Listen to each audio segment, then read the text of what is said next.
Recently, the world has been witnessing a series of bizarre phenomena. A pack of cockroaches, the size of hounds, devoured all the meat in a slaughterhouse. Mealworms, thicker than water pipes, emerged from the sewers. Mites, the size of fists, crawled onto human dining tables. The world has quietly transformed. In the shadows, a colossal entity weaves a grand web that envelopes the globe. That is the god of shadows, the puppeteer behind the curtain. Chapter 1. Reborn as a spider, starting as a pet.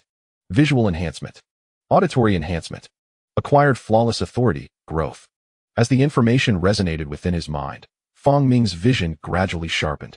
He surveyed his surroundings. It was a world of mottled white. The world was square, with distinct angles. Is this what the realm after death looks like? Fong Ming raised his hand to touch a head. Suddenly, he froze. For he realized that he had extended 8 limbs. Half an hour later, Fong Ming felt a wave of despondency. All 8 legs sprawled on the ground. Life seemed devoid of meaning. Oh no, now it is spider life. Perhaps there is a semblance of significance. The plot from an anime has actually unfolded in my life. I have reincarnated as a spider. Setting aside the events of his previous life, which amounted to an absurdly premature demise, who could accept such a fate in the afterlife? Moreover, he now found himself not in the wild, but rather in captivity. In human society, there exists a peculiar group who choose to keep pets that are neither cats nor dogs, but rather bizarre creatures such as spiders, scorpions, snakes, and centipedes. This group is often mockingly referred to as eccentrics. Of course, in his past life, Fong Ming was one of those eccentrics. A deep enthusiast of tarantulas. This allowed him to accurately discern his current predicament. He had become a pet. He had transformed into a tarantula, specifically one of the largest species in the world, the Amazonian giant tarantula. As one of the more primitive families within the order Araneae, there are nearly 900 species of tarantulas. Most are of considerable size, with leg spans reaching up to 17 or 18 centimeters, and some exceeding 20 centimeters. Their colors are striking, with patterns of white and red, red and white fur, blue fur. Yet, to be recognized as the largest in the world, it must be this particular species. Fong Ming lifted his gaze, and the visual enhancement granted him the ability to perceive light. He understood that this was a special ability bestowed upon him by the information in his mind, as spiders are typically insensitive to light, relying instead on tactile hairs to sense their environment. However, he refrained from hastily exploring the information within his mind. Instead, he meticulously observed his surroundings. Upon closer inspection, this square, mottled white world was, in fact, a small terrarium. Measuring 19 centimeters in length, 12.5 centimeters in width, and 7.5 centimeters in height. He lay flat and extended his legs, realizing he could nearly match the width of the terrarium entirely. According to the measurement standards within the tarantula community, the distance between the front and back legs, when fully extended, determines the spider's size. His current leg span should be approximately 11 centimeters. In comparison to certain tarantula species, such as the vibrantly colored Mexican redknee, he was already nearing adult size. Yet, for his species, he had merely surpassed the juvenile stage. The maximum leg span for his species could reach 26 centimeters. An adult would require both hands to lift his body. So what is the main task at hand? Naturally, it is to ascertain his gender. The difference between male and female tarantulas is substantial, especially regarding lifespan. Males typically live only 3 to 4 years, perhaps 5, whereas females can survive for 7 to 8 years, or even over a decade. In some species, living 20 or 30 years is not uncommon. Yet, this was something he had no means of verifying. Soon, as night fell, he acquired the information he sought. The enhancement of his hearing enabled him to discern human speech. This included the voice of his owner. This little female cost me a fortune, 1,008. The man spoke while opening Fong Ming's terrarium. Fong Ming clearly understood, concluding he was a female spider. Although transforming into a female diverged from his previous male identity, did it matter when the very species had changed? Could a large spider even pursue human females? Fong Ming held no such aspirations. At that moment, the owner retrieved a dubia cockroach from a nearby feeding box using tweezers. He dropped it into Fong Ming's terrarium. As the cockroach landed, it began to scuttle about. Yet, Fong Ming appeared indifferent, remaining sprawled. Why aren't you eating?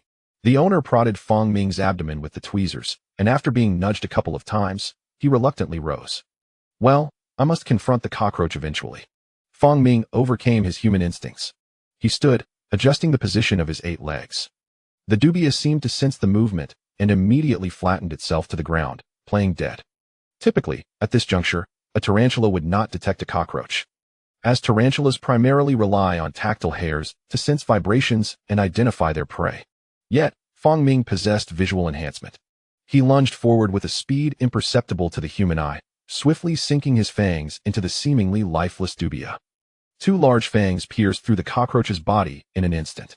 Yellowish fluid erupted between his fangs. Sweet. Wow, how ferocious. His owner, Wang Tao, marveled, his voice tinged with excitement. It can even pounce on prey, amazing. He had not anticipated that even a playing dead dubia could be caught by this tarantula. Initially, Wang Tao intended to remove the dubia from the terrarium. After marveling for a considerable time and inspecting Fong Ming's arachnid form, he finally closed the terrarium, returning it to its darkened corner. Fong Ming savored the dubia's juices. His taste and smell had already transformed into that of a spider, thus he felt no discomfort. As he feasted, he began to ponder the three phrases that had appeared in his mind upon awakening. Vision and hearing had both manifested. But what of growth? Flawless authority, growth. How does this manifest? For the moment, Fong Ming had not discerned his unique attributes. However, his enhanced vision and hearing would not liberate him from the fate of being a small tarantula. Even the largest tarantula in the world ultimately remained a mere plaything of humans. Perhaps he could survive for 2 or 3 decades under human care. Yet, that was not what he desired. Growth. There must be an issue related to growth. As Fong Ming pondered, he fell into a trance. Tarantulas often spend much of their time in contemplation, remaining still in one place. This was merely one way to pass time in such confined quarters. Before long, as Fong Ming's thoughts returned, the terrarium was opened again. His owner, Wang Tao, squatted before the terrarium, scrutinizing Fong Ming's form. He muttered to himself, "Today, I showed your picture to Ran, and she scolded me for being a pervert. Keeping such a terrifying creature, I am certainly not a pervert. The tarantula is the most delightful species in this world, gentle, large in stature, and undeniably handsome." Thus, I confronted Ran, and from this day forward, she shall no longer be my goddess. Fong Ming felt a pang of embarrassment in his heart, thinking to himself, "Doves, you truly are impressive." Casually laying hands on a goddess, one must be careful not to face societal repercussions. Just as Fong Ming was about to voice a few complaints, another cockroach was hurled down. His body reacted as if a lock had been released, and he pounced, seizing it in his jaws. Juice exploded. Chapter 2. Absorbing Inspiration. Too magnificent. Simply magnificent. Wang Tao, wielding a smartphone, snapped photos of Fong Ming's majestic form with fervor. Then he sprawled on the ground, capturing a video of Fong Ming dining from the side. Fong Ming was utterly speechless. "Doves, I am in the midst of my meal. Please do not disturb." However, with such an enthusiastic admirer, Fong Ming understood that his little life was secure for the time being. At least he could grow steadily under the care of his owner. In the following days, Fong Ming devoured around 10 adult dubia roaches. He finally sensed that he had reached his limit. With 8 legs planted firmly on the ground, his back bore a large, dark, round abdomen. He resembled a black stewed egg. Meanwhile, he was using his forelimbs to groom his fangs. In addition to his 8 legs, the tarantula possessed 2 additional limbs at the front of its carapace and 2 more sensory appendages at its rear. In total, he boasted 12 limbs. Days passed, and he began to feel something new. He started using those 2 sensory appendages to assist in silk production. Many terrestrial tarantulas do not produce silk, let alone weave webs. They hunt by lurking in corners, pouncing like fierce predators. Only when on the verge of molting do they lay down a ground web. Having spun his web, Fong Ming lay down upon it. To the untrained eye, it would appear as though the tarantula had succumbed to death. In truth, this was merely Fong Ming in the process of molting. Relying on his arachnid instincts, he exerted force to extract his limbs from his exoskeleton. Arthropods are exoskeletal creatures, and the layer that he shed was the very foundation supporting his body. Internally, they possess no bones.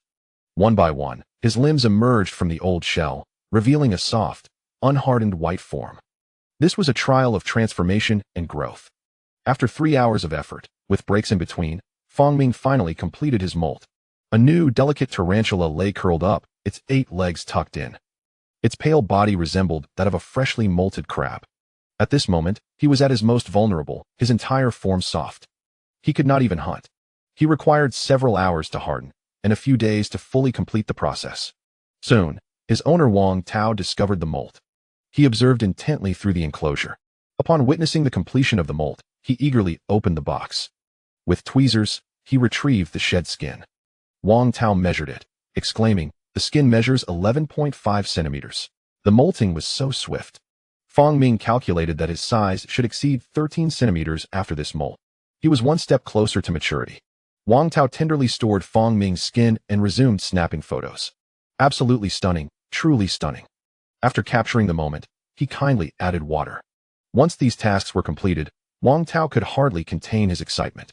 He gently closed the lid of Fang Ming's enclosure and searched for a suitable spot on the climbing cabinet to place him. As a reptile enthusiast, Wang Tao possessed a dedicated climbing cabinet. Inside were not only tarantulas, but also various other species. Scorpions, centipedes, snakes, ants, beetles. He positioned Fang Ming in a prestigious spot, right in the center of the cabinet where he could easily be seen. Fang Ming was acutely aware of the change in his enclosure's location, as his field of vision had expanded. He could now observe much of the room's arrangement. This was a reptile room, not particularly spacious, yet it housed 2 climbing cabinets. Opposite to him stood another cabinet, filled with various creatures. It was evident that Wang Tao possessed some means. Otherwise, he could not afford to care for so many reptiles. After a moment of observation, Fang Ming continued to solidify his body. Time passed gradually. At that moment, he suddenly sensed a spark of inspiration. That spark drew him in, forming information within his mind. Absorbing hard exoskeleton 0.1 hard exoskeleton? How was this triggered? Fang Ming was quite perplexed. Merely changing the location of his enclosure had allowed him to sense this inspiration. Simultaneously, with the aid of this inspiration, he felt his body hardening at an accelerated pace. This was a power derived from his rebirth. He understood clearly that to completely escape the fate of being a mere pet, this ability was paramount. But how had it manifested? Perplexed, Fang Ming continued to engage with that sensation. The spark of inspiration formed around him, awaiting his touch and guidance. Absorbing hard exoskeleton 0.01 as he absorbed, the percentage gradually increased. At that moment, he detected another faint spark of inspiration. Slightly different from the previous one. Fang Ming similarly drew it in for absorption. Absorbing dissolution 0.01. Above Fang Ming's enclosure, a row of cylindrical breeding boxes lay arranged. These boxes were filled with humus soil and wood shavings. Inside were several beetles undergoing transformation into pupae or emerging from pupae into adults. These 2 forms of inspiration were derived from the beetles. Through study and observation, Fang Ming comprehended the utility of these 2 inspirations. Of course, he was still unaware that these abilities originated from the beetles. One was the hard exoskeleton, which could fortify the exoskeleton's toughness. The other was dissolution, enabling the internal breakdown of an enzyme to dissolve within his bodily segments. These 2 abilities complemented each other, allowing Fang Ming's exoskeleton to become extraordinarily resilient. Moreover, during subsequent molts, he could utilize the dissolution enzyme to dissolve his exoskeleton, facilitating a smooth transition into growth. This was a delightful surprise for Fang Ming. With a formidable exoskeleton, I shall not succumb to fatal falls from great heights, he thought, clenching his fist inwardly. Though still classified among pets, he had undoubtedly changed. He diligently absorbed that spark of inspiration, striving to enhance the hardness of his exoskeleton. A week passed in this pursuit. Fang Ming had absorbed a total of 6.21 of the hard exoskeleton inspiration. In contrast, the dissolution inspiration yielded only 2.72. Both dissolution and hard exoskeleton could still be absorbed, yet Fang Ming's exoskeleton had already completed its hardening. With only 6.21 of hard exoskeleton expressed, further absorption would have to wait until his next molt to be fully realized. But this was more than sufficient. Even with such an expression, it was enough to render his exoskeleton remarkably robust. At this moment, Fang Ming had transformed into a stout, large spider. A spider exceeding 13 centimeters in leg span, easily the size of a human palm. Moreover, in comparison to other spiders of similar physique, his legs are notably more robust, adorned with a denser layer of plushness, while his carapace boasts a greater thickness, and his formidable fangs appear considerably larger. Merely gazing upon his exterior reveals a commanding presence that far surpasses that of other avicularia. Wang Tao once again opened the rearing box. Fang Ming was utterly astonished, his eyes filled with an insatiable desire. Is this how striking it looks after hardening? Goodness, it is extraordinarily impressive. This is the true power of DT. Chapter 3. The viral predation video DT refers to a particular genus of the Avicularia, commonly known as the bird-eating spider, which belongs to the family Theraphosidae. This genus comprises only 3 species, each of which boasts an impressive leg span exceeding 20 centimeters. Fong Ming's Amazonian giant bird-eating spider is of the hairy variety, affectionately abbreviated as TB, while another variant is the short-haired Amazonian giant, referred to as TS. The last species is the Venezuelan pinktoe, known as TA. Why does my TB seem so large, almost resembling an adult? Wang Tao mused as he licked his parched lips, increasingly convinced of the boundless potential of his arachnid companion. He retrieved his mobile phone and began to fervently document the creature from various angles. After capturing images of Fong Ming, he tossed in 2 adult dubia cockroaches using tweezers. These cockroaches, approximately 4 to 5 centimeters in size, were just the right portion for Fong Ming's feast. Instinctively, Fong Ming lunged forward, dispatching the cockroaches with swift bites to replenish his energy. Meanwhile, Wang Tao carefully sealed the rearing box and opened the forum on his phone. As a seasoned participant in the spider community, he navigated to a record thread he had initiated solely for Fong Ming. Tao Tao Jiang Shui. Recording the maximum size of TB. Please note, this thread will remain active unless I or the spider perish. I shall dedicate years to documenting this spider until it reaches its full size. Wang Tao uploaded the freshly taken photographs, indicating the leg span and molting dates. Within moments, visitors began to flock to the thread, and the comments flowed in. Is this TB? The girth is quite exaggerated. Isn't it? What size is it really? So impressive. I wish to have one like yours. Mine seems so slender in comparison. May I use your photos for reference? Tao Tao Jiang Shui, you may save them. But not for commercial use. Wang Tao scrolled through the comments, a smile spreading across his face as he reveled in the praises for his beloved creature, which brought him immense satisfaction. After consuming 2 cockroaches, Fong Ming felt a slight fullness in his abdomen. Yet it was far from sufficient for the energy he needed to molt. He required further sustenance. At that moment, Wang Tao removed Fong Ming's rearing box, placing it on a table without haste. Fong Ming peered through the box, observing Wang Tao tinkering with a device outside. A phone stand? Surely. He intends to film my predation, Fong Ming surmised, accurately divining Wang Tao's intentions. Once the stand was set and the phone secured, Wang Tao opened the rearing box. It seems a bit cramped. I will need to replace this box soon, he muttered to himself. Fong Ming silently agreed, for although he remained largely immobile, the box indeed felt constricting. A mere stretch brought him into contact with the walls. After one more molt, this box would be utterly inadequate. Never mind. I will make do for a couple of days. My custom acrylic display box will arrive soon, providing ample space for you. Wang Tao continued, retrieving the tweezers. He picked up a dubia cockroach and hurried to check the camera. The focus was set. Returning to Fong Ming, he aimed the cockroach at the box while simultaneously narrating for the video. Fong Ming found this behavior amusing, thinking, humans are so juvenile. What is there to film about mere predation? He momentarily forgot that he himself had once been human, exhibiting similar behaviors. At that instant, Fong Ming sensed a faint pulse of inspiration, clearly perceiving it emanating from Wang Tao, the sole figure before him.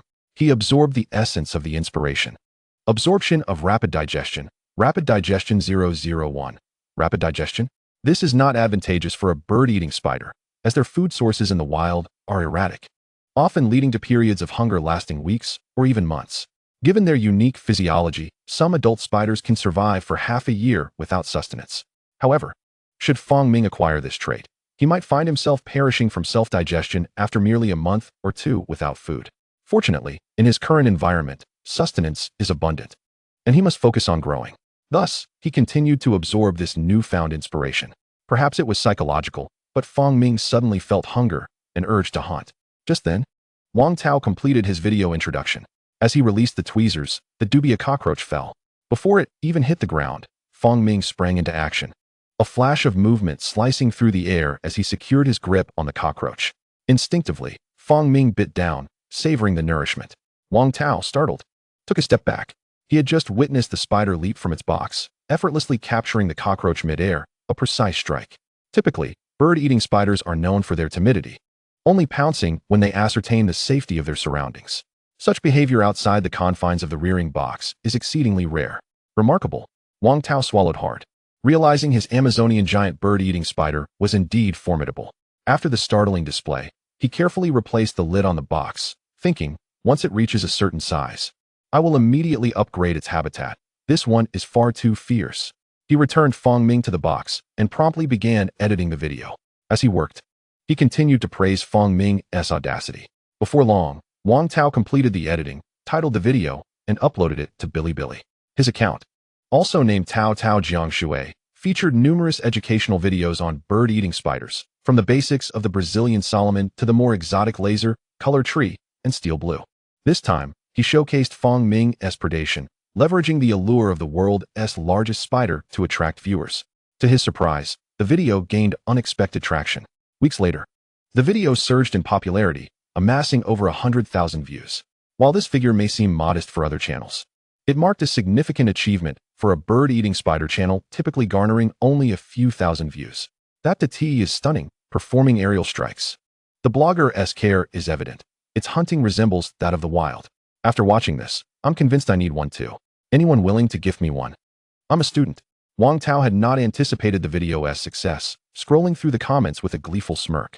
Fong Ming remained blissfully unaware of this newfound fame, focusing instead on the final preparations for his impending molt. Chapter 4. The utility of the camera. Nearly a month had elapsed since Fong Ming's last molt, and he sensed that he was once again on the brink of transformation. Typically, a spider of his size would require at least 2 to 3 months between molts. However, Fong Ming was exceptional, and with the absorption of the rapid digestion trait, his molting cycle had accelerated. Fong Ming awaited the formation of a new exoskeleton within, biding his time in quiet anticipation. During this period, he began to secrete digestive enzymes, initiating the dissolution of his rigid exoskeleton. Without the aid of these enzymes, it seemed unlikely that he would successfully shed his skin, potentially suffocating within his old lair. After a little over a week, Fong Ming meticulously prepared the ground net. Feeling the moment was ripe, he turned over and lay down. As he settled, the lid of the box was suddenly opened. Damn it! Fong Ming cursed internally. Had this been in the wild, he would have been in serious trouble. Fortunately, his caretaker was not one to harm him, for Wang Tao was a kind soul. And more importantly, Fong Ming was valuable. Wow, he is shedding so soon. Wang Tao exclaimed, astonished, as he confirmed Fong Ming's position once more. It had been less than 40 days since the last molt, a remarkably swift transition. However, it was not entirely unreasonable. Wang Tao believed it was due to his excellent care and adequate temperature that Fong Ming was able to molt so rapidly. He glanced once more before carefully closing the box. Turning away, he opened an online forum. Tao Tao Jiangshui. Brothers, a heads up, my big T has molted again. Yet, this post did not garner much attention, receiving few replies. Wang Tao, undeterred, began to fiddle with the acrylic rearing box he had prepared for Fong Ming. It had initially been ready 3 weeks prior, but was lost in transit, only arriving a week ago. By that time, Fong Ming's abdomen had darkened, signaling his imminent molt. Thus, adhering to a principle of non-interference, Wang Tao had postponed the relocation plan. However, once Fong Ming completed his molt, a change of residence was inevitable. The previous box could no longer accommodate him. At this moment, with the assistance of the dissolving enzymes, Fong Ming's exoskeleton had become incredibly supple. His new limbs extended from the old shell with little effort, giving birth to an entirely new spider, which curled up in the corner of the box. Fong Ming continued to solidify his body. During this time, the absorption of the hard carapace trait had begun to take effect. Fong Ming checked the progress of the hard carapace essence he had absorbed. After a month, it had reached 4,623. He could also absorb some during the solidification process, likely surpassing 50%. Through observation over this period, Fong Ming had discerned the origins of his absorbed traits. The hard carapace essence was derived from beetles, the dissolving enzymes from pupating beetles, and rapid digestion from Wang Tao. Once Fong Ming's absorption reached 100%, he would possess a carapace akin to that of beetles, making him invincible in the insect realm. Yet, his ambitions extended beyond merely ruling over insects. In this dark time, Fong Ming gradually sensed the completion of his body's hardening. During this period, Wang Tao measured his shed skin, which spanned an impressive 135 centimeters. This indicated that his current leg span could reach around 15 to 16 centimeters. Excluding limbs, his carapace and abdomen alone were the size of a bowl. The tough skin enveloped Fong Ming, its thickness surpassing that of similarly sized bird-eating spiders by approximately 1 millimeter. With robust limbs standing tall, his body even pressed against the top of the rearing box. Wang Tao, standing outside the box, felt quite helpless. He recalled his viral video, fearing that opening the box might result in an immediate bite. What a hasty decision. Wang Tao scratched his head, glancing at the enormous spider that nearly filled the box. Hesitating to lift the lid. After a moment of contemplation, he resolved to place the entire rearing box into the newly prepared terrarium. This was an acrylic tank measuring 30 centimeters in length, 20 in width, and 20 in height. According to the adult size of Fangming species, this tank could accommodate him for life. After all, the typical adult size of an Amazonian giant bird-eating spider is around 22 to 24 centimeters in leg span, with extreme individuals reaching 26 centimeters, though such sizes are rarely seen in the market. Moreover, this measurement refers to the spider's limbs fully extended, in a normal state. Its body length is not as considerable. Under standard circumstances, this rearing tank would indeed provide a comfortable abode for Fangming. Wang Tao carefully placed the rearing box into the terrarium and then opened its lid. Swiftly, he removed the lid and covered the terrarium. Wang Tao's strategy was simple. He intended for Fangming to crawl out of the rearing box and into the terrarium on his own. He would never dare to manually transfer such a large spider. As Wang Tao admired the spider's exterior, upon opening the rearing box, he was once again astonished by the hardened appearance of Fangming. With stout limbs, a thick carapace, and two formidable fangs on display, Fangming looked regal. Suddenly, an idea struck Wang Tao, prompting him to turn and retrieve his camera equipment. Fangming, noticing Wang Tao's apprehension, reassured him internally. "Fear not, my friend. You are my caretaker. I would never harm you." Until he had gathered sufficient essence to survive in the wild, he preferred to remain in this sanctuary, filled with endless food and safety. Fangming stretched his body and slowly crawled out of the rearing box, landing in the terrarium, which would be his home for the foreseeable future. He began to patrol his new territory. Shortly after, Wang Tao arrived with his camera equipment. Upon opening the terrarium, he discovered that the spider had already emerged from the rearing box, so quickly adapting to the new environment. Wang Tao marveled. Bird-eating spiders are typically timid creatures, taking anywhere from a day to several weeks to adjust to a new habitat. Yet, he was astonished that Fangming had begun to explore his territory as if he were a lion. This left Wang Tao in awe. "Indeed fierce," he exclaimed. He set up his camera equipment and began recording Fangming's every movement. Fangming glanced at Wang Tao's actions, finding human behavior somewhat childish. At that moment, he sensed a flicker of inspiration. Drawing it in, he formed information in his mind. Absorption mirror record, record 001. Fangming felt a subtle change in his vision. Could it be that inspiration can be absorbed from the camera? Chapter 5. The Red Dragon Ascends the Tank. Wang Tao photographed Fangming from various angles, appearing almost infatuated. This made Fangming quite uncomfortable. Nevertheless, the camera before him provided him with inspiration, prompting him to relent. While cooperating with Wang Tao's photography and showcasing his robust physique, he absorbed inspiration emanating from the camera.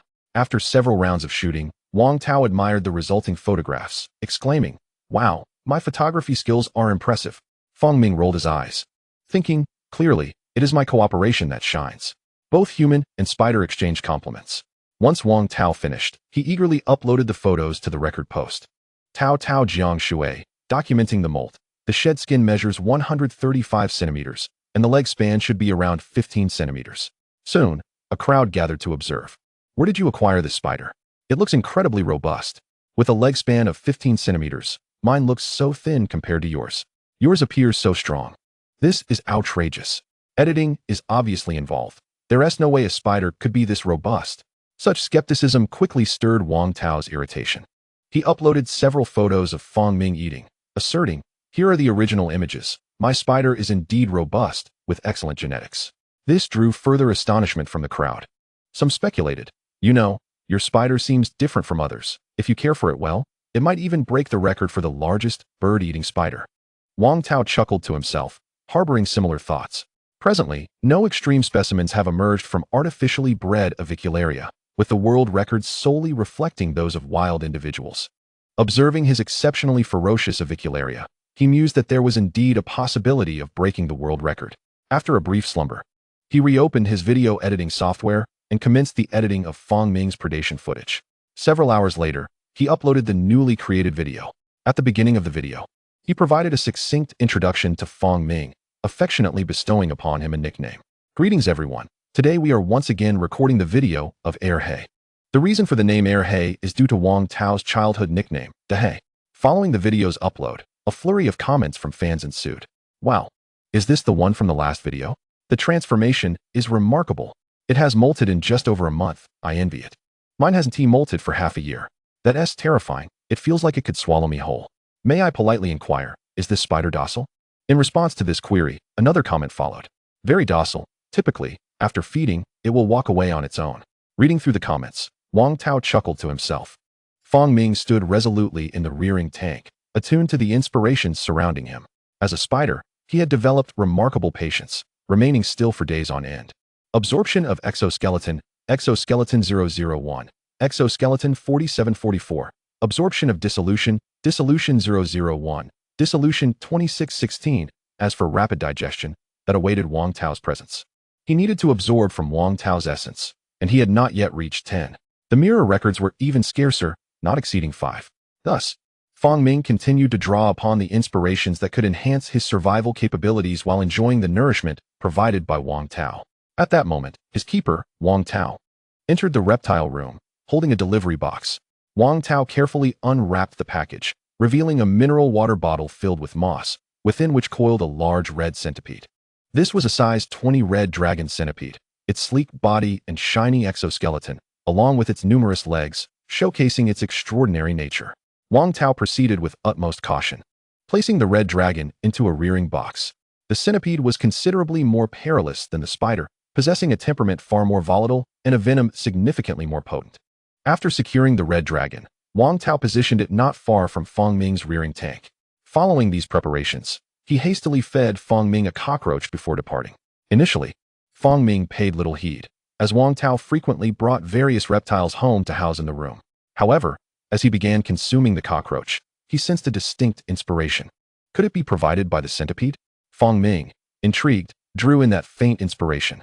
Absorption of neurotoxin, neurotoxin 001. Upon receiving this information, Fong Ming was immediately invigorated. Neurotoxin? This was indeed a potent skill. He promptly focused on absorbing it, emphasizing the neurotoxin. Neurotoxin 001, neurotoxin 001. As dusk settled, Wang Tao drunkenly pushed open the door to the reptile room and staggered toward Fong Ming's enclosure. Clinging to the red dragon's tank beside Fong Ming, he lamented, Hey, my emotions have once again been toyed with. Fong Ming regarded Wang Tao with confusion, thinking that perhaps his keeper had mistaken the tank. Though not fond of the nickname, Fong Ming understood it was Wang Tao's term of endearment for him, much like how he had no knowledge of Wang Tao's actual name, only recognizing him as the keeper. Fong Ming found solace in this, allowing Wang Tao to engage with the red dragon instead. Wang Tao, inebriated, exclaimed, My goddess called me out, saying she could forgive me for hitting her last time. I was overjoyed, but when I showed her your photo and asked if I was handsome, she still looked terrified. Haha, I'm truly worn out. I ended up hitting her again. I'm really heartbroken. Why? Why doesn't she appreciate your handsomeness? Although Fong Ming found the situation amusingly tranquil, Wang Tao's voice was far too loud. Listening to his words, Fong Ming felt a wave of disbelief. That's your goddess. Not a sycophant. Wang Tao, seemingly exhausted from his lamentations, suddenly realized he had approached the wrong tank. He quickly got up and stood before Fong Ming's enclosure. Hey, you are the most handsome. What is a woman? I shall feed you all the cockroaches. In his drunken stupor, Wang Tao opened Fong Ming's tank and hurled a handful of cockroaches inside, creating a rather picturesque scene. Fong Ming was momentarily stunned, gazing at the food descending from above. Momentarily struck by indecision. Whatever, I'll just choose one. He welcomed the unexpected feast, seizing a cockroach and commencing his meal. Meanwhile, Wang Tao succumbed to the effects of alcohol, collapsing to the ground. As night deepened, Wang Tao neglected to close the tank housing the red dragon and Fong Ming. A centipede, measuring over 20 centimeters in length, slowly crawled out of its tank, making its way toward Fong Ming's enclosure. Chapter 6. The Display of Legs 20. Fong Ming paused his consumption of the cockroach. The fine hairs on his body acutely sensed the approach of an entity. No way. Fong Ming turned to face the direction, spotting a massive red centipede inching closer. From Fong Ming's perspective, it exuded an undeniable sense of oppression. Against the distant white wall, a colossal red beast crawled forward, producing a rustling sound. Fong Ming set down the cockroach, subtly shifting his limbs to adjust his position. This would be the first significant challenge he faced in his life. Initially intent on survival, he now had to confront danger head-on. What a foolish keeper, drinking and forgetting to close the tanks. Why not close yours instead of mine? At present, Fong Ming's size was still considerably smaller than that of the red dragon, they were not on the same level. As the red dragon descended, it scoured the surroundings, completely oblivious to the possibility of competing with Fong Ming. However, Fong Ming understood the principle of striking first. As the centipede drew near, he lunged forward. Caught off guard, the centipede was seized by Fong Ming's limbs, thrashing violently. Fong Ming's fangs struck down, but failed to penetrate the exoskeleton of the red dragon. Missing the mark only served to infuriate the centipede. The red dragon twisted its body and retaliated, causing Fong Ming to be tossed about in tandem with the centipede's movements. His fangs frantically sought the centipede's underbelly, the softest part. At that moment, the centipede's fangs struck Fong Ming's body. Crack! A tooth fell from the centipede. The centipede appeared momentarily stunned. It could not fathom that Fong Ming's exoskeleton was now comparable to that of a beetle. In this fleeting moment, Fong Ming finally spotted an opportunity and bit down fiercely. His sharp fangs pierced through the red dragon's skin and penetrated its body. Neurotoxin injected. The centipede sensed the pain and began to thrash wildly. Fong Ming was tossed into the air, only to land back on the ground. After a dizzying spin, Fong Ming finally completed the injection of venom. He quickly released the red dragon and retreated to wait. Within half a minute, the centipede's movements grew increasingly sluggish. Fong Ming, tired of waiting, charged forward and began to feast. Alas, he lamented that the inspiration for the neurotoxin had only just been absorbed, hoping his keeper would purchase another one. Subsequently, he tearfully consumed the red dragon. The next day, Wang Tao awoke and suddenly recalled that he had forgotten to close the tank doors for both the centipede and the tarantula, causing him to sit up in alarm. His gaze first fell upon the red dragon's rearing tank, but there was no trace of the crimson figure within. It had vanished. The red dragon had escaped. Wang Tao scolded himself for his carelessness, realizing the significant danger posed by the escaped red dragon centipede. If it lay in wait in a dark corner and struck him, hospitalization would be inevitable. He decided to search for it shortly, otherwise he would have to resort to the marketplace. As he spoke, his attention shifted to the tank where Fong Ming resided. The tank door was also left ajar. However, in the next moment, his expression froze in disbelief. To his astonishment, a gigantic spider was resting there. Beside it lay a mangled mass of red fragments. Wang Tao was no fool. He immediately recognized that it was the remains of his red dragon centipede. Had it perished? Killed by his own tarantula? Astonished, he exclaimed, "What the hell, hey? You're such a fierce one." Wang Tao was taken aback, as the red dragon should not have been at a disadvantage against Fong Ming based on size. Yet, the circumstances had flipped dramatically. Fong Ming remained unscathed, while the red dragon was reduced to mere fragments. At that moment, Wang Tao felt no sorrow. As long as Fong Ming was alive, he couldn't feel regret. "Damn it, hey, I'm relieved you're okay. You scared me to death." Wang Tao patted his chest, assuring, "Rest assured, I will definitely secure the tank lids properly from now on." Following this incident, Wang Tao transformed into a fervent admirer of spiders. Dismissing centipedes as weaklings in comparison, he witnessed Fong Ming's combat prowess and shared this tale in an online forum, which naturally elicited ridicule and disbelief from the crowd. The notion that such a large centipede could be slain by a spider seemed absurd to them. Wang Tao argued passionately, even sharing images, yet no one believed him. They insisted that the red dragon had been dead from the start. Wang Tao found himself unable to counter their claims, as he had no video evidence of Fong Ming battling the centipede. However, risking another red dragon into Fong Ming's tank for filming was out of the question. He feared a repeat of the incident would lead to tears. Soon after, Wang Tao acquired a fresh batch of centipedes, seemingly becoming enamored with their care, purchasing several in succession. This provided Fong Ming with new sources of neurotoxin inspiration, which he eagerly began to absorb. Regrettably, he could no longer absorb dissolve. The remaining beetles had all pupated. Currently, he could only absorb exoskeletons. Yet, without the dissolution, Fong Ming dared not absorb the characteristics of the exoskeleton, fearing he might become trapped within it. Thus, he temporarily abandoned the absorption of the exoskeleton and focused solely on toxins. Time passed, and 4 months slipped by. During this period, Fong Ming molted once more, reaching a length of 18 centimeters. Wang Tao documented his size on the forum, attracting a crowd of onlookers. Likewise, videos on Bilibili garnered Fong Ming a considerable following. Throughout this time, Wang Tao had indulged in alcohol on several occasions, lamenting about his goddess, declaring he would seek a woman with similar interests. However, after those drunken nights, he seldom mentioned his goddess again, evidently severing ties and likely moving on. Thus, in the indistinct seasons within the confines of the rearing tank, Fong Ming approached his 4th molt after rebirth, the most significant one, as he was about to reach maturity. This was based on the sizes of other tarantulas of the same type. Fong Ming adeptly reclined on the prepared web, dissolved his exoskeleton, and began to emerge. After several hours of struggle, he finally freed himself from his old shell. Wang Tao collected the shed exoskeleton and measured it, confirming it was 18 centimeters. This indicated that Fong Ming's size prior to this molt had indeed been 18 centimeters, but this time, he was certain his size would exceed 20 centimeters. Fong Ming could distinctly perceive his growth, which had reached a terrifying scale. His current size required both hands of an adult man to lift, surpassing even that of a plate. He had also attained the average adult size for his species. Such a large spider, if not within the confines of the tank, would certainly terrify anyone. Observing Fong Ming's hardened form, Wang Tao pondered a thought. With their hay growing so large, could it be time for breeding? Chapter 7. Fong Ming is 404. Female tarantulas do not possess a definitive adult size, as they continue to molt throughout their lives. However, subsequent molts typically do not result in size increases and may even lead to regression. Nevertheless, a size of 20 centimeters is indeed the mating size for most Amazonian giant tarantulas. Contemplating this, Wang Tao opened an app to search for a mate for Fong Ming. There were still some male Amazonian giant tarantulas available online for sale. He selected a mature male that had recently molted and placed his order.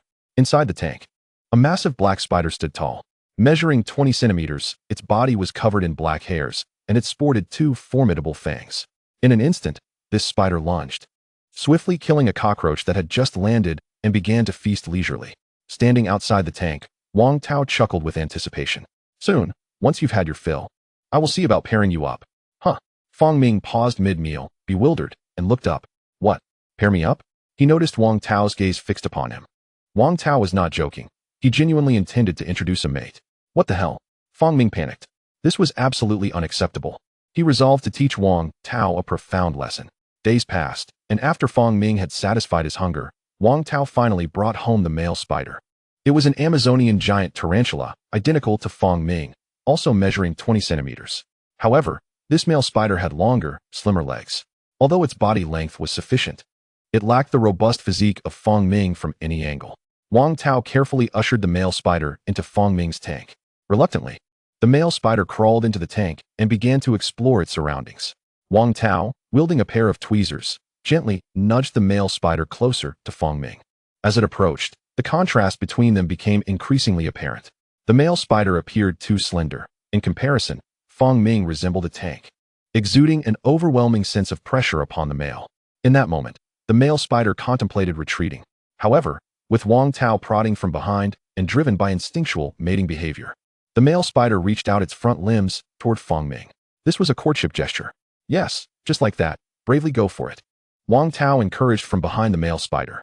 Fong Ming, however, was impatient, gazing at the smaller tarantula with disinterest. The moment the male spider attempted to leap forward, Fong Ming swiftly pinned it to the ground. 2 enormous fangs punctured the male spider's head, killing it instantly. The male spider had no chance to react, effortlessly crushed to death. What the hell? Wang Tao exclaimed, his mouth agape, at a loss for words. He had spent hundreds to acquire a mature male, only to see it killed so easily. The death was shockingly swift.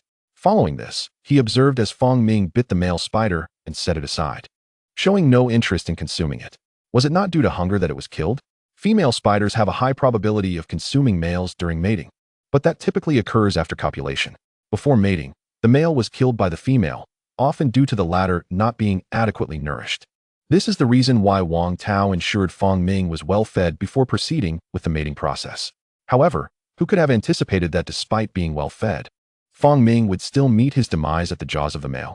Could it be that the size was insufficient, that it had not yet reached maturity? Wang Tao resolved to seek answers online. He took a photograph of Fong Ming and posted it on a forum. Tao Jiang Shui, esteemed experts.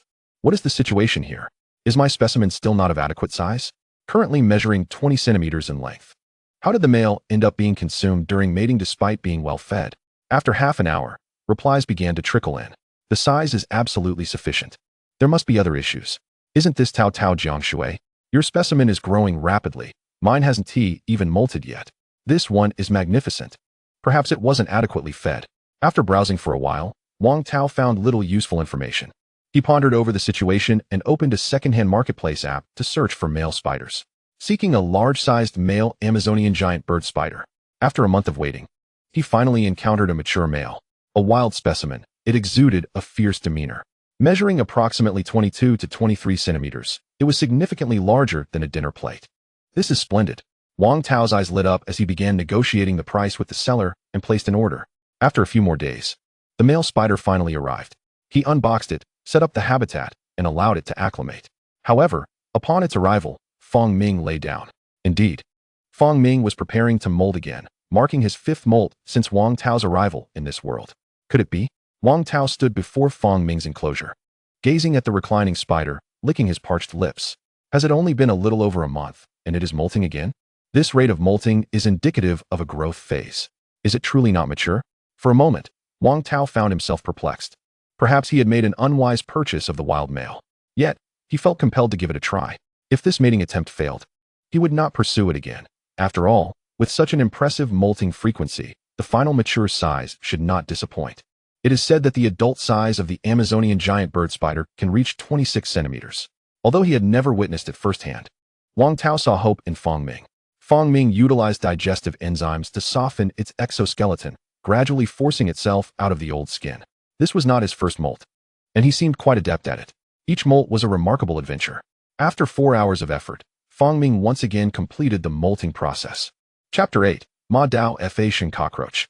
Typically, female spiders will molt upon reaching maturity. However, each molt does not result in an increase in size, but rather maintains the same dimensions. Generally, they molt once a year and can live for many years. Fong Ming was on the verge of reaching maturity, which would typically slow growth. Yet, he was different. This molt brought about a significant increase in size, nearly 3 centimeters longer. Fong Ming estimated his current length to be around 22 centimeters. Once fully hardened and well-fed, he might reach 23 centimeters. He continued to spend the next week hardening his body. This time, brown hairs began to appear on Fong Ming's body, though not very prominently. This is astonishingly large. Wang Tao stood outside the enclosure, utterly astonished. He held his phone, gently placing his hand inside for a photograph with Fong Ming. As Fong Ming's eyes turned towards Wang Tao, he absorbed the mirror record, while calculating that at this distance, a single bite could easily prove fatal. After this period of absorption, Fong Ming's neurotoxin trait had reached over 30, marking it as his second most potent characteristic. During this time, the surrounding neurotoxin inspiration surged, drawing not only from centipedes, but also from the highly venomous black fat-tailed scorpion. The black fat-tailed scorpion is a true venomous creature, known for its robust tail, which can reach lengths of 8 to 9 centimeters. It is a species with documented fatalities, with his neurotoxin trait exceeding 30. Fong Ming's toxin potency was already comparable to that of a centipede. Coupled with his current size, the dosage he could inject would easily prove fatal to Wang Tao multiple times over. However, Fong Ming was not foolish. He knew better than to offend his keeper. The reality was that he could not survive in the wild, as mere temperature fluctuations could be lethal. After taking the photograph, Wang Tao uploaded it to the forum. In the picture, his hand was placed beside Fong Ming, highlighting the stark contrast in size. Fong Ming's abdomen alone was already the size of Wang Tao's palm, not to mention his robust limbs. When fully extended, Fong Ming could occupy a basin. Wang Tao posted the image in the record thread. As expected, the post quickly gained traction. Initially, this record thread had been rather lukewarm, with some simply bookmarking it without commenting. However, the dynamics had shifted. What size is this? Is it the largest in the country? I wouldn't say it's the largest, but such a size is indeed rare. The poster claims it measures 23 centimeters, but I suspect it's even larger. This specimen is incredibly robust. It truly embodies the world's largest bird spider. The sense of presence is overwhelming. Is the poster selling? I genuinely want one. This one at 23 centimeters seems larger than my 24 centimeters. Is it an optical illusion? Poster.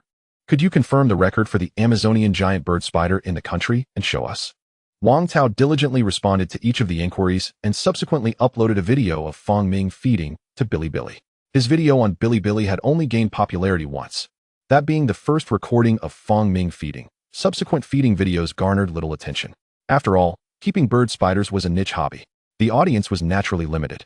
Even if outsiders were drawn in, they were mostly fearful or deemed it a bizarre practice. Wang Tao continued to upload videos, as doing so was a cherished pastime for him. The popularity of the videos was inconsequential. The primary goal was documentation. Earning a mere 10 yuan a month was hardly significant. He treated it as a routine, uploading Fong Ming's latest feeding video. However, He was taken aback when this video went viral. What? This is a spider? This is astonishingly large. It can't be real. How could there be such a large spider in the world? The blogger didn't even attempt to edit the image properly. Come on, just search it on Baidu. This is the Amazonian giant bird spider. Its mature size is indeed this large. A spider this size must be capable of devouring a person. I feel it's as big as my head. This is insane. What kind of person would keep such a creature? Could it lead to species invasion? Tropical species would perish in the wild due to temperature differences. Various opinions flooded the comment section. Wang Tao responded to the friendly comments while deleting the derogatory remarks. Nevertheless, the viral nature of the video introduced many to the existence of such large spiders, even those exceeding the size of a human head, as well as the bird spider species. Fang Ming had completed his hardening process. Wang Tao picked up a cockroach and tossed it into the enclosure. It was still a dubia cockroach, measuring 4 to 5 centimeters in length. This type of cockroach moves slowly, has no odor, and does not fly, making it an ideal food source. However, for Fang Ming, this prey was somewhat small. He pounced, and with his large fangs, swiftly dispatched 3 adult dubia cockroaches. The colossal cockroach appeared diminutive between his teeth. Wang Tao inhaled sharply, envisioning the fate of his finger if caught in those formidable jaws, which were as robust as his own digit. This feed seems small even for air. Wang Tao muttered. Fang Ming, indulging in the cockroach, wholeheartedly agreed, wishing it were larger. At that moment, a fleeting thought flickered through his mind, a sensation of sharing. He endeavored to harness this feeling in relation to the cockroach before him. Sharing inspiration, growth. In the next instant, Fang Ming sensed a spark of creativity transferring from his body into the cockroach. It can be utilized this way. Fang Ming seemed to glimpse a new frontier. However, given the controlled environment, he opted not to employ this ability, fearing the emergence of anomalies. He swiftly bit down on the cockroach, consuming it. The new cockroaches Wang Tao had ordered soon arrived, among which were the pricey Ma Dao Fa Xingzhang, Ma Island sound-producing cockroaches. In truth, a spider of Fang Ming's size would find birds or small white mice to be the perfect fare. Yet, arthropods cannot digest the fats of mammals, thus necessitating the purchase of larger cockroaches for the health of his tarantula. Common feeds such as the American cockroach and oil palm weevil also seemed diminutive compared to Fang Ming's needs. The Ma Dao Fa Xingzhang can grow to approximately 9 to 10 centimeters in length and are particularly expensive, costing 30 to 40 each.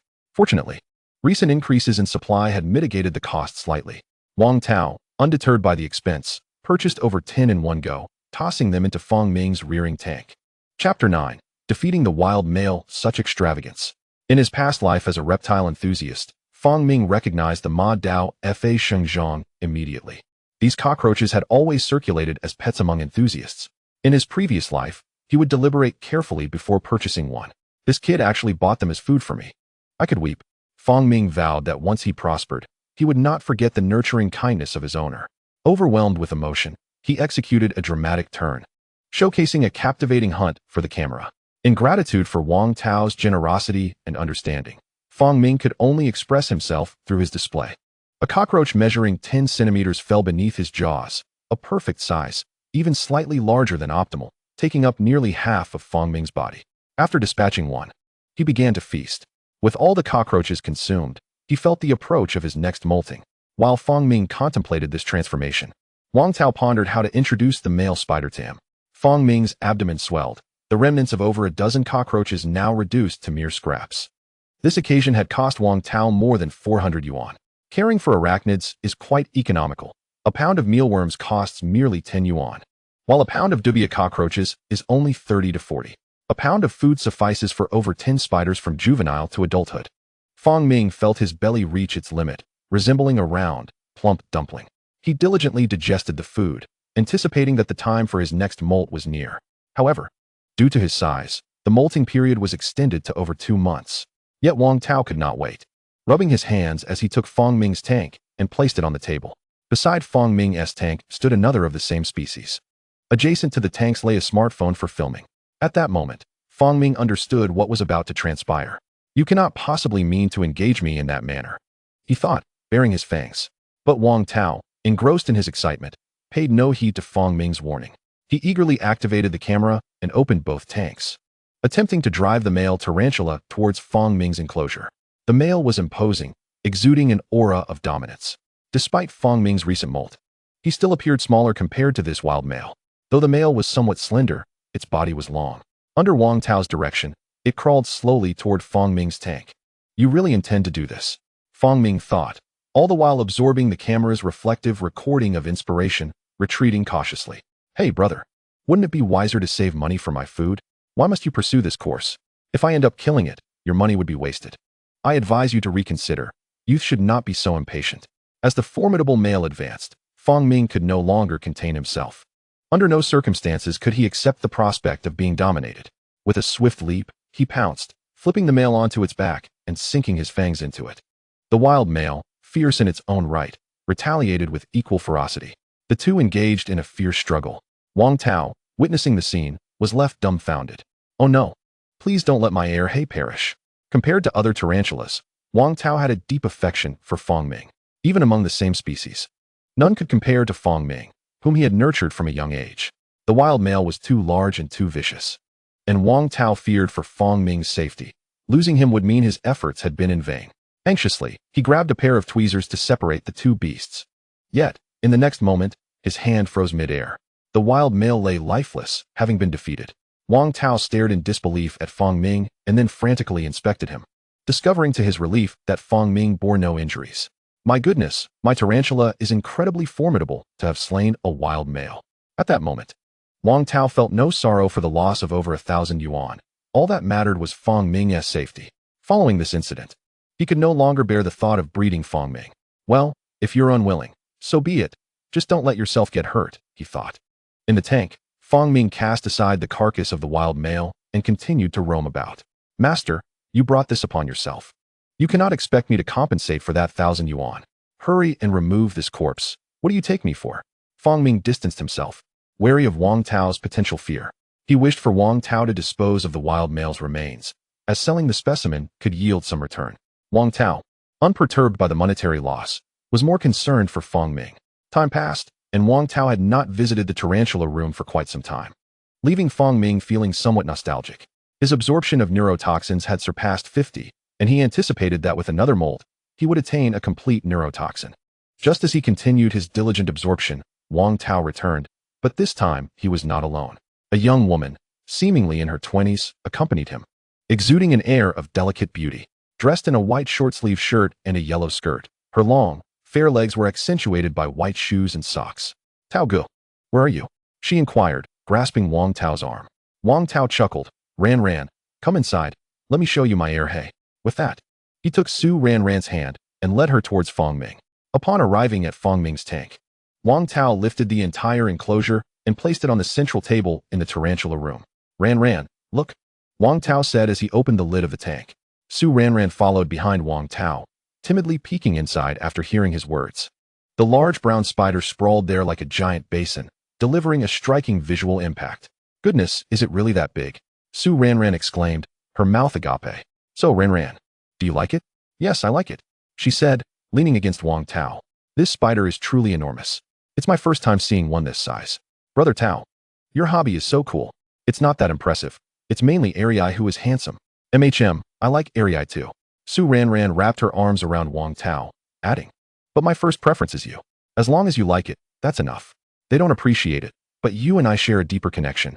Wang Tao replied with a silly grin. Su Ran smiled softly, thinking that they simply did not understand the charm of these spiders. Fong Ming listened in a daze. Wait. Bro, have you found a girlfriend again? Instinctively, he assessed that Wang Tao must be quite wealthy. After all, how could a goddess, even after being mistreated, still reach out to Wang Tao? It hadn't been long since a green tea sister had appeared, proclaiming her fondness for spiders. Yet, Fong Ming detected a hint of fear in her eyes, which contradicted her claims of affection. However, Fong Ming remained silent, hoping that Wang Tao would continue to care for him. This time, the molting process took an unusually long time, contrary to Fong Ming's expectations. It took nearly 3 months to begin molting, during which he even consumed additional food. This realization struck Fong Ming. The previously rapid growth had ceased. While Fong Ming was molting, Wang Tao acquired another batch of beetles. Chapter 10. Extreme size. Fong Ming lay down, immediately sensing a surge of inspiration around him. He absorbed it one by one, discovering it was the trait of rapid digestion. Initially, he thought it was his owner watching over him, but it turned out to be the inspiration from the newly purchased larva of the beetles, specifically a type of large white worm. However, After a brief molting process, Fong Ming realized that this inspiration did not stem from Wang Tao, as the influx was too abundant and continuous. Wang Tao could not possibly stand there watching him for 7 or 8 hours. Thus, it was certain that Wang Tao had acquired another pet, placed atop the cabinet. This molting process was particularly lengthy, lasting nearly 10 hours before Fong Ming finally emerged from his old skin. A few hours after Fong Ming completed his molting, Wang Tao entered the room. He picked up the shed skin and measured it with a ruler, exclaiming, "The leg span is 228 centimeters, almost 23 centimeters." He then gazed at the newly molted Fong Ming, astonished. No way, how could it have grown this much? Even after reaching maturity, the female avicularia would continue to molt, but the growth after that would be minimal, often resulting in little to no increase, and sometimes even a decrease. Yet, what astonished Wang Tao was that the newly molted Fong Ming appeared visibly larger, a full circle bigger than before. Previously, Fong Ming's size had already approached the average for an Amazonian giant tarantula, but this time it had increased significantly. Could it be a record-breaking size? Wang Tao murmured, filled with disbelief. The current record was a leg span of 26 centimeters, and Fong Ming's span could very well reach that. Even if it did not, it could still be deemed the largest currently available on the market. Wang Tao swallowed nervously and quickly opened the forum. He found his own record post, Tao Tao Jiang Shui. A heads up, the largest Amazonian giant tarantula in the country is about to emerge, awaiting hardening. Since this post had become a hot topic, the announcement garnered a great deal of attention. Is the poster just boasting? You've only been raising them for less than a year. How could you break a record? I don't believe it. Show me the proof. Don't tell me it looks big. But when measured, it's still the same size. I bet the poster STB tarantula size does not exceed 24 centimeters, waiting to be proven wrong. Wang Tao snorted in response. Once it hardens, I'll post a size chart and show you all. He closed the forum, no longer engaging with the netizens, and turned his attention back to Fong Ming, marveling at the size. It's enormous, truly enormous. Ari, if you grow any larger, I might need to consider a bigger enclosure for you. Wang Tao spoke, though he had no real mental preparation for it. Instinctively, he believed that Fong Ming's size at this leg span was about sufficient. Further molting would not result in more growth. A week passed, and Fong Ming's exoskeleton finally hardened. He stretched his limbs, relishing his new length. The enclosure Wang Tao purchased was 30 centimeters long, which had originally been adequate for Fong Ming's movement. However, now that he had stretched, he realized it fell short by a few centimeters, indicating that he could fill the entire enclosure. Given that the enclosure is 30 centimeters long, my current leg span must be at least 25 to 26 centimeters, Fong Ming thought to himself, simultaneously pondering. This leg span could be the world record for the Amazonian giant tarantula. Could I be breaking records? How could I grow so rapidly? In that moment, Fong Ming suddenly grasped the meaning of growth. Could I be capable of infinite growth? At that instant, a sense of crisis enveloped Fong Ming. Previously, he had felt no concern due to his long lifespan and the safe environment allowing him to absorb inspiration, ultimately rendering him invincible in the wild. However, with his increasing size, he now had to contemplate venturing into the wild earlier. He mused, what if my leg span reaches 30 to 40 centimeters? I might frighten my owner.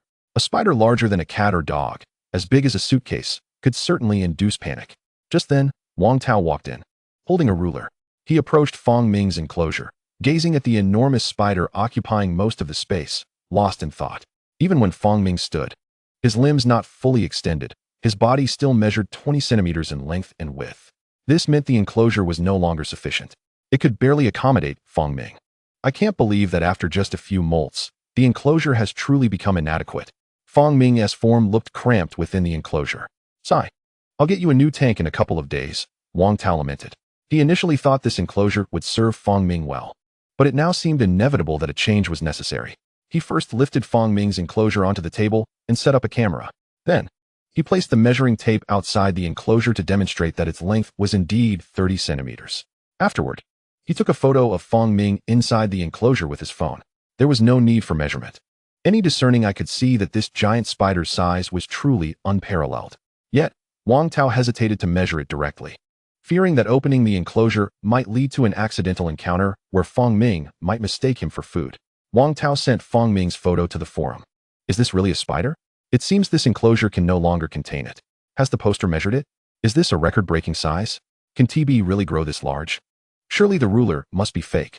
Tao Tao Jiang Shui, absolutely genuine, visually estimated to have a leg span of 25 to 26 centimeters. It may not necessarily break the record, but it should be the largest available on the market. The poster is impressive. Looking forward to a feeding video. Will it come out? Wang Tao chuckled at the flurry of comments.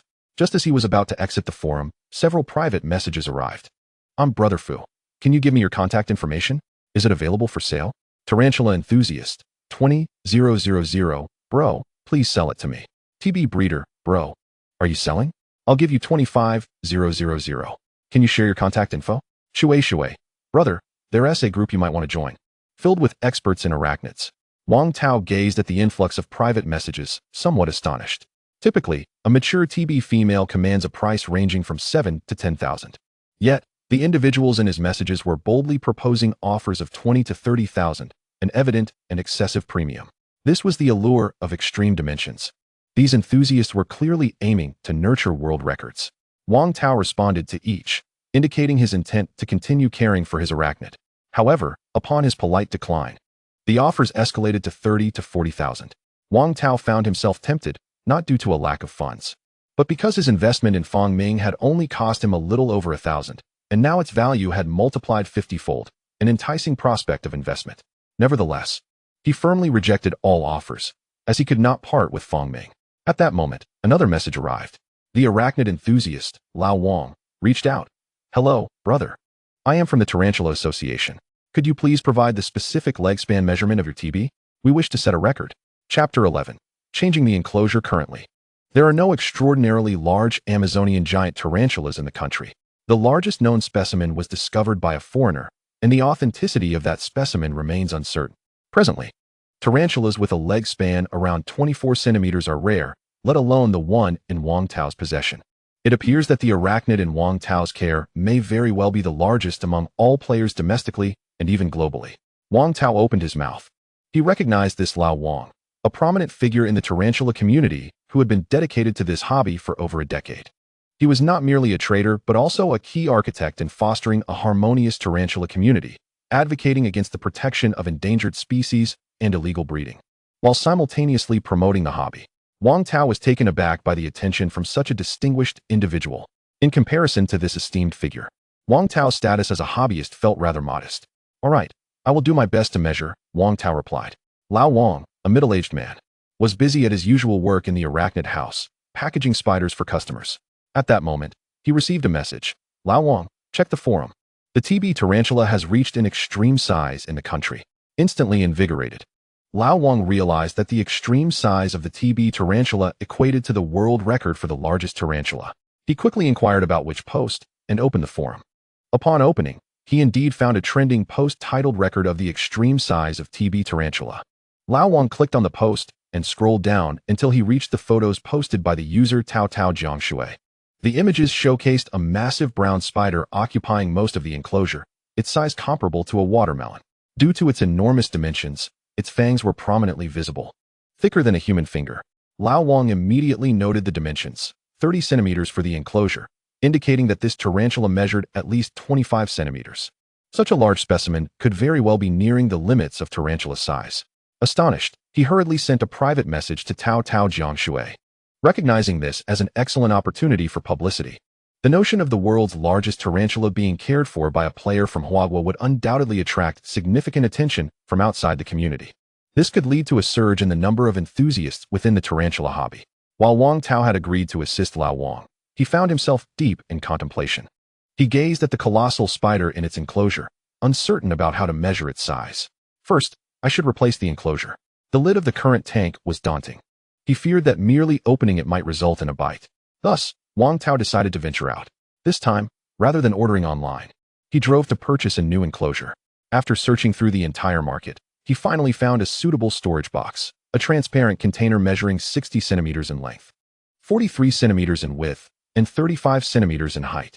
Wang Tao considered this spacious enough for air, reasoning that, regardless of its extreme dimensions, further growth would likely be minimal, perhaps just 1 or 2 centimeters.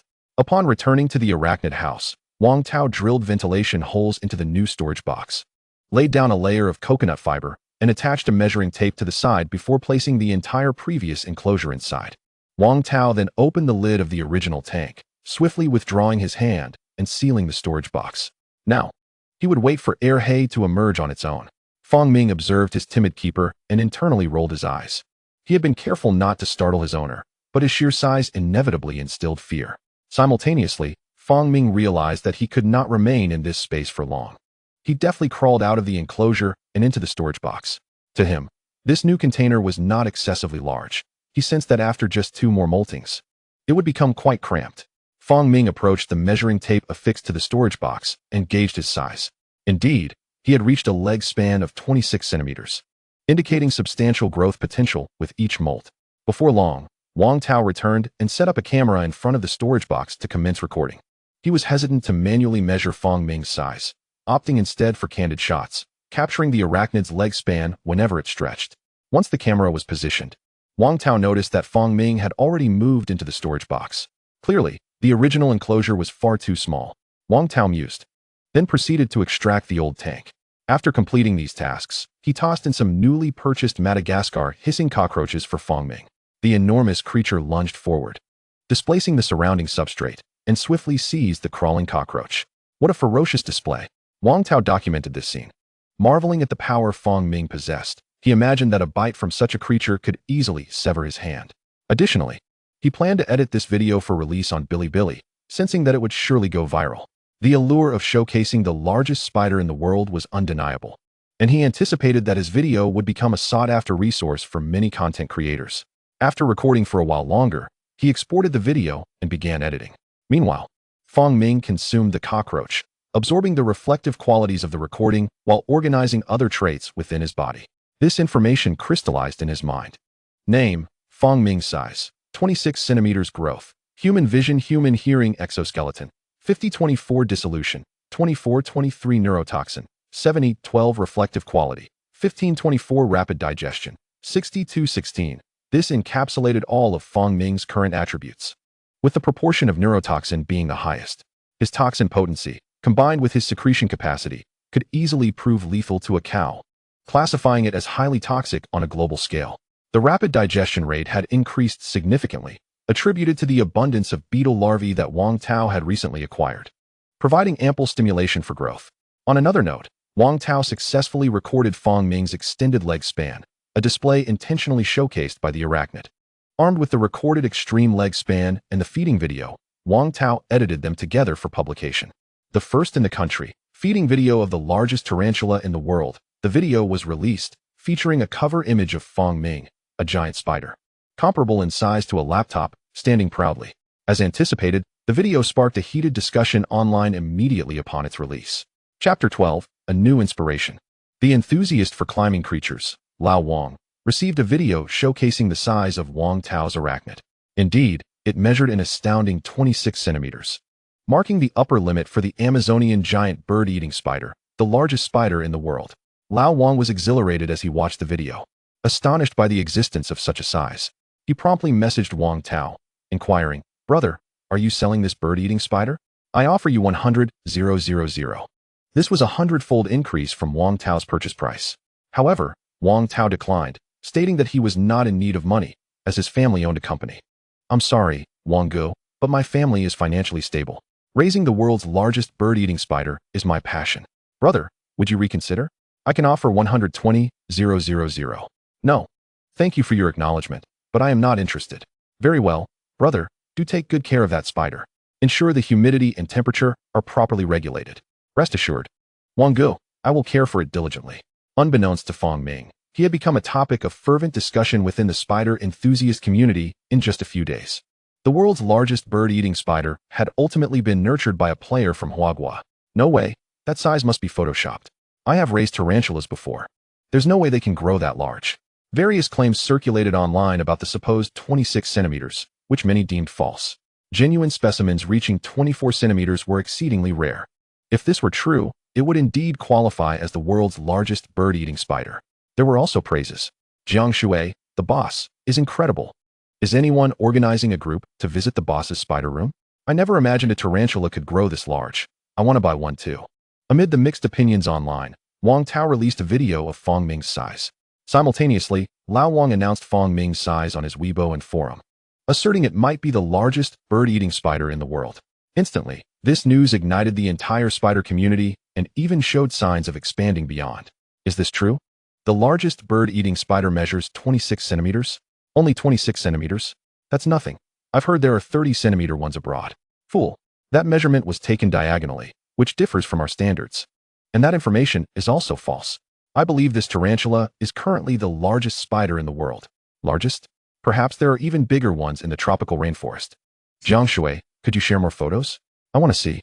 Moreover, the video released on Bilibili by Wang Tao also gained traction, breaking into broader circles. Kneeling in admiration of boss Tao Jiang Shui, truly impressive for raising such a massive spider. Goodness, it's so large. Are you all insane? Maya, this must be fake. How could a spider grow that big? Genetic mutation? Don't let it cause an invasive species issue. If it escapes, it would be terrifying. Quick, take it away. This creature might become sentient. Let it stay at my sister's place. I need to move out. Although netizens were engaged in various banter, one thing remained undeniable. Fong Ming had indeed become extraordinary. He was currently placed directly on the central table of the spider room by Wang Tao.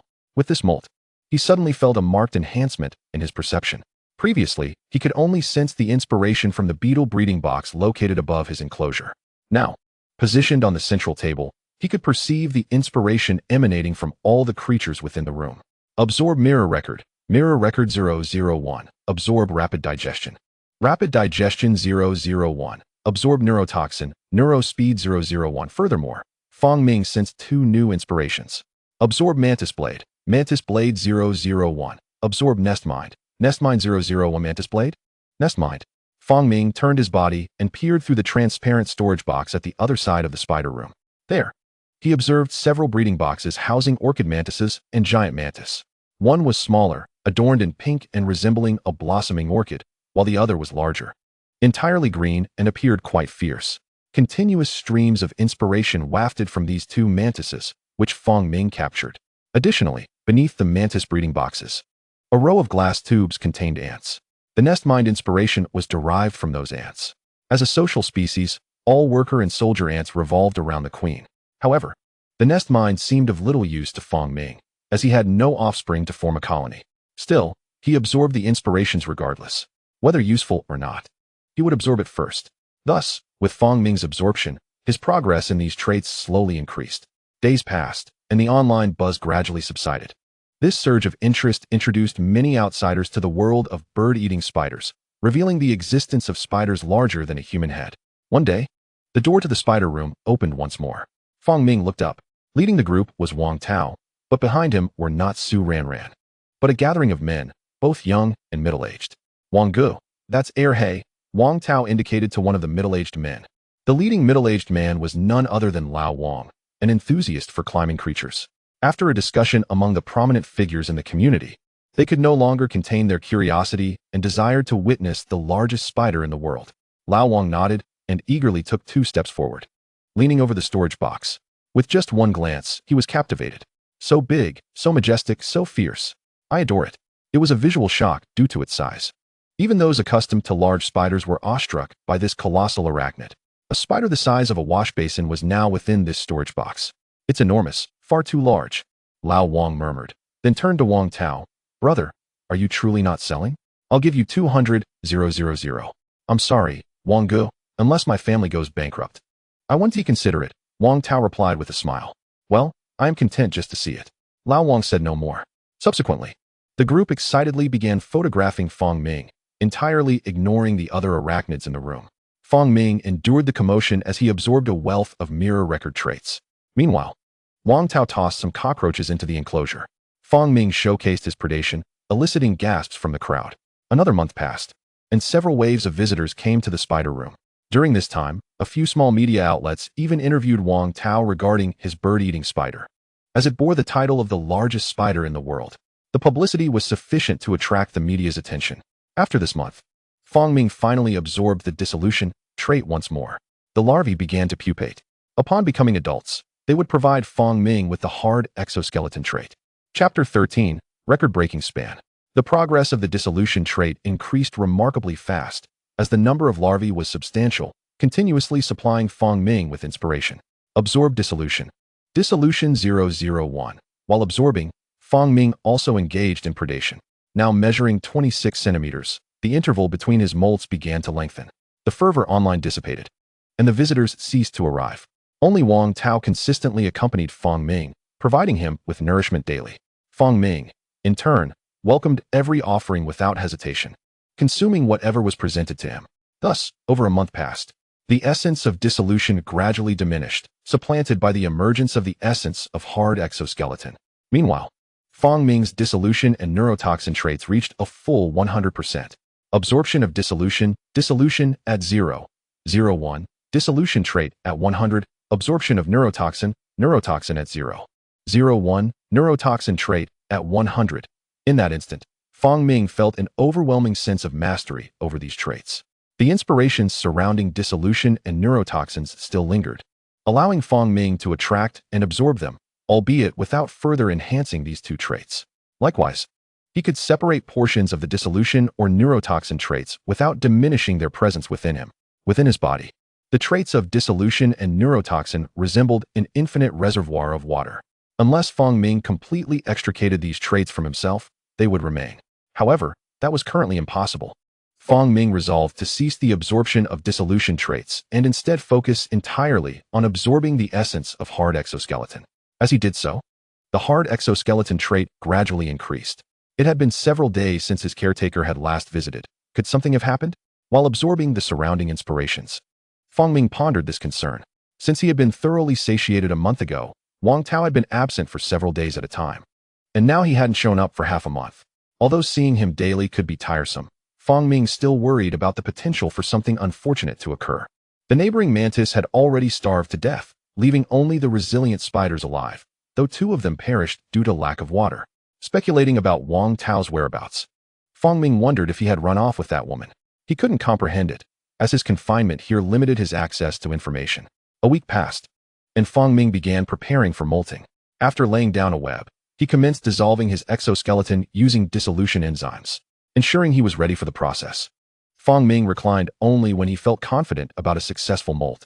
He sensed that this time, his size would experience significant growth. He was certain that his growth ability would allow him to molt infinitely and grow without bounds. He needed to consider his future life in the wild after escaping. At this rate of molting, within a year, Fang Ming would astonish the entire natural world. At that point, a spider the size of a calf would likely be regarded as an extraterrestrial specimen. Perhaps he should just make a run for it during this opportunity, he mused. He felt that upon successfully molting, his enlarged form would also amplify his strength, allowing him to attempt to overturn the breeding box. Fang Ming molted while continuing to absorb the essence of hard exoskeleton. This time, the molting process took him approximately 13 to 14 hours to complete.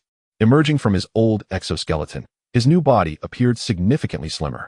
However, it was evident that his 8 legs had grown considerably longer compared to his previous form. As the new exoskeleton began to harden, Fang Ming simultaneously absorbed the hard exoskeleton derived from beetles. Given his current size and the enhancements from the hard exoskeleton trait, the thickness of his exoskeleton was several times greater than that of beetles. Fang Ming estimated that his leg span now reached 29 centimeters, making him a colossal creature, surpassing even some cats and dogs in size. Several days passed, and Fang Ming's exoskeleton continued to harden. He awaited the completion of this process. The immense growth in size instilled in him a desire to escape swiftly, fearing the astonishment he would evoke among ordinary people. Fang Ming resolved to overturn the breeding box and flee once his exoskeleton fully hardened. However, before the hardening could be completed, his long-absent caretaker, Wang Tao, returned. Hearing the sound of the door, Fang Ming hurriedly glanced toward it. The door swung open, revealing Wang Tao, who entered with a beaming smile. As if he had encountered some fortuitous event, he cheerfully moved forward and turned on the lights in the enclosure. In the next moment, his expression froze, and his smile faltered.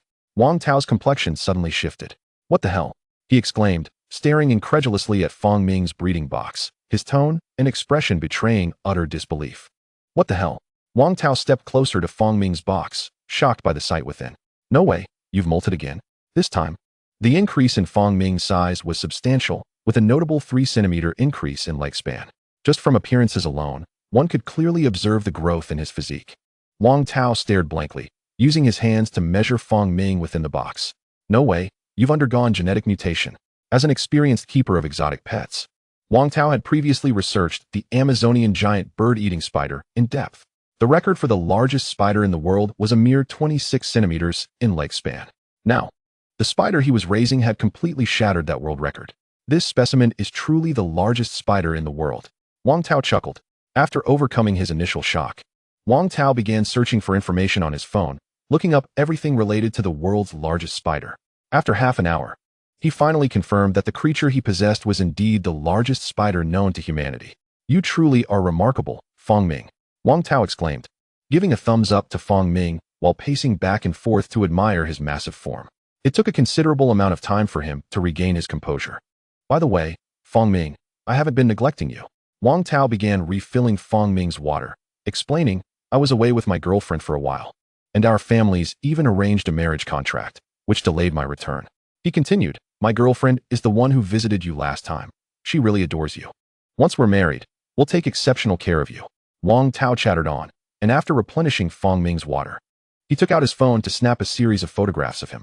"Tao Tao Jiang Shui, brothers, we've broken the record. The maximum leg span of the Amazonian giant bird-eating spider is 29 centimeters. Chapter 14. Academic interest. Wang Tao posted Feng Ming's post-molt dimensions and photos in his record thread. Currently, his thread was the hottest topic in the spider community. As soon as he uploaded Feng Ming's size and photos, it caused an uproar. Could the poster provide more detailed shots? If this is real, the Academy will have to award you a new species discovery prize. It is widely known that the maximum leg span of the Amazonian giant bird-eating spider is 26 centimeters, and that record belongs to foreigners. The spider in the picture has indeed molted, and it is significantly larger than the last measurement, which was already at 26 centimeters. This suggests that the previous claim was also a fabrication. After all, spiders are arthropods, and in today's oxygen-rich environment on Earth, it is impossible for them to attain such a massive size. I believed it last time, but now it seems the poster is resorting to any means for traffic. Traffic. My foot. What use is traffic in a forum? Various opinions and debates erupted beneath Wang Tao's post.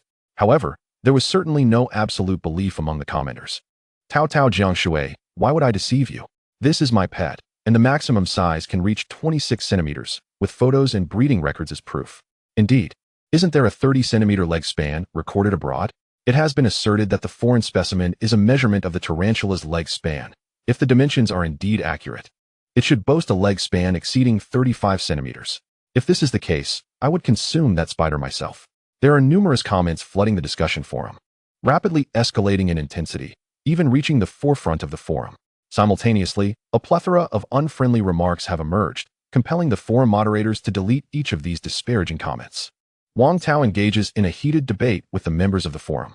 Just as both sides appear to be at an impasse, the user known as Lao Wang, an enthusiast of arachnids, unexpectedly shares a message. Lao Wang states, "I have personally witnessed the TB, Theraphosa blondie, of Tao Tao Jiang Shui, and prior to molting, it indeed had a leg span of 26 centimeters. Hence, this measurement should be authentic." The TB breeder corroborates this, affirming that he has also seen it. "Had I known this tarantula could molt and grow again, I would have offered an additional 200,000. A tarantula aficionado remarks, "So you all are quoting such high prices. I feel my offer was far too low." Various prominent figures within the tarantula community, who have visited Wang Tao's home, rise to express their support. Some accuse others of attempting to deceive, while others express disbelief, insisting that unless they see it with their own eyes, they cannot accept it. The debate intensifies, and as discussions proliferate, a photograph of Feng Ming is disseminated across various tarantula groups. The image soon spreads to numerous unrelated groups, and in a short span, countless individuals behold this purportedly largest tarantula in the world, one larger than a human head, a behemoth that cannot even fit within a large pot. The fervor surrounding it escalates dramatically. Simultaneously, at the Natural Science Academy, an elderly professor opens his phone and discovers a photograph sent by a colleague. "Oldley, you specialize in the study of arthropods within the arachnid class. Take a look at this photo. It is currently garnering significant attention." Li He and Yu don their glasses and examine the image of a colossal brown spider within a storage box. This is Theraphosa blondie. How could it possibly be this large? Theraphosa blondie is the Latin name for the Amazonian giant tarantula, commonly referred to as TB. Li He and Yu quickly respond, inquiring if the image is genuine. The reply comes swiftly. It should be authentic. There is a human arm visible on the left side of the image, suggesting that the tarantula is indeed quite substantial. Li He and Yu gasp in astonishment. Thank you. After concluding their conversation, he revisits the image and traces its origins back to the forum post about Tao Tao Jiang Shui's tarantula. As scholars, Li He and Yu conduct research on tarantulas, but have had little interaction with the commercial or enthusiast circles. However, there are scholars within their research institute who maintain close ties with the tarantula community. Some even take on freelance work. During their overseas excursions, enthusiasts occasionally contact them, bringing back new or rare tarantula species. Li He and Yu meticulously review the post, and if the leg span is indeed that large, this tarantula could potentially break the world record. Of course, breaking records is not Li He and Yu's primary concern. They are more intrigued by the possibility of this tarantula being a new species, akin to a new variant of the Amazonian giant tarantula. Given that the Amazonian tarantula does not grow to such dimensions, if it is a new species, it may indeed be plausible. Discovering a new species, while not a significant academic endeavor, could yield enough material for a scholarly article warranting further investigation. As Fong Ming absorbs the surrounding inspirations, he solidifies his form. Following a successful molt, he perceives an enhanced sensitivity to the inspirations around him. He becomes aware of two additional sources of inspiration, one derived from the pheromone perception of ants, and the other from the nearby horned frogs, specifically their tongues. Horned frogs are also popular pets, known for their endearing appearance and vibrant colors. After absorbing the essence of the frog's tongue, Fong Ming suddenly senses peculiar changes occurring within his mouthparts. He realizes that he may be on the verge of developing a tongue akin to that of an amphibian. This is alarming. Aware of the implications, Fong Ming halts the absorption process. If he absorbs too much, and a frog-like tongue were to manifest within his mouthparts, dissection would be inevitable. He reflects on the current state of his form, which can still be attributed to a genetic mutation. However, if an arthropod were to develop amphibian organs, the consequences would be unimaginable. It would likely attract the attention of scientists worldwide. Fong Ming promptly ceases his absorption and bites into a nearby cockroach, expelling the recently absorbed essence of the frog's tongue. The cockroach, experiencing rapid mutations, swiftly develops tumors. Yet, in the next moment, Fong Ming obliterates it, consuming it whole. Chapter 15. Scholars come to study. Wang Tao passionately engages with online critics. In defense of Fong Ming, he fervently speaks out, almost risking his account's suspension. No matter how you argue, yours is a fraud. It has not received recognition from any authoritative body. Wang Tao retorts, as an enthusiast, what need do I have for official validation? Then your claims are false. Wang Tao struggles to articulate his points, and the online skeptics remain unconvinced. At that moment, a message suddenly appears in Wang Tao's inbox. He opens it, initially assuming it to be a reprimand from a critic. To his astonishment, he finds that it has indeed attracted national attention. 5 days later, Wang Tao and his fiancée, Su Ranran, stand by the roadside, awaiting the arrival of official personnel. A vehicle approaches slowly from the distance and parks beside them. Wang Tao rushes forward. The car door opens, revealing an elderly professor with graying hair, followed by 3 doctoral students, 2 men and a woman, each equipped with various tools. After exchanging pleasantries, Wang Tao leads them directly to the arachnid room. Upon switching on the lights, he gestures toward the large enclosure at the center of the table. Professor Li, the specimen is right here. You may observe it for yourselves. Very well. Professor Li replies without looking back, his gaze wholly captivated by the colossal spider within the enclosure. The photograph had not been doctored. They all recognize that this tarantula exceeds the maximum known dimensions. However, witnessing it in person elicits an entirely different sensation. The group stands in awe, gazing at a spider larger than a cat, unable to tear their eyes away from Fong Ming. My goodness, this is astonishingly large. Yu Yiji exclaims, unable to contain herself. She is one of the doctoral students of Professor Li He. The male students nod in agreement, expressing their astonishment. After years of studying arthropods, I've never encountered anything as large as this, aside from the king crab. Truly remarkable. Nature is incredible. Professor Li marvels at Fong Ming in the enclosure. Meanwhile, within the enclosure, Fong Ming feels a sense of trepidation, retreating slightly, though his massive form remains conspicuous even in the corner. It is astonishing how swiftly this group of researchers has turned their attention to me. Indeed, my size seems to be the magnet drawing them in. Fong Ming's greatest fear has materialized. His physique has ensnared the scientists from the Academy of Sciences. If they were to confine him for research, how could he ever roam freely in the wild? Since his molting, he has been hardening, and thus far, there has been no opportunity for escape. If only these researchers had arrived a bit later. He fervently hoped his caretaker would choose to keep him. Fong Ming raised his head and gazed at Wang Tao. who stood amidst the crowd.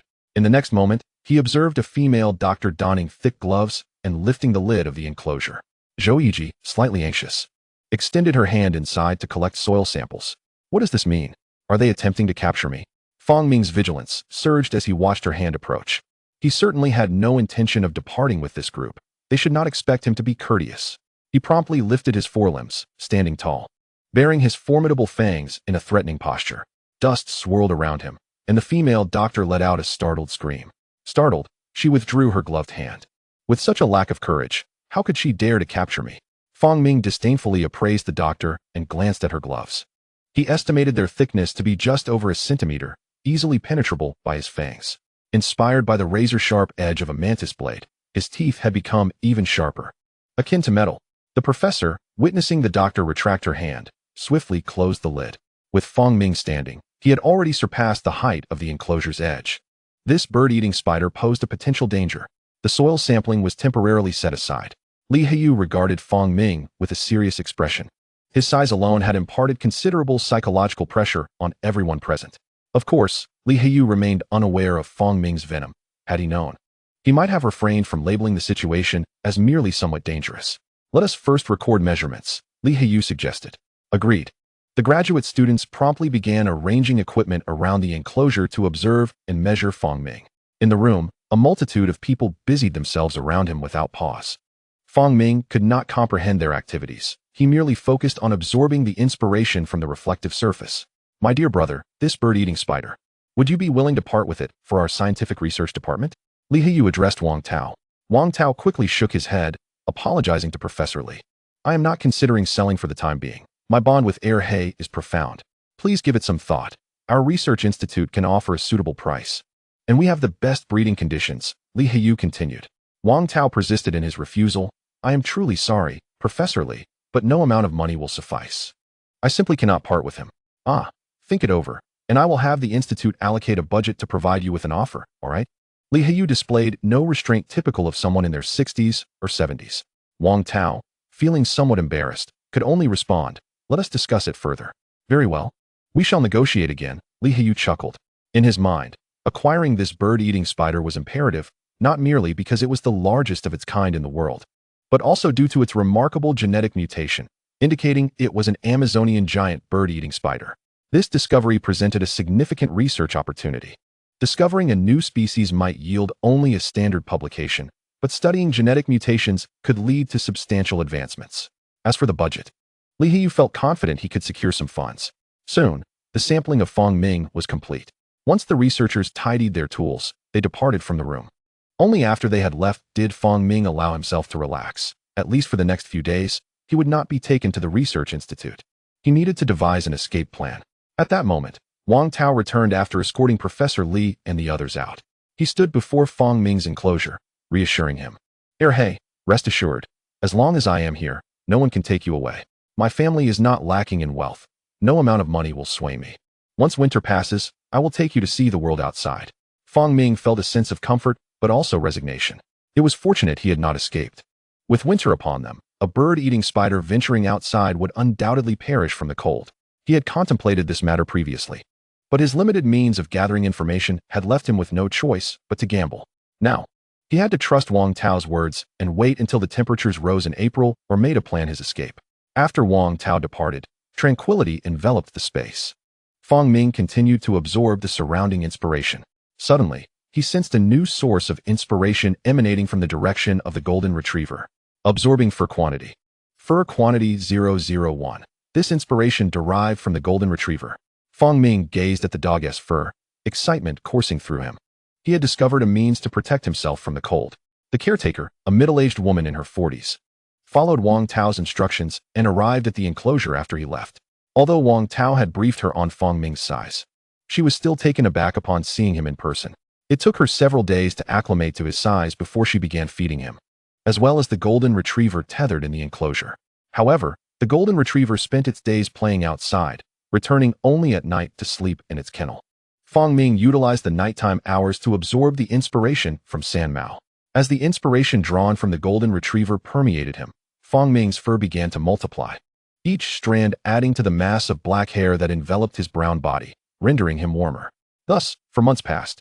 With his growing size, the shedding cycles extended as well. Despite the passage of over 4 months, he still harbored no desire to molt. However, the food he digested had begun to shape a new form within him. Fong Ming sensed that within a month, he would be ready to shed his skin. Yet, before that, he planned to escape. Over the past 4 months, the attire of the caretaker indicated that the outside world was gradually warming. Moreover, he had absorbed a considerable amount of inspiration from his fur, which would help him withstand the chill. This was sufficient for him to survive in the wild. Though Wang Tao had never intended to sell him to the Academy of Sciences or other players, as the next shedding approached, Fong Ming felt a growing anxiety. Should he molt again, his size would increase further, and Wang Tao might find it difficult to bear the pressure from the outside world. Fong Ming resolved to escape that very night. He examined his body. Name: Fong Ming. Size: 29 centimeters. Growth: human vision, human hearing, hard shell, dissolution, neurotoxin. Mirror record: 5323. Rapid digestion: 9516. Mantis blade: 7944. Mother nest thinking: 9316. Pheromone perception: 6212. Fur volume: 2497. Several attributes had nearly reached 100%. This was the result of Fong Ming's efforts over the past 4 months. Were it not for the demise of many subsequent mantises and ants, the mantis blade and mother nest thinking attributes would have also reached perfection. There was nothing left to cherish in this enclosure. Tonight, he would act and return to the wild. Fong Ming thought to himself, Wang Tao? Perhaps we shall meet again by fate. He had learned Wang Tao's name from others. He felt a sense of gratitude towards this caretaker, yet now he had to leave. As night fell, Fong Ming accelerated from one end of the enclosure to the other, his massive form colliding against the walls. He had gained over 1 kilogram, and when he crashed into the enclosure, it actually shifted. With a loud clatter, the enclosure slid forward a small distance. Fong Ming had observed that the table was not particularly high, yet not low either. If he could topple the enclosure, it was possible to dislodge the lid, allowing him to escape. With renewed determination, he charged once more. The enclosure slid 2 steps further. At that moment, it seemed the commotion had startled the golden retriever that had been lying on the ground. That wretched dog. Fong Ming cast a resentful glance at the golden retriever. The dog, terrified, cowered in the corner, barking in Fong Ming's direction. Since being brought into the enclosure, the golden retriever had been excessively fearful of Fong Ming. As a mere dog, it had never encountered such a large spider, and it was utterly terrified. Despite their 4 months of close quarters, the dog's fear of Fong Ming had not diminished in the slightest. Deep in the enclosure, it remained a position the golden retriever dared not approach. Should it continue barking, it would surely attract the caretaker's attention. Fong Ming had no means to silence the large dog. Thus, he had to escape before the caretaker arrived. He took a step forward, preparing to strike the enclosure again. Just then, the door to the enclosure swung open unexpectedly. It was impossible for the caretaker to arrive so swiftly. She had been in such a deep slumber. Fong Ming was taken aback. But in the next moment, he caught sight of a familiar figure entering the enclosure. It was Wang Tao. However, at that moment, Wang Tao appeared disheveled, his eyes swollen, and his steps unsteady. Chapter 17. A new map. The Research Institute. You have returned. This was Fong Ming's silent greeting to Wang Tao. Your timing could not be worse. Fong Ming felt a pang of disappointment. This wretched caretaker had been absent for over 4 months. Yet he returned precisely when Fong Ming was about to undertake the most crucial task. Wang Tao's demeanor was peculiar, as though he had lost his spirit. His eyes were red and puffy, his gait unsteady and devoid of light. Hadn't this child gone on a honeymoon? What could have happened? Fong Ming pondered in confusion, just as Wang Tao suddenly knelt before him. Woo-woo, I was deceived. That Su Ranran is nothing but a scheming woman. Su Ranran, was she not Wang Tao's fiancée? Had they not gone to marry? She doesn't genuinely like tarantulas. She deliberately deceived me to get close to you. Fong Ming knew this. For when Wang Tao had introduced Su Ranran into the enclosure, he had seen the disdain and aversion in her eyes. But how could he, a spider, communicate such matters to humans? She tricked me, deceiving my entire family. Being deceived is one thing. As long as you are unharmed, that is what matters. Fong Ming consoled Wang Tao in his heart. He was indifferent to Wang Tao's romantic entanglements, merely finding amusement in the tale. After all, humans often endure their share of romantic heartache. However, Fong Ming soon found himself compelled to concern himself with Wang Tao's emotional plight. She deceived my family. We are bankrupt. Wang Tao cried out in anguish. Ah! Fong Ming was stunned, gazing at Wang Tao in shock. You are no longer a wealthy heir, so you wouldn't sell me, would you? Fong Ming felt a surge of anxiety. Brother, you wouldn't sell me, would you? I consume very little. I am easy to care for. In the next moment, Wang Tao's words shattered Fang Ming's hopes. Woo, the Natural Sciences Academy offered 3 million. I sold you to them. They promised to take good care of you. Hey, I am sorry. Fang Ming felt as though struck by lightning. Selling him to other players would be one thing, but to the Academy of Sciences? 3 million. Could it truly sever the bond of affection he held? That detestable Su Ranran. I shall ensure your demise. In an instant, Fang Ming harbored a deep-seated resentment towards Su Ranran. Do not worry, Hey. The people from the Natural Sciences Academy assured me they would only conduct research on you and would not harm you. Nonsense. Once I molt 2 more times, and my size reaches 30 or 40 centimeters, who knows what they might do to me? Fang Ming scoffed internally. The people from the Natural Sciences Academy have arrived and are waiting outside. I truly cannot bear to part with you. You are moving too quickly. Wang Tao's affection for Fang Ming had provided Su Ranran with an excellent pretext to approach him and gain his trust. Ultimately, Su Ranran employed certain tactics, securing Wang Tao's trust while transferring his family's assets. Wang Tao rambled on about these events, yet Fang Ming was no longer interested in such matters. Due to the bankruptcy and lack of funds, Wang Tao had no choice but to sell Fang Ming. 3 million was sufficient to help his family weather this crisis. The vehicle from the Natural Sciences Academy was parked outside. Several graduate students lifted Fang Ming's enormous enclosure and loaded it onto the vehicle. Wang Tao stood outside, craning his neck to peer inside, gazing longingly at Fang Ming's form. Hey, you must remember me. Wang Tao shouted, waving. Remember you? Fang Ming rolled his eyes and lay down on the ground. Inside the Academy's vehicle, a metal frame was secured to Fang Ming's enclosure to prevent any secondary harm during transport. This was quite humane. Soon, the vehicle from the Academy drove away. Wang Tao chased after it, crying and uttering touching words, which moved him deeply. Yet, none of this registered with Fang Ming as he contemplated his future. It was now certain that, for the time being, he would face no immediate danger. Even if subjected to research, it would likely be superficial. Living would undoubtedly hold greater value than perishing. Fang Ming pondered silently. Unless this group believed that I hold no research value, they would not resort to dissecting me. Thus, I should not be under any immediate threat. This indicates I have some time to devise an escape plan. In the Academy of Sciences, within the Arachnid Research Laboratory, Fang Ming found himself placed at the center of a room bustling with activity. He raised his gaze to survey the space, which was significantly larger than Wang Tao's crawling chamber. Although it could be categorized as a crawling chamber, it housed a greater array of research equipment and was populated solely by arachnids. Additionally, in one corner, there were a revolving box of dubia cockroaches and a small enclosure containing cherry cockroaches, alongside a tray of mealworms.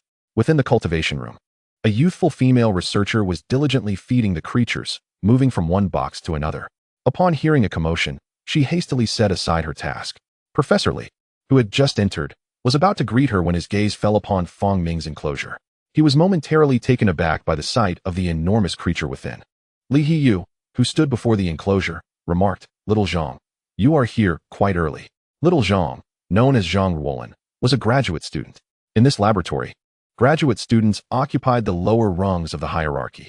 Consequently, Zhang Ruolin bore the daily responsibility of feeding the insects. To them, these creatures were not pets, but rather experimental apparatuses. However, since they were living beings, they required daily feeding and care. Zhang Ruolin had come early to fulfill her duties, which is how she came to witness Fang Ming, who had been transferred after a night's stay. Professor Li, this is Zhang Ruolin, she exclaimed, her mouth agape. She could hardly believe her eyes. How could such a gigantic spider exist in the world? The size of this spider, she thought, could only be witnessed in science fiction films. This new species we acquired in our lab must possess certain genetic mutations. It is currently the largest tarantula in existence. Li Hiyu explained, our upcoming research task revolves around it, and little Zhang, you will be responsible for its care. Zhang Ruolin swallowed hard and nodded. As a researcher in zoology, she was not afraid of spiders. She simply found Fang Ming's colossal size somewhat difficult to accept. All right, everyone, place your items here. Little Zhang, you stay with it for a while. The rest of you who have worked all night should go rest, Li Hiyu instructed. Soon, the Arachnid Research Laboratory was left with only Zhang Ruolin. She quickly finished feeding and hastened to Fang Ming's enclosure. Her curiosity piqued. How on earth did you grow to such a size? Zhang Ruolin mused, leaning closer to the enclosure to observe Fang Ming. Oh, what a beautiful researcher! Fang Ming thought as he caught sight of her long, dark hair and glasses. Retaining his human perspective, he appreciated her beauty and decided to give her a fright. Like a flash of lightning, Fong Ming lunged, his massive form enveloping the side of the enclosure, completely overshadowing Zhang Ruolan's face, separated only by a thin plastic barrier. Ah! Zhang Ruolan shrieked, stumbling back a few steps, nearly losing her balance.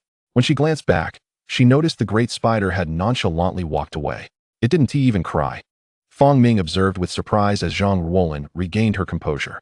He scrutinized her further, appreciating her beauty without any physiological interest, as his desires had shifted since his transformation into a spider. You! Zhang Ruolan exclaimed, realizing she had just been startled by a spider. However, upon reflection, she chastised herself for overthinking. Surely, the spider had merely reacted to her presence. After all, when she leaned closer, her breath must have reached the enclosure. This spider must have sensed my exhalation, prompting its sudden movement, she reasoned, standing before the enclosure once more. Unbeknownst to her, Fong Ming had acted deliberately. Nature is truly magnificent. This tarantula is astonishingly large. Zhang Ruolan marveled, suddenly considering, could it have lunged at me because it was hungry? With that thought, she retrieved a few mature dubia cockroaches, each approximately 4–5 centimeters in length. Carefully, she opened the enclosure and dropped the cockroaches inside, then resumed her observation of Fong Ming. Inside the enclosure, Fong Ming regarded the cockroaches with little appetite. Firstly, he was on the verge of molting and had already begun to refuse food. Secondly, such small cockroaches were hardly sufficient for his size. Why isn't he eating? Wasn't he quite aggressive moments ago? Zhang Ruolan wondered. She then watched as Fong Ming casually walked past the cockroaches without sparing them a glance. Could it be that the food is too small? But this is the largest food available in the lab, she thought, feeling a bit perplexed. Throughout the morning, Fong Ming acclimated to his new environment, observing his surroundings and waiting for Zhang Ruolan to depart before he began to sense the inspirations around him. A change of environment indeed brought forth a wealth of new inspirations. I never expected that a new setting could be so beneficial, Fong Ming mused, subsequently drawing in the inspirations one by one for examination. Absorb web weaving, web weaving 001. This inspiration stemmed from the web weaving spider. As a member of the tarantula family, Fong Ming could not spin webs. He seldom produced silk, only laying a thin layer on the ground during molting. As for the intricate webs resembling fishing nets, that was entirely beyond his capability. However, with the enhancement of his inspirations, he could one day acquire this ability. Absorb spines. Spines 001. This inspiration was derived from the red-clawed rainforest scorpion, which grows spines from its exoskeleton as a defense mechanism. This was a colossal scorpion with a tail length of up to 10 centimeters, adorned with spines on its pincers. However, this held little utility for Fong Ming, as growing spines would hinder the development of hair. He halted the absorption promptly. Absorb bloodsucking. Bloodsucking 001. Fong Ming paused, turning his attention to the source of this inspiration. It originated from a small feeding dish, which contained a minimal amount of inspiration. Upon closer inspection, he noticed tiny white particles within the dish. These were ticks, also arachnids, but classified as invertebrates. Although this inspiration was not particularly useful, it bore no significant impact on Fong Ming. Absorb Scorpion Claw 001. Absorb Scorpion Tail 001. Fong Ming realized that following his recent molt, he had absorbed a plethora of inspirations. Inspirations he had never sensed before were now within his reach. For instance, the scorpion claw and tail were clearly organs from other creatures, yet he could absorb them. Previously, he had only absorbed characteristics and abilities. Fong Ming decided to pause, opting not to absorb these two inspirations, as absorbing them would necessitate their expression in his body, which would ultimately lead to dissection for research. He selectively absorbed certain inspirations around him, dismissing the rest. Absorb inspiration, web weaving 001. Absorb inspiration, bloodsucking 001. Absorb inspiration, infrared sensing 001. The last inspiration was absorbed from the surrounding cameras. These infrared cameras were not intended for monitoring them, but rather to prevent any potential sabotage in the cultivation room. Fong Ming continued to absorb his surroundings until the afternoon. As people gradually entered the laboratory, a crowd gathered at the entrance of the cultivation room. Little junior sister, let us in for a look. Indeed, little junior sister. I have experimental materials inside. I'll be right out. Little junior sister, are you really going to let these obnoxious men block us? At the entrance, Zhang Ruolan stood with her arms outstretched, preventing the group of senior brothers and sisters from entering. After Professor Li left in the morning, she received a message that no one was to enter the cultivation room before his return. Concerned for Fong Ming, the giant spider, Li Haiyu was quite attentive. Thus, in the afternoon, Zhang Ruolin obstructed the doorway. This group of senior students included not only those from their department, but also others who had come to catch a glimpse of the world's largest spider. No way. Not even for you, senior sister. The teacher said no one can enter, Zhang Ruolin firmly declared at the entrance. Oh, little junior sister. How about this? I'll treat you to breakfast for a month. No. Zhang Ruolin stood her ground. Come on, let me just take a look at the world's largest spider. I'm itching to see it. Yes, little junior sister, let us in. Amidst the commotion, Li Haiyu walked in. What is going on here? Upon hearing his voice, everyone immediately recoiled. One man turned and chuckled. Teacher, we just want to see the spider. Before Li Haiyu brought Fangming in, this group of arthropod researchers had already heard about him. The largest spider in the world and the first of its kind. The hype had captured their hearts. And upon hearing the spider was now in their possession, they could hardly wait to see it. You're all so restless. Researchers should be more composed, Li Haiyu admonished. Stand in line and follow me into the observation room. Yes. Under Li Haiyu's guidance, the group, filled with excitement, entered the cultivation room. Their gaze collectively fixed on the central rearing box. There, the gigantic spider, larger than a king crab, raised its front limbs to greet them. Get lost. Chapter 19. Another molt approaches. Fangming felt increasingly agitated, as if countless flies were buzzing around him. The group of young people surrounded him, incessantly chattering, displaying a naivety that was almost comical. Fortunately, Li Haiyu, fearing the spider might become stressed, soon ushered the crowd away. Everyone, disperse. We cannot study this tarantula right now, as another project remains incomplete. Zhang Ruolin, you and your fellow graduate students will observe this spider first. Before leaving, Li Haiyu assigned tasks, instructing Zhang Ruolin and her peers to study Fangming's behavior. Yes, Professor. Yes, good person. Fangming echoed in agreement. Until Professor Li completed his previous project, Fangming would remain unharmed. Even after its completion, there was no guarantee of danger. His value in life certainly outweighed that of a lifeless specimen. After Professor Li departed, Zhang Ruolin retrieved a set of equipment, setting up filming gear to capture 24 hours of footage of Fangming. That insufferable woman, spying on my life again.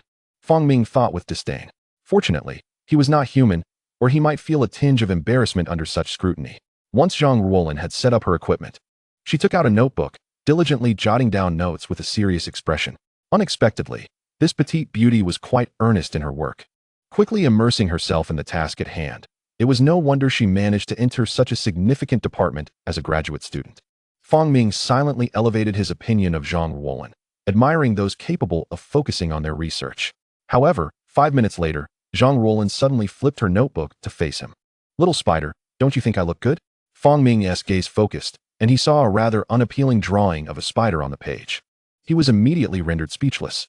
Zhang Ruolin giggled. From now on, I will be your keeper. If you continue to be fierce with me, I'll starve you for a few days. Humph. Though Fangming could not speak, he expressed his contempt for Zhang Ruolin through his actions. Starve him for days? He was well aware of his status as the laboratory's prized possession. The researchers would never allow him to go hungry. He promptly turned to the opposite side of the enclosure, presenting his back to Zhang Ruolin. Oh, you spider. Zhang Ruolin placed her hands on her hips and dashed to the other side of the enclosure to face Fangming. I'm talking to you. From now on, I will be your mother. Do you hear me? Mother? No way.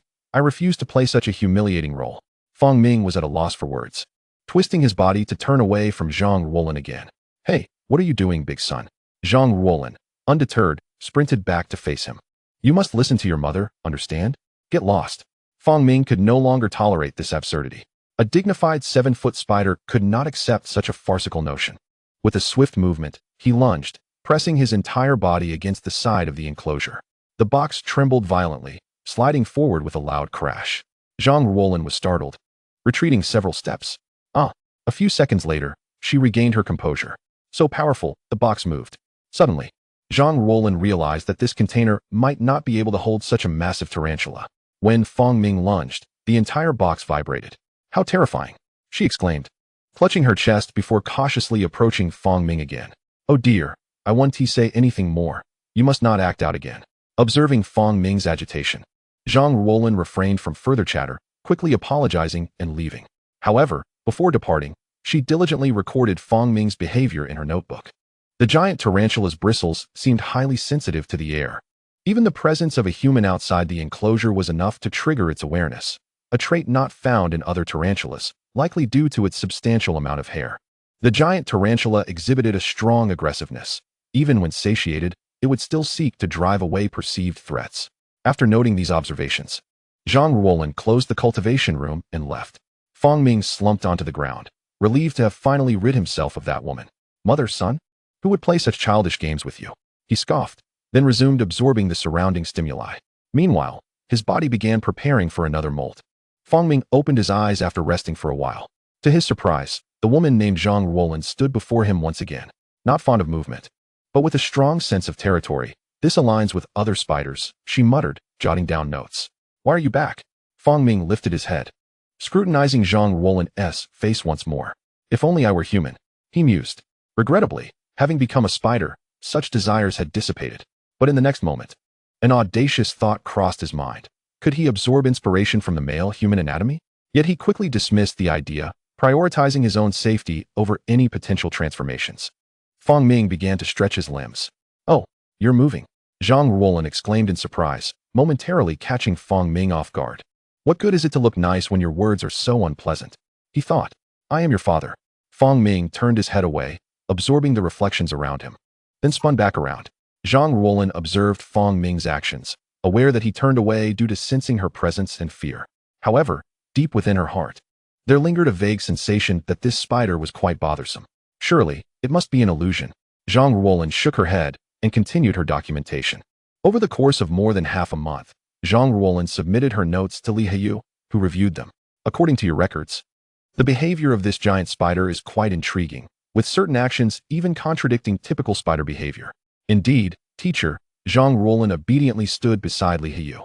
Many of its behaviors do not align with those of its species. Yet perhaps this is the peculiarity of the giant spider, which also represents the value of our research. Li Heyu was in high spirits, having completed that project, and declared that they would formally commence research on the giant spider. First, they would collect its hair and conduct DNA testing. Following the approval of Li Heyu's research proposal on the giant spider, their team was finally set to begin their investigation. Just as they were about to commence, Zhang Ruolin suddenly noticed that the giant spider had spun a layer of webbing on the ground. The team was taken aback. According to spider behavior patterns, this indicated that the giant spider was about to molt. Chapter 20. The completion of molting and new inspiration. The interval for this molting was approximately 5 to 6 months.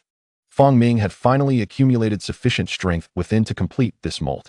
Even after 4 or 5 months, for a bird-eating spider of his size, this was remarkably swift. His leg span had exceeded 29 centimeters. After molting, a bird-eating spider would also experience some growth during the lengthy waiting period. Following his last molt, Fang Ming's exoskeleton had reached over 80 thickness, with a shell thickness of half a centimeter. Naturally, this characteristic had been documented by Zhang Ruolin, as his carapace thickness was indeed extraordinary. At that moment, he lay upon the web, using the digestive enzymes within to gradually dissolve his exoskeleton. The current thickness of his exoskeleton was impenetrable by his newly emerged body. As Fang Ming secreted enzymes, the exoskeleton began to be systematically broken down from the inside out. Of course, Fang Ming understood that ultimately, these remnants would be subject to scientific examination. With just a sample of his shed skin, researchers could analyze the residual enzymes. Nonetheless, he had to use these enzymes to soften his exoskeleton, otherwise, he would suffocate within his old shell. 2 days passed, and the exoskeleton had sufficiently softened, with a thick layer of decay accumulating on the inner skeleton, though there was no visible anomaly from the outside. Once he felt it was time, Fang Ming reclined on the web. Outside the breeding box, Zhang Ruolin recorded this scene with a camera. The molting of the giant spider left Li Heyu and the entire team astonished.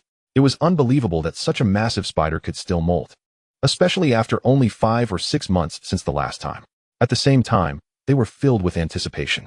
Would the giant spider grow even larger after this molt? Zhang Ruolin was responsible for documenting Fang Ming's process, observing through live streaming equipment while jotting down notes. She watched as Fang Ming lay down his 8 legs. A pair of forelegs and a pair of tail appendages began to emerge from the old shell. Then, he tore through the skin at his thorax, extending his limbs from that point. Zhang Ruolin swallowed hard, observing the elongated limbs. In that moment, she discerned that the giant spider had indeed grown in size. Originally large, it now resembled a beast breaking free from its chains, emerging from the old shell. As time passed, hour after hour, Fang Ming's body gradually emerged. revealing a much larger and more elongated spider. Nearly 20 hours elapsed before Fong Ming finally completed his molt. The enormous exoskeleton lay in the corner of the breeding box, while in another corner, a brown giant spider with a whitish sheen curled up. Its size had increased once again. This growth was substantial. Fong Ming could clearly perceive it. Perhaps 4 centimeters, perhaps 5, or even more. However, without measurement, he could not ascertain the exact increase. Zhang Ruolin, upon discovering that Fong Ming had completed his molt, hurriedly called Li Heyu. It was already deep into the night, and the ringing phone roused Li Heyu from his slumber. Xiao Zhang, how did the molt turn out? Li Heyu answered, already aware of Zhang Ruolin's intent to report. The success rate of spider molting is variable. Many spiders fail to molt and perish in the attempt. Each molt represents a rebirth for a bird-eating spider. It was successful, teacher. The giant bird-eating spider has successfully molted, Zhang Ruolin exclaimed excitedly, and its size has increased. Really? Li Heyu sat up in bed, a hint of excitement in his voice. Did you measure it? Teacher, there's no need for measurement. The size increase is evident to the naked eye. Such a significant growth? Indeed. Then wait for me. I'm heading to the research institute now. Unable to contain his eagerness, Li Heyu hastily got out of bed and drove to the institute. Shortly thereafter, he arrived at the research facility. Teacher, Zhang Ruolin greeted him at the entrance, her face bearing dark circles, revealing her fatigue. She had gone without sleep for a day to observe Fong Ming's molt. Quickly, take me to see, Li Heyu urged. Yes, teacher. The two entered the cultivation room. Just as Zhang Ruolin was about to turn on the lights, Li Heyu stopped her. Don't disturb it right after molting. With that, he quietly approached the breeding box, peering into it through the dim light of the cultivation room. In an instant, he was filled with joy. Indeed, the size had significantly increased, clearly visible to the naked eye.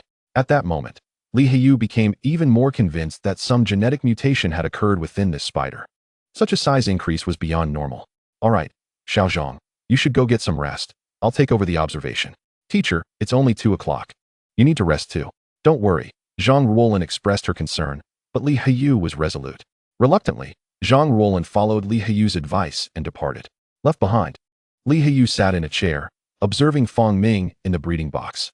So large, extraordinarily large. The following morning, news of the giant bird-eating spider's molt spread rapidly. However, entry into the cultivation room was restricted. Only Zhang Ruolin was permitted to collect research materials. Consequently, no one could see the giant bird-eating spider, leading to much speculation. Meanwhile, Fong Ming continued to harden his body. His exoskeleton had reached 100 thickness, becoming remarkably dense. With this size and complete exoskeleton, the thickness of his carapace was a staggering 8 millimeters, and the skin on his abdomen measured around 4 millimeters. It was even tougher than a turtle's shell. This represented the limit of a bony exoskeleton. Ordinary weapons, such as knives or forks, were incapable of inflicting harm upon his body. Following this successful molt, Fong Ming distinctly sensed an increase in his awareness of inspiration surrounding him. Could it be that with each molt, he could perceive deeper layers of inspiration? Fong Ming reflected. Gaining insight, he decided to test this. Fong Ming began to sense his surroundings. In addition to his previous perceptions, he discovered a multitude of new inspirations. Among them were numerous biological limb inspirations, which he could not absorb. However, some he could, such as endoskeleton and muscle, derived from human anatomy. These two traits enable him to directly embody the title of Dali Jin Jingzhu. They render his limbs and physique remarkably agile and infused with strength. Moreover, these elements residing within the exoskeleton remain imperceptible to human observation. Absorb muscle, muscle 001. Absorb endoskeleton, endoskeleton 001. Fong Ming begins to fervently absorb these inspirations. Concurrently, his form gradually hardens. On the 3rd day of hardening, Li Heyu and you once again enter the cultivation room. Xiao Zhang, fetch the instruments. We shall measure this giant spider's leg span. Chapter 21. Leg span 35 centimeters. At this moment, Wang Tao is fixated on his mobile phone, browsing a forum. Within a particular thread, countless netizens are responding, all inquiring about the largest tarantula in the world. Due to Wang Tao's prior preoccupation with wedding preparations and divorce matters, he had remained in a semi-retired state online. This led to a flurry of activity among those concerned about the giant tarantula. Thread owner, why have you gone silent? I think that spider is fake, which is why the thread owner has vanished. Indeed, how could there possibly be such a large spider? This is an utter fabrication. If such a spider truly existed, the thread owner wouldn't disappear. If it were real, it would have already attracted the attention of the Academy of Sciences. And yet there's no official word. I suspect it's fake. This marks Wang Tao's first visit to the forum in 4 to 5 months. He reads through the netizen skepticism and finally clicks on the comments. Tao Tao Jiangshui. Brothers, some matters have arisen at home. The spider is indeed real. Currently, Erhe has been sold to Professor Li of the Natural Sciences Academy, but due to contractual obligations, I cannot disclose the specifics. Thank you all for your concern. Instantly, with Wang Tao's reply, the entire forum erupts once more. Has it really caught the state's attention? This must be fake. They simply concocted a flimsy explanation to clarify that the spider is no longer in their possession. Editing that image must have been exhausting. The thread owner even mentioned which professor it is. A quick search online would suffice. Brothers, I just checked. Professor Li's research lab has had the project for studying giant spiders approved. This revelation ignites a wildfire across the internet. It turns out there is indeed a giant spider, and it has indeed been taken by the state. Consequently, all prior doubts vanish. Incredible. They truly cultivated such a massive spider. Brothers, if I were bitten by such a giant spider, would I become Spider-Man? Meanwhile, Fong Ming, still engrossed in absorbing the inspirations around him, finds himself encircled by Zhang Ruolin, Li Heyu, and several other students. They aim their professional measuring devices at him. Fong Ming does not comprehend their equipment, but he understands their intentions. This group awaits his movement. To ascertain his current leg span, he reluctantly rises and walks a couple of laps. Shortly, his 3D representation materializes on the computer screen, and simultaneously, his leg span is swiftly calculated. One student exclaims, "Leg span 352 centimeters. It's astonishingly large." This growth during the molting process is unprecedented, leaving Li Heyu equally astonished. His amazement is not directed at Fong Ming's size, but rather at the magnitude of his growth. Under normal circumstances, such a large spider would have reached maturity. How could it still experience such significant growth? The substantial increase suggests that this giant spider is likely not yet fully grown. What a remarkable genetic mutation. How can it be so stable? A flurry of comments ensues from the students, expressing their disbelief. As Fong Ming listens to the commotion, this information also crystallizes within his mind. Name, Fong Ming size, 35 centimeters, growth, human vision, human hearing, hard exoskeleton, dissolution, neurotoxin mirror record, 6323 rapid digestion, 9916 mantis blade, 7944 maternal nest thinking, 9316 pheromone perception, 6212 hair density, 2497 webbing, 2637 blood sucking, 1316 infrared sensing, 639 endoskeleton, 023 muscle, 023 unexpectedly. This recent molting has resulted in considerable growth. Thus, the next growth spurt should elevate him to a leg span of over 40 centimeters, Fong Ming muses. He is now sufficiently equipped to survive in the wild, but he merely awaits an opportunity to escape. Recently, having just molted, he feels the keen gaze of these individuals upon him. Moreover, both the cultivation room's door and the laboratory's external door are locked, making it difficult for Fong Ming to leave. The cultivation room lacks windows. Thus, his only means of departure is through the main entrance. Fong Ming must bide his time. As those around him continue to observe, he resumes his fervent absorption of the surrounding inspirations. In addition to human inspirations, a plethora of other inspirations materializes around him. Fong Ming touches each one, filtering through them. He absorbs several inspirations that hold particular significance for him. Absorb jetting venom. Jetting venom 001. Absorb rapid absorption. Rapid absorption 001. Absorb intelligent thinking. Intelligent thinking 001. Fong Ming now possesses intelligent thinking, yet the trait he absorbs is that of human intelligence. Had he lacked this trait, absorbing it to completion would have unlocked his consciousness.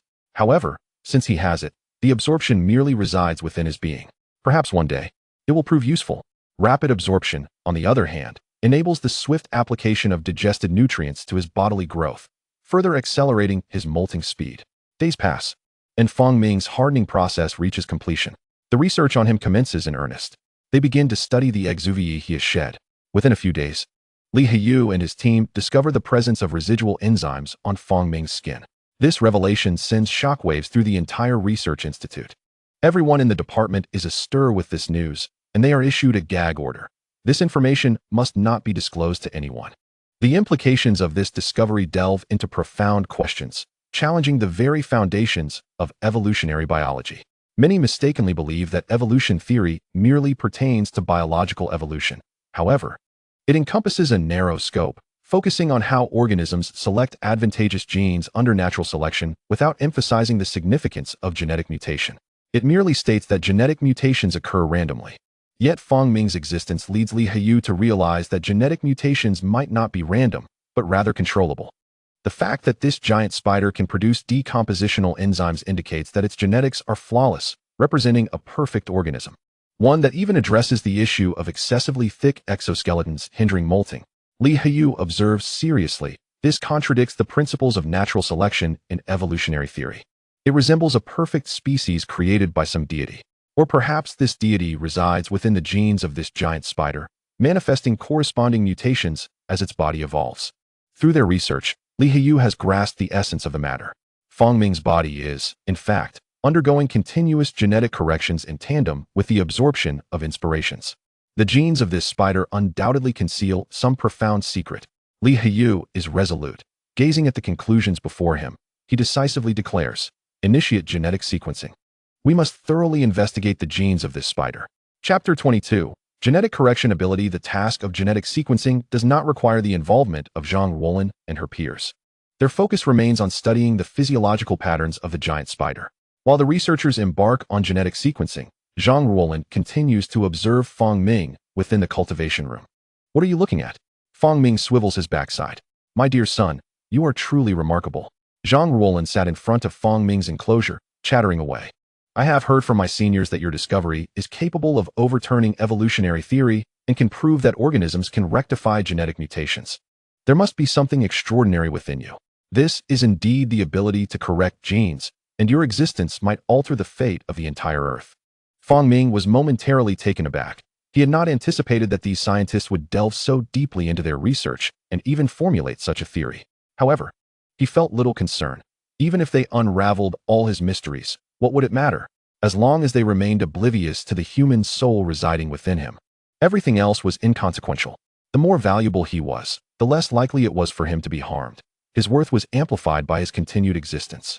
Feng Ming was unconcerned about these matters, yet he felt quite dissatisfied with Zhang Ruolin's address. "Who is your eldest son? Do not come and bother me."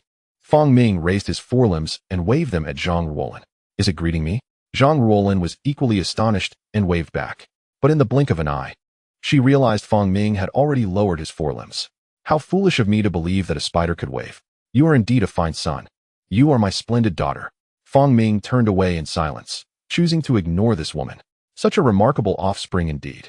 Zhang Ruolin muttered, contemplating that every time she called him fine son, he would turn around. If she said something else, he would not respond. Could it be that he understood my words? Zhang Ruolin dismissed the absurdity of her thoughts with a shake of her head. She then brought a heap of dubia cockroaches and tossed them into the enclosure. The research institute certainly did not have conditions as favorable as Wang Tao's home, where they could acquire Ma Dao cockroaches for Feng Ming to consume. Here, only the most economical dubia cockroaches were available. Feng Ming surveyed the small cockroaches around him and felt the harshness of his circumstances. Nevertheless, his body was honest. He casually swept one of the dubia cockroaches into his mouth. Regardless of the conditions, one must eat. Feng Ming devoured swiftly, and soon, all the cockroaches in the enclosure were consumed. This left Zhang Ruolin astonished, forcing her to provide more.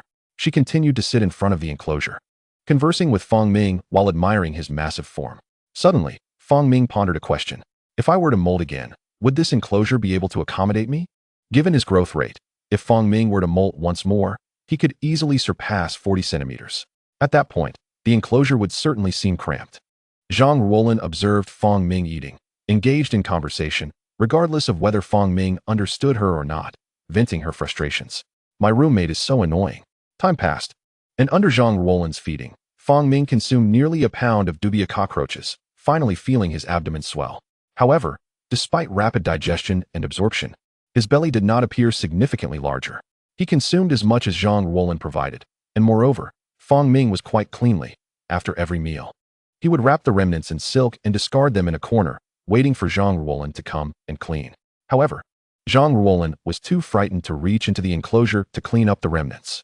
Reluctantly, Feng Ming had to bury the leftovers in the soil, even scaring Zhang Ruolin a little. As the food scraps accumulated, one time Zhang Ruolin accidentally spilled water on them.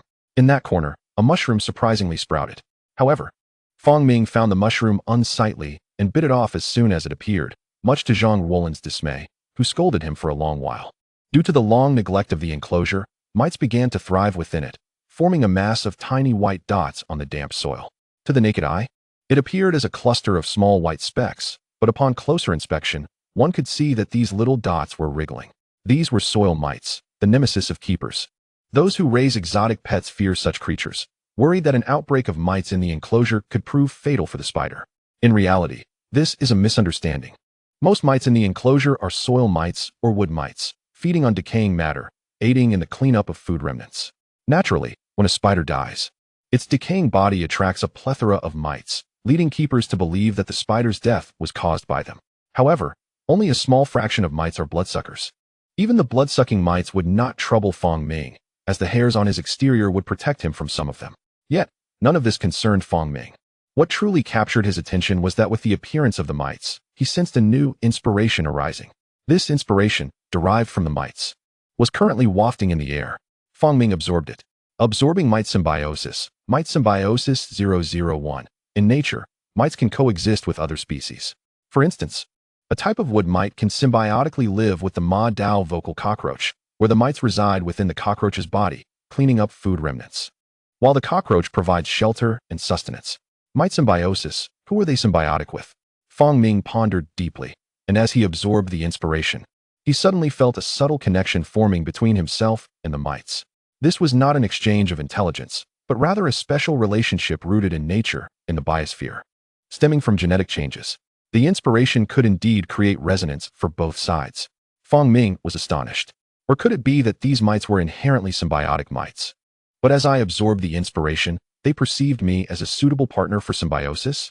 Regardless of the reasoning, Fong Ming now understood. With the absorption of inspiration, he would ultimately coexist with these mites.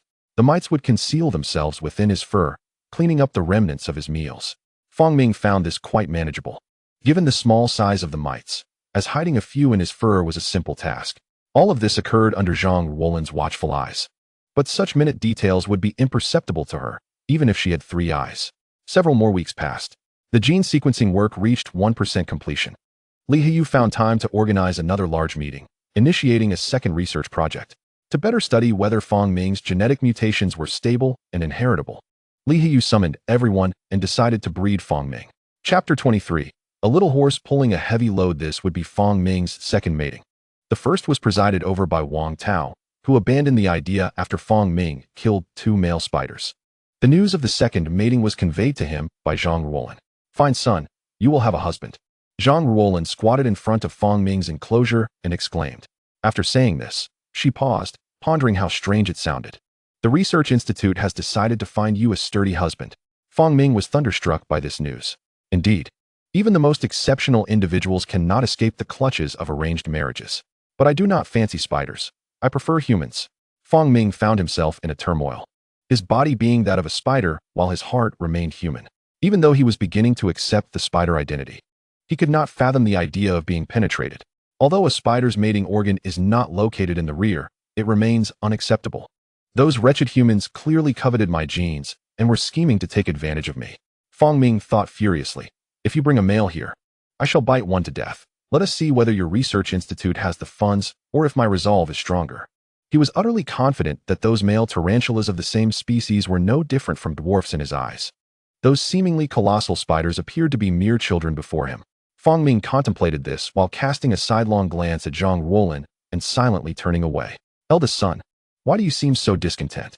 Zhang Ruolan shifted her gaze towards Fong Ming.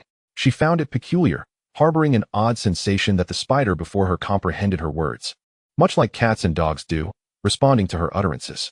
However, devoid of any evidence, she continually reminded herself not to overthink. Lady, do not bother me.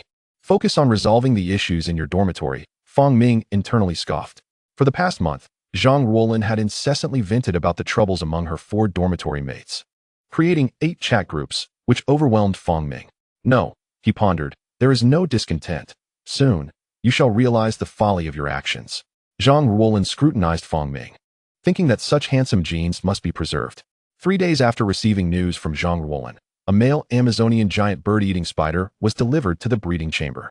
In their facility, there were indeed other specimens of Amazonian giant bird-eating spiders, but those were all females, of no use. Hence, the The research institute procured a suitable male from external sources. This time, Li Heyou led the team, followed by a group of young doctoral students, with Zhang Ruolin trailing behind. Observing the mating of giant spiders was also part of Zhang Ruolin's research. The others were more concerned with the genetics of the eggs produced post-mating. Li Heyou stood in the breeding chamber, briefing the doctoral students on the procedure. They needed to induce estrus in the giant spider to prevent the male from being consumed upon introduction, instead of immediately facilitating mating. They sprayed a liquid into Fang Ming's enclosure. Fang Ming felt perplexed, instinctively sensing that the substance was not benign. Indeed, shortly thereafter, he experienced a physiological reaction, a desire to mate. Unlike human sensations, it stirred a certain restlessness within him. The hormones coursing through his body affected his mind, leading him to curse internally, arousal drugs. How filthy of you humans to employ such despicable methods. Caught in a scheme, Fang Ming realized these individuals were even more adept than Wang Tao. The hormonal influence ignited a potent yearning within him. Fortunately, his human soul endured, yet his body began to stir with agitation. Quick, now is the moment, he thought. As the arousal drug took effect, the giant spider began tapping against its container, prompting the researchers to swiftly introduce the male spider into the enclosure. The male had already spun a sperm web, a sign of sexual maturity and readiness for mating. A mature male spider spinning a sperm web indicated the end of its life cycle. Even without mating, it would perish within a year, whereas females could live for many years. The male, also in estrus, had been sprayed with the same arousal agent prior to being placed in the breeding box, exhibiting signs of restlessness as it tapped against the container, signaling its readiness to mate. Li Heyou and the others placed the male spider, along with its box, into Fang Ming's enclosure. The male spider, agitated, climbed out of its box, desperately seeking a female bird-eating spider. With both sexes in estrus, success seemed imminent. A doctoral student pumped his fist in enthusiasm, and the others nodded in agreement, brimming with confidence about the impending mating. However, in the next moment, they were collectively frozen in disbelief. The male spider had ceased its movements, retreating in fear upon encountering Fang Ming. The moment it stepped into the enclosure, it resembled a quail in the presence of a looming giant. Fang Ming towered over the male spider, his size nearly double that of the arachnid. With a leg span of 35 centimeters compared to the spider's mere 23 centimeters, Fang Ming's carapace alone matched the stretched size of the male's limbs. It was akin to a human standing at 1.8 meters facing a 3-meter giant. Who could dare to confront such a foe? Quick, we must take action. Li Heyou commanded urgently. He never anticipated that the male spider would be so intimidated by the giant. Although the size disparity was substantial, mating was not impossible. In fact, there exists a species called the Namibia golden baboon spider, where male specimens measure only 6 to 7 centimeters, while females reach 13 to 14 centimeters. Yet the males are known for their courage, vigorously pursuing mates. Several doctoral students attempted to coax the male spider back, spraying it with arousal agents. The male spider became restless in the corner of the enclosure. However, as the arousal drug took effect, it eventually overcame its fear. Now emboldened, it charged towards Fang Ming. Akin to a warrior, having discerned the distant figure of Fang Ming also aflame with desire, issuing an invitation of love. Yet in an instant, a colossal shadow loomed over it. Snap! The male spider ultimately failed to fulfill its genetic destiny. Chapter 24. A single bite to death. Fang Ming dispatched the spider with ease, as though slicing through vegetables. If his massive form resembled that of a fierce tiger, the male spider was merely akin to a hyena. The size difference was insurmountable. A hyena lunging at a tiger would be swatted down effortlessly. Fang Ming swiftly pinned the male spider beneath him and bit down, ending its life. The scene left the onlookers in the laboratory utterly astonished, even in predation. The giant spider exhibited an elegance. Li Heyou furrowed his brow. Xiao Zhang, has the giant spider not been adequately fed? Zhang Ruolin stepped forward innocently. Teacher, I feed it daily. It was well fed 3 days prior. Li Heyou was merely probing for reasons, but upon observing Fang Ming's abdomen, he could ascertain that the giant spider was not hungry. It was in estrus, yet showed no inclination to consume the male spider. 3 seconds later, Fang Ming relinquished the male spider's body, discarding it aside, showing no interest in feeding. This left Li Heyou completely perplexed. What could be the reason behind the male spider being killed, yet not consumed? It was evident that the giant spider was not hungry. Why would it kill the male in a state of arousal? Li Heyou wrestled with these thoughts, urging the others for their insights. Several doctoral students began to speculate, discussing hormone deficiencies, spider stress, and the overwhelming size difference. Yet none could accurately deduce the cause. Only Zhang Ruolin harbored a vague intuition that the giant spider simply did not wish to mate. Yet this notion slipped from her mind as they continued to analyze various factors. After extensive discussion, Li Heyu announced that another attempt would be made in a week's time. The rationale for the delay lay in the arrival of a second male spider shipment, allowing the first male some time to acclimate to its environment. As the group departed, the air became less saturated with arousal agents. Following Li Heyu's instructions, Zhang Ruolin began spraying water into the enclosure to dilute the arousal drug, which certainly alleviated Fang Ming's discomfort. A week later, another challenge awaited. However, Fang Ming would not be as fearful, for he had gleaned insights from the effects of the arousal drug. As he absorbed the inspiration, antibodies began to manifest within his body. "My dear son, you are indeed formidable. To take down such a large spider without a trace of fear," Zhang Ruolin remarked, taking a deep breath as she grasped a pair of exceptionally long tweezers. With utmost caution, she opened the lid of the breeding box and used the tweezers to grasp the corpse of the male spider. Observing Zhang Ruolin's careful demeanor, Fang Ming pondered whether he truly appeared so fearsome. He had intended to frighten her slightly, but reconsidered, deeming it unwise to create complications before their escape. He sensed Zhang Ruolin's lingering suspicion towards him, yet he remained unperturbed. After all, suspicion alone held no weight, as long as he refrained from revealing any peculiarities. Even if Zhang Ruolin were to shout about a spider possessing such traits, few would believe her, unless it was a spider spirit. A week passed, and the inspiration within Fang Ming flourished significantly. His ability to rapidly digest and absorb from humans reached a remarkable 100%. Name: Fang Ming. Size: 35 centimeters. Growth: human vision, human hearing, hard exoskeleton, dissolution, neurotoxin, rapid digestion. Mirror record: 8596 mantis blade, 7944 nesting thought, 9316 pheromone perception, 6212 hair density, 2497 web construction, 5766 blood sucking, 3563 infrared sensation, 2999 endoskeleton, 1832 muscle, 1832 venom spitting, 963 rapid absorption, 534 intelligent thought, 638 mite symbiosis, 346 spider pheromone factor, 088 with Fang Ming's continued absorption. These figures steadily increased.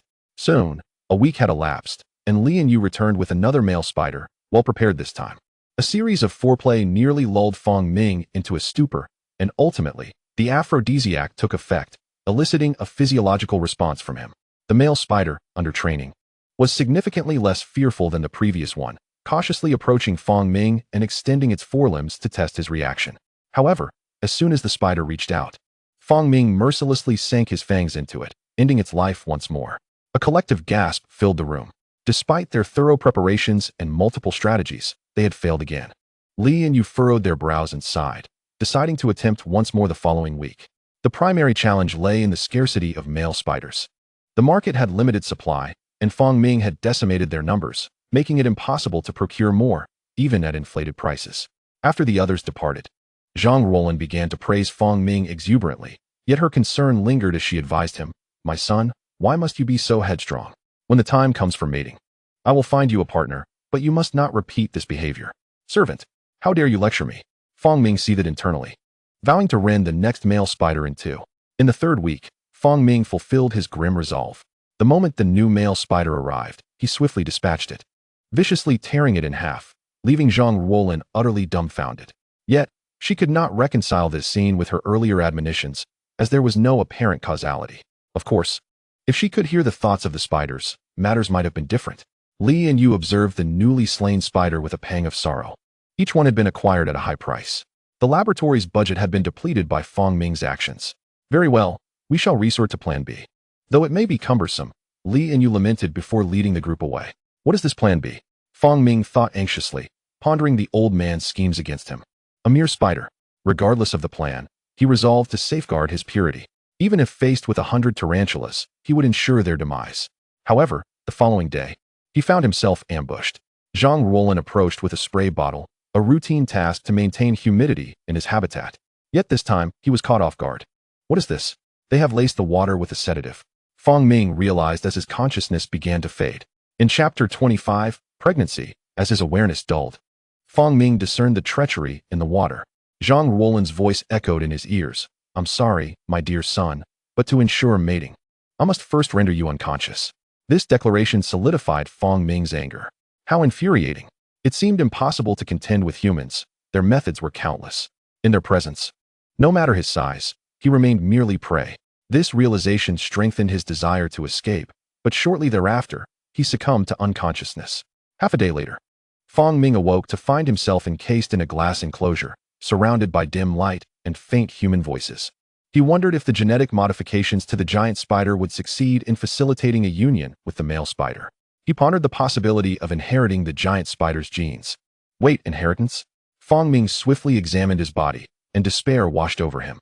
Alas, I am no longer pure. These humans have drugged me and forced me into mating. He had never engaged in such acts before. Nevertheless, he forced himself to adopt a different perspective. At least this situation would afford him better care during this period. Fong Ming reluctantly accepted this new reality. Soon, he was released and returned to his habitat, albeit in a larger enclosure due to his considerable size, a massive glass tank measuring 1.2 meters long and 80 centimeters wide. The tank featured a hatch above and was directly connected to an air circulation device, lacking any air holes. The environment was meticulously arranged, complete with a substantial piece of driftwood for Fong Ming to construct a nest. The humans displayed some consideration. Fong Ming crawled into his new surroundings. Compared to the previous austere environment, this one offered shelter, enabling him to conceal himself more effectively and engage in mischief. For instance, the symbiotic mites he secretly carried were now thriving in the corners, hidden from view. Moreover, after becoming a spider, Fong Ming discovered an affinity for nature. He adapted swiftly, finding an ideal spot to build his nest, where he resumed absorbing inspiration from his surroundings. A significant amount of time passed, approximately 2 months. During this period, the number of humans observing Fong Ming increased substantially. They recorded his various reactions, and throngs of visitors arrived to witness the world's largest spider. Recently, Fong Ming had gained considerable fame within arachnological circles. Scholars from various countries, intrigued by the tales of the giant spider, felt compelled to visit China. Thanks to Fong Ming, Li and Yu's research institute secured numerous substantial cooperative projects, which had once seemed like distant dreams. Throughout this time, Fong Ming observed the humans, noting that Zhang Ruolin visited most frequently, accompanied by the entire research team.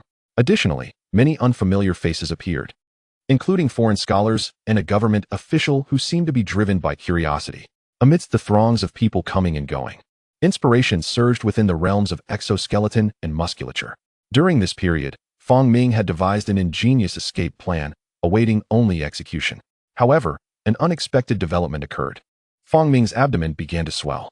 This revelation excited the entire research institute, leading to increased surveillance on Fong Ming.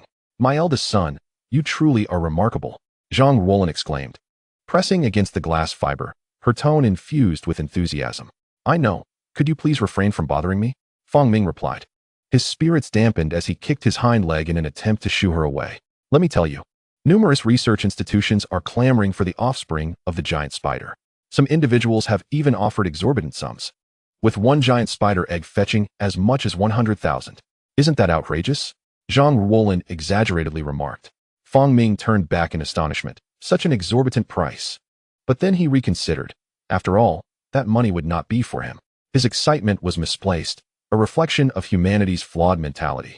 He then redirected his gaze towards his nest, wherein he was more concerned with the cluster of white mite-like creatures than the tiny spiders within his abdomen. Chapter 26. Preparations for production. For over 2 months, several inspirations had reached their zenith within Fong Ming, including web spinning and sanguinivorous. Many inspirations had also approached a rather exaggerated ratio, notably the symbiosis with the mites, which had soared to 6,089. This deepened his connection with the mites, granting him a degree of control over their movements, issuing simple commands such as advance, retreat, and repositioning. However, this control was not absolute, as the mites could not comprehend more complex directives. These diminutive mites were, in essence, Fong Ming's secret pets, affectionately referred to as toys, for they served no purpose beyond cleaning food remnants. Yet, their future utility remained uncertain, as Fong Ming had begun to separate some of the growth inspiration for them, albeit in minimal quantities, just enough to double their size, still imperceptible to the naked eye.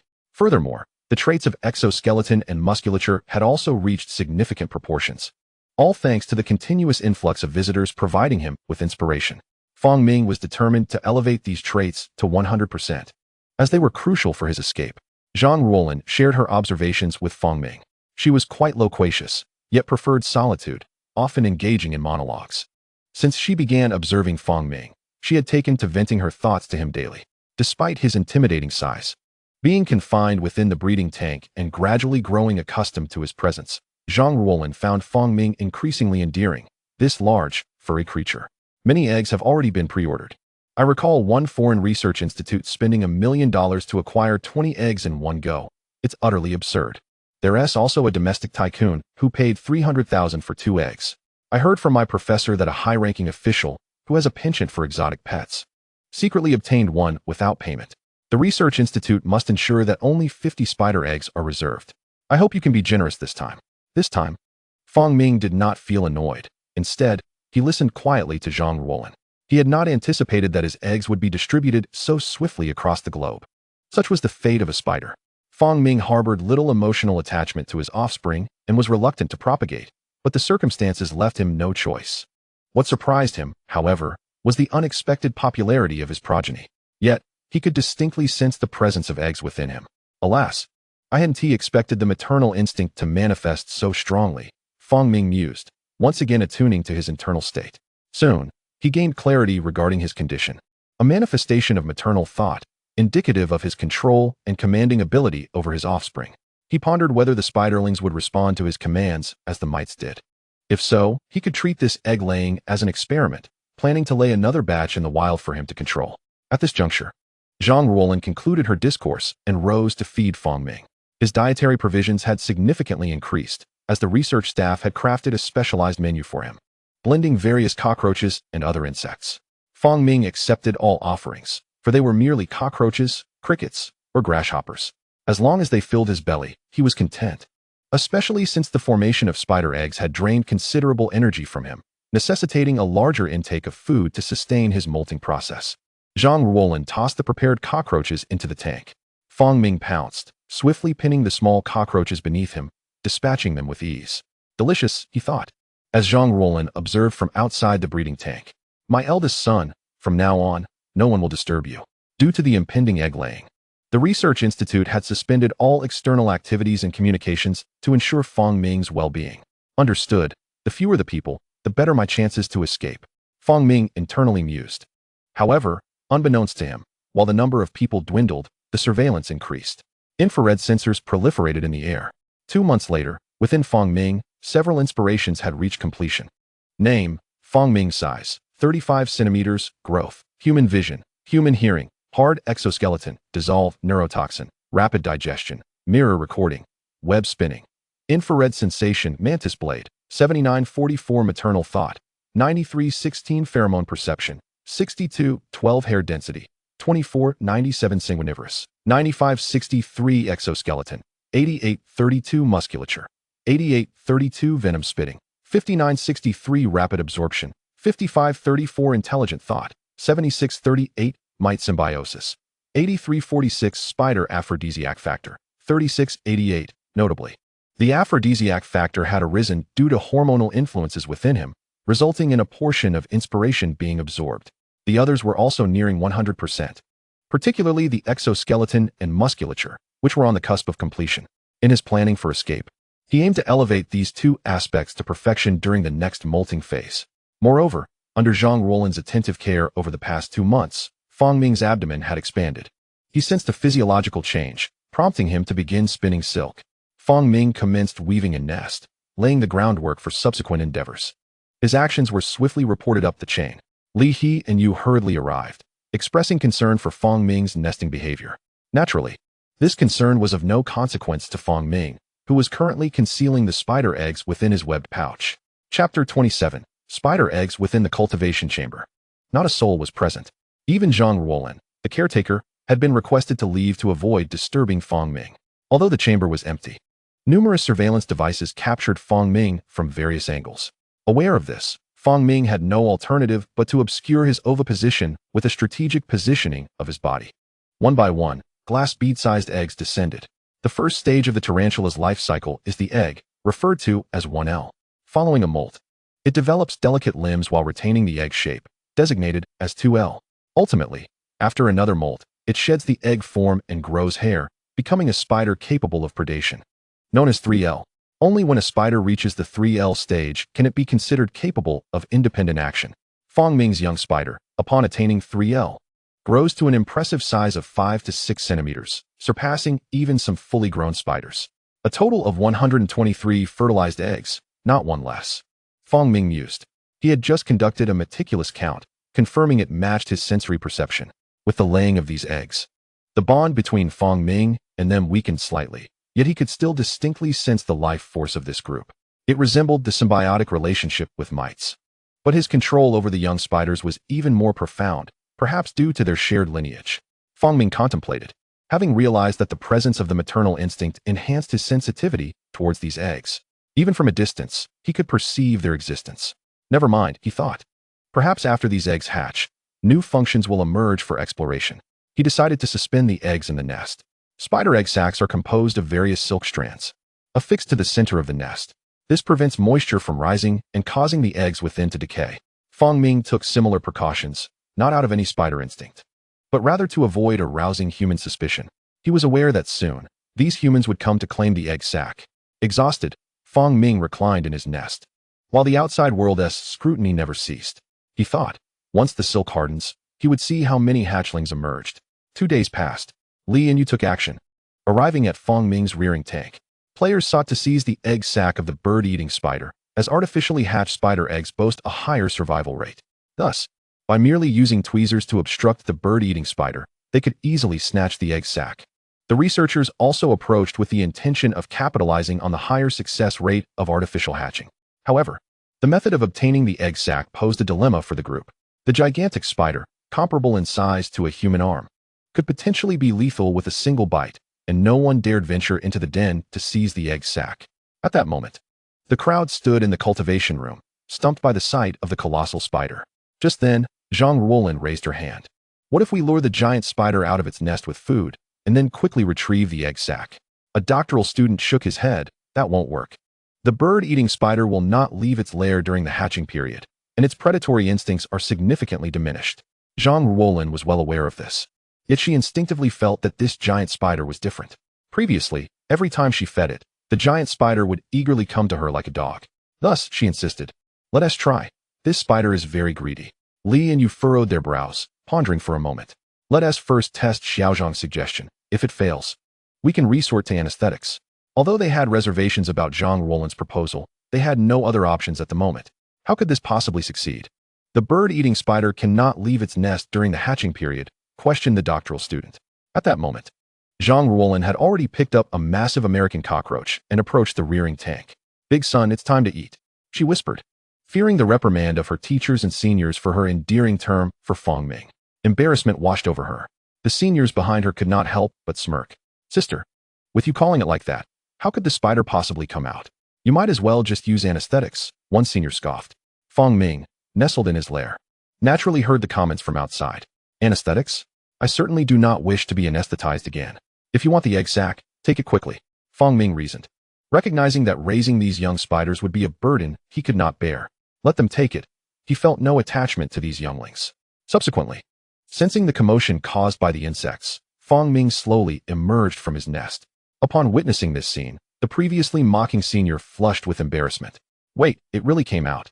This giant spider is like a little dog, just summoned like that. Sister, you lured it out so easily. You've trained the giant spider like a pet." As Fong Ming crawled, he gritted his teeth. "You're the dog. Your family is the dog. I'm merely showing respect to my maid." Indeed, Zhang Ruolin referred to Fong Ming as Big Son, while Fong Ming called Zhang Ruolin his maid. Each creature addressed the other without interference. Were it not for the fear of being anesthetized, would he willingly participate in this charade? Fong Ming feigned extreme hunger, lunging toward the distant American cockroach. Yet, as he pounced, his numerous eyes simultaneously glanced at Li and Yu's waist. He activated his ability, Mirror Record. Those nearly mirror-like eyes captured the scene, ensuring it would never be forgotten. Wait, this giant spider desires food, not offspring? It's unlike other bird-eating spiders. Someone exclaimed in astonishment. Observing this spectacle, Li and Yu pondered thoughtfully. Perhaps it is due to genetic modification. The giant spider was originally reluctant to mate and produce offspring, but we forced the mating. Perhaps after genetic modification, The giant spider has lost the instinct to nurture offspring, resulting in this aberrant behavior. The others nodded in agreement, finding this explanation plausible. Li and Yu then reminded everyone to check for fertilization. For the research institute, this represented a new research material and a significant source of wealth and funding. All right. Fang Ming concealed himself, allowing them to take the egg sac. Finally, it was over. Fang Ming began preparing for his next molt. Chapter 28. The scope of maternal instinct. Fang Ming was quite reluctant to lay eggs. During this period, to nurture over 100 eggs within him, he had absorbed a substantial amount of nutrients, delaying his molting process by at least 2 months. For Fang Ming, this pregnancy had finally concluded. Even though the spider eggs were taken by those at the research institute, he felt little emotion. What feelings could a human possess? Perhaps a hint of regret. Even as a spider, he would not feel much, as spiders bear no nurturing responsibility for their offspring. In the sterile room, Li and Yu carefully opened the egg sac with tweezers. Beside the table lay various other tools, all designed for artificially hatching spider eggs. As the egg sac was dismantled, large, translucent spider eggs revealed themselves. They are truly enormous, almost the size of quail eggs. They might even surpass quail eggs in size. The sight of those sizable spider eggs elicited gasps from the crowd. The eggs laid by the giant spider were indeed colossal. Li and Yu were momentarily taken aback. But quickly, he gently picked up one of the spider eggs with tweezers and placed it under the light. The next moment, his face lit up with delight. It's fertilized. Instantly, cheers erupted in the sterile room. After more than 5 months, this moment was what everyone had been waiting for. The fertilized spider eggs meant that they could hatch into young spiders, indicating that the giant spider's genes were indeed inheritable. This would greatly aid subsequent research. Li and Yu relaxed his previously furrowed brow, satisfied that the eggs were fertilized. The upcoming hatching would actually be the simplest part. They possessed the most sophisticated hatching equipment, ensuring the safe incubation of these spider eggs. Subsequently, Li and Yu counted the eggs. He used tweezers to extract each spider egg, placing them on a nearby piece of gauze. There are actually 120. Li and Yu exclaimed in astonishment. 120 was not a particularly high number in the realm of bird-eating spiders, as some species could lay up to 2,000 eggs in a single brood. For instance, the Brazilian Solomon's bird-eating spider, a mature female, can produce over 2,000 eggs. The astonishment of Li and Yu stemmed entirely from the fact that Fang Ming was a virgin mother, coupled with her impressive size and genetic mutations. These various factors contributed to their diminished expectations. Now, with 120 eggs, they could easily meet the laboratory's requirements for spider eggs. With the surplus available for auction, the doctoral students behind him exchanged glances, each reflecting the surprise in their eyes. Each egg was worth 100,000, meaning every additional egg would increase the laboratory's budget by that amount. Li and Yu placed the spider eggs into the incubator and informed the respective research institutes that they could come to collect the eggs. The spider eggs designated for the research institutes could be delivered immediately after laying, while those requested by other wealthy individuals and authorities needed to be incubated until they reached 3L size before delivery. Fang Ming had laid a total of 123 eggs, of which 120 were handed over to Li and Yu, while the remaining 3 were cleverly concealed by Fang Ming herself. They were hidden above the nest where the spider eggs hung, and she had even fashioned a small egg sac containing just those 3 eggs. This was a precaution she had prepared during the laying process, intending to keep 3 for herself. Fang Ming's motivation wasn't reluctance to part with them, but rather a desire to study the application of maternal instinct, prompting her to retain 3 for experimentation. Due to the egg laying, her nest was now enveloped in silk. The small egg sac was well concealed within the nest, making it nearly imperceptible to the naked eye. Additionally, her nest was situated behind a piece of submerged wood, with various coverings ensuring that even cameras could not penetrate. With nothing pressing to occupy his time, Fang Ming began to eat, awaiting the hatching of the eggs while simultaneously absorbing energy in preparation for molting, gathering inspiration, and training the mites. He directed the mites to arrange themselves on the ground to form Chinese characters, which was quite enjoyable. However, Fang Ming was constantly plotting his escape, waiting for the right moment post-molt. A month later, within the sterile incubator, a spider egg, after a month of incubation, successfully reached 2L. Its body remained round and plump, akin to a glass orb, yet small, tender legs sprouted from its white, spherical form. The state of these spiders resembled that of rubber toys.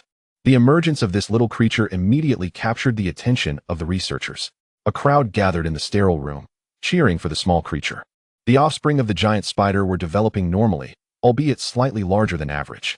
At this point, only 80 spider eggs remained in the laboratory, while the other 40 had been transferred to various research institutes, purchased by both domestic and international biological research organizations.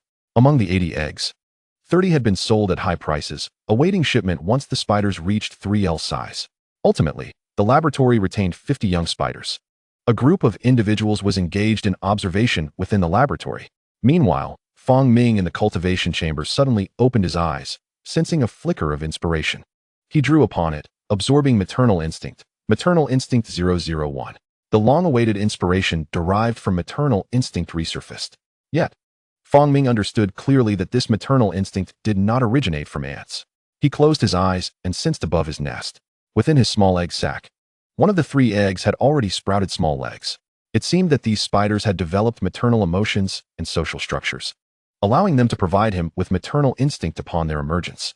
Fong Ming speculated that, due to the high percentage of maternal instinct, this group of offspring had already developed maternal tendencies, thus continuing to provide him with maternal instinct. Rejuvenated with inspiration and sensing from such a distance, Fong Ming closed his eyes, distinctly perceiving the descendants in the sterile room. They too had developed legs. It appeared the range of maternal instinct was substantial, capable of covering the entire research institute. Fong Ming marveled, realizing he could even issue commands to the descendants in the sterile room from the cultivation chamber. However, the maternal instinct did not extend further. He could not sense the bird-eating spiders that had been sent out. Perhaps once they grew larger, his perceptual range would extend further. After pondering for a while, Fong Ming began secreting digestive enzymes to dissolve his external and internal exoskeletons. Chapter 29. Molting again. He had spent over half a year at the research institute. The warmth of summer had given way to the coolness of autumn. Fong Ming was acutely aware that if he did not leave now, he might not know when he would have the opportunity again. He could not afford the foolishness of freezing to death outside during winter. He awaited the completion of this molt, determined to leave no matter what. The digestive enzymes began to break down Fong Ming's exoskeleton, a protective shell that also constrained his growth. Given that his hard exoskeleton had reached maturity, his external shell, particularly the carapace, was a formidable 7 to 8 millimeters thick. Completely eroding it proved quite challenging. Days passed as Fong Ming diligently worked towards this task. Finally, after relentless effort, he reduced his exoskeleton to a mere thin layer. On this very day, Zhang Ruolin returned to observe him, bringing with her delicious cockroaches, which made Fong Ming roll his eyes. "Servant, do you not see that I am about to molt? Why are you feeding me now?" Due to the dense hair around his posterior, the common methods for determining a spider's molt were ineffective on Fong Ming. Other methods typically involved examining the size and smoothness of the posterior, but the thick hair obscured this, leading the researchers to misjudge his condition. "Big son, you need to replenish your nutrients. You haven't eaten much this past month. Servant, spare me your chatter. How can I eat more if I'm already full?" Fong Ming internally rolled his eyes at Zhang Ruolin and slowly crawled toward his nest. "Why don't you eat? Aren't you usually quite eager?" Zhang Ruolin urged, extracting another large cockroach and placing it in Fong Ming's den. "Eat. Eat what?" Fong Ming lunged forward and bit the cockroach, killing it instantly. "That is more like it." Zhang Ruolin watched Fong Ming's actions, satisfied. But the next moment, her lips twitched. She observed as the giant spider bit the cockroach and then tossed it out of the nest. "Huh, you killed it but want to eat it?" Zhang Ruolin was puzzled, questioning the reason behind this. But soon, she watched as the giant spider lay within its nest, dumbfounded by Fong Ming's almost human-like behavior. He was preparing to molt, and she had thrown a bug into his nest. Naturally, the cockroach occupying the molting space would have to be bitten and discarded. The next moment, Zhang Ruolin was shocked. No way, still molting? From the perspective of the researchers, Fong Ming had reached maturity and should not grow any larger. Yet, the scene unfolding before her cast doubt in her mind. This molt won't lead to further growth, will it? If it does, the objectives of the research institute will change. Curiosity indeed compels many to explore the limits of this colossal avicular giant. However, Fong Ming has certainly laid himself down. Zhang Ruolin, unable to conceal her astonishment, hurriedly reported this news to Professor Li Heyu. On the other end of the line, Professor Li was equally taken aback, exclaiming in delight, "What a surprise! Xiaozhong, you must meticulously document this molting process to observe how much larger this giant spider can grow." "Understood, Professor," came the response. Fong Ming reclined on the ground, commencing his final preparations for molting. His attributes of muscle and exoskeleton had reached a full 100% in the days preceding the molt. This time, the hardening of his exoskeleton not only aimed at increasing his size, but also at constructing his muscular and skeletal systems internally. With these two enhancements, he would possess formidable strength in addition to his powerful fangs, enabling him to easily break through the glass enclosure. The mite symbiosis had also reached full capacity. He could command those tiny mites at will, though not control them entirely, as they retained a faint semblance of their own will, primarily engaged in simple physiological activities. Meanwhile, his inspiration from blood-sucking, rapid absorption, venomous spraying, and cognitive thought had reached its zenith during this absorption phase. Fong Ming assessed his internal conditions and, feeling adequately prepared, began the molting process.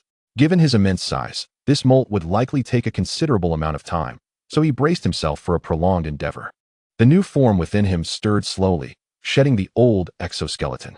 This process was exceedingly gradual, with each movement resulting in the shedding of only a fraction of the old skin.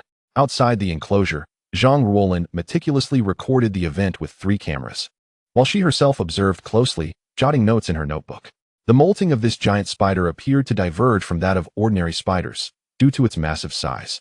It directly thrust its limbs through the old skin, aiding the shedding of its body. The sheer bulk of its form rendered its exoskeleton unable to maintain integrity, resulting in a fragmented appearance. Fong Ming first extricated his limbs from the old skin, then used them to scratch at the skin on his abdomen, tearing it asunder. The resulting shed was far from aesthetically pleasing, but he was not one to concern himself with such trivialities. As he had anticipated, this molting process extended over a lengthy duration. After a full day and night, Fong Ming finally succeeded in shedding the old skin. His new form appeared more elongated and slender, a consequence of growth following the molt. Once hardened and well-fed, he would once again take on a significantly bulkier appearance. Curled within a corner of the enclosure, his massive body occupied a third of the tank's length. The exoskeleton was hardening, the internal skeleton gradually forming, and muscles enveloping the exoskeleton. Post-molt, Fong Ming distinctly sensed the acceleration of changes occurring within his body. The attributes he possessed fully manifested following this molt, particularly evident in his robust hind legs, where the internal skeleton had thickened considerably. No sooner had Fong Ming completed his molt than Li Heyou arrived with a team. At a mere glance, the group erupted into jubilation. "It's grown. It's truly transformed into a monster," they exclaimed in astonishment. The increase was staggering. This giant spider had yet to reach maturity. It was no wonder mating often resulted in the male being consumed. It turned out he had not yet fully developed. The crowd, both shocked and amazed, gazed at Fong Ming as if he were an extraterrestrial being. Fortunately, in their eyes, he still resembled merely a larger spider, with no apparent genetic anomalies. Otherwise, they would have long since secured him behind reinforced glass. "Bring the instruments. Let us measure the span of this giant spider," Li Heyou called out. The group quickly mobilized, setting up dynamic capture instruments around the enclosure. Chapter 30. Integration of attributes. Fong Ming had no precise knowledge of his size, yet he sensed that he had grown significantly, by an astonishing degree. He lay on the ground, regaining his strength while the chatter of the surrounding individuals reached his ears. As they measured his span, he shifted his body to accommodate the process. "Go ahead, I too wish to see my span." The external dynamic capture recorded every detail of Fong Ming, and soon the computer began modeling and analyzing, swiftly revealing his current span to be an astonishing 42 centimeters. Li Heyou gazed at the data in disbelief. "This is outrageous. To have grown so much in a single molt." The primary reason for this was Fong Ming's current size. If he were a growing spider, such growth would be reasonable. A 7-centimeter increase equated to 1/5 of his body. Some tarantulas achieve similar growth during molting. Yet Fong Ming had reached an extraordinarily exaggerated size. As he absorbed the voices outside, he took note of his own dimensions. Name, Fong Ming size, 42 centimeters, growth, human vision, human hearing, exoskeleton, dissolution, neurotoxin, rapid digestion, mirror recording, web weaving, infrared sensation, internal skeleton, muscle, human thought, blood-sucking, venomous spraying, rapid absorption, mite symbiosis, mantis blade, 7944 nesting thought, 9316 pheromone perception, 6212 hair quantity, 2497 spider aphrodisiac factor, 3688, unbeknownst to him. Fong Ming had amassed a plethora of attributes. As those outside observed him, he too scrutinized his own body, sensing the attributes within. He suddenly realized that the attributes, human hearing, human vision, human thought, internal skeleton, muscle, and rapid absorption, could merge into a singular trait. Analyzing the feedback from his body, he ultimately synthesized this new attribute, advanced trait, Human, flawed. All traits associated with humanity had inexplicably fused, a phenomenon that astonished Fong Ming. Moreover, this fusion had resulted in an advanced trait named human. If I were to fully realize this human trait, would I become human? Currently, Fong Ming possessed merely the characteristics of a human without the physical form, rendering this trait flawed. Yet, even this flaw was significant. He dared not complete this trait. A giant spider transforming into a human. Who would still believe in science then? They would regard Fong Ming as a supernatural being. Could other traits be synthesized? Fong Ming continued to experiment. The traits, exoskeleton, dissolution, and rapid digestion, combined to form the trait, beetle. There remained many aspects that perplexed Fong Ming, such as the ability of traits like dissolution, rapid digestion, rapid absorption, internal skeleton, and muscle to be invoked independently after fusion, while those uniquely human traits like human thought and human vision could not be summoned. Could these traits possibly fuse with others? Fong Ming speculated. Subsequently, he combined web weaving, venomous spraying, and neurotoxin to create the trait spider. It is worth noting that spiders also utilize neurotoxins, though their potency is inferior to that of centipedes. He then merged infrared sensation with mirror recording to form electronic. Naturally, all these traits remained incomplete, save for spider. After extensive exploration, Fong Ming finally shifted his focus back to his own physique. As the molting came to a close, various parts of his body began to harden. A colossal spider was now revealing its burgeoning combat prowess. Simultaneously, his 8 small eyes, akin to cameras, swiftly turned to observe a group of people standing outside. Fong Ming's gaze once again fell upon Li Hiyu, specifically focusing on the keys hanging from Li Hiyu's waist. These keys were those of the cultivation room and the departmental office. Long before his molt, Fong Ming had already committed the sight of these keys to memory, and now he recorded them once more. The reflective recording allowed him to vividly imprint this image in his mind, enabling him to summon it at will. Wang Tao, Fong Ming's original caretaker, received news from the research institute. Upon reading the message on his phone, he gasped in astonishment. He had molted again, now boasting a leg span of 42 centimeters. What a concept, nearly half a meter in length, comparable to that of a human infant. Wang Tao could not fathom that less than a year had passed, and He had undergone such significant transformation. Sigh. It seemed that He would never return to me. I can only hope that his offspring might grow as well. Wang Tao found himself reminiscing about Fong Ming, having also received a gift of spider eggs from the research institute, as he was the original owner of the spider. The institute presented these offspring of Fong Ming as a memento. Simultaneously, Wang Tao received a request from the institute, instructing him not to disclose any information, especially regarding the giant spider's leg span of 42 centimeters, as it must not be shared online to avoid public discussion. Wang Tao acquiesced, then began to long for Fong Ming. Hey, I miss you so much. It seems I have been deceived by women. My former goddess learned of my plight and returned, yet she still appears to dislike spiders. I find myself in confusion. Days passed, and Fong Ming's exoskeleton had become exceedingly hard. Currently, the research institute's focus was entirely on Fong Ming's offspring and the genetic sequencing of the shed exoskeleton provided by Fong Ming. As for Fong Ming himself, they were not in a hurry to study him, preferring to observe how large he might eventually grow. Thus, during this period of hardening, only Zhang Ruolin continued to monitor Fong Ming, while the others busied themselves with their tasks. My dear son, you are truly remarkable. At this rate of molting, will you someday consume me? Zhang Ruolin mused, casting her gaze upon Fong Ming, who now occupied 1/3 of the tank. Previously, Fong Ming could burrow behind the driftwood in the tank to conceal himself. However, following this latest molt, he could no longer fully immerse himself in his previous hiding spot. Leaving his large posterior exposed, Fong Ming lay motionless in the corner of the tank. Beware, maid, if you continue to call out. I shall be the first to devour you once I attain my full form, Fong Ming silently vowed. Zhang Ruolin continued to chatter, but eventually grew tired. Very well.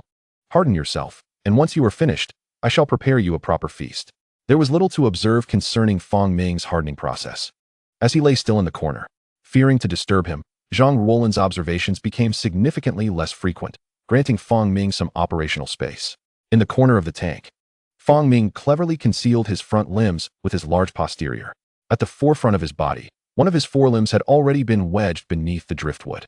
3 hours prior, Fong Ming had extended one of his forelimbs beneath the driftwood and, with an exceedingly peculiar angle, forcefully tugged at his body. With a piercing pain, he managed to detach that forelimb. Spider limbs can regenerate post-molt, which is why Fong Ming acted with such decisiveness. After discarding one of his forelimbs, he obstructed the line of sight for observation. He first used his two fangs to crush the exoskeleton of the severed limb. With the aid of his mantis-like blade and hardened exoskeleton, Fong Ming's biting force was sufficient to break through the posterior exoskeleton. The properties of his hardened exoskeleton also applied to his fangs, rendering them not only immensely tough, but also exceptionally sharp. Subsequently, he began to command a swarm of mites.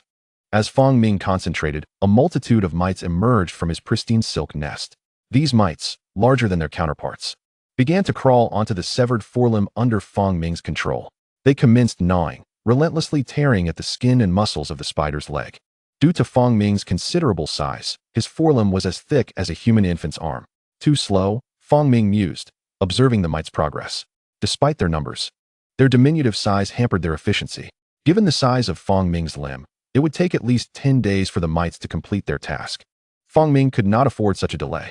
He took matters into his own hands, tearing at his forelimb with his own mouth, rending the skin and muscle until the 3 segments of internal skeleton were revealed.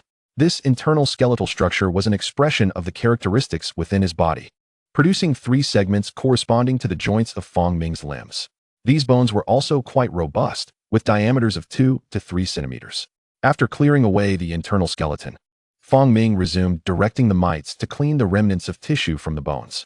This meticulous work was beyond Fong Ming's capabilities, but the mites swiftly cleared away the debris.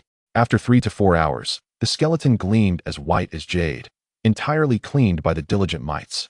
Next, Fong Ming placed his powerful fangs upon the bones and bit down forcefully. With a resounding crack, his forelimb shattered, splitting into 2 halves. Fong Ming then extracted a sizable piece, beginning to grind it down with his teeth. If this scene were witnessed by humans, the scientifically minded researchers would undoubtedly summon a Taoist priest at once. This giant spider, akin to a craftsman, used his teeth to shape the fractured bone fragments into a desired form. Simultaneously, an image appeared in Fong Ming's mind. Captured through his reflective recording, the keys at Li Hiyu's waist. Through multiple observations, Fong Ming had identified which 2 keys belonged to the cultivation room and the laboratory. Using the mental image, he meticulously began to outline the shapes on the bone fragments with his teeth. "My dear son, what are you up to? It's been an entire day, and you are still lying there," Zhang Ruolin remarked as she entered the cultivation room, only to discover Fong Ming still sprawled in the same position, prompting concern. She crouched down and noticed Fong Ming's posterior moving slightly. Not dead. Then why hide for so long? She pondered, simultaneously jotting down her observations in her notebook. Postmort, Fong Ming's demeanor seemed to have become timid, indicative of a shift in character typical of mature spiders. Certain species, particularly those of the genus Grammostola, exhibit timidity in their youth, only to become ferocious once they reach a leg span of 6 or 7 centimeters, entering a volatile phase akin to adolescence. Zhang Ruolin suddenly considered the possibility that Fong Ming's hiding behavior might be a sign of nearing maturity, or perhaps it was due to the confinement of the tank, which was too small for him to adequately conceal himself. She continued to assess the situation without realizing that Fong Ming was preparing for an escape.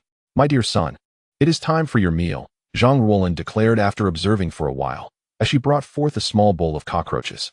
Given Fong Ming's substantial size, the cultivation room had prepared several hundred large cockroaches for him. However, even the largest cockroach in the world appeared diminutive to Fong Ming. Zhang Ruolin beckoned and poured the cockroaches into the breeding tank. At this time, Fong Ming would usually have emerged to hunt, but this time, he remained hidden in the corner. Was he not hungry? Why was there no reaction at all? "If I move, that foolish woman will notice that one of my legs is missing." Fong Ming gritted his teeth and shifted his rear slightly to prove he was still alive. In his escape plan, Zhang Ruolin was the most troublesome, visiting him daily, depriving him of privacy. The cockroaches began to scuttle chaotically within the breeding tank. Suddenly, one crawled into Fong Ming's lair. He cursed the cockroach for seeking its demise. Having ventured this far, if he did not eat, he would surely be judged as ill. Reluctantly, he bit down on the cockroach, slightly turning his body to display his side to Zhang Ruolin, perfectly concealing his severed limb. "So he is still eating." Zhang Ruolin smiled, relieved to see Fong Ming seemingly unharmed. She noticed nothing amiss. Fong Ming had hidden himself too well. Soon, Zhang Ruolin departed. 2 days passed, during which she visited twice to feed him. Fong Ming feigned timidity, hiding in the corner to evade her scrutiny. The 3rd night arrived swiftly. The doctoral students in the laboratory began to leave, while Fong Ming, hidden in the corner, had fashioned 2 keys from bone. Scattered about his lair were fragments of bone. With the assistance of mites, the keys had been crafted swiftly, perfectly replicating Lee and Yu's keys, down to the last detail. Tonight's operation would either lead to a successful escape into freedom or condemn him to a life as a research specimen, with no hope of ever leaving again. Should he fail, there would surely be surveillance footage reviewed, and Fong Ming would be deemed a monster. Taking a deep breath, he issued commands to the soil mites below. Come forth. A swarm of white specks, larger than ordinary mites, resembling grains of millet, began to ascend his body, concealing themselves within his dark fur. Subsequently, Fong Ming dug into his nest and gently carried 3 offspring that had developed legs, leaving the others behind in the laboratory. He still retained a degree of control over those offspring taken by humans, albeit with distance limitations. Perhaps one day, those taken could still serve a purpose, and they might reunite. With his belongings in order, Fong Ming prepared to leave. Chapter 32. The Great Escape. Fong Ming emerged from his lair. After more than a week, his exoskeleton had fully hardened. Carrying the mites and offspring, he began to climb out. This was the first time he had ventured outside his nest in days. His fully exposed body could easily reach the lid of the breeding tank with a mere lift. This confined space could no longer contain him. Though one of his forelegs was absent, it did not diminish his imposing stature. Fong Ming lifted himself to survey his surroundings. Surveillance cameras were still focused on his breeding tank, not to monitor him, but to deter potential thieves. Fong Ming found himself wishing for a thief to appear so he could escape without taking the risk himself. Unfortunately, no brave soul dared to attempt such a theft. Regrettably, the cameras rarely triggered alarms, and few watched them day and night, allowing Fong Ming to feel secure. He turned his body, using his front legs to touch the bottom. His entire form hung upside down like a dung beetle, with his robust hind legs supporting him against the tank's wall. The tank's lid was simply secured with a layer of magnetic material, facilitating easy opening and closing for feeding. Even with the magnet, combined with the weight of the lid, it should effectively prevent Fong Ming's escape. However, they overlooked one crucial detail. Fong Ming possessed the strength of a human. With his forelegs on the bottom and a powerful push from his hind legs, he managed to pry the lid open. He tilted the lid to an angle that could not be closed again, then lowered his hind legs. He clung to the edge of the tank, ready to climb out with just a little effort. Yet, in the next moment, he burrowed back into the tank. Son, I see you are indeed my son. Fong Ming thought, for he intended to flee and never again engage with human society. He might escape to the tropical rainforest, to uninhabited areas, or into the vast forests. After all, the earth is immense, and he desired no further contact with humanity. Perhaps one day, through inspiration, he could evolve the ability to survive in outer space. And then escape from Earth would not be out of the question. With these thoughts, Fong Ming grew bolder. Your whole family are sons, mate. He inscribed 2 characters in the soil with his hind legs. Mate. This was a disdainful remark directed at Zhang Ruolin. Having completed this, he finally climbed out of the breeding tank. Fong Ming did not rush to flee. After months of observation, he had discerned the patterns of the researchers' activities. At this hour, no one was likely to be present. The researchers had long since succumbed to slumber, exhausted from their daily toil. He crawled to the cockroach breeding area and leaped inside, indulging in a feast. The cockroaches felt as though the sky had fallen. While they were peacefully resting at home, a colossal figure descended upon them. One by one, they were snatched up and devoured. Fong Ming consumed rapidly, stopping only after devouring more than 10. That would suffice to replenish some energy. However, to truly satiate his hunger, this number of cockroaches was woefully inadequate. The more he consumed now, the better he could endure in the wild. Given his current vitality, Fong Ming could easily survive for a year or 2 without food. After pausing, he raised his rear and expelled silk. Combining web spinning and silk excreting, he produced a small spider web that ensnared a fleeing pregnant dubia cockroach. Fong Ming continued to expel several strands of silk, selecting a few large female dubia cockroaches. He then affixed these dubia cockroaches to his body using the silk. He could distribute the growth to the mites, causing them to grow significantly larger. Likewise, he could share the growth with the cockroaches, ensuring he would have ample food. After completing these tasks, Fong Ming approached the door. Gripping the key, he ascended to the door. The necessity of the key was due to the fact that the anti-theft door required a key to open from either side. Without it, the door remained locked. Fong Ming inserted the bony key and twisted it forcefully. As expected, he succeeded. Should he have failed, he had a backup plan: to ambush the first student entering the breeding room in the morning. Each day, a student would arrive early to clean the laboratory and breeding room, taking turns. If the bony key failed, Fong Ming would have no choice but to eliminate the student tasked with cleaning and then escape. However, that would occur in daylight, where the risk of escape would be far greater than in the dead of night.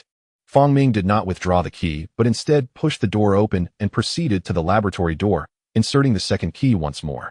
With a smooth opening of the door, Fong Ming found himself in the corridor. He held his offspring in his mouth, while carrying mites and cockroaches on his back. He proceeded down the corridor, but after taking only a few steps, he halted. A light emanated from a laboratory, illuminating the night. Could it be that they were still engaged in experiments at this late hour? Fong Ming hesitated, retreated a step, and contemplated moving forward. There was only one path leading outside, leaving him no option for retreat. He pressed against the wall and crawled slowly towards the door. The laboratory door was ajar, revealing two students tending to the experimental apparatus within. Fong Ming reached the threshold and, seizing the moment, dashed inside. This sudden movement caught the attention of a dazed doctoral student within the laboratory. As the student rubbed his tired eyes, he was startled to see a shadow dart past the doorway. In an instant, he was alert, gripped by fear. A ghost? Blinking rapidly, he peered outside, but saw nothing. Cautiously, he approached the door, glancing into the dark corridor, which was shrouded in darkness. It was terrifying. He hurriedly shut the laboratory door. Meanwhile, Fong Ming had already escaped from the experimental building. Due to the presence of others in the laboratory, a small door had been left ajar, allowing Fong Ming to slip away unnoticed. Under the dark night sky, a massive figure moved swiftly through the roadside greenery. This figure was none other than Fong Ming. He had finally left the laboratory and entered the wilderness. He needed to find a place to settle temporarily. Raising his head, he surveyed the surrounding greenery, the road, and the towering buildings, realizing he could not linger here. If caught in daylight, he would surely be discovered. He sought a safe haven before making his way to the suburbs. He swiftly crawled along a street. In any large city, the bustling areas were often limited, surrounded by older districts and expanses of wilderness. Fong Ming arrived at a park. Chapter 33, the Bon Ki Lingyi Wetland Park, sprawling over a vast area. At its center, a wide river named Lingyi flowed, flanked by extensive wetlands. Additionally, there was a small artificial forest. Though not large, it provided a temporary refuge from human activity. This location was sufficiently distant from the laboratory, and dawn was approaching. Once daylight broke, Fong Ming would be immobilized. He needed to advance under the cover of night. With that thought, he concealed himself within the forest. Being an artificially planted forest, it lacked many large trees. The weather, having just entered autumn, had turned somewhat chilly. However, the nighttime temperature remained above 4 or 5 degrees Celsius, which Fong Ming could endure. He ventured deeper into the forest, navigating through the underbrush. His colossal form stirred the creatures hidden within the grass. If these creatures possessed human-like cognition, they would surely gaze up in bewilderment at the massive entity passing overhead. Fong Ming entered the thicket, discovering a clearing piled with construction stones, forming a small mound. These stones were intended for building within the forest, but now lay abandoned. Upon arrival, Fong Ming noted that the crevices among the stones had become overgrown with weeds. This spot was perfect for him to hide for a while. He squeezed through the gaps among the stones, burrowing deep within, and began to spin a web. The purpose of this web was to ensnare the mites, offspring, and cockroaches on his body. He quickly spread a layer of silk on the ground and placed the mites and offspring atop it. As for the cockroaches, they were merely restrained by Fong Ming, temporarily unable to move and posing no threat to their safety. Once these tasks were completed, the sky began to brighten. Fong Ming observed the changing light, anticipating that those in pursuit would soon discover his escape. However, he remained unconcerned. Once the day passed, he would leave the city entirely. The world was vast, and for a small spider like him, hiding was an effortless endeavor. On duty, the doctoral student Zhang Yang, groggy, approached the laboratory door.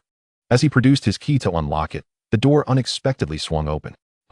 Zhang Yang became more alert, recalling that the laboratory door had been left open the previous day. This was a significant oversight. He might face reprimand from his supervisor. He hastily pushed the door open and was met with a startling sound. Glancing down, he noticed a white object lying on the floor. What is this? As Zhang Yang picked up the white item, he froze. Upon closer inspection, he realized it resembled a bone. A white key? Why would a bone-shaped key be here? His mind raced with confusion. Had a thief broken into the laboratory? His gaze shifted towards the cultivation room, where he discovered that door was also ajar. He approached and found another bone key lying on the ground. Turning his head, he looked towards the large glass display tank at the front of the cultivation room. The cover of the tank was wide open, revealing its emptiness. It was gone. Zhang Yang's face paled. He sensed that trouble was afoot. He quickly retrieved his phone and called Li Hiyu.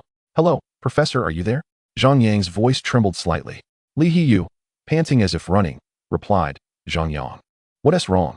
"It's bad news. The giant spider has been stolen." "What?" Half an hour later, the research office was filled with people. Those who had come in for experiments were now too anxious to work, gathered together in discussion, their expressions grave. Meanwhile, Li Hiyu rushed into the research office. Having already reported the incident to the police on his way, this constituted a significant loss of research materials, and any thief would face severe penalties. Moreover, their department would face repercussions from the higher scientific institution for losing the giant spider. What had transpired? Li Hiyu's voice boomed as he demanded, "Who can explain why our experimental equipment was stolen?" His anger was understandable, primarily because of the immense scientific value hidden within Fangming. His existence could potentially overturn evolutionary theories and pioneer gene modification. If they could uncover the secrets of genetic modification from Fangming's genes, it would be monumental. Humanity could utilize gene modification to evolve collectively, ascending to become perfect beings. Now, all of that was at risk of being lost with the escape of this genetically unique creature. Zhang Yang raised his hand. "Professor, I was the first to discover this." "What is the situation?"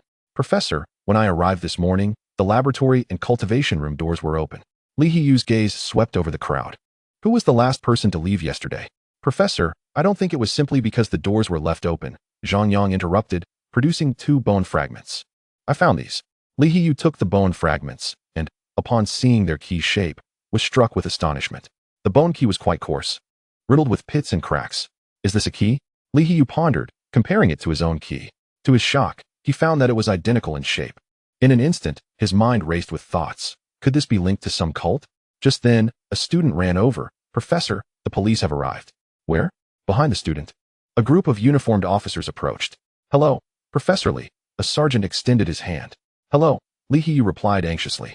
"Rest assured, Professor Li. If any criminals have stolen the experimental specimen, we will certainly retrieve it. Our comrades from National Security have also arrived, and we will assist you." "Thank you very much. This specimen is of utmost importance." "I understand, Professor Li," the sheriff stated. "Before our arrival, our superiors had already assigned us a mission.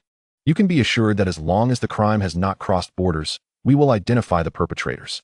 Moreover, since the specimen is a living organism, we have already instructed the airport authorities to ensure it is not taken abroad." Upon hearing this, Li He and you felt a slight sense of relief. "Professor Li, let us take a look at the surveillance footage to determine who has stolen the specimen." "Very well." A group of individuals hurried to the monitoring room. An officer operated the surveillance system, pulling up the footage from last night. Sheriff Zhou Ankong stood side by side with Li He and Yu.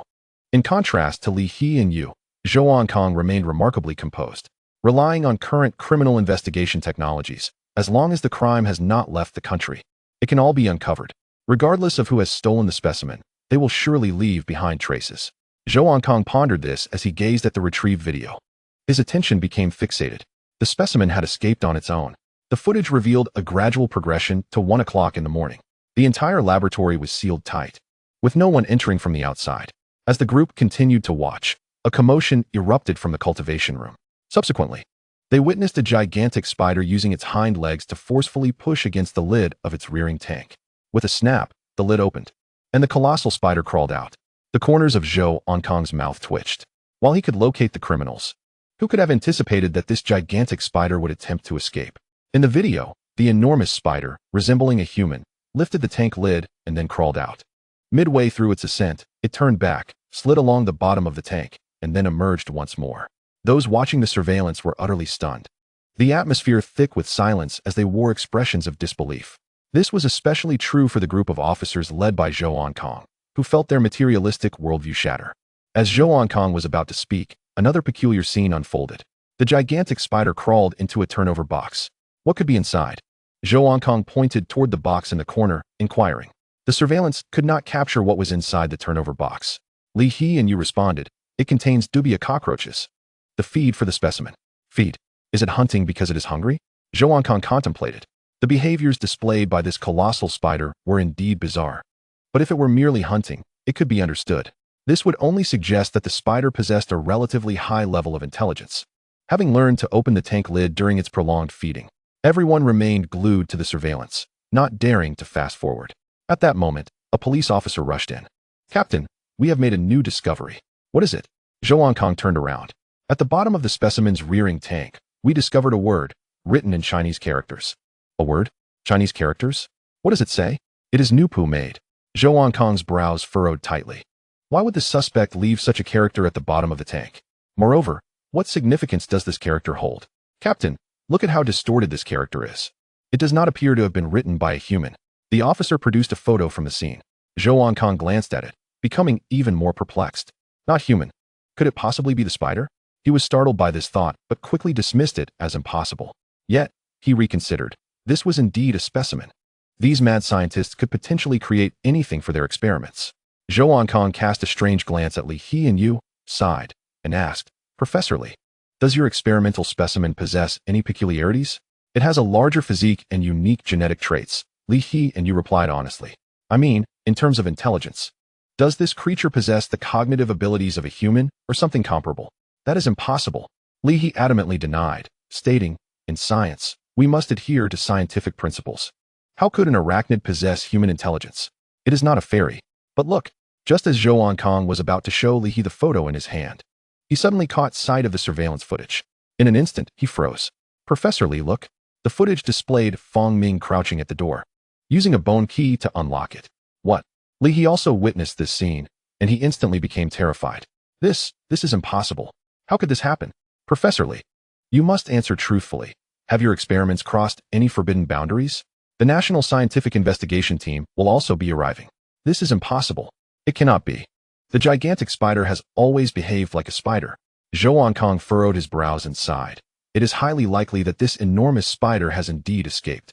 While the investigation team was conducting their inquiries, Fong Ming had already temporarily settled his belongings and was quietly awaiting the arrival of nightfall. Given his size, as long as he remained in such corners, those humans would find it exceedingly difficult to locate him, even if they turned the city upside down. Moreover, his fur could insulate the heat he emitted, making it impossible to detect him with thermal imaging devices. Furthermore, in a city teeming with people, the thermal imaging would only register humans. Thus, Fong Ming was safe. However, this was merely his wishful thinking. Damn it, it is about to frost. And yet there are still people playing around here. They must be out of their minds. Fong Ming cursed inwardly, shifting his body and contemplating a plan. At this moment, outside the stone mill, a small brown-haired dog seemed to sense Fong Ming's presence. It crouched outside the stone mill, barking incessantly. Woof woof, woof woof. The little dog's barks attracted the attention of its owner. An 8 or 9-year-old boy ran over, squatting beside the dog and stroking its fur. Wong Kai, what are you barking at? It's time to go home. If we're late, we'll be scolded. Woof woof, woof woof. The brown dog barked even more energetically as the boy squatted beside it, barking at the inside. There is nothing in there. The boy peered inside but could see nothing in the pitch blackness. However, Fong Ming, hidden among the stones, could see the outside world, including the little dog and the boy standing beside it. Kid, I advise you to be cautious and not venture further. The boy looked around but saw nothing. He then took out a small stick and poked it into the dark hole. Fong Ming shifted his body forcefully, preventing the stick from scraping him. May heaven show mercy. I am a new age youth of the 21st century, advocating freedom, brotherhood, and democracy. Do not continue to test my limits. The space inside is quite large. The boy exclaimed in surprise, pressing his face close and extending his arm inside. Fong Ming retreated further to avoid being touched. In a situation where he had no choice, he still preferred to avoid conflict with humans to prevent premature exposure. The boy probed a couple of times and found he could just crouch inside the hole. Wow, what a nice place. The boy's eyes lit up as he picked up the dog and crawled inside.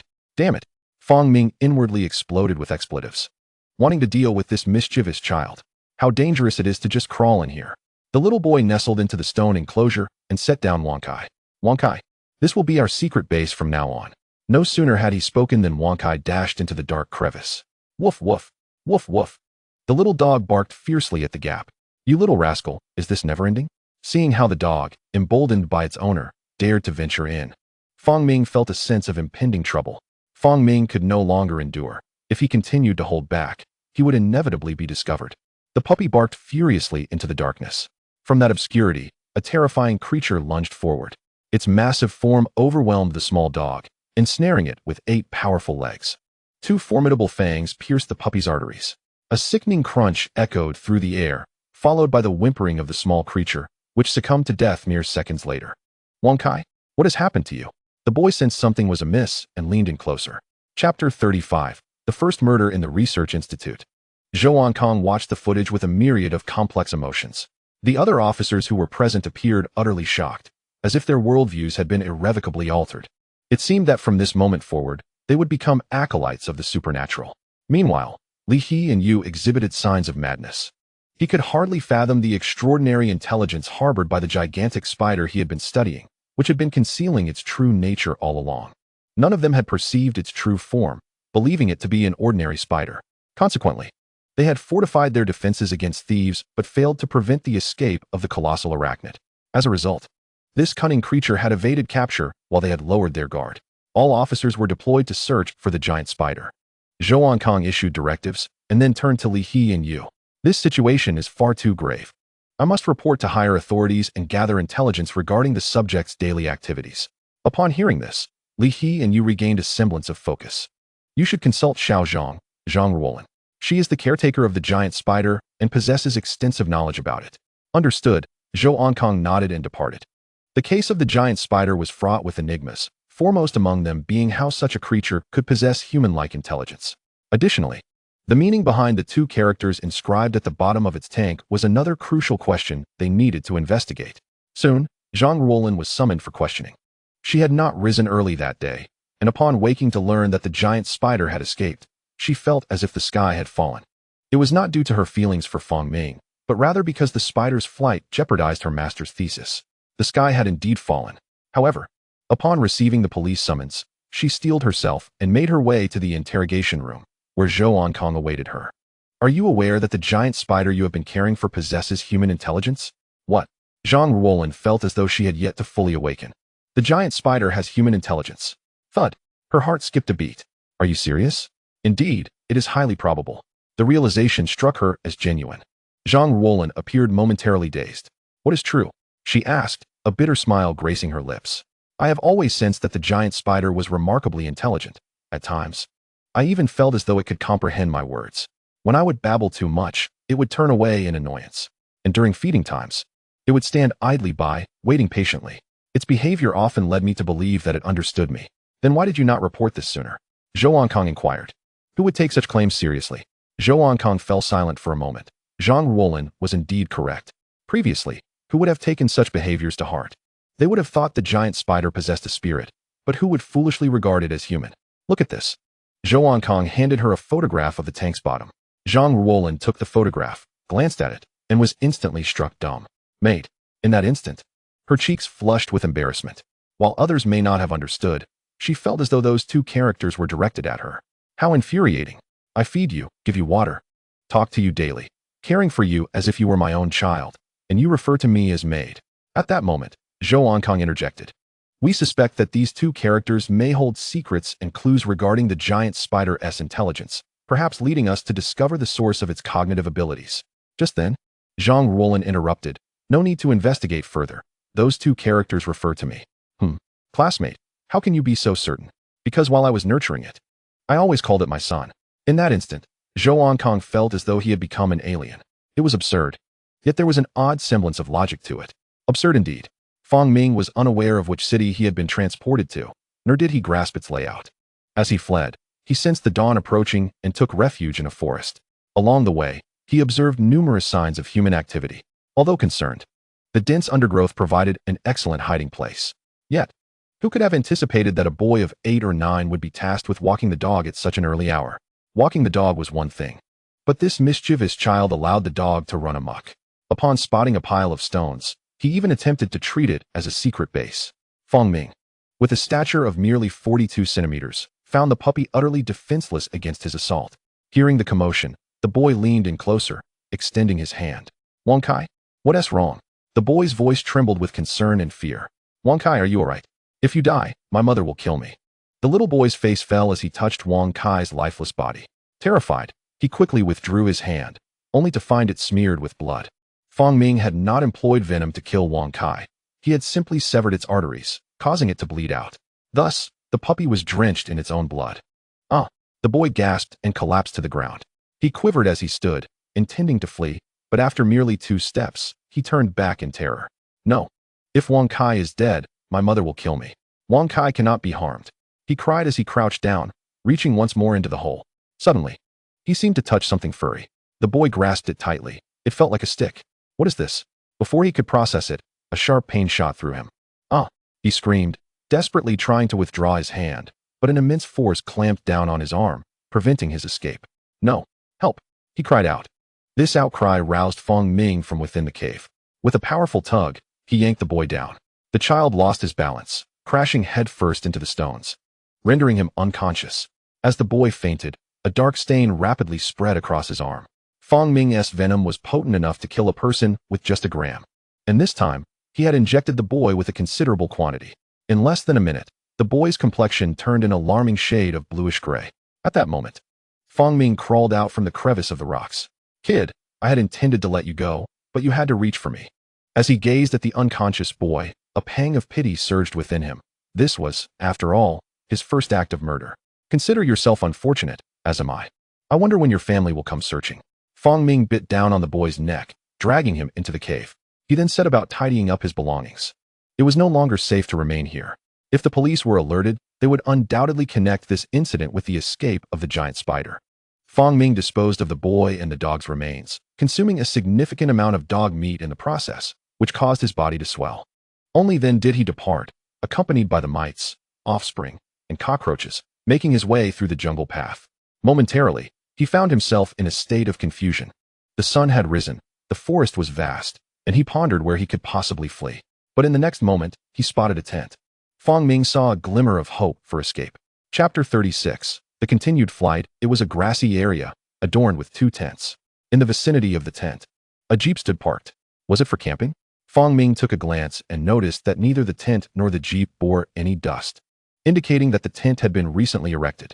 Concealing himself with the underbrush, Fong Ming stealthily crawled towards the jeep. As he approached the tent, he overheard voices emanating from within. It's morning already. We should get ready to leave. Why the rush? We rarely get to enjoy ourselves like this. Oh, but we need to return home this afternoon. After listening to a few exchanges, Fong Ming climbed onto the jeep. Once he confirmed that the vehicle would soon depart, he lost interest in their gossip. It was quite normal for a couple to seek excitement in the wild. Fong Ming felt fortunate to have encountered this couple. Otherwise, he would have had to risk crossing the road to find a sewer to hide in. He crawled up the jeep's tire and hung upside down beneath its chassis.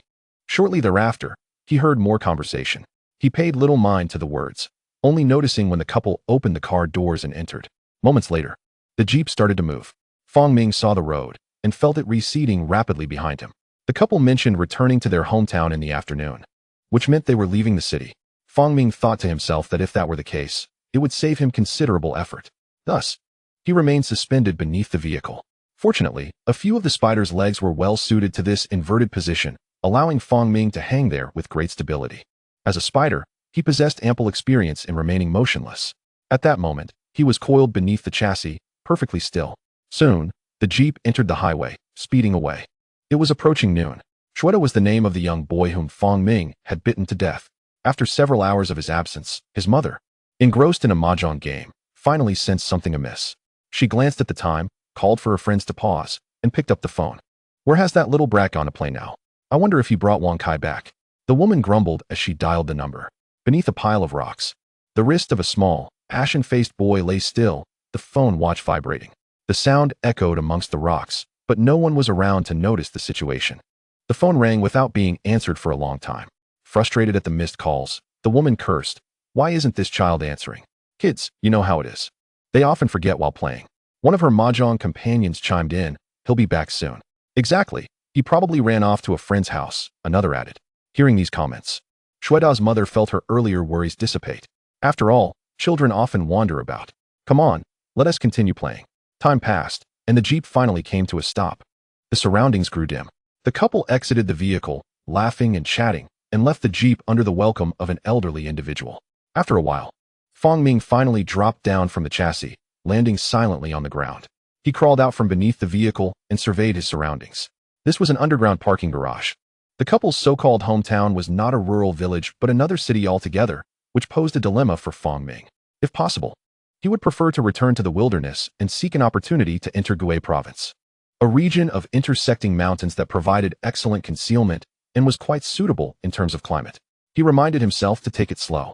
Fong Ming understood that he could not rush this matter, especially since the police were actively searching for him outside.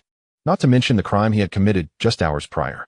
He needed to leave this place promptly, though the garage was dimly lit. Fong Ming knew he could not linger here. Having killed that boy, it would be easy for the police to trace the couple camping near the scene of the boy's death to this location. Without hesitation, Fong Ming made his way through the garage and found a large dumpster. This was the refuse collected from the residential area below, piled up here for regular disposal. Without second thoughts, Fong Ming climbed inside. After waiting for about 3 or 4 hours, the dumpster was emptied into a garbage truck. Fortunately, Fong Ming's sense of smell was not particularly acute, or he would have found the stench unbearable amidst the refuse.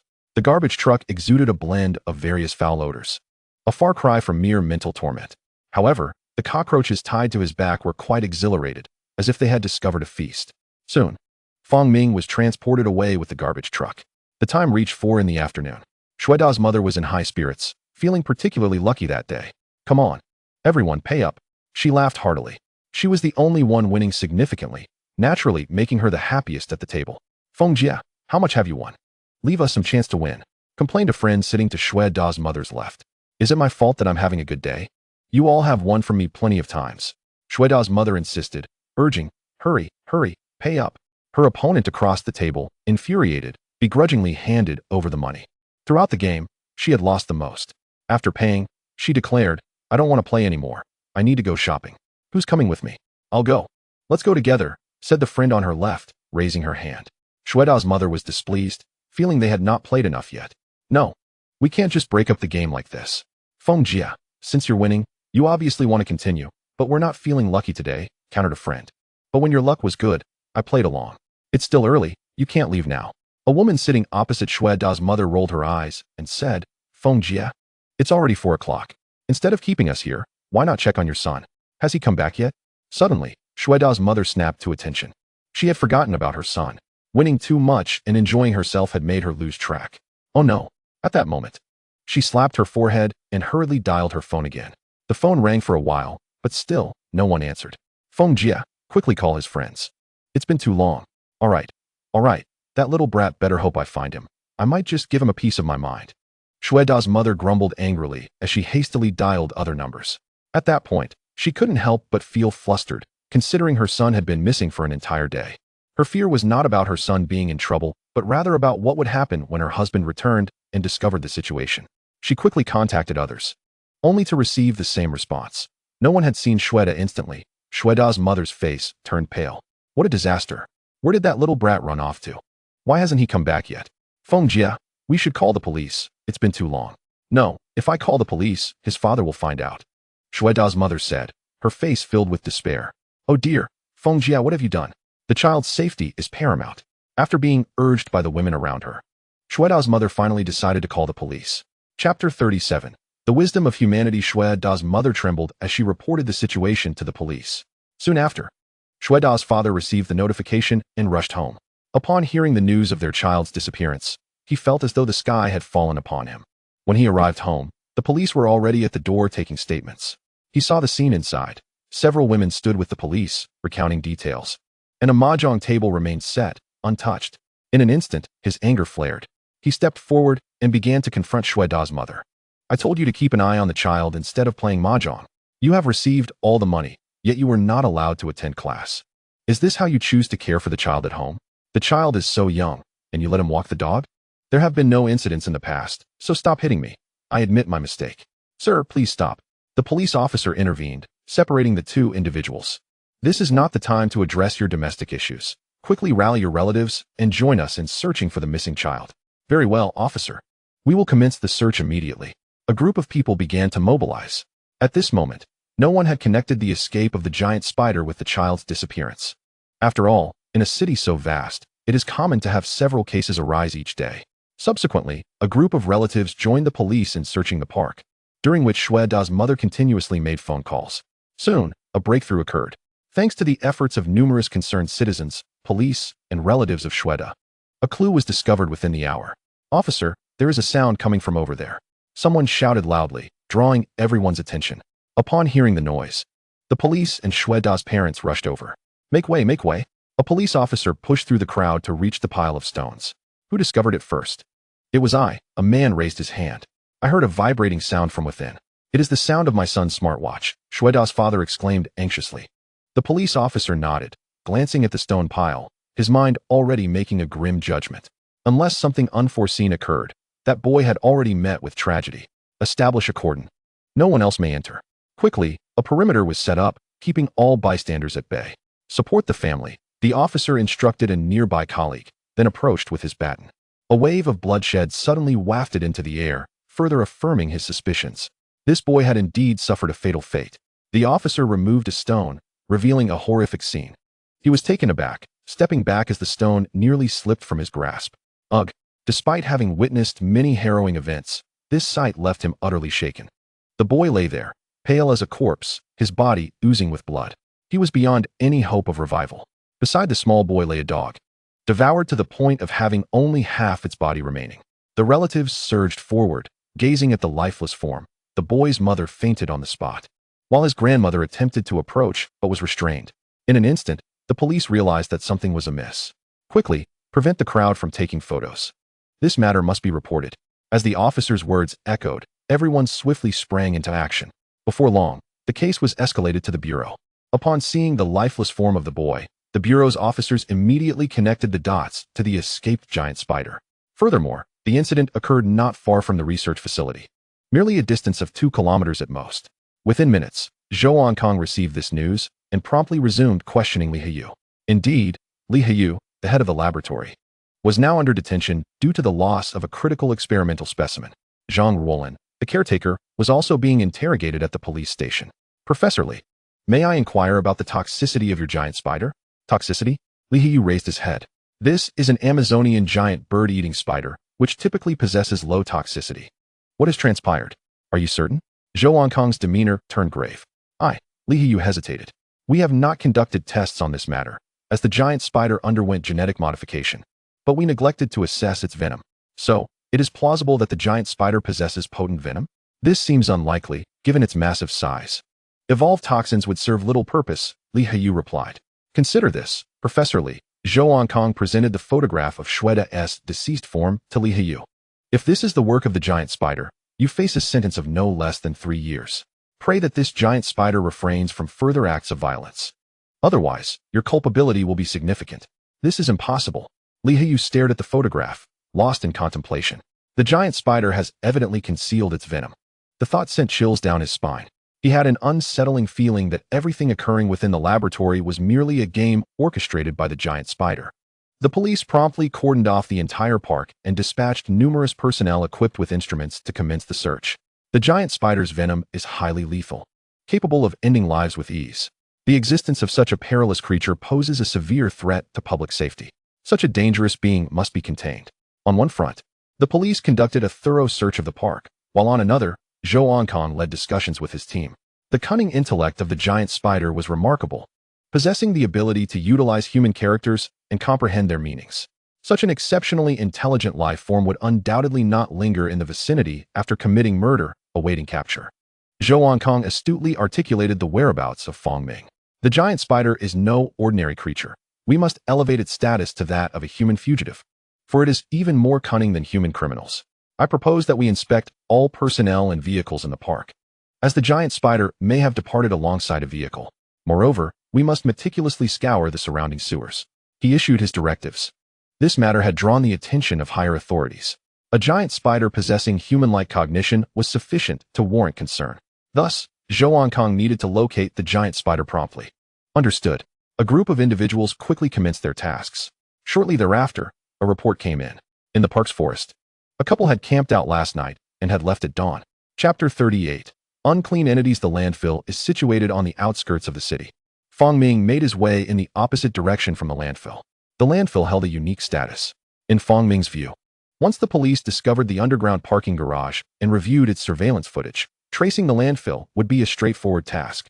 Given that there were no signs of Fong Ming at any intersections, apart from the sporadic passage of private vehicles, the only vehicles present belonged to the landfill. Humans could easily locate the landfill. Therefore, Fong Ming needed to continue hiding, seeking a truly safe refuge. He advanced along this desolate road, crawling unobstructed under the cover of night. It was unknown how far he had traveled or how many turns he had taken until dawn broke.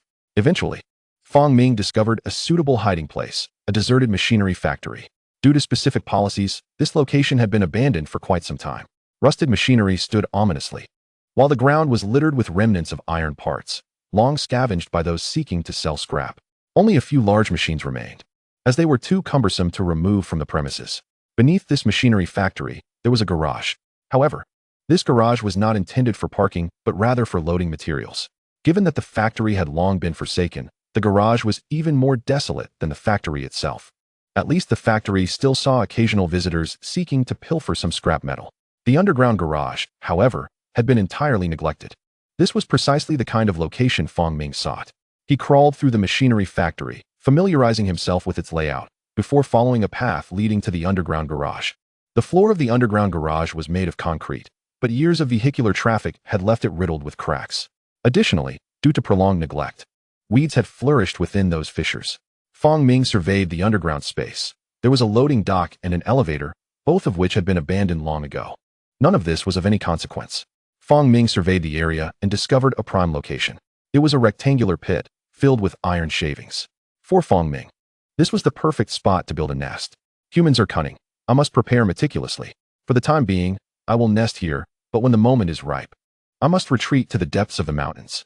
The ground of the deep pit was already cracked, and Fong Ming descended directly into it. The cement surface had also fractured, and he used his two large fangs to remove the broken pieces before beginning to excavate. Meanwhile, the police had contacted the couple. They were perplexed, wondering why the police had reached out to them when they had done nothing wrong. Could they really be apprehended for merely enjoying a camping trip? However, it was not long before the police arrived at their doorstep, informing them of a murder that had occurred near their camping site. This revelation left the couple in a state of panic, prompting them to explain themselves fervently. It has nothing to do with us. We were just camping. We did nothing wrong. You cannot falsely accuse innocent people. Yet the police were not swayed and began their investigation.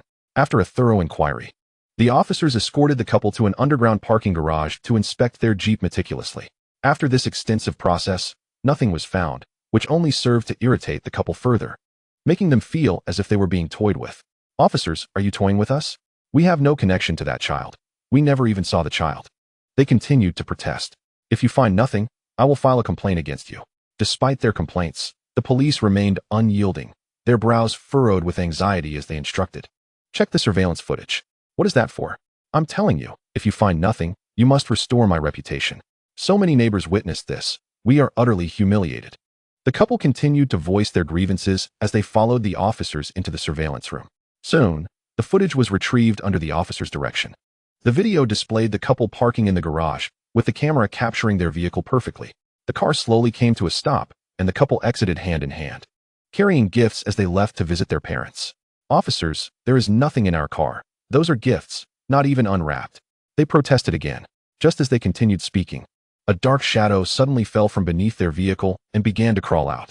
Instantly, the atmosphere became tense. What was that?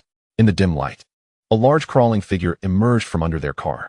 The couple felt a chill run down their spines, as if they were witnessing a monster. A ghost. Something unclean. Upon seeing the shadow, several police officers immediately became alert, realizing they were on the right track. Quick, contact the units. Seal off the underground garage, and send a team to check the surveillance at the garage entrances. Understood, replied one officer as he hurried away. Officers, what is that? The couple could no longer suppress their fear and inquired. On the footage, the shadow appeared almost sentient, skillfully avoiding detection while being exceedingly cautious. This is a case from Shinbei City. This creature must have followed you from there, an officer deduced. What? The couple's faces turned pale. The thought of this monster having trailed them made them feel weak. They vowed never to camp again. That park was tainted. All right, this is no longer your concern. The community will be sealed off now. The couple, too frightened to mention restoring their reputation, hurried away to seek someone for help. Encountering such an unclean entity while camping necessitated consulting someone knowledgeable. Meanwhile, the police began sealing off and investigating the garage, while Fong Ming had already shaped his nest. After a lengthy period of digging, he excavated a tunnel leading underground from the original pit. He did not continue to dig, but instead placed mites, small spiders, and cockroaches into the tunnel. Subsequently, Fong Ming rested while contemplating his next moves. 5 kilometers from his location lay a garbage dump. On the way, He had also spotted 2 crematoriums and other derelict construction sites, with the remnants of ancient towers. It seemed there was a road further away, likely leading to a village. This place felt secure. Food could be temporarily sourced from the surrounding environment, though it was scant. The area was rife with weeds and small insects. All potential nutritional resources for Fong Ming. Then, he constructed a prison using silk to house the cockroaches, while distributing the growth traits to the mites, allowing them to increase in size. After a simple arrangement, Fong Ming awaited the arrival of nightfall before leaving the underground garage. Chapter 39. Swift elimination of small dogs. This marked Fong Ming's third night on the run. He had vacated his makeshift nest and began searching along the abandoned factory. He walked along the road, disturbing creatures hidden in the grass, which scurried away in fright. Soon, he spotted a glimmer in the night sky. There were people living nearby. Fong Ming assessed the distance to this light, estimating it to be about 3 to 4 kilometers from the abandoned factory, a considerable distance indeed. Moreover, the only access route to the factory was singular, so he felt assured that humans would not uncover his presence there. Thus, he proceeded towards the flickering flames. After nearly half an hour, Fong Ming heard the cacophony of barking dogs. So many barks. He halted, cautiously observing the front. Was it a dog kennel? Just then, a sound erupted ahead. In mere seconds, a dog charged toward him. With its yellow fur and easily recognizable face, it was unmistakably an Akita, a small dog, standing less than half a meter tall. Woof, woof, woof. For the first time, Fong Ming found himself disliking the dog's keen nose. At the same time, he harbored a concern. If the police utilized tracking dogs, they could easily uncover him.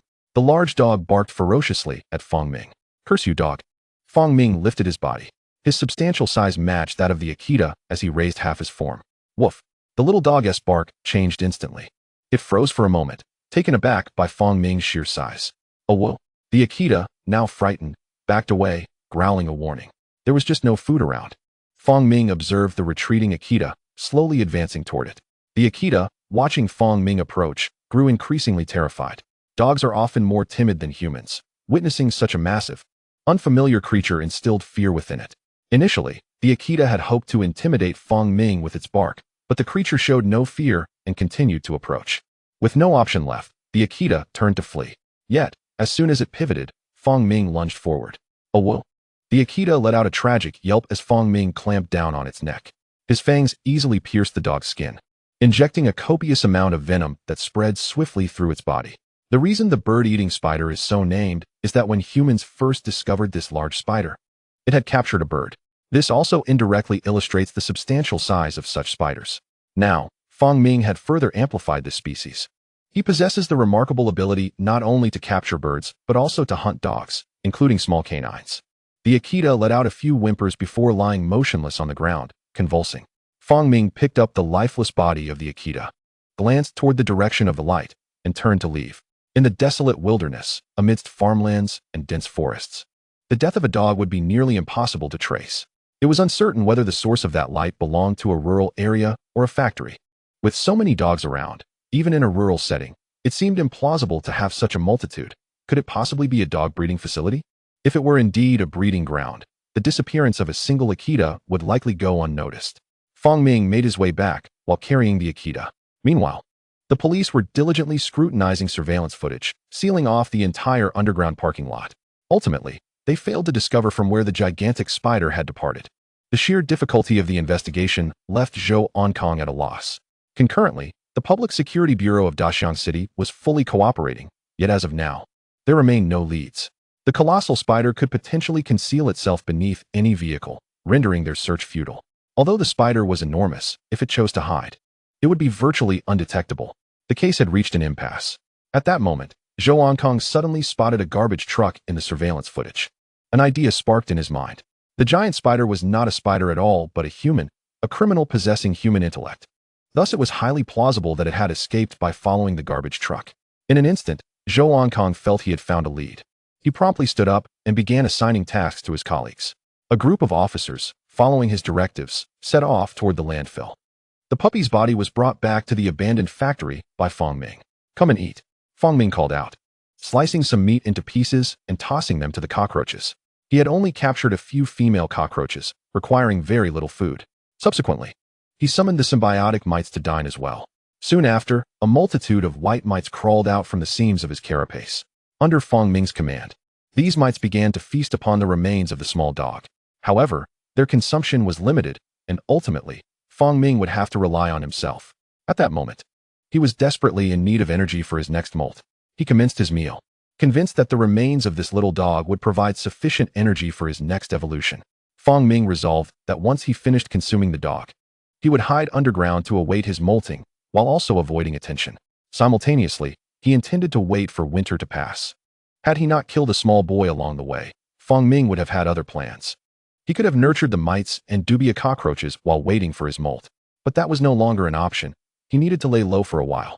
As Fong Ming continued to devour the puppy, its body gradually diminished, and his own belly swelled. The tarantula's stomach is remarkably capacious, capable of consuming roughly 3 times its own body weight. This ability evolved over a long period in environments where food was scarce. After a day and night, Fong Ming had consumed the puppy entirely, burying its bones in the earth. He then began to excavate a particularly deep burrow in preparation for winter.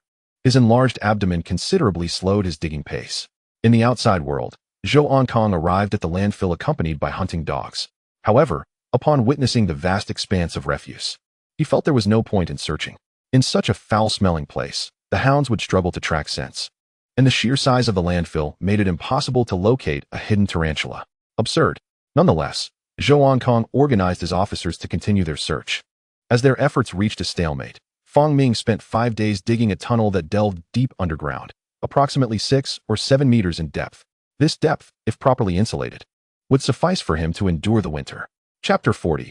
Wintering underground. After mid-October, the temperature began to drop. Fong Ming acutely sensed the change in climate. The cooling weather confirmed to him that he was situated in a more northern geographic location. Thus, winter would not merely be resolved by digging a burrow. Fong Ming ventured outside the factory, which had become overgrown with weeds. Using his teeth, he severed the weeds and dragged them into the factory, seeking an open space to lay them out. In his search within the factory, he fortuitously discovered a former employee's work uniform along with 2 padded jackets, which greatly delighted him. Indeed, watching outdoor survival videos had proven beneficial. Fong Ming tore the outer fabric of the jackets to reveal the cotton insulation within. He then spread the cotton inside the burrow he had excavated and used the weeds to conceal the entrance. As an arthropod, the mites and dubia cockroaches were relatively small, requiring very little air to survive. Even just a small amount sufficed. Consequently, ventilation was not a concern for Fong Ming. The nest was lined with a thick layer of cotton, while the tunnel was also padded with weeds, and the entrance was blocked with stones and covered with more weeds. Only a small amount of cold air could flow in to maintain airflow within the nest. With so many insulation measures in place and the burrow's considerable depth, Fong Ming felt secure in his winter refuge. He meticulously cleaned any traces of his activity in the factory and then nestled into the deepest part of his lair.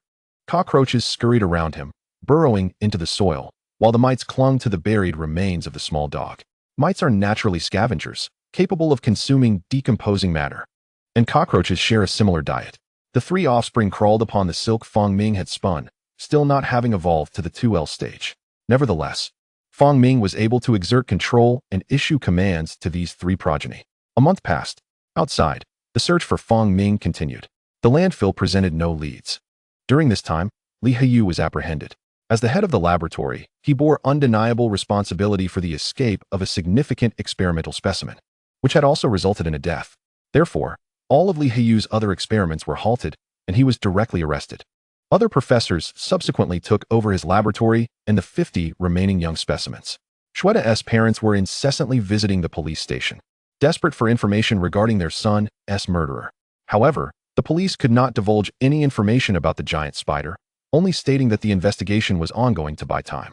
Yet, over a month had elapsed, and the police had provided Shweda's parents with no leads. In desperation, Shweda's father took to the internet to report that a powerful individual was responsible for his son's death, and that the police were too afraid to act. However, how could they possibly disclose the existence of a giant spider? Reluctantly, they had to detain Shweda's father and concoct a false narrative. Meanwhile, they began to placate the Shue family. How could new inspiration arise? Beneath the burrow, Fong Ming suddenly sensed a glimmer of inspiration in the air. This was something he had never encountered before. The creatures within this nest were few, all of which he had previously absorbed. What could this be? Fong Ming attempted to absorb the essence of this inspiration to discern its nature. As he absorbed it, the information coalesced in his mind. Absorbed loyalty. Loyalty 001 loyalty? Fang Ming looked toward the source of the inspiration, where a cluster of small white insects resided. Could it be that his continuous control over the mites and the infusion of some human thought into them had induced a sense of loyalty in the symbiotic mites? A month ago, Fang Ming delved underground. Although he was well fed, there remained a considerable time before his molting. He continued to delve into the intricate relationship between the mites and his own distinctive traits. He endeavored to endow these mites with enhanced growth attributes, as well as imparting some aspects of human cognition to facilitate their development. As anticipated, with the sharing of his human-like attributes, the mites began to comprehend his conveyed messages with greater swiftness. Fang Ming's command and control over this colony became increasingly effortless. To his astonishment, after more than a month of coexistence, these now somewhat intelligent yet not overly wise mites had developed a sense of loyalty towards him. Loyalty. What a remarkable trait. Fang Ming's eyes sparkled with excitement as he gazed at the swarm of mites.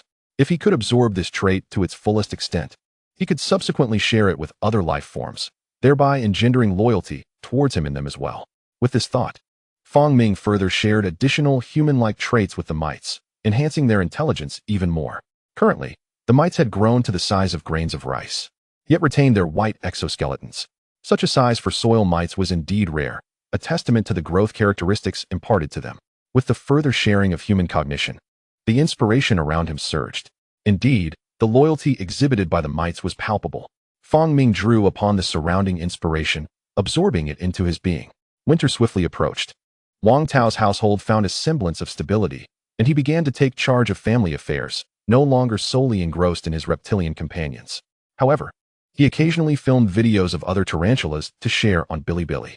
Under each video, inquiries about the giant tarantula constantly arose, to which Wang Tao could only explain that it had been given to the Academy of Sciences. During this period, the Natural Sciences Academy had reached out to Wang Tao. The escape of the giant spider had made everyone aware of its high intelligence, prompting both the police and personnel from the Academy to consult Wang Tao for insights. He was one of the few privy to the escape of the giant spider, and he too had been bound by a confidentiality agreement. Gazing out at the falling snow, Wang Tao silently hoped, "Erhe, you must survive, and I wish for you to endure this winter." On another front, Li Heiyu was imprisoned for failing to supervise dangerous experimental subjects, leading to fatalities. Zhou Kong was dismissed due to the prolonged inability to locate the giant spider. This incident had become a burden on his heart. Despite losing his position, he continued his solitary quest for any trace of the giant spider. Zhang Ruolin extended her studies. Due to the loss of the giant spider, she vented her frustrations while hastily switching to a new research topic. Yet, she occasionally reminisced about her son, as she referred to the creature. Before long, the protracted winter came to an end, and Fang Ming began preparing for his molt underground. Chapter 41. The Formation of the Mite Colony. The process of digestion was notably slow. Despite possessing rapid digestion traits, the fats proved too cumbersome for Fang Ming to metabolize. Arthropods primarily consume insects, and their digestive systems have evolved accordingly. While digesting proteins was second nature, breaking down the fats of mammals posed considerable challenges. This explains why feeding tarantulas with mice can be detrimental, as they struggle to digest them. Cockroaches, on the other hand, are the most suitable nourishment for tarantulas. Nonetheless, he managed to digest some of it. Fang Ming laid down a layer of ground webbing and reclined upon it. Thankfully, he had excavated a spacious burrow. Otherwise, if he grew too large post-molt, he would find himself trapped and in a humorous predicament. With this thought, Fang Ming began to extract his limbs from the old exoskeleton. His size had increased, necessitating a method of shedding akin to that of a gecko or a chameleon, directly tearing the skin from his body. It was utterly impossible for him to fully shed a spider-esque skin at this stage. As he lay there, he commenced moving his limbs, striving to wriggle his body in various directions. However, due to his considerable size, the molting process proved arduous. After 3 hours, exhaustion set in. Although his skin had become thin under the influence of digestive enzymes, the act of shedding remained labor-intensive. His internal body had not yet hardened, rendering him incapable of exerting force. Suddenly, an idea struck him. "Mites, assist me in my molt." With Fang Ming's command, the multitude of tiny white creatures, resembling yellow beans, scurried towards him. After prolonged growth, the largest mites had reached the size of yellow beans. Were it not for the scarcity of food within the burrow, these mites could have continued to grow. Upon receiving Fang Ming's directive, the mites swiftly ascended his body. While the majority were still the size of grains of millet, there were hundreds that he could command. Soon, they reached Fong Ming's exterior and began to tear at his skin with their mandibles.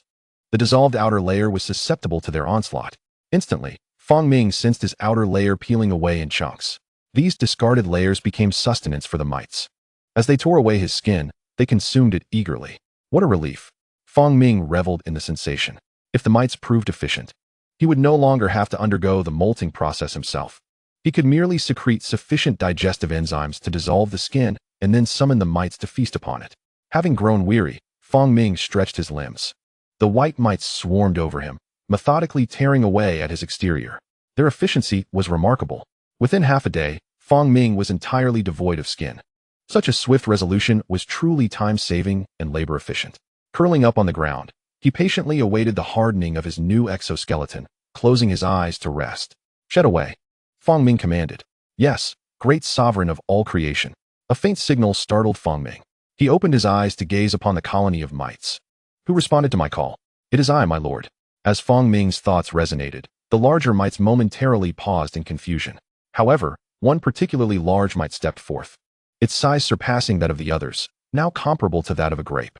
For a soil mite to reach such a size was rather exaggerated. Great sovereign, do you have any commands? The mite inquired once more. In an instant, Fong Ming found himself overwhelmed. Wait a moment, the intelligence I granted these mites was human-derived. But why do they revere me as a sovereign? Is there something extraordinary about me that this mite perceives? No. Instinctively, Fong Ming considered a possibility. Indeed, the wisdom I imparted to these mites was entirely human in nature, which explains why they exhibit behaviors akin to human reverence, treating me as a deity. Such behavior is characteristic of humanity. Because these mites possess human-like cognition, their respect has evolved into a form of worship akin to that of a deity. Thus, it follows that the trait of loyalty has also emerged from human cognition. This bodes well. Fong Ming retracted his thoughts and gazed at the enormous mite. You are the first to awaken your intellect. I bestow upon you a name and powers. Your name shall be Manling, sovereign of the entire mite clan. Yes, my lord. I thank you for your gifts. I shall govern the mite tribe in your service. We shall be your loyal servants. With the cognitive faculties of humans. The words of Fong Ming were easily comprehended by the mites. Moreover, the mite society had no concept of hierarchy. However, as more mites acquired human-like thought, they established a social structure and a sense of dominion. Withdraw. Yes, my lord. The mites retreated. Fong Ming's heart surged with excitement. He had not anticipated such a remarkable application of human thought.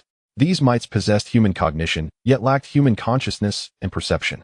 Instinctively, they regarded themselves as mites, believing that they were created by Fong Ming and ought to revere him as their master. Following this developmental trajectory, perhaps I could create more beings that would honor me. Presently, the only life in the cave, aside from the mites, consisted of the offspring and cockroaches. He turned his attention to the cockroaches. Subsequently, a thread of loyalty began to separate and enter the bodies of the cockroaches. In the months preceding Fong Ming's molting, he had absorbed 100% of the loyalty trait. At this moment, he effortlessly shared this trait with the cockroaches. Those burrowed beneath the earth trembled, as if sensing something. Yet, being of low intelligence, they could not comprehend the nature of their resistance. Mistaking it for food, they embraced and absorbed the essence that entered their bodies. With the secretion of the loyalty trait, Fong Ming immediately sensed a faint connection between himself and the cockroaches. This connection was familiar to him, as he shared it with his offspring and the mites. Through this bond, he could issue commands to the cockroaches: advance, retreat, burrow, emerge. Upon receiving his commands, the cockroaches responded as if they had heard an instinctual call from their genes. They began to scurry about, burrowing and moving in all directions. Oh, this level of control is sufficient. I can send these cockroaches to the landfill. Chapter 42. 50 centimeters, dispatching cockroaches according to Fong Ming's perception of the outside world. The weather would soon warm up in about half a month. At that time, he could dispose of the cockroaches in the landfill, allowing them to thrive while he periodically feasted upon them. Subsequently, Fong Ming also imparted traits of rapid growth and quick digestion to the cockroaches. After completing these tasks, he turned his gaze toward 3 small creatures crawling on a silk thread. These 3 were retained for experimentation to test the extent of control over his offspring. He discovered that, due to their kinship, the bond between Fong Ming and his offspring was much stronger, yet the influence of commands remained consistent. He could command them, but not control them. He wondered where the other offspring had gone. They must have begun molting by now. These 3 offspring held great potential. With Fong Ming's control, The three offspring dutifully accepted the growth traits secreted by him. They now possessed the growth trait within them. Fong Ming found that through this tenuous connection, he could perceive the traits present within these three offspring. This was yet another novel discovery. He focused his attention on the offspring, realizing he could peer through their physical forms and discern the traits within. Name: None species. Giant tarantula leg span, 8 centimeters. Traits: growth, 2036. Maternal nest thinking, 100. Human thought, 112. Hard exoskeleton, 603. Fong Ming was astonished for a moment, realizing that his offspring had inherited some of his traits. These offspring, even without his bestowal, were significantly different from other tarantulas due to these traits. How unexpected! With such an array of traits, it seemed unnecessary to grant them further gifts. The next moment, Fong Ming directed his gaze toward the mites, particularly focusing on manling. Name: manling species. Mite clan leg span, 2 centimeters. Traits: growth, 30. Human thought, 60. Mantis blade, 40. Manling possessed only 3 traits, all conferred by Fong Ming. It turned out that he could also inspect the traits of his offspring or subordinate clans. Since these 3 little creatures had inherited his genes, he would cultivate them as well. Time passed, and half a month later, Fong Ming completed his molting. He sensed that his size had increased significantly once again. However, lacking a ruler, he could not measure it precisely and could only rely on his feelings. Comparing his previous body's perception of the cave with that of his current form, he estimated his leg span to be around 50 centimeters. Notably, due to this molting, the limb he had lost had begun to regrow, albeit still in a tender and small state compared to the others. Fong Ming calculated and integrated this information in his mind.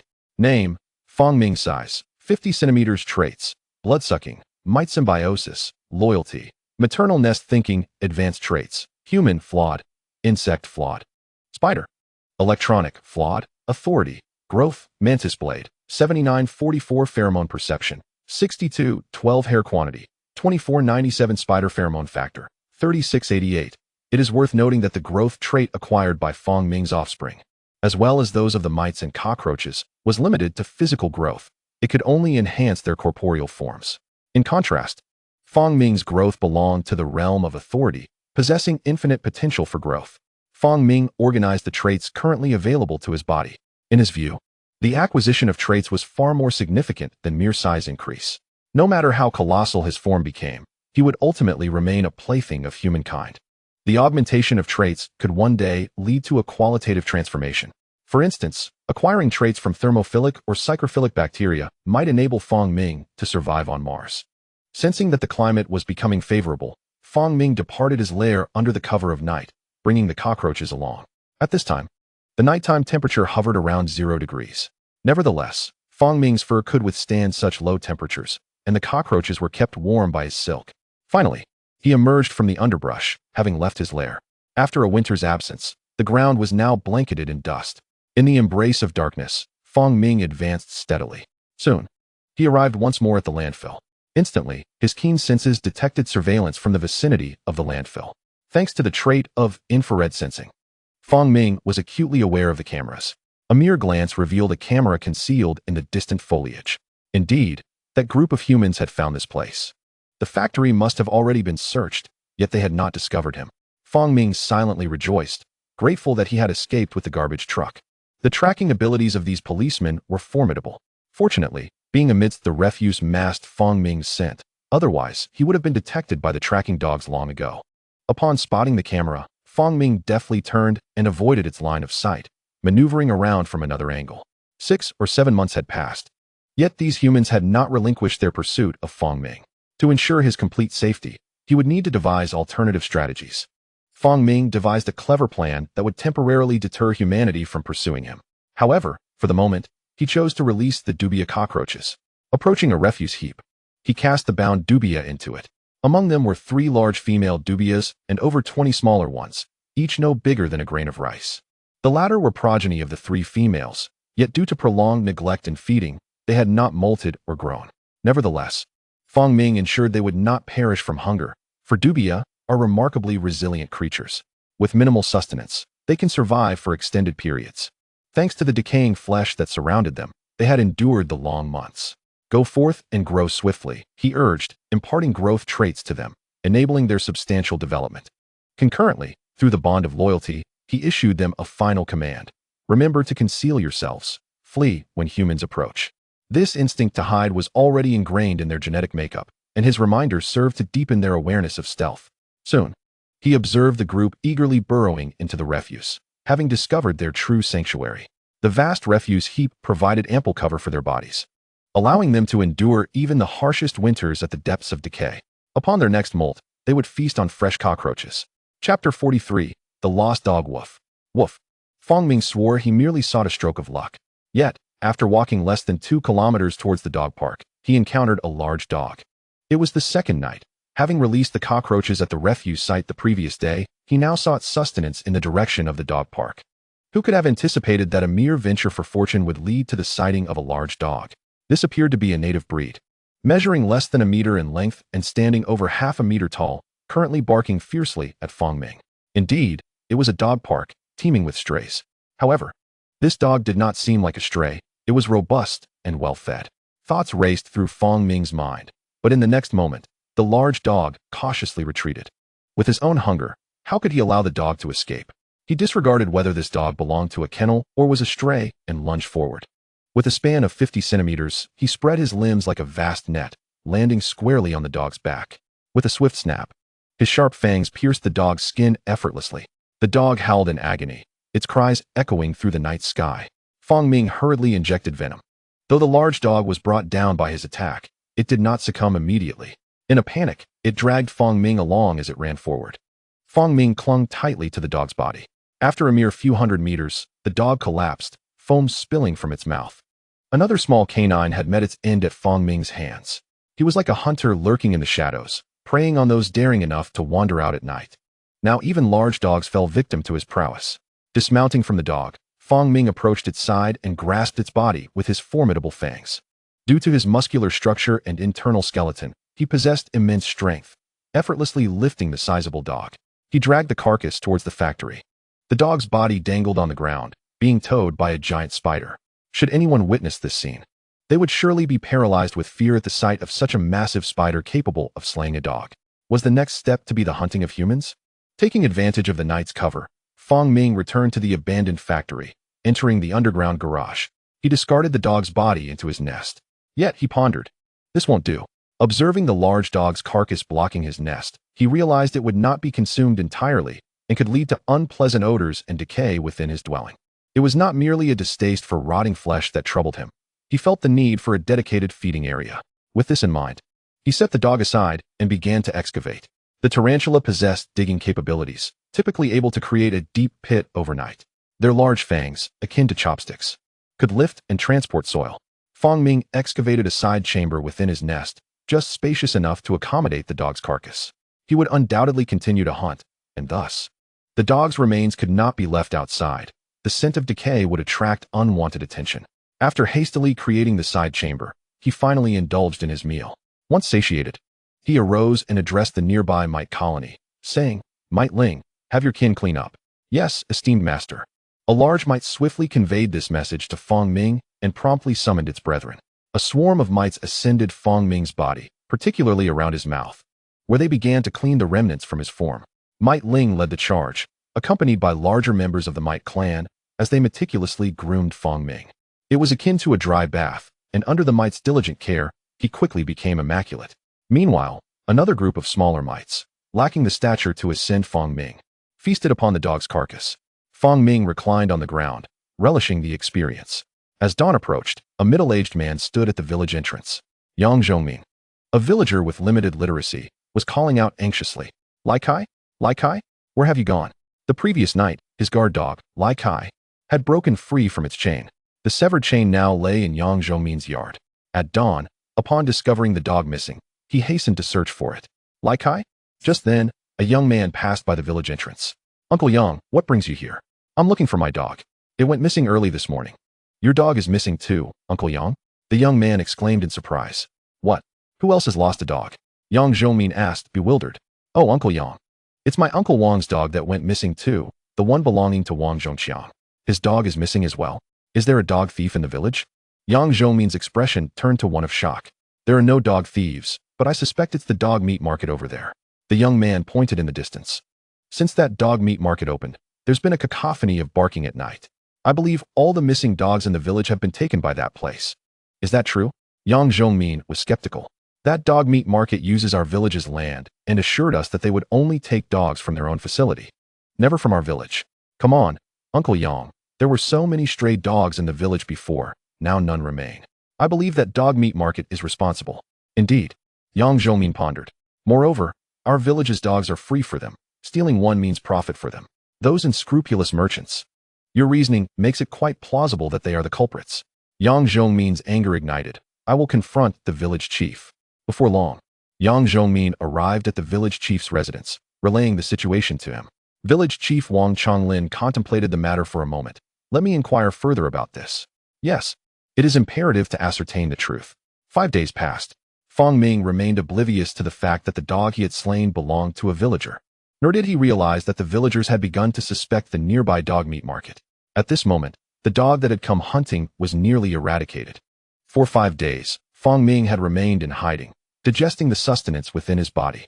Only after his abdomen had shrunk did he venture forth from his lair once again. He still required nourishment, but not for himself.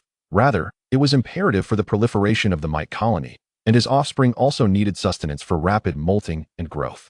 Chapter 44. Inspiration. Stomach under the cloak of night. Fang Ming made his way toward the dog meat market. As he approached, the distant barks of dogs began to resonate. It turned out to be a legitimate dog farm, which, surprisingly, was adjacent to a village. As Fang Ming drew closer, he discerned the situation from afar. Was the village next to the dog farm not noisy at midnight? Naturally, such matters were not of concern to Fang Ming. At that moment, he was swiftly nearing the village. Passing through a vast expanse of uncultivated land that had yet to be sown for spring, he arrived near the village. In spring, life was just beginning to awaken, and not much vitality could be found. Fang Ming was unable to procure food, nor was there any inspiration to guide him. Upon spotting the human settlement, he boldly entered under the cover of darkness. Even if he could not find food or inspiration, he could at least explore this area. He felt invulnerable. Should the villagers discover him, they would likely dismiss him as some filthy creature, not perceiving him as a gigantic spider worthy of alarm. Even in the event of a call to the authorities, he could easily flee. Nevertheless, the probability of being discovered remained quite low. There was the potential to absorb human inspiration or perhaps that of other creatures. As Fang Ming approached the village entrance, he was suddenly overwhelmed by a surge of inspiration. He looked up to see the emanation originating from a cattle shed belonging to a household at the village's edge. Inside the shed lay several yellow cattle, peacefully resting. Was this inspiration derived from the cattle? Fang Ming drew the inspiration into his own body, and information began to coalesce in his mind. Absorb stomach. Stomach 001 absorb sebum. Sebum 001. This was the inspiration of the cattle's stomach. Fang Ming was momentarily taken aback. Cattle possess 4 stomachs, which facilitate the efficient digestion of grass. However, for Fang Ming, this presented invaluable advantages. One would enhance his digestion speed, while the other would allow him to store food. If humans were to catch wind of his presence, he could utilize the 4 stomachs to hoard ample provisions and then conceal himself underground for years. Once humanity believed him to be deceased, he could re-emerge and continue his development. The inspiration of sebum was equally significant for Fang Ming. Although he currently bore a hard exoskeleton, he could certainly generate a layer of sebum beneath it.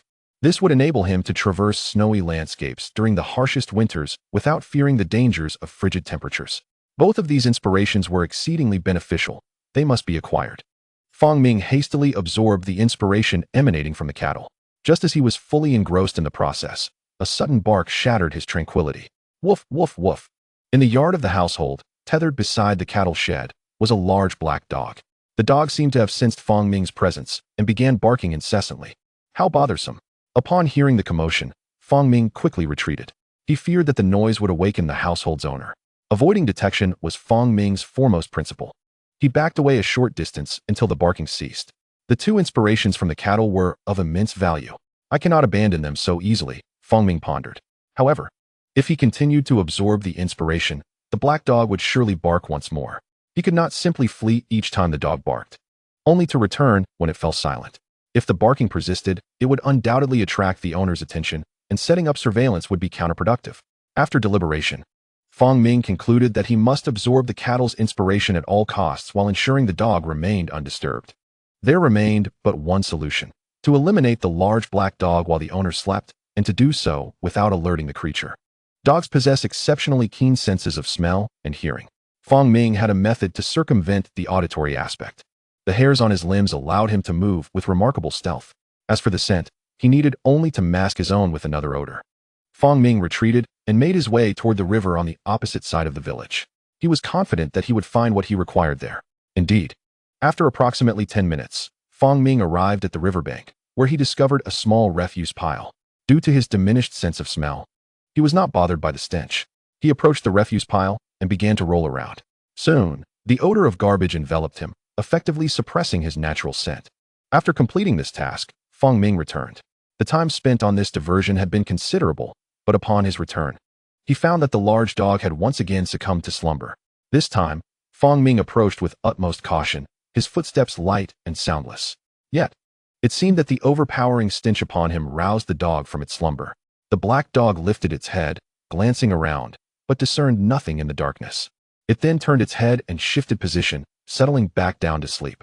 At that moment, Fong Ming remained still, blending seamlessly into the shadows, making it difficult for the dog to detect his presence. As the large dog resumed its slumber, Fong Ming advanced further. Upon reaching a suitable proximity, he halted. The dog lay with its back to him, and Fong Ming positioned himself 2 meters away, motionless, gathering his strength. In the next moment, he sprang forth with all his might, akin to a famished wolf, lunging for the back of the dog's neck and sinking his teeth into it. The black dog awoke in an instant, letting out a mournful howl, followed by a moment of panic as it sprang to its feet in fierce resistance.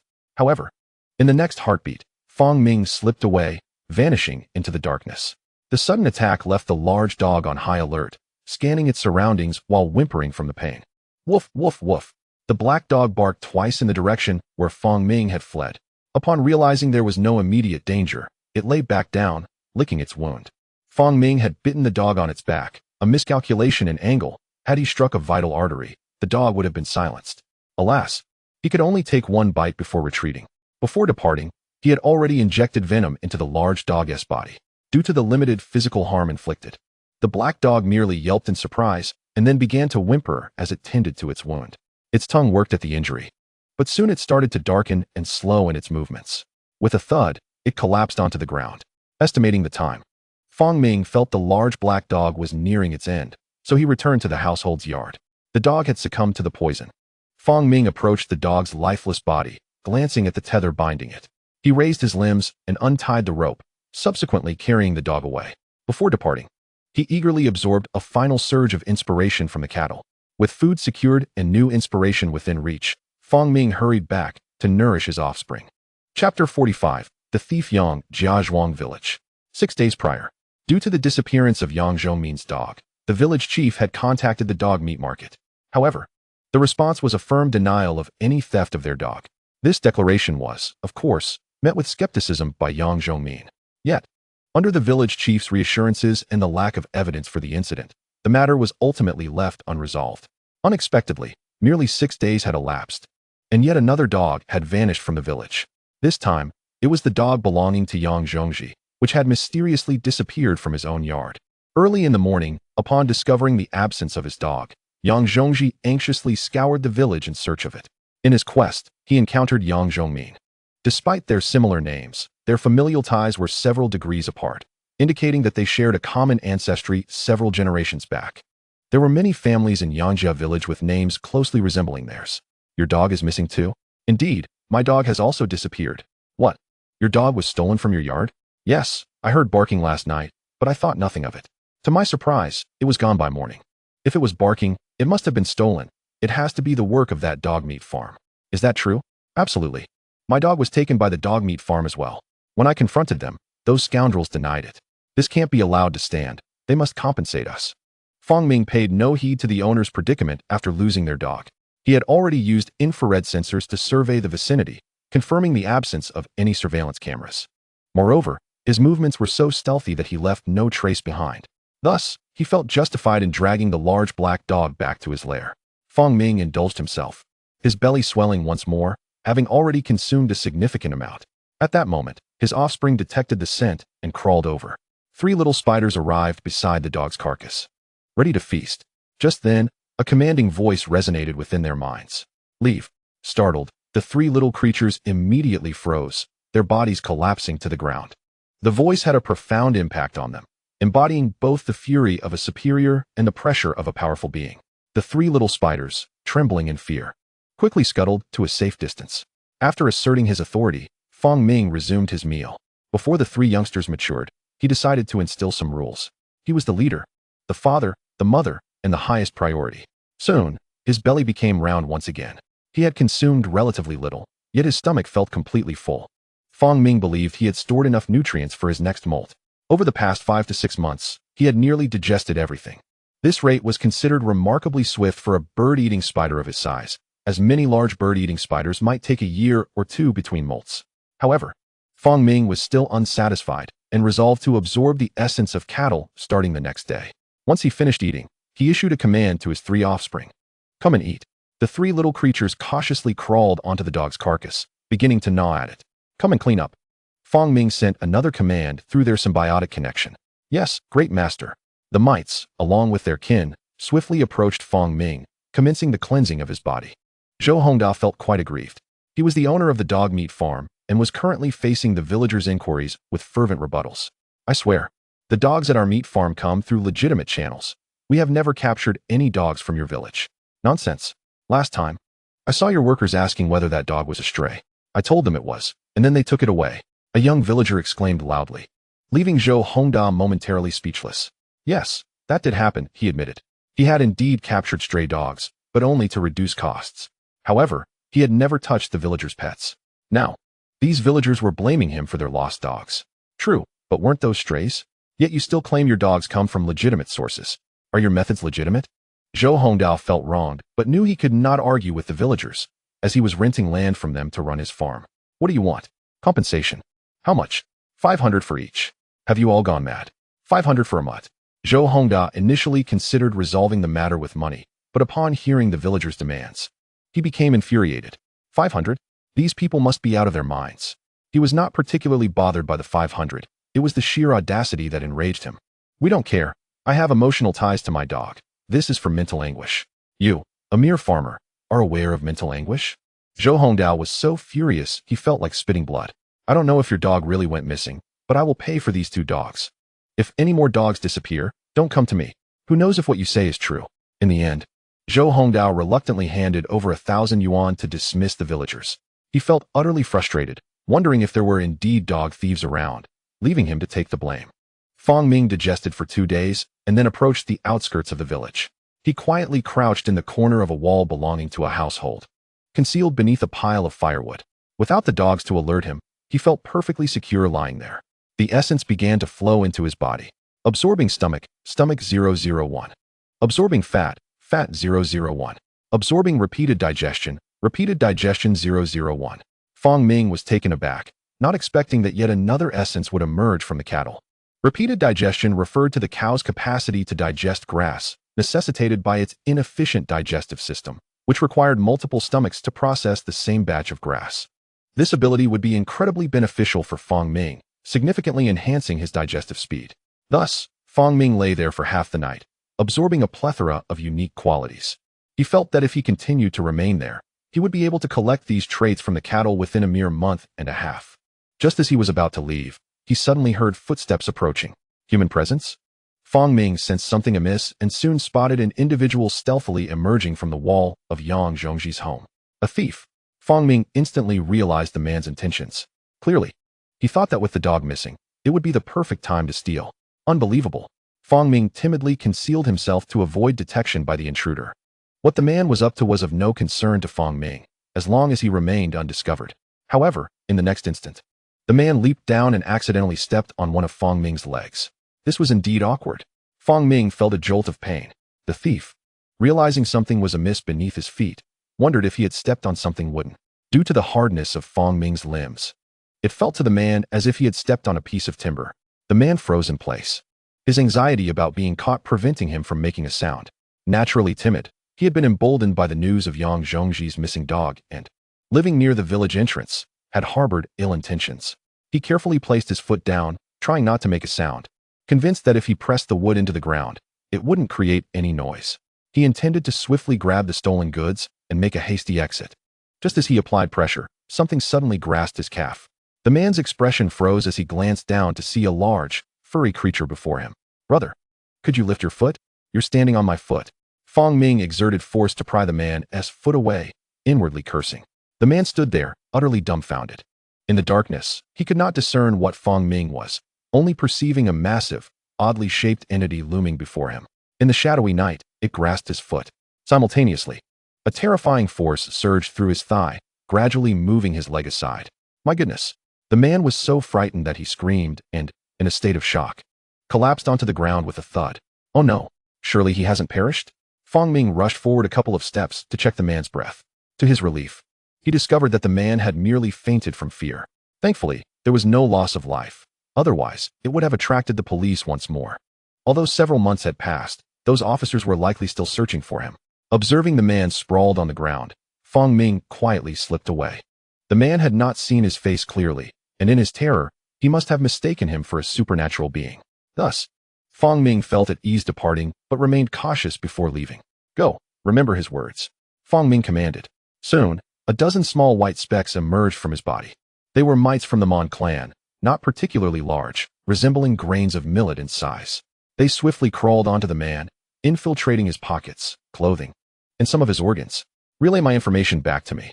Before leaving, Fong Ming bestowed a fragment of human consciousness upon this batch of mites, enabling them to better record and comprehend the words spoken by the man. After dispatching the mites, Fong Ming finally felt reassured enough to depart. He intended to return to the village the following evening to uncover what this man had truly said. Having completed these tasks, Fong Ming turned to leave.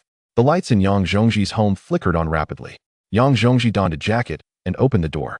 Moments ago, he seemed to have heard a blood-curdling scream, prompting him to grab a flashlight and step outside. Upon opening the door, he was immediately struck by the sight of a person lying in front of his home. Li Bao? Yang Zhongji recognized the figure on the ground. It was indeed a single man from the village, known for gathering at the local shop to play cards every day. Just as he was about to assist Li Bao, he suddenly noticed the object clutched in the man's hand. In an instant, his pupils dilated. It was a family heirloom, for which an antique dealer had previously offered 5,000. He had refused to sell. Li Bao was holding his family's precious item. The realization struck him. This Li Bao had come to steal. In an instant, he refrained from approaching Li Bao and instead called for his family members to come over. In the dead of night, a group of people, armed with flashlights, arrived at Yang Zhongji's home. A multitude of individuals gathered around the unconscious Li Bao lying on the ground. Zhongji, what happened? An elder inquired. He was an elder of the Yang family, referred to as Uncle Yang by Zhongji's generation. Yang Zhongji hastily explained, I am currently unaware of the situation. I called you all to bear witness. I heard a commotion outside in the middle of the night, so I came out and found this fellow fainted at my doorstep, clutching my family's treasure. Li Bao attempted to steal from your home? That is undoubtedly the case. He is holding my family's possession, and there are his footprints on the ground. Yang Zhongji's wife chimed in. Indeed, Uncle Yang, but I truly do not know how Li Bao fainted. All right. If it truly is Li Bao attempting to steal from your home, we shall all bear witness for you. Uncle Yang declared. First, let us awaken Li Bao. We must not let this escalate into a matter of life and death. A large group of people scrambled to lift Li Bao. At that moment, Li Bao suddenly jolted awake, sitting up abruptly. Li Bao, how are you? Uncle Yang inquired. Li Bao's eyes were glazed over for a few seconds before he knelt before Yang Zhongji. I am sorry, Zhongji-ge, I was wrong. I should not have harbored such ill intentions. Li Bao cried uncontrollably. This left everyone around him bewildered, especially Yang Zhongji, who had prepared himself to engage in a legal dispute with Li Bao. Although this scoundrel had attempted to steal from him, it was inexplicable that he had fainted at his doorstep. With no surveillance present, it would be a troublesome matter if this fellow turned the tables on him. Considering all these factors, Yang Zhongji had summoned the villagers. However, to his astonishment, Li Bao knelt before him upon awakening. Wait, Li Bao, what trickery is this? Yang Zhongji's wife warned. I assure you, your fainting has nothing to do with us, and you attempted to steal from my home. Yes, sister-in-law is correct. I was indeed bewitched. Li Bao lamented. Zhongji-ge, please do not let the celestial beings come after me again. I cannot endure it. Celestial beings? In an instant, everyone was left dumbfounded. What on earth is happening? Li Bao, Uncle Yang pressed. It was I who was bewitched. I saw that Zhongji Ji's dog was missing, so I thought to steal that precious item from his home. However, just as I was about to escape from Zhongji Ji's house, I encountered a celestial being, and it prevented me from leaving. A celestial being seized you. At this revelation, the crowd was astonished. Zhongji Gu, I beg you, please let the celestial being go. Wait. Yang Zhongji was utterly bewildered, and he could not help but begin to doubt the power of the celestial being they worshipped in their home. What does this celestial being look like? We must ascertain which celestial being it is. Yang Zhongji inquired. I did not see clearly, but it was enormous. Entirely black, incredibly strong, with red eyes and sharp teeth, Li Bao recounted in a flurry, leaving everyone in a state of confusion. In the end, he could not provide a coherent description, but it was evident that he was terrified. Zhongji, which deity in your family resembles this description? Yang Zhongji pondered deeply, realizing that none matched such a description. Uncle Yang, to be candid, there truly is no one resembling that. Could it be a celestial being protecting your family that you have yet to venerate? Indeed, there is a possibility. Zhongji, if a celestial being is safeguarding you, you must not neglect to honor it. You should promptly erect a tablet for it. Yang Zhongji nodded repeatedly, reassuringly saying, Rest assured, Uncle Yang. I will go to the temple tomorrow to invite the celestial being and establish a tablet. With that, he turned to Li Bao, saying, Li Bao, I will overlook your theft, but you must clearly describe the appearance of that celestial being to me. Very well, very well. Li Bao dared not refuse. Trembling as he stood, suddenly, he recalled something. Oh, I remember now. That celestial being had many hands. Chapter 47. Offspring molting Yang Zhongji brought Li Bao into his home, where several esteemed elders of the Yang family had gathered. The remaining youth and middle-aged individuals, having worked the next day, gradually returned home to continue their slumber. Yet, the peculiarity of this incident became a topic of discussion among them. On the way home, many were still murmuring about the matter. The accompanying children, listening to the adults, etched tales of ghosts and deities into their hearts for the first time. When they grew up, they would likely recount their childhood experiences to their classmates. Li Bao remained in Yang Zhongji's home for quite some time, recounting all that he had seen and heard. After finishing, he left the crowd in a state of disarray. They searched through the records of the family deities, but none matched the celestial being Li Bao described. Ultimately, they could only create a portrait based on Li Bao's description. It depicted a dark figure covered in arms, possessing immense strength and red eyes. This image, when distorted slightly, resembled a large spider. However, at that moment, none in the crowd could think along those lines, for how could a celestial being possibly be a spider? By morning, Yang Zhongmin and others went to the temple to invite the celestial being back and set up offerings. Fang Ming remained unaware that he had been venerated. He awaited the passing of day before once again venturing into the village. He smoothly approached Yang Zhongji's doorstep, crouching by the wall's base. However, this time, he suddenly noticed something new at the spot where he had previously crawled. Approaching, he discerned that it was a tablet. The surrounding land had been meticulously cleared, and a gate constructed from bricks stood at the center, behind which lay an altar adorned with incense sticks. A sense of unease washed over Fang Ming. He was on a path of technological evolution, not one that delved into the realms of ghosts and deities. As a human soul, he harbored a profound fear of such entities. The sight of incense burning in the dead of night was chilling. When he peered closer, he discerned the grotesque image depicted on the altar, a creature with an array of peculiar arms. What was this? How hideous! At that moment, a spark of inspiration flashed before him. Absorb faith. Faith 001. What? Am I the one being venerated? Fang Ming was taken aback. He could not comprehend what had transpired. But the inspiration available for absorption implied that this offering was indeed meant for him. Otherwise, it would not have triggered such absorbable insight. Once the faith inspiration reached 100% absorption, he would possess the attributes of faith, granting him the ability to wield its power. Only then would he be able to absorb the faith of other beings. Every morsel of inspiration was beneficial. Fang Ming surveyed the area but chose not to absorb here. Instead, he began to explore the village. Soon, he established contact with the mites he had placed on Li Bao.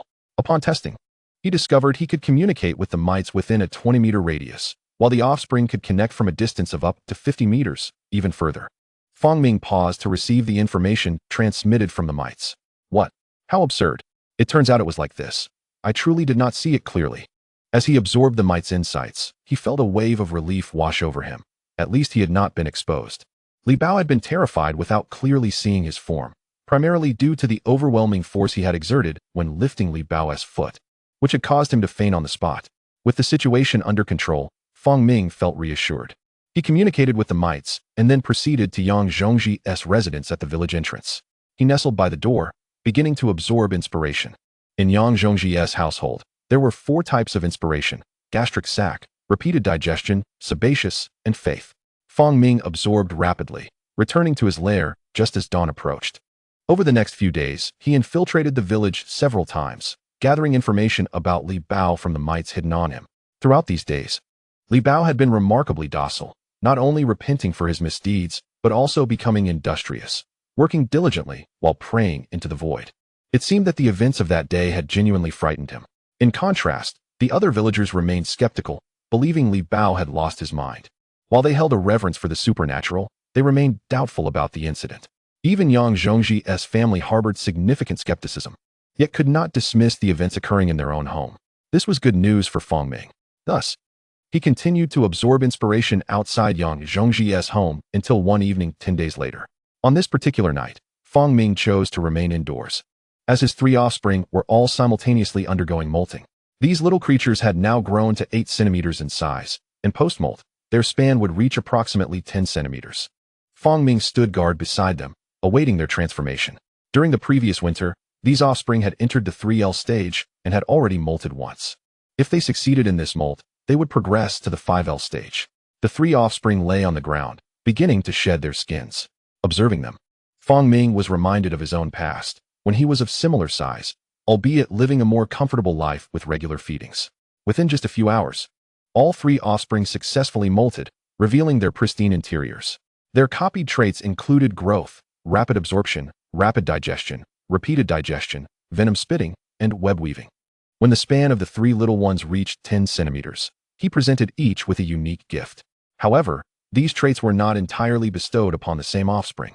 Name: Offspring 1, Species, Giant Bird Spider, Span, 10 centimeters, Traits, Growth, Rapid Absorption, Rapid Digestion, Repeated Digestion, Human Intelligence 20, Hardshell 60. Name: Offspring 2 and 3. Species: Giant Bird Spider, Span, 10 centimeters, Traits, Venom Spitting, Web Weaving, Mantis Blade 7944, Human Intelligence 20, Hardshell 60. Offspring 1 was designated for growth, destined to become Fong Ming's replacement. In contrast, Offspring 2 and 3 were to be trained into machines of slaughter. He then summoned the mites. Mite Ling, let your kin coexist with my children. At this moment, Mite Ling had grown to the size of a bottle cap, retaining its white form. Yet now its limbs and structures were discernible to the naked eye, unlike before when they appeared merely as tiny specks. Upon hearing the call, Mite Ling emerged from a cluster of mites of varying sizes. Among them, Mite Ling was the largest, comparable to a bottle cap, while others were as small as grapes, with the majority being the size of grains of rice, densely clustered in one corner of the lair. Yes, my lord. It is an honor for our Mite clan to sign a pact with your bloodline descendants. We, the Mite clan, shall serve you and the divine offspring. Mite Ling bowed down, delivering a fervent declaration. Only after he finished did Fong Ming respond, I shall always protect you. As you command, our lord. With Mite Ling's agreement, a swarm of tiny white specks emerged from within the mites, forming 3 distinct groups that proceeded toward their respective offspring. The 3 descendants also welcomed the coexistence with the mites. After organizing these matters, Fong Ming began excavating the lair. Taking advantage of the flourishing spring grass and the time remaining before all things emerged, he resolved to expand the lair significantly. According to Fong Ming's estimation, he would need to remain here for about another year, requiring at least 2 to 3 more molts before he could depart completely. A year's time would be sufficient for him to gather ample inspiration from this land. Fong Ming decided to expand into 4 large spaces, one for his residence, another as a backup lair, one for the Mite clan's dwelling, and the last for the living environment of his 3 offspring. Typically, his species of bird spider cannot cohabitate due to cannibalistic tendencies, yet with the human intelligence of his offspring, this issue was mitigated. Under Fong Ming's command, they dared not engage in cannibalism. Continuing along the passage, he excavated deeper underground while widening the entrance to 1 meter for ease during future molts. However, this also entailed significant labor. The excavated soil was relocated to a pond he had previously dug beside the factory. Fong Ming toiled for 4 consecutive days, reducing the lair's depth to 8 meters. On the 4th evening, he paused, for the 3 offspring had completed their hardening. Father. This was how the 3 offspring addressed Fong Ming. You 3 shall continue to excavate the burrow according to my design, deepening its dimensions while simultaneously carving out an escape route in the direction I have predetermined. This escape route is also a precaution that Fong Ming must prepare in advance. Just as a cunning rabbit has multiple burrows, he too must ensure his lair possesses several avenues of retreat. Should the most dreadful scenario arise, such as humans discovering his whereabouts, Fong Ming would be able to flee swiftly through the escape passage. Yes, father. The intellect of the three offspring is still quite limited, unable to compare with the awakened Mon Ling and some robust mites. Nevertheless, they comprehend the essence of Fong Ming's commands. Upon receiving his orders, the three descendants promptly commenced their tasks. Mon Ling, account for the 30,000 mites. After assigning work to his progeny, Fong Ming communicated telepathically with Mon Ling. Upon hearing his voice, Mon Ling swiftly relayed the message to her kin. Subsequently, a multitude of diminutive mites ascended upon Fong Ming's form. Due to the abundance of dog meat, the proliferation of the mites has been astonishingly rapid. With their already formidable reproductive capabilities, the availability of endless sustenance has rendered their multiplication even more alarming. Over the course of a winter and the subsequent 2 months of spring, the population of the mites has surged to a staggering figure. There are thousands of mites the size of a grain of rice, not to mention the countless minuscule white specks, numbering in the tens of thousands. As Fong Ming summoned them, a considerable number of these tiny white creatures crawled onto his body. The sheer volume of mites necessitated a reduction in their numbers. They climbed upon Fong Ming's form, seeking refuge within the crevices of his carapace. Under the cloak of night, he made his way toward the village. Upon reaching the village entrance, he opted not to absorb inspiration at Yang Zhongji's doorstep, but instead wandered throughout the entirety of the village. In rural areas, nearly every household has a refuse pile at its threshold. Fong Ming passed by each entrance, releasing the mites he carried into the heaps. During his journey through the village, Fong Ming shared with the mites the traits of human sight and hearing. With these attributes, the mites could directly perceive the actions of the villagers. When Fong Ming revisited the village, he received feedback from them. He strolled along, dispersing the unassuming little white creatures into various corners of the village. Of course, the duration of their survival within the village remains uncertain, but it is clear they will not last long. Thus, Fong Ming must periodically return to disperse additional mites, ensuring his omniscience regarding the village's activities. Whether the mites consent or not, they shall become the sacrificial pawns in Fong Ming's grand design. Soon, he completed a circuit of the village, with the white mites settling at the entrances of various homes, beginning to wriggle in the harsh environment. After accomplishing this task, Fong Ming summoned the mites from Li Baoshan. A month had passed, and many of the mites on Li Baoshan had perished. Mites, unlike spiders, cannot endure long periods without nourishment. They are inherently fragile. Sensing the demise of those mites, Fong Ming mused that they require enhancement, for their vulnerability renders them inadequate as sentinels. He resolved to seek out certain traits to modify the mites upon his return. Before long, Fong Ming gleaned information from the remaining mites regarding Li Baoshan and some insights about the village. It became apparent why no one reported the deaths of the 2 dogs he had slain. They had mistaken the dog kennel owner for a dog thief. Given this circumstance, he could continue to capture dogs, as the blame would ultimately shift to the kennel owner. Fong Ming hesitated, for his offspring also required nourishment for their molting phase, and he too needed sustenance for his impending molt. Should he continue to feast upon the village dogs? The prospect was indeed difficult to digest. He dismissed the thought, resolving that having survived in the wild, he could not afford to be selective. After a brief contemplation, Fong Ming steeled himself to capture another village dog. Forgive me, canines, for this is a necessity of survival. Utilizing the information provided by the mites on Li Baoshan, he pinpointed a household within the village. He lay in wait, drawing near before pouncing. Like a phantom hunter lurking in the shadows, his massive form easily subdued the dog, delivering a fatal bite. With practiced ease, he unshackled the dog's chain and carried its lifeless body toward the burrow. On his return journey, he encountered a pond. The moist ground surrounding it revealed a creature emerging from the earth, a worm. Chapter 49. Expansion of the burrow as the weather warmed. Some small animals that had previously hibernated began to emerge from the ground. By the pond's edge, a worm wriggled its way out of the soil. Instantly, Fong Ming sensed inspiration emanating from the worm. What was this inspiration? He drew it forth, absorbing its essence. Absorption, fragmented rebirth. Fragmented rebirth 001. It turned out to be the worm's unique trait. The ability of the worm to survive being severed into pieces is indeed remarkable.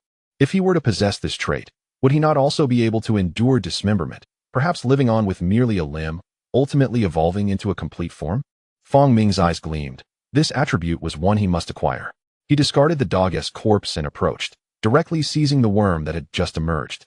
In an instant, The worm, oblivious to its fate, was abruptly yanked from its burrow. With a swift motion, the worm was severed. Half of it clutched in Fong Ming's grasp, while the other half remained buried in the soil. Alas, merely half will not suffice. While this portion could provide Fong Ming with inspiration, he could not guarantee the worm's survival. To ensure success, he resolved to excavate the other half from the earth. Digging was his forte. With several forelimbs working in unison, he unearthed the severed worm. Soon, he uncovered the other half, which desperately attempted to burrow deeper into the soil. If the worm possessed any human emotions, it would surely be bewildered. Why pursue me when I am already in such a state? As the worm's remaining body felt the soil being disturbed, it hastily attempted to retreat. Yet Fong Ming would not allow its escape. With a vigorous dig, he uprooted the surrounding earth. In an instant, the half-worm sensed a sudden chill enveloping it. Gazing around, it found itself exposed. The next moment, Fong Ming seized the half-worm. Subsequently, he spun silken threads to bind the two halves and made his way back to the burrow. Upon returning, he tossed the dog's carcass aside, too eager to enjoy it, and instead directed his attention to the worms within a chamber he had excavated deep within the lair. Although worms possess the ability to regenerate after being severed, they remain vulnerable in certain aspects. For instance, without a suitable environment, they are prone to perish. Their strength lies in their capacity to regenerate a complete body through their internal stem cells after being cut. He located a chamber within the burrow and lined it with silk. Then, atop the silk, he spread a generous layer of soil before placing the two worms within. He also gathered some tender new grass and decaying flesh. After completing these tasks, Fong Ming began to absorb the essence of the two worms. Absorption, fragmented rebirth. Fragmented rebirth 001. Another dog had vanished from the village. This marked the third incident. The enraged villagers could no longer contain their fury. In Yangjiazhuang, a multitude of relatives from the Yang family gathered in unison at the entrance of the dog breeding facility, demanding an explanation.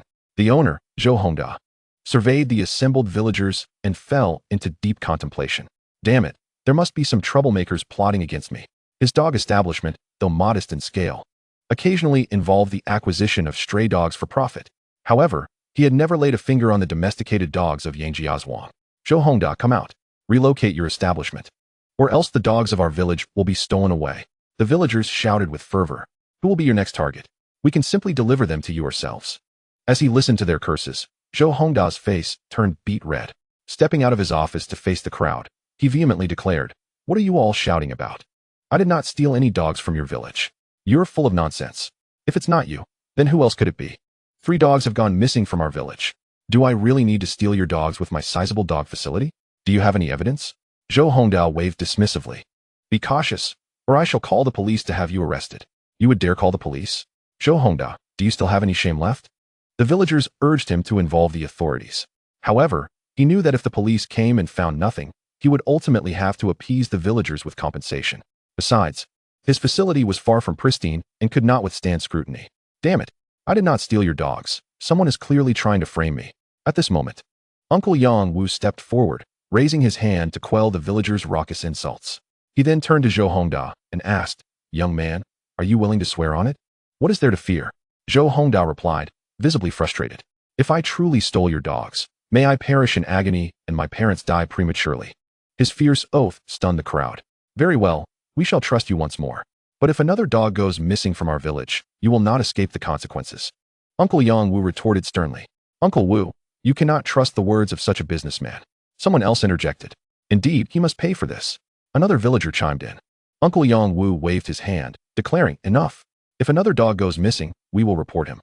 Zhou Hongda glared at the departing villagers, his fists clenched in anger. "Damn it, someone must be envious of me and is out to get me." While Zhou Hongda had not stolen any dogs, only he believed this. If more dogs went missing, these rascally villagers would continue to blame him. The police could not be called. His facility was too unsavory. Resolutely, Zhou Hongda decided, "I will not sleep until I catch this dog thief. If you wish to frame me, I shall deliver you to justice."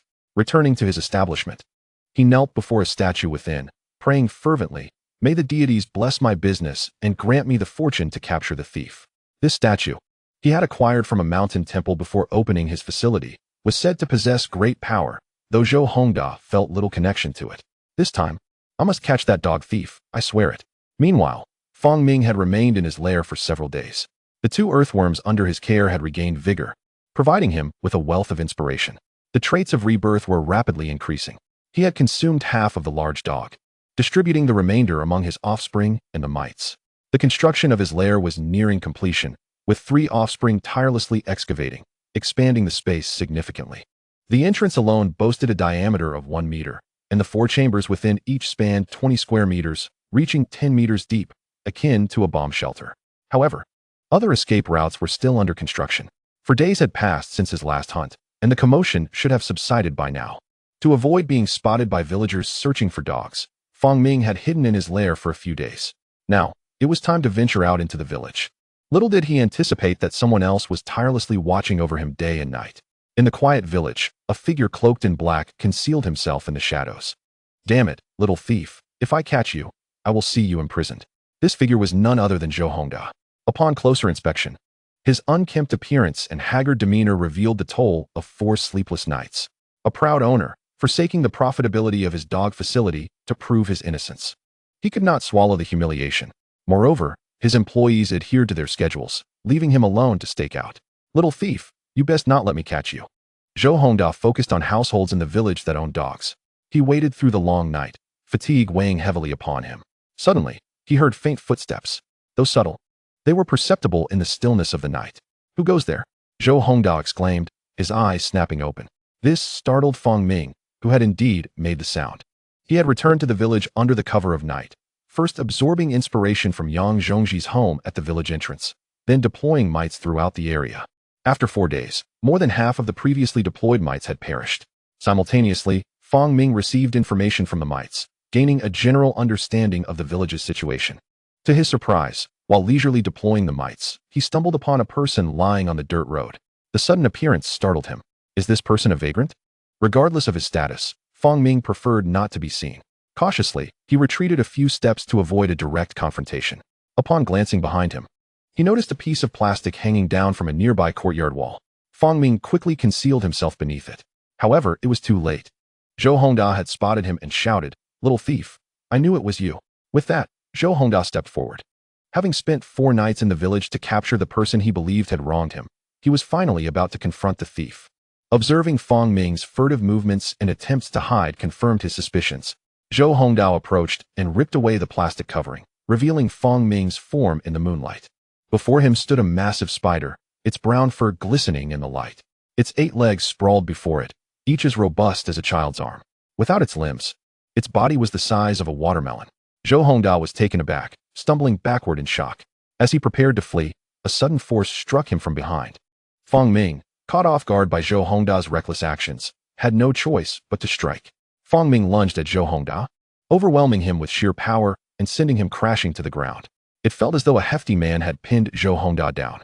Each of Fong Ming's legs boasted the strength of a human arm, effortlessly holding Zhou Hongda in place. With a slight loosening of his grip, Fong Ming allowed Zhou Hongda to face him. Zhou Hongda gazed at the terrifyingly enormous spider as it drew closer to him, eventually positioning itself directly before his face. His expression contorted in fear, and the immense spider, with its unparalleled strength, rendered him immobile. In that moment, Zhou Hongda's body stiffened due to his terror.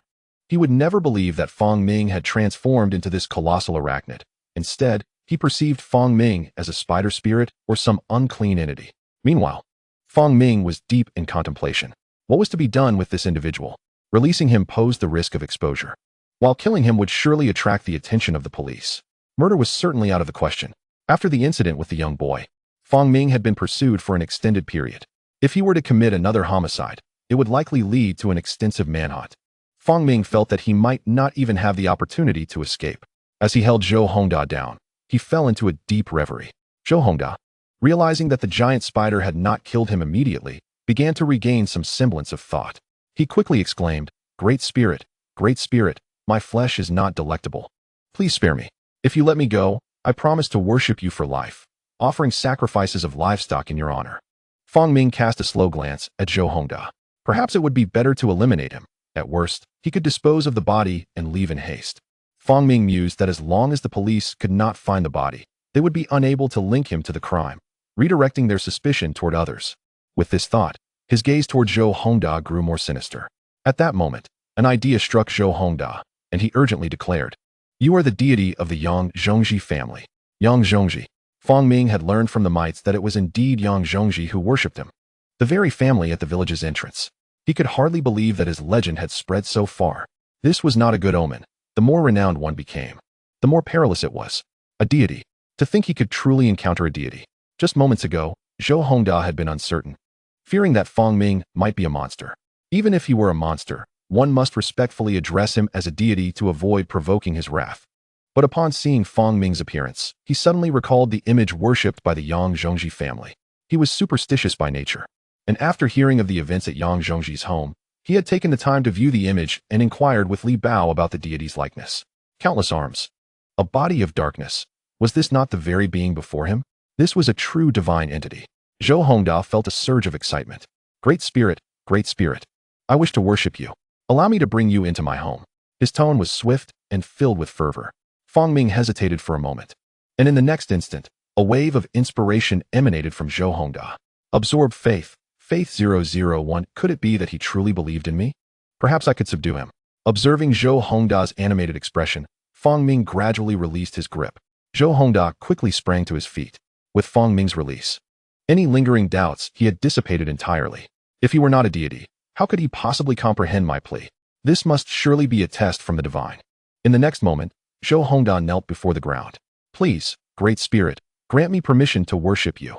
He knocked his head thrice against the earth, nearly striking it to blood. Then, he raised his head to face Fang Ming. Fang Ming wished to convey, I have accepted you. Do not betray me. But it was evident that he could not speak. Thus, Fang Ming extended one of his forelimbs. Understanding the significance, Zhou Hongda immediately crawled forward on his knees, pressing his forehead against Fang Ming's limb. This scene depicted a colossal spider lifting a forelimb to touch a kneeling human, a sight both bizarre and sacred. Fang Ming transmitted his intrinsic quality of loyalty, knowing that as the origin, the loyalty he imparted would ultimately bind to him. This process required the recipient to be receptive, and the higher their intellect, the more challenging it became to succeed. As Fang Ming transmitted this quality, Zhou Hongdao experienced a sharp pain in his mind, as if something were attempting to penetrate his consciousness. Instinctively, he sought to block it. Yet, he suddenly realized that this might be the deity's test. And so he braced himself against the piercing sensation, slowly relaxing his mind to accept it. As he did, he was flooded with a wave of joy. This was the manifestation of the loyalty quality, elevating Zhou Hongda's emotions and leading him to believe that dedicating himself to Fang Ming was the right course of action. Once this notion took root, it became easier for him to embrace the qualities Fang Ming was imparting. Minutes passed, and the transmission of the loyalty quality concluded. Name, Zhou Hongda. Race, human traits, human loyalty. The information about Zhou Hongda crystallized within Fang Ming's mind. Once the loyalty quality was fully transmitted, Zhou Hongda would never betray him. With the acceptance of this trait, a connection formed between Fang Ming and Zhou Hongda, allowing for communication. Fang Ming looked down at the still kneeling Zhou Hongda and commanded, one each of cow, sheep, and dog, alive. Zhou Hongda, startled by the voice in his mind, paused for a moment before quickly comprehending that this was the deity requesting offerings. He immediately bowed, saying yes. I will prepare them for you tomorrow and deliver them to the altar. They must be alive, and I will find a secluded place to raise them. Zhou Hongda's mind brimmed with questions, yet he dared not voice them. Yes, I will comply with your wishes. Subsequently, Fang Ming raised one of his legs once more. Zhou Hongda, witnessing this, prepared to crawl forward again, but Fang Ming halted him. Stay still. Look up. Zhou Hongda dared not disobey, raising his gaze toward Fang Ming's limb while kneeling. At that moment, a tiny white bug, no larger than a grain of rice, crawled out from the chitin of the colossal spider and began to ascend Fang Ming's limb toward its tip. Zhou Hongda quickly lifted his hand, and the white creature leapt into his palm. Carry it with you and tend to it carefully. Yes. Zhou Hongda's heart raced as he gazed at the translucent white bug. Could this be a precious gift from the deity? Something to bring fortune or alter fate? However, he was mistaken. This was merely Fang Ming's means of monitoring him. Though Fang Ming had successfully subdued Zhou Hongda, he still required an additional layer of assurance. You may go, but remember not to disclose my existence. Fang Ming's thought echoed once more. Yes, I understand, great spirit.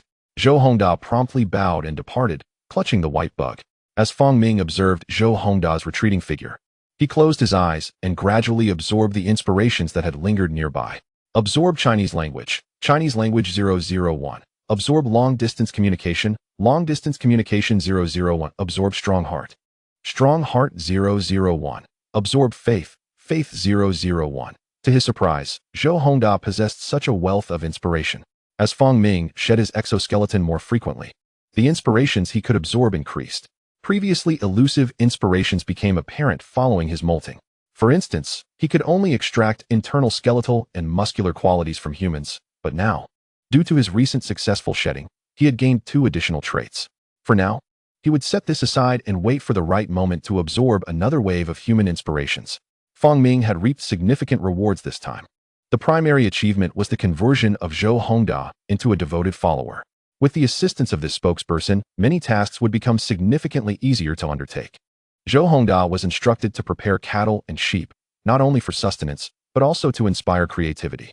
Remaining stationed at Yang Zhongji's doorstep was, in fact, rather perilous. By the next day, Zhou Hongda had successfully completed all the arrangements required by Fang Ming. On the eastern side of his dog farm, he constructed a wooden fence to enclose 3 cows, 10 sheep, and 2 dogs. Later that evening, as Fang Ming left his lair and approached the dog farm, he engaged in a remote communication with Zhou Hongda. Zhou Hongda immediately knelt down, revealing the location of the prepared livestock to Fang Ming.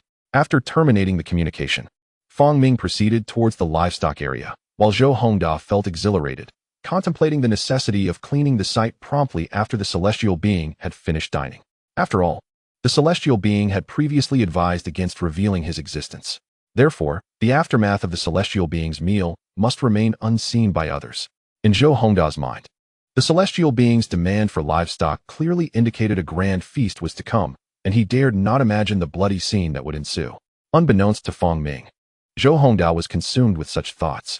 Following Zhou Hongda's provided directions, Fang Ming arrived at the livestock farm, where he indeed found several cows tethered along with some sheep and dogs. The area appeared secure, with only the dog farm to the west and nothing else nearby. The surroundings were so desolate that not even a wild dog dared to venture close. Closing his eyes, Fang Ming was immediately enveloped by a plethora of inspiration emanating from the air. He absorbed the essence of the stomach, fat, repeated digestion, sheep horns, dog scent, dog hearing, and fur in great quantities. He decided to exclude the senses of smell and hearing, as they would hinder his rest. The following day, Fang Ming departed after a fruitful night, having significantly increased his abilities by 34. In just over half a month, he would master these traits completely. Notably, the qualities of the stomach, fat, and repeated digestion had already reached 30 to 40%. Furthermore, the trait of repeated digestion had begun to manifest, as the food consumed within him was being digested rapidly. He had a premonition that this time he could molt at least a month or 2 earlier. Fang Ming left the livestock farm, while Zhou Hongda hurried to the site early the next morning to erase any traces left by Fang Ming. Chapter 52. For stomachs, Zhou Hongda hurriedly made his way towards the cattle and sheep farm, mentally preparing for a scene of chaos and bloodshed. However, upon arrival, he was astonished to find the cattle, sheep, and dogs all unharmed and at peace. Having not been fed the previous night, the animals cried out upon seeing Zhou Hongda. He had feared that they would be devoured by the celestial being during the night, but to his surprise, they were thriving. Suddenly, Zhou Hongda smacked his forehead in realization. Of course, it was a celestial being. How could it behave like a wild beast? In his view, the celestial being fed on celestial energy and the essence of beasts. Although he had no true understanding of what that entailed, he instinctively believed in its existence. What a folly! He chided himself, quickly repenting for his previous thoughts. He then looked at the livestock, thinking perhaps the celestial being would continue to feed and that they should not starve in this place. He hurried back to gather grass and connected a water hose to fill the troughs, ensuring the animals were fed. He resolved that as long as the celestial being did not object, he would come daily to provide sustenance. The following day, Fang Ming returned to the cattle and sheep farm.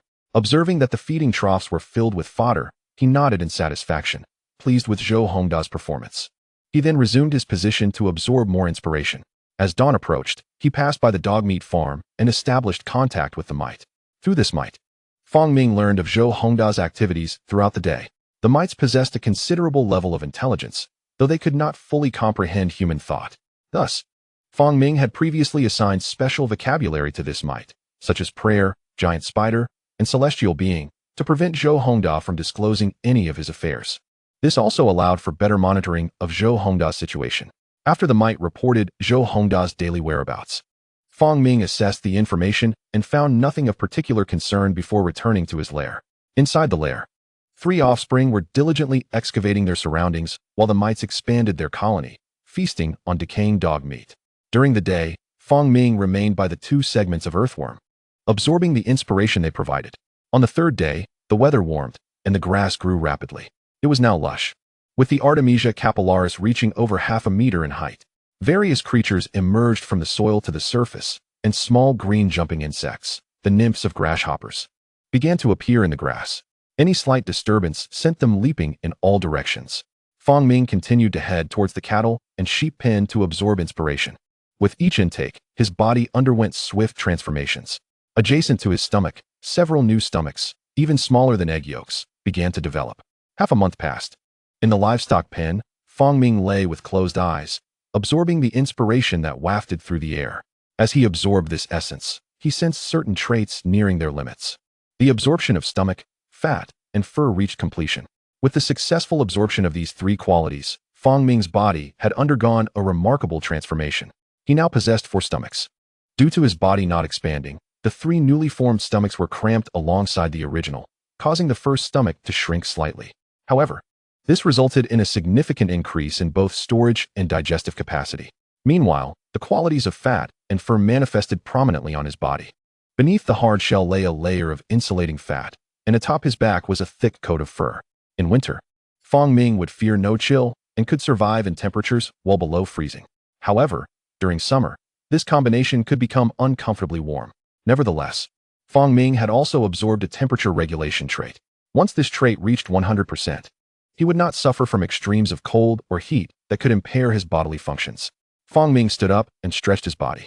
The absorption over the past half-month had led to substantial changes. Notably, he had grown 2 curved horns atop his head, a manifestation of the sheep horn trait. Once Fong Ming departed from human sight, he fully embraced his transformation into a spider. Previously, he had avoided traits that would highlight his appearance while attempting to evade observation. Now, he sought to grow even stronger. Once the remaining traits were absorbed, the livestock pen would serve no further purpose, at which point he could indulge in a grand feast. The time for his next molt was rapidly approaching. As dawn approached, Fong Ming rose from his resting place and made his way back to his lair. 5 days passed. It was daytime, and Fong Ming lay within his nest, drawing inspiration from the essence of the earthworms. With the final trace of inspiration absorbed, he finally mastered the art of regeneration through fragmentation, a remarkable skill indeed. However, its effects on him were not as pronounced. Any limb of his could easily split into a new entity due to this ability, yet he could not wield it freely, for the newly formed entity would no longer be connected to him. Only if a part containing the brain were to split off would it retain his consciousness. Therefore, for Fong Ming, this ability was primarily useful for the swift repair of severed limbs. For instance, his severed forelimb had already begun its self-restoration thanks to the skill of regeneration, showing signs of growth even without molting. The notion of allowing his severed limb to regenerate an entirely new individual was terrifying to him. After absorbing this inspiration, he moved forward and dispatched the 2 earthworms. Although there were other inspirations present on the earthworms, Fong Ming could not sense them at the moment and saw no need to nurture them further. He disposed of the earthworms and then cleared away the silk in the area, laying down a fresh layer afterward. Due to continuous movement and the effects of several traits, he was ready to molt. He had sensed this necessity for several days. Thus, he hurriedly spread a layer of silk on the ground, lying down to secrete digestive enzymes. Simultaneously, he focused his thoughts and connected with the mites. Miteling, gather your kin and prepare for my molting. Chapter 53, a leg span of 60 centimeters. June arrived. The grass grew lush and the orioles sang. The weather had turned decidedly warm. By mid-May, the temperature in the north escalated remarkably, changing daily. This summer was particularly sweltering, and even in early June, it felt akin to mid-July's heat. The meadows teemed with animals, transforming the desolate outskirts into a haven for various small creatures. Near the abandoned factory, fish began to hatch in a connected pond, swimming about merrily. Beneath the dilapidated factory, within an underground garage, a concealed 1-meter-wide cavern extended downwards. As one descended, it opened into a vast space over 10 meters deep, revealing a grand expanse. The ground here was covered in silk, and 2 tarantulas, each with a leg span of 12 to 13 centimeters, lay quietly. Behind them, another tarantula, boasting a leg span of 15 centimeters, was engaged in feeding. Further in, A side chamber was filled with decaying matter, various rotting wood and flesh, dotted with white specks. These specks varied in size, some smaller than millet grains and nearly indistinguishable to the naked eye, while others resembled grapes, rolling and round, monstrous in their contrast. Moving past the side chamber through a broad passage led to the innermost sanctum of this sprawling nest. This area was yet another spacious expanse, reminiscent of a human bedroom, with the ground covered in white silk. A gigantic spider reclined there, its body swarming with countless tiny white creatures, gnawing at its fur and carrying it away. This imposing spider was none other than Fong Ming, having just completed his molt. With this shedding, he could distinctly sense that his size had increased by nearly 1/5. As the last piece of skin was removed by the mites, he slightly moved his body. In the dark abyss, a colossal spider measuring nearly 60 centimeters lay in repose. This size dwarfed that of an ordinary tarantula. Fong Ming wriggled his form, becoming acutely aware of his current state. Name: Fong Ming. Size: 60 centimeters. Traits: bloodsucking, mite symbiosis, loyalty, maternal nest consciousness, regeneration through fragmentation, stomach, repeated digestion, advanced traits: human, flaw, insect, flaw, spider, electronic, flaw, dog, flaw, authority, growth, Mantodia blade, 7944 pheromone perception, 6212 spider aphrodisiac factor, 3688 horn, 7623 thermal regulation, 7432 the canine traits of smell, hearing, and fur density combined to become the advanced trait dog, albeit flawed. What constitutes a flawless trait? It is the complete absorption of a creature's essence, thereby acquiring a perfect trait. However, this would result in Fong Ming taking on all attributes of that creature, morphing into a hybrid monstrosity, stripping away his aesthetic form. Having completed his molt, Fong Ming, now larger, became increasingly sensitive to the surrounding world. Suddenly, he perceived a multitude of inspirations wafting through the air. He hurriedly reached out with his thoughts to absorb these inspirations. Absorb mite form 001. Absorb acid 001. Absorb sensory antennae 001. Absorb chelicerae 001. A dense array of inspirations surged forth, with 7 or 8 emanating from the mites alone. This molt allowed him to gather an astonishing amount of inspiration. Fong Ming was astonished. He was on the verge of absorbing nearly all the inspirations present within the mites. If he were to absorb them one by one, it would likely result in all these traits manifesting within him. However, Fong Ming had already absorbed a portion. Before absorption, one could never know what the floating inspirations truly were, especially the trait, mite form. Upon absorption, he could distinctly sense certain parts of his body beginning to take on mite-like characteristics. This would not do. Fong Ming was quite satisfied with his current appearance. He could not allow himself to become a mite. He urgently sought to eliminate this trait. At that moment, a realization dawned upon him. This trait could potentially manifest within a specific part of his body. Given the diminutive size of mites, they could easily grow entirely on Fong Ming's body. The question remained, where to place this entire trait. Observing his form, he suddenly conceived an excellent location: his stomach. His eyes brightened. He possessed 4 stomachs, and could conveniently vacate one to cleanse it of gastric acid. Fong Ming had considerable control over his 4 stomachs, thanks to the trait, stomach. Without hesitation, he began expelling the food within. The contents of his stomach gradually transferred to the other stomachs. After approximately half an hour, the entirety of his stomach's contents was thoroughly cleared. Subsequently, he began to absorb the inspirations generated by the mites. The sheer number of mites surrounding him filled the entire space with a dense throng of inspirations. Just a slight absorption led to a rapid increase in the percentage of the trait. Absorb mite form 001, as Fong Ming absorbed. The percentage of the mite form trait surged swiftly. He focused his intention, directing the expression of the mite form to manifest within his stomach. Once a trait is absorbed, it must be expressed. This was an inevitability for Fong Ming. However, he now discovered that he could control the position of what he expressed. With Fong Ming's command, a minuscule white, resembling a grain of rice, gradually formed within one of his 4 stomachs. This tiny dot was connected to the inner wall of his stomach, appearing remarkably diminutive. Upon closer inspection, one could discern 4 slender appendages, parallel jaws, and 2 delicate antennae, all capable of movement. It was as if a creature had taken root within this inner wall. The shape of a mite was slowly taking form here. If this were feasible, I could utilize this stomach specifically to harbor certain traits I prefer not to express. Currently, my physique is too large to accommodate anything substantial, only capable of containing insects. Yet, as I grow, it may not be impossible to conceal a human within. Once the hardening process is complete, I shall observe what creatures exist outside.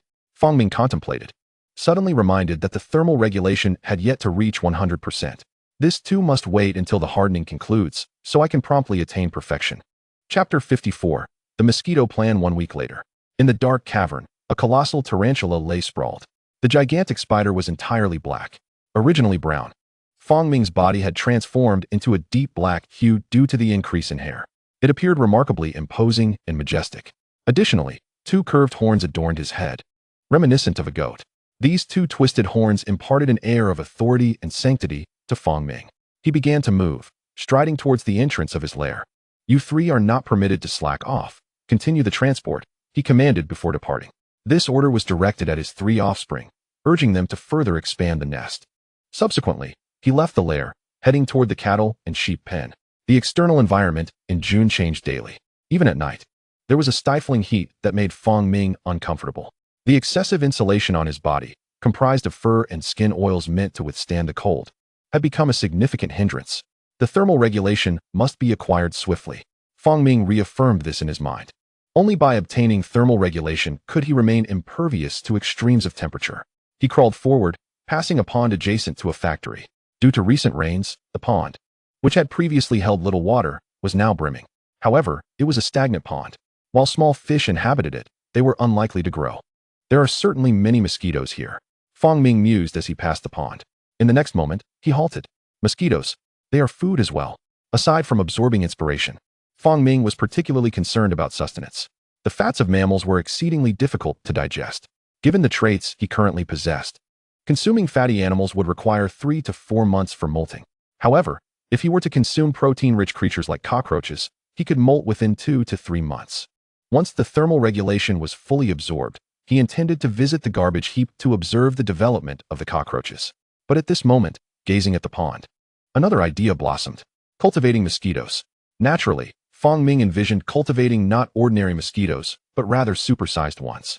This notion may seem cruel to humanity, yet, for Fang Ming, it represented a grand experiment. He slowly crawled to the pond's edge, observing the flourishing grass and the chirping of birds. "No, this location is unsuitable. It is not safe." After careful consideration, Fang Ming abandoned the idea of breeding mosquitoes here. Despite the pond's remote geographical position, the presence of water and fish would inevitably draw anglers. If an angler were to discover the giant mosquitoes and spread the news, it could attract police attention. After much deliberation, Fang Ming relinquished this site. However, he did not abandon the concept of cultivating giant mosquitoes. To breed mosquitoes, he would need to cultivate some algae and insects. Yes, these could be entrusted to Zhou Hongda. With this resolved, Fang Ming turned away from the pond. Soon, he arrived back at the cattle and sheep pen. Due to the recent molting, he immediately noticed a plethora of inspirations upon his arrival. Fang Ming attempted to absorb them one by one. Absorbing Mammary System 001. Absorbing Cow Hoof 001. Absorbing Cowtail 001. Absorbing Canine Form 001. Fang Ming systematically tried each one and subsequently returned these traits. For the time being, these traits held no utility for him. The size of cattle and sheep was far too large. He could not possibly absorb their forms and store them in his stomach. Then, Fang Ming lay down, commencing the absorption of the thermal regulation trait. Thermal regulation was paramount for Fang Ming's current physique. Once the absorption was completed, the cattle and sheep would become irrelevant to him. At that point, he could indulge in a sumptuous feast. Fang Ming continued to absorb until dawn approached. Before departing from there, as per usual, he took a detour towards the dog farm. Upon nearing, Fang Ming summoned the mite, subsequently acquiring information about Zhou Hongda. This particular mite had been well cared for by Zhou Hongda and remained in a healthy state. Moreover, having spent considerable time with humans, its understanding of matters surpassed that of other mites. Therefore, Fang Ming chose not to replace it, allowing it to continue monitoring Zhou Hongda. However, he had exchanged several batches of mites in the village. Recently, he had not replaced them, primarily due to molting. Secondly, through observation over this period, he had discerned that the villagers posed little threat of revealing his activities. Particularly after the busy spring season, discussions about any mystical beings had diminished significantly. Soon, the mite conveyed urgent news. Zhou Hongda was in trouble. A faint message infiltrated Fang Ming's mind. What had transpired? The mite relayed the details accurately. Zhou Hongda's dog meat farm had been targeted, and he had been severely beaten, now lying in the hospital. Fong Ming instructed the mite to recount the entire sequence of events. The mite chattered, narrating every detail. A prominent pig farmer from the county had taken an interest in the dog meat business, seeking to force Zhou Hongda to relinquish his farm. Zhou Hongda resisted. Consequently, the farmer allied with local ruffians from Lijiago, continuously causing disturbances at the dog farm. Numerous dogs had been poisoned. Naturally, the poisoned dogs could not be sold and had to be disposed of, which infuriated Zhou Hongda. He guarded his dog farm day and night, much like he had with Fong Ming. Ultimately, one night, he captured the miscreants.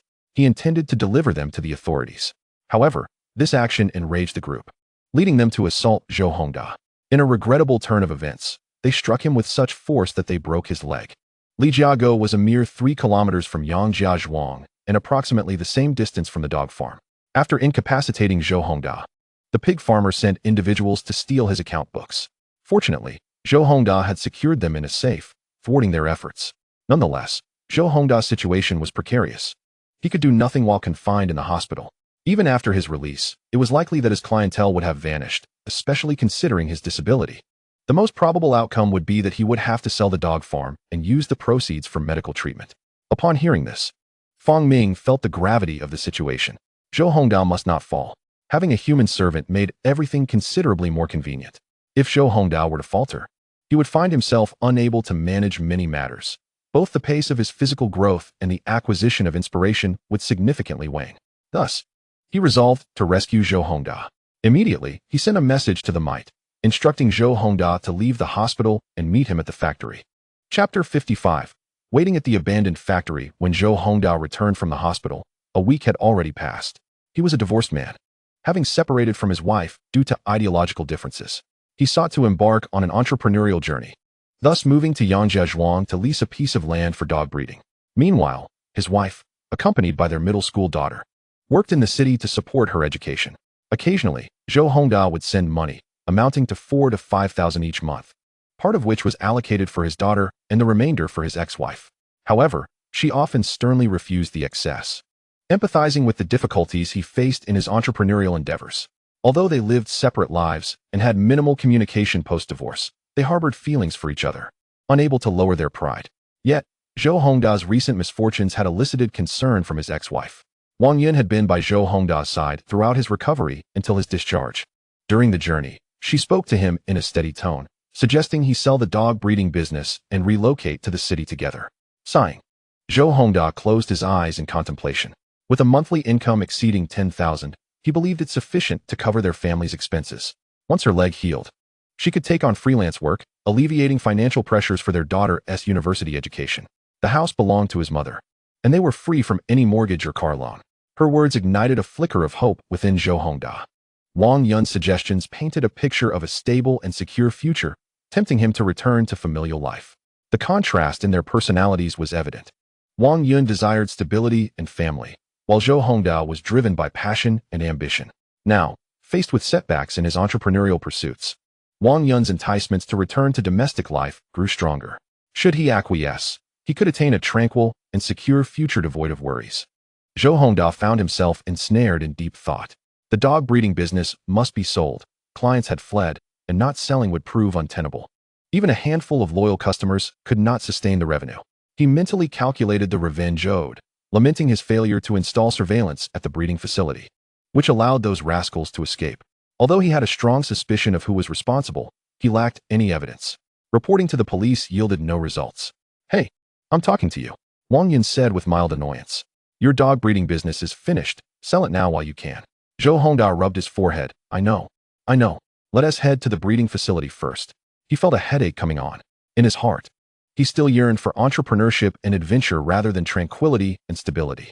Life is but 100 years. Why not strive and fight? Yet, the severity of his current situation left him no choice but to abandon his aspirations for a stable family life. Soon, the vehicle halted at the breeding facility. Upon entering, Zhou Hongda's eyes welled with tears. The breeding facility was no more. During his hospitalization, someone had cleared out the premises. The dog kennels were destroyed, and the dogs had escaped. In an instant, Zhou Hongda was consumed by rage, nearly spitting blood.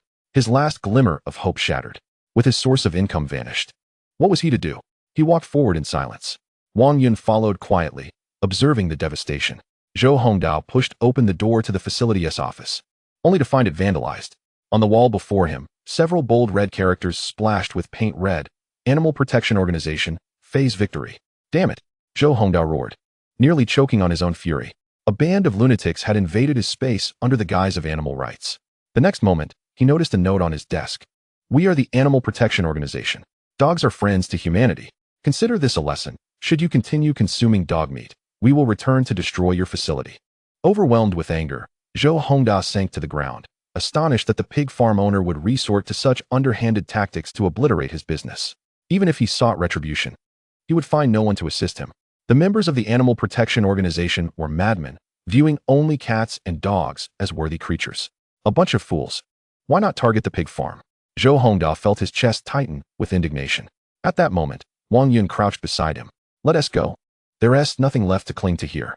Come with me to the city. Her tone softened. You've been injured. You need time to heal.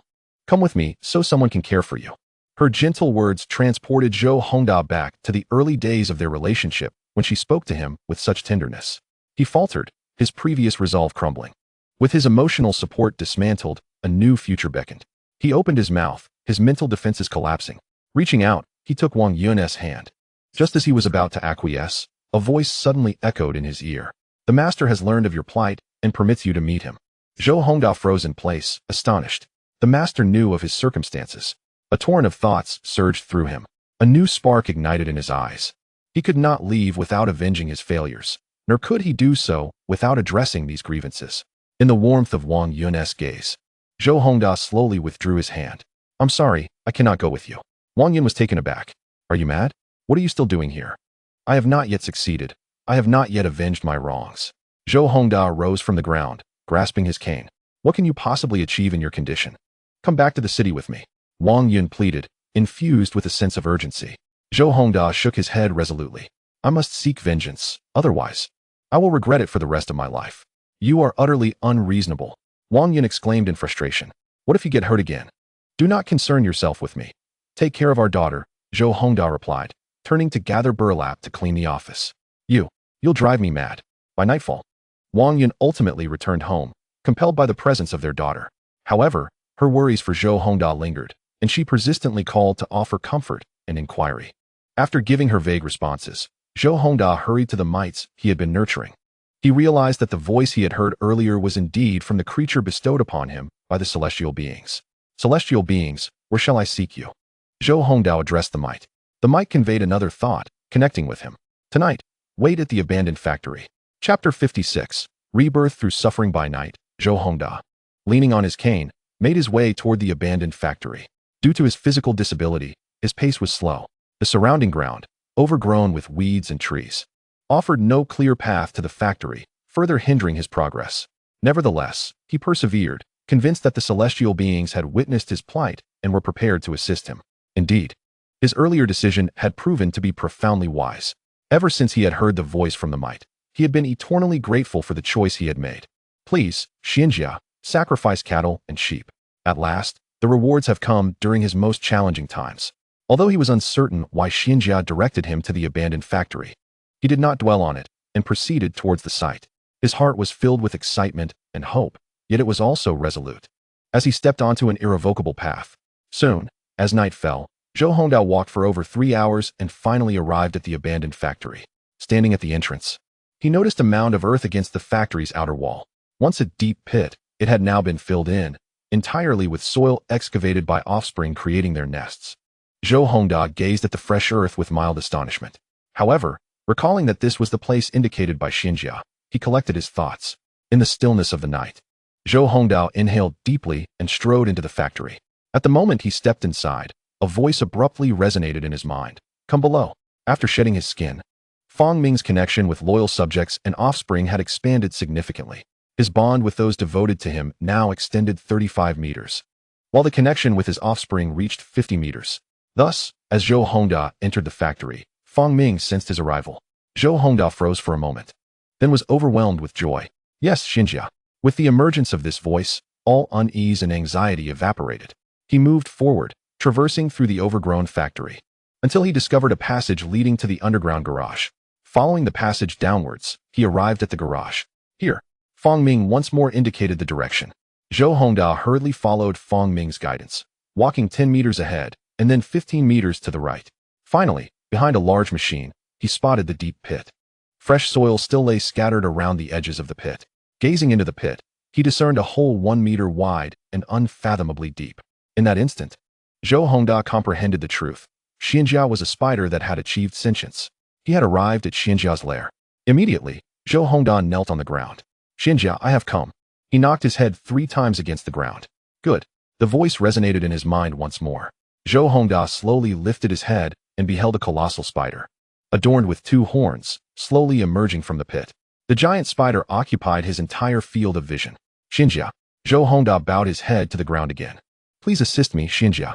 The reason I summoned you here is for this matter. Fong Ming conveyed his thoughts within Zhou Hongda's mind. As the thought passed, Fong Ming raised one of his legs. Due to another shedding of skin and the unique qualities of rebirth, Fong Ming's previously severed limb had regrown. The newly formed limb was indistinguishable from the original. Fong Ming placed his leg upon Zhou Hongda's forehead. Do not resist. Yes, Xianjia. The sensation of pain surged once more. And Zhou Hongda followed Fong Ming's words, striving to open his heart and embrace all that Fong Ming transmitted. This process lasted for half a minute before Fong Ming withdrew his limb. Your severed leg will regrow in a few days. Your eyes will be able to record everything. And your skin will become incredibly tough. Fong Ming bestowed upon Zhou Hongda 3 attributes: rebirth of severed limbs, mirror recording, and hard shell. However, the proportions varied. The rebirth attribute was precisely sufficient for Zhou Hongda to regenerate his severed leg. The mirror recording was bestowed upon him in full measure, while the hard shell only granted a small portion, making his skin somewhat resilient, enough to resist a knife's edge but still appearing ordinary. Thank you, Xianjia, thank you. Zhou Hongda fervently bowed in gratitude, acutely aware of the transformations taking place within his body. Lacking the capacity for strong perception, he could not fully comprehend the changes. Nevertheless, upon hearing Fong Ming's assertions, he was filled with excitement. The rebirth of severed limbs was undoubtedly a feat only a deity could accomplish. Xianjia, tomorrow, I shall bring cattle and sheep to express my gratitude. Once I handle the factory, I will construct a ranch for you. No. Fong Ming rejected Zhou Hongda's offer, as a ranch held no value for him. The essence of those cattle and sheep was nearly fully absorbed. Zhou Hongda looked up in confusion, only to hear Fong Ming state, "You need to build a factory, seize the market, and expand your influence. Later, I will provide you with a portion of mites, allowing you to thrive in human society." Yes. Zhou Hongda bowed deeply. All right, you may leave now. Return in 5 days with a mobile phone that has signal. Understood. Zhou Hongda turned to depart, leaning on his cane. He did not ponder deeply about what Xianjia required a phone for, trusting that Xianjia had his reasons for the request. His mind was consumed with the promises made to him. Ultimately, he resolved to seize this opportunity for a turnaround and to serve Xianjia diligently, lest he be abandoned. While lost in thought, he suddenly felt an itch in his leg. Zhou Hongda rolled up his pant leg and discovered delicate white flesh buds sprouting from the scabbed area of his severed leg. He rubbed his eyes in disbelief. Yet the itchiness was undeniable. Simultaneously, he observed those flesh buds visibly growing and intertwining, forming new flesh and blood. The prospect of limb regeneration was becoming a reality, and astonishingly, it was happening swiftly. Zhou Hongda could hardly contain his excitement, promptly discarding his cane to prostrate himself once more at the sight of Fong Ming's abandoned factory, before heading back towards the dog yard. Upon returning to the dog yard, Zhou Hongda immediately removed the bandages binding his leg. Looking down, he saw a dense array of flesh buds had begun to sprout a small section of flesh and blood. A miracle, a divine blessing. Zhou Hongda burst into tears. 3 days later, during the night, Fong Ming arrived at the sheep and cattle pen. Absorbing sheep horns. Sheep horn 001. Sheep horns have reached 100, absorbing temperature regulation. Temperature regulation 001. Temperature regulation has reached 100, with the final 2 strands of essence absorbed. The useful essence within the cattle and sheep pen had been completely consumed by Fong Ming. The horns atop his head had grown even harder and thicker, resembling a demon king. With the temperature regulation ability, he instantly felt a refreshing comfort as all discomfort vanished. Fong Ming rose and gazed at a sheep in the pen. Chapter 57. Sound and Remote Communication. Little sheep, you shall be the one. Fong Ming bypassed the scrawny dog and the robust cow, settling on a sheep of moderate size. This sheep was ample enough to satiate his hunger. Under the cover of night, he cautiously approached, as several sheep slept peacefully in the pen. Soon, a giant spider crawled over the fence and into the sheep pen. Moving slowly, it reached the side of the chosen sheep. With one swift bite, the sheep jolted awake with a terrified cry. The piercing sound shattered the night, awakening all the slumbering creatures within.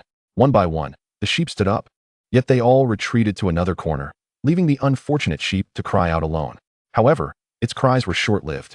Mere seconds later, the sheep succumbed. As the venom coursed through its body, Fong Ming seized the sheep's carcass and departed. Since acquiring muscle, his strength surpassed that of a human. Even if a spider of the same size stood before him, its strength would pale in comparison by several magnitudes. The sheep was effortlessly snatched away by Fong Ming, who continued on his way, leaving a trail of blood. Traversing through the lush woods and grasslands, Fong Ming returned to the abandoned factory. By the time he arrived, the sheep had bled out completely. He carried it directly into his den and began to feast. His abdomen gradually expanded. The following morning, Zhou Hongda, limping, arrived at the cattle and sheep pen with a bundle of grass. After 3 days of recovery, his severed calf had regrown, though his foot remained incomplete. Now free of crutches, his gait still appeared somewhat peculiar. Upon entering the pen, he was immediately met with the sight of blood strewn across the ground. Instantly, he sensed that something was amiss. Had the ruffians from Lijiago returned? This place was supposed to be secluded. Zhou Hongdao instinctively believed that the same group who had broken his leg had come to trouble him again. He hurried deeper into the enclosure. Inside the yard, the cattle and sheep were behaving normally, and the 2 dogs wagged their tails upon seeing their master. Nothing had been destroyed. Zhou Hongda sighed in relief. For this was a sacred space for the immortal. If that group of rascals had defiled it, the wrath of the immortal would be something he could not bear. Following the blood trail, he looked into the sheep pen and counted, discovering that 1 sheep was missing. As usual, he fed the cattle, sheep, and dogs before examining the bloodstains. Who could have been here? Only Wang Yun and I know of this place. Wang Yun had taken care of the animals during Zhou Hongda's hospitalization, driving here each morning before returning home. The city was only 30 to 40 minutes away by car. No one else could have known. Had someone discovered it? Zhou Hongda followed the blood trail, which was scattered across the ground, grass, and fallen leaves. After walking a short distance, he looked up and realized that the direction seemed to lead towards the abandoned factory. Could it be the immortal? He quickly confirmed this thought. It must be the immortal searching for food. He hurriedly turned back, unwilling to disturb Fong Ming. In just 1 night and 1 day, Fong Ming had consumed most of the sheep. The remaining blood and flesh were shared among his 3 offspring and a group of ravenous mites. His original plan had been to feast on dubia roaches, but realizing that they were likely scarce at the dump, he decided to endure a little longer. I have truly had my fill of meat. Next time I molt, I shall avoid fatty sustenance, Fong Ming silently vowed as he awaited. He instructed Zhou Hongda to return in 5 days, which was tonight, for a visit. He patiently awaited the onset of night. When darkness fell, the 3 offspring had also satisfied their hunger. The fastest one was on the verge of molting, while the other 2 were not quite there yet. The remaining dog meat was enjoyed by the mites. During this phase, Fong Ming sensed Zhou Hongda's presence and calculated the time, slowly crawling out of his cave. He spotted Zhou Hongda, who was kneeling on the ground, holding a smartphone. Immortal, this is the phone you requested, now connected to the internet. Although he did not fully grasp the immortal's intentions, Zhou Hongda was ever obedient to Fong Ming. Fong Ming released a silk thread, attaching it to the phone. Good. I have noted this. Now assist me with another task and prepare for your revenge. Yes, immortal, Zhou Hongda replied, his heart racing. What is the task? Prepare a water tank and gather several thousand mosquito larvae. Larvae, are those not the immature forms of mosquitoes? Zhou Hongda thought for a moment before promptly responding, understood, immortal. I will prepare them immediately. Since these larvae were not commercially available, Zhou Hongda would have to retrieve them from the river. Fong Ming was pleased with Zhou Hongda's attitude and extended a front limb towards him. This is for you. Zhou Hongda's expression lit up as he moved closer. He understood that the immortal was bestowing upon him another ability. The last gift had granted him extraordinary powers, which he had relished. This ability will allow you to perceive infrared light and detect most night cameras. I have also strengthened your muscles and bones. Most night cameras require infrared illumination for imaging. Fong Ming endowed Zhou Hongda with complete infrared sensation and a portion of bone, and muscle to enhance his physique. With these abilities, his revenge would become significantly easier, and he could also leverage them to acquire more resources from human society to assist Fong Ming further. Yes, immortal. I shall go. Zhou Hongda departed to gather the larvae for Fong Ming. After his departure, Fong Ming also left the den. As he moved through the grass, numerous small creatures scurried from the underbrush. A plethora of inspiration permeated the air. Absorb Manted Blade 001. Absorb Insect Leap 001. Absorb Antenna Sensation 001. The inspirations from the surrounding small animals rapidly coalesced within Fong Ming. Simultaneously, he placed the smartphone Zhou Hongda had delivered onto the ground. Instantly, two inspirations emanated from the device. Absorb Remote Communication 001. Absorb Sound Emission 001. Why only two? Fong Ming absorbed the two inspirations and looked down at the phone. He sensed that many more inspirations lay within it, though he could not perceive them yet. He would need to wait for another molt. After pondering for a moment, he decided to absorb as many inspirations as possible. Countless inspirations surged within him, including some related to physical forms, which manifested in his stomach. At that moment, his stomach was filled with densely packed insect limbs. 3 days later, a large tank filled with mosquito larvae was delivered to the abandoned factory. Chapter 58, Zhou Hongda's Revenge. After imparting the growth traits to the mosquito larvae, Fong Ming instructed Zhou Hongda to move the tank elsewhere, reminding him to care for it diligently. According to Fong Ming's plan, these larvae, once endowed with growth traits, would not metamorphose into adult mosquitoes this year. They would require at least another year of nourishment before they could transform into mosquitoes. For the time being, Zhou Hongda was to nurture them well. Although he did not fully comprehend Fong Ming's intentions, he complied without question. Once the mosquito larvae were transported back, he began to undertake the second task assigned by Fong Ming: revenge and expanding the factory.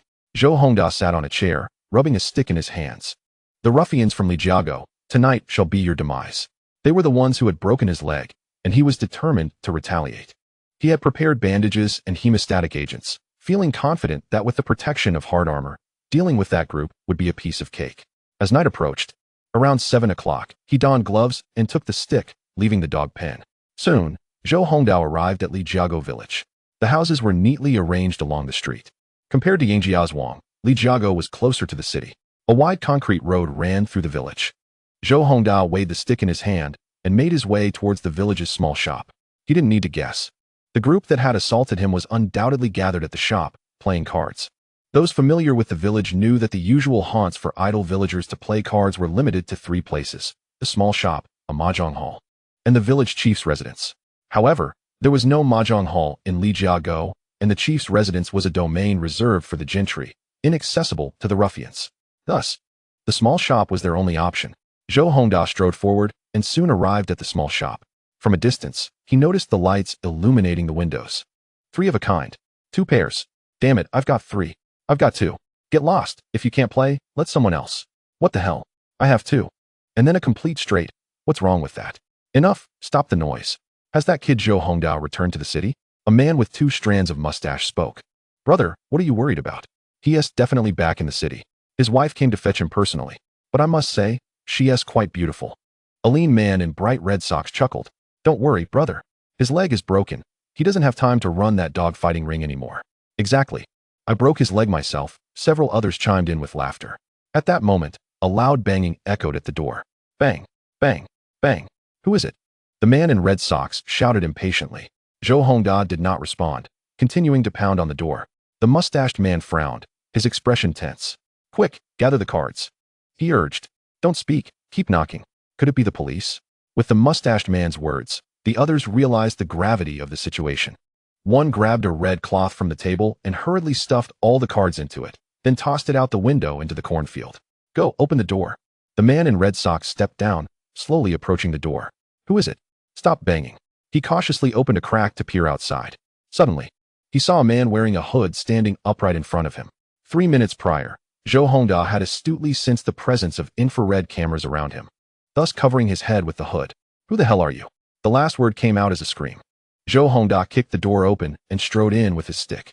The mustached man turned in shock for a moment before flipping the table over. Damn it, grab something. Someone's here to pick a fight. A crowd of individuals stood up, stomping angrily towards Zhou Hongda. But in the next instant, a silver knife appeared in front of Zhou Hongda. With a swift motion, everyone froze in their tracks, staring at Zhou Hongda. Cough. May I inquire where you hail from? Brother? We are merely honest villagers. We haven't offended you, have we? Zhou Hongda remained silent and stepped forward. The mustached man and his companions retreated 2 steps. Damn it. We're up against the bed now. In northern rural areas, most homes had earthen Kong beds, which retained warmth during the cold winters. Then get on the bed. With no space to retreat, 2 men humorously jumped onto the Kong. Brother, if you want money, we'll give it to you. Please don't scare us with that knife. The mustached man backed away again. No one wished to suffer even a scratch from that gleaming knife. With a stroke of luck, they might only bleed. With bad luck, they could end up dead. What are you doing? Even the heroes of Water Margin introduced themselves before killing. Before he could finish his sentence, Zhou Hongda lunged forward with his knife. Damn it! The mustached man cursed, swiftly dodging backward. However, he was too late and was stabbed in the arm. Damn it, let's fight back. The mustached man bellowed, pushing through the crowd to flee. Zhou Hongda scoffed and charged at the group with his stick. His muscles and bones had been honed to the limits of human capability. Now, his strength rivaled that of a champion weightlifter. Zhou Hongda swung his stick down hard, hitting the first man charging at him. With a crack, the stick struck the man's arm purposefully, avoiding the head to prevent fatality. Creating a death would surely attract police scrutiny. Infiltrating to teach these men a lesson without any surveillance would likely lead the police to classify it as a case of gang retaliation. With a sharp crack, the man's arm broke, and he fell to the ground, howling in pain. Another man, witnessing this, was too frightened to speak, losing his earlier bravado and retreating. But Zhou Hongda's stick had already descended, striking his arm. He too screamed, collapsing onto the ground. The remaining men scrambled onto the Kong, nervously peering down at Zhou Hongda, creating a rather comical scene. These men were terrified. 2 of them had suffered broken bones from a single strike. None wished to be the next victim. One young man even opened the window, attempting to escape. Just then, the mustached man returned, bursting from the back room with a cleaver in hand. Damn it! So you have a knife, huh? The mustached man shouted, charging forward. All the little brothers focused their attention on him. Kill him. It's not a crime to kill an intruder. I'll kill you. With all his might, the mustached man swung the cleaver at Zhou Hongda's shoulder. With a crisp crack, Zhou Hongda's shirt tore, revealing a metallic sheen to his skin, his muscles exposed beneath. The blade sank less than half an inch into his flesh, unable to penetrate further. Chapter 59. With my celestial family, what do I fear? The mustached man hesitated, realizing the implications of killing Zhou Hongda. They were indeed acting in self-defense. But they couldn't explain the origin of the cleaver. Moreover, their own pasts were not clean enough to withstand scrutiny. As he considered these issues, the mustached man sighed in resignation. Perhaps this was the same helplessness felt by his predecessors. The cleaver remained lodged in Zhou Hongda's muscle. The mustached man exerted his strength, only to find that he could not pull it out. The mustached man was taken aback when a massive fist came crashing towards his face. He felt 2 of his teeth fly out. One was a front tooth, the other also a front tooth. With a clang, he sat on the ground, stars dancing before his eyes. He then saw the man before him slowly extracting the cleaver from his body. When the cleaver was pulled out, not a single drop of blood flowed. The mustached man was instantly stunned. A monster. This thought crossed not only his mind, but also the minds of those standing on the Kong. The one attempting to escape through the window, upon witnessing the big brother wielding the cleaver, halted his advance. The cleaver had struck Zhou Hongda without consequence. He quietly closed the window again. Zhou Hongda stepped forward, placing a foot on the mustached man's leg, and then raising his foot to deliver a brutal kick. With a crack, the mustached man's thigh broke instantly. Zhou Hongda then flipped the mustached man over, pinning him down while gripping his leg tightly and forcefully bending it. The already broken thigh was now completely shattered. The anguished cries reminiscent of a slaughtered pig echoed through the air. Yet, the soundproofing of the house proved too effective. The outer walls, reinforced with soundproof panels, muffled his screams. Originally installed to prevent noise complaints, they now served to stifle their pleas for help. After severing the leg of the bearded man, Zhou Hongda leaped onto the bed, swiftly advancing to seize the man attempting to escape through the window. The window stood a good 4 meters above the ground, where corn was cultivated below. Had it not been for this height, the group would have long since made their escape. Zhou Hongda yanked him back with force, delivering 2 resounding slaps that left the man's face swollen. With a twist of his arm, a sickening crack echoed as another bone snapped. Tossing him aside, he approached the last man, delivering a powerful kick that sent him tumbling and broke his arm as well. With this, he had exacted his revenge. 1 leg severed and 5 bones fractured. Zhou Hongda moved towards the door, surveying the chaos within the room, and commented, "You should consider yourselves fortunate. You are but pawns in someone else's game. Otherwise, today, it would not have been merely broken arms and legs." The bearded man, filled with indignation and gritting his teeth against the pain, protested, "Who are you? We have done nothing to provoke you." He scrutinized Zhou Hongda, unable to fathom when he had crossed paths with such a ruthless individual. "It is I." Zhou Hongda, sensing the absence of surveillance cameras, removed his mask. The moment his face was revealed, the occupants of the room fell into stunned silence. "Impossible. Your leg is broken." The bearded man shouted in disbelief. "This cannot be. You are a monster. I broke your leg. How could you be unscathed?" Zhou Hongda sneered, dismissing the need for explanations. "I cannot be bothered to elucidate. You are unaware of the powers of the immortal." With that, he let out a cold laugh and exited through the door. Remaining any longer would risk an encounter with the police. Once outside Li Jiago, Zhou Hongda took off running, deliberately traversing the grass to avoid leaving footprints. The next day, as the dew dissipated under the sun, the trampled grass would regain its vitality.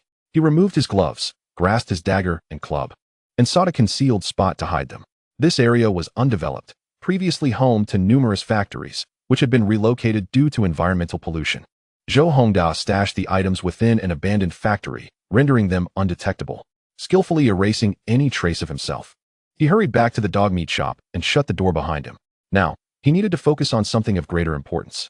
Seated in a chair, Zhou Hongda pondered for a moment before making a resolute decision. With the power of the immortals, what do I have to fear? He proceeded to the warehouse and retrieved a grass cutter.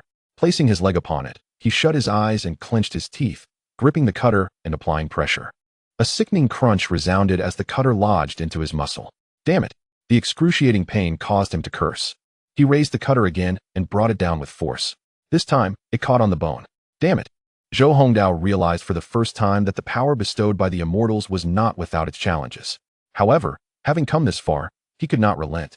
He raised the cutter once more and brought it down violently upon his leg. This time, it embedded itself within the bone. Again and again he lifted and struck, until after several attempts, the blade finally dulled and his thigh was severed. In a hurry, he bandaged the stump and buried the severed leg in a secluded spot. After completing this task, he sat quietly in his chair, awaiting the arrival of the police. Zhou Hongda, it seemed, was indeed a formidable character.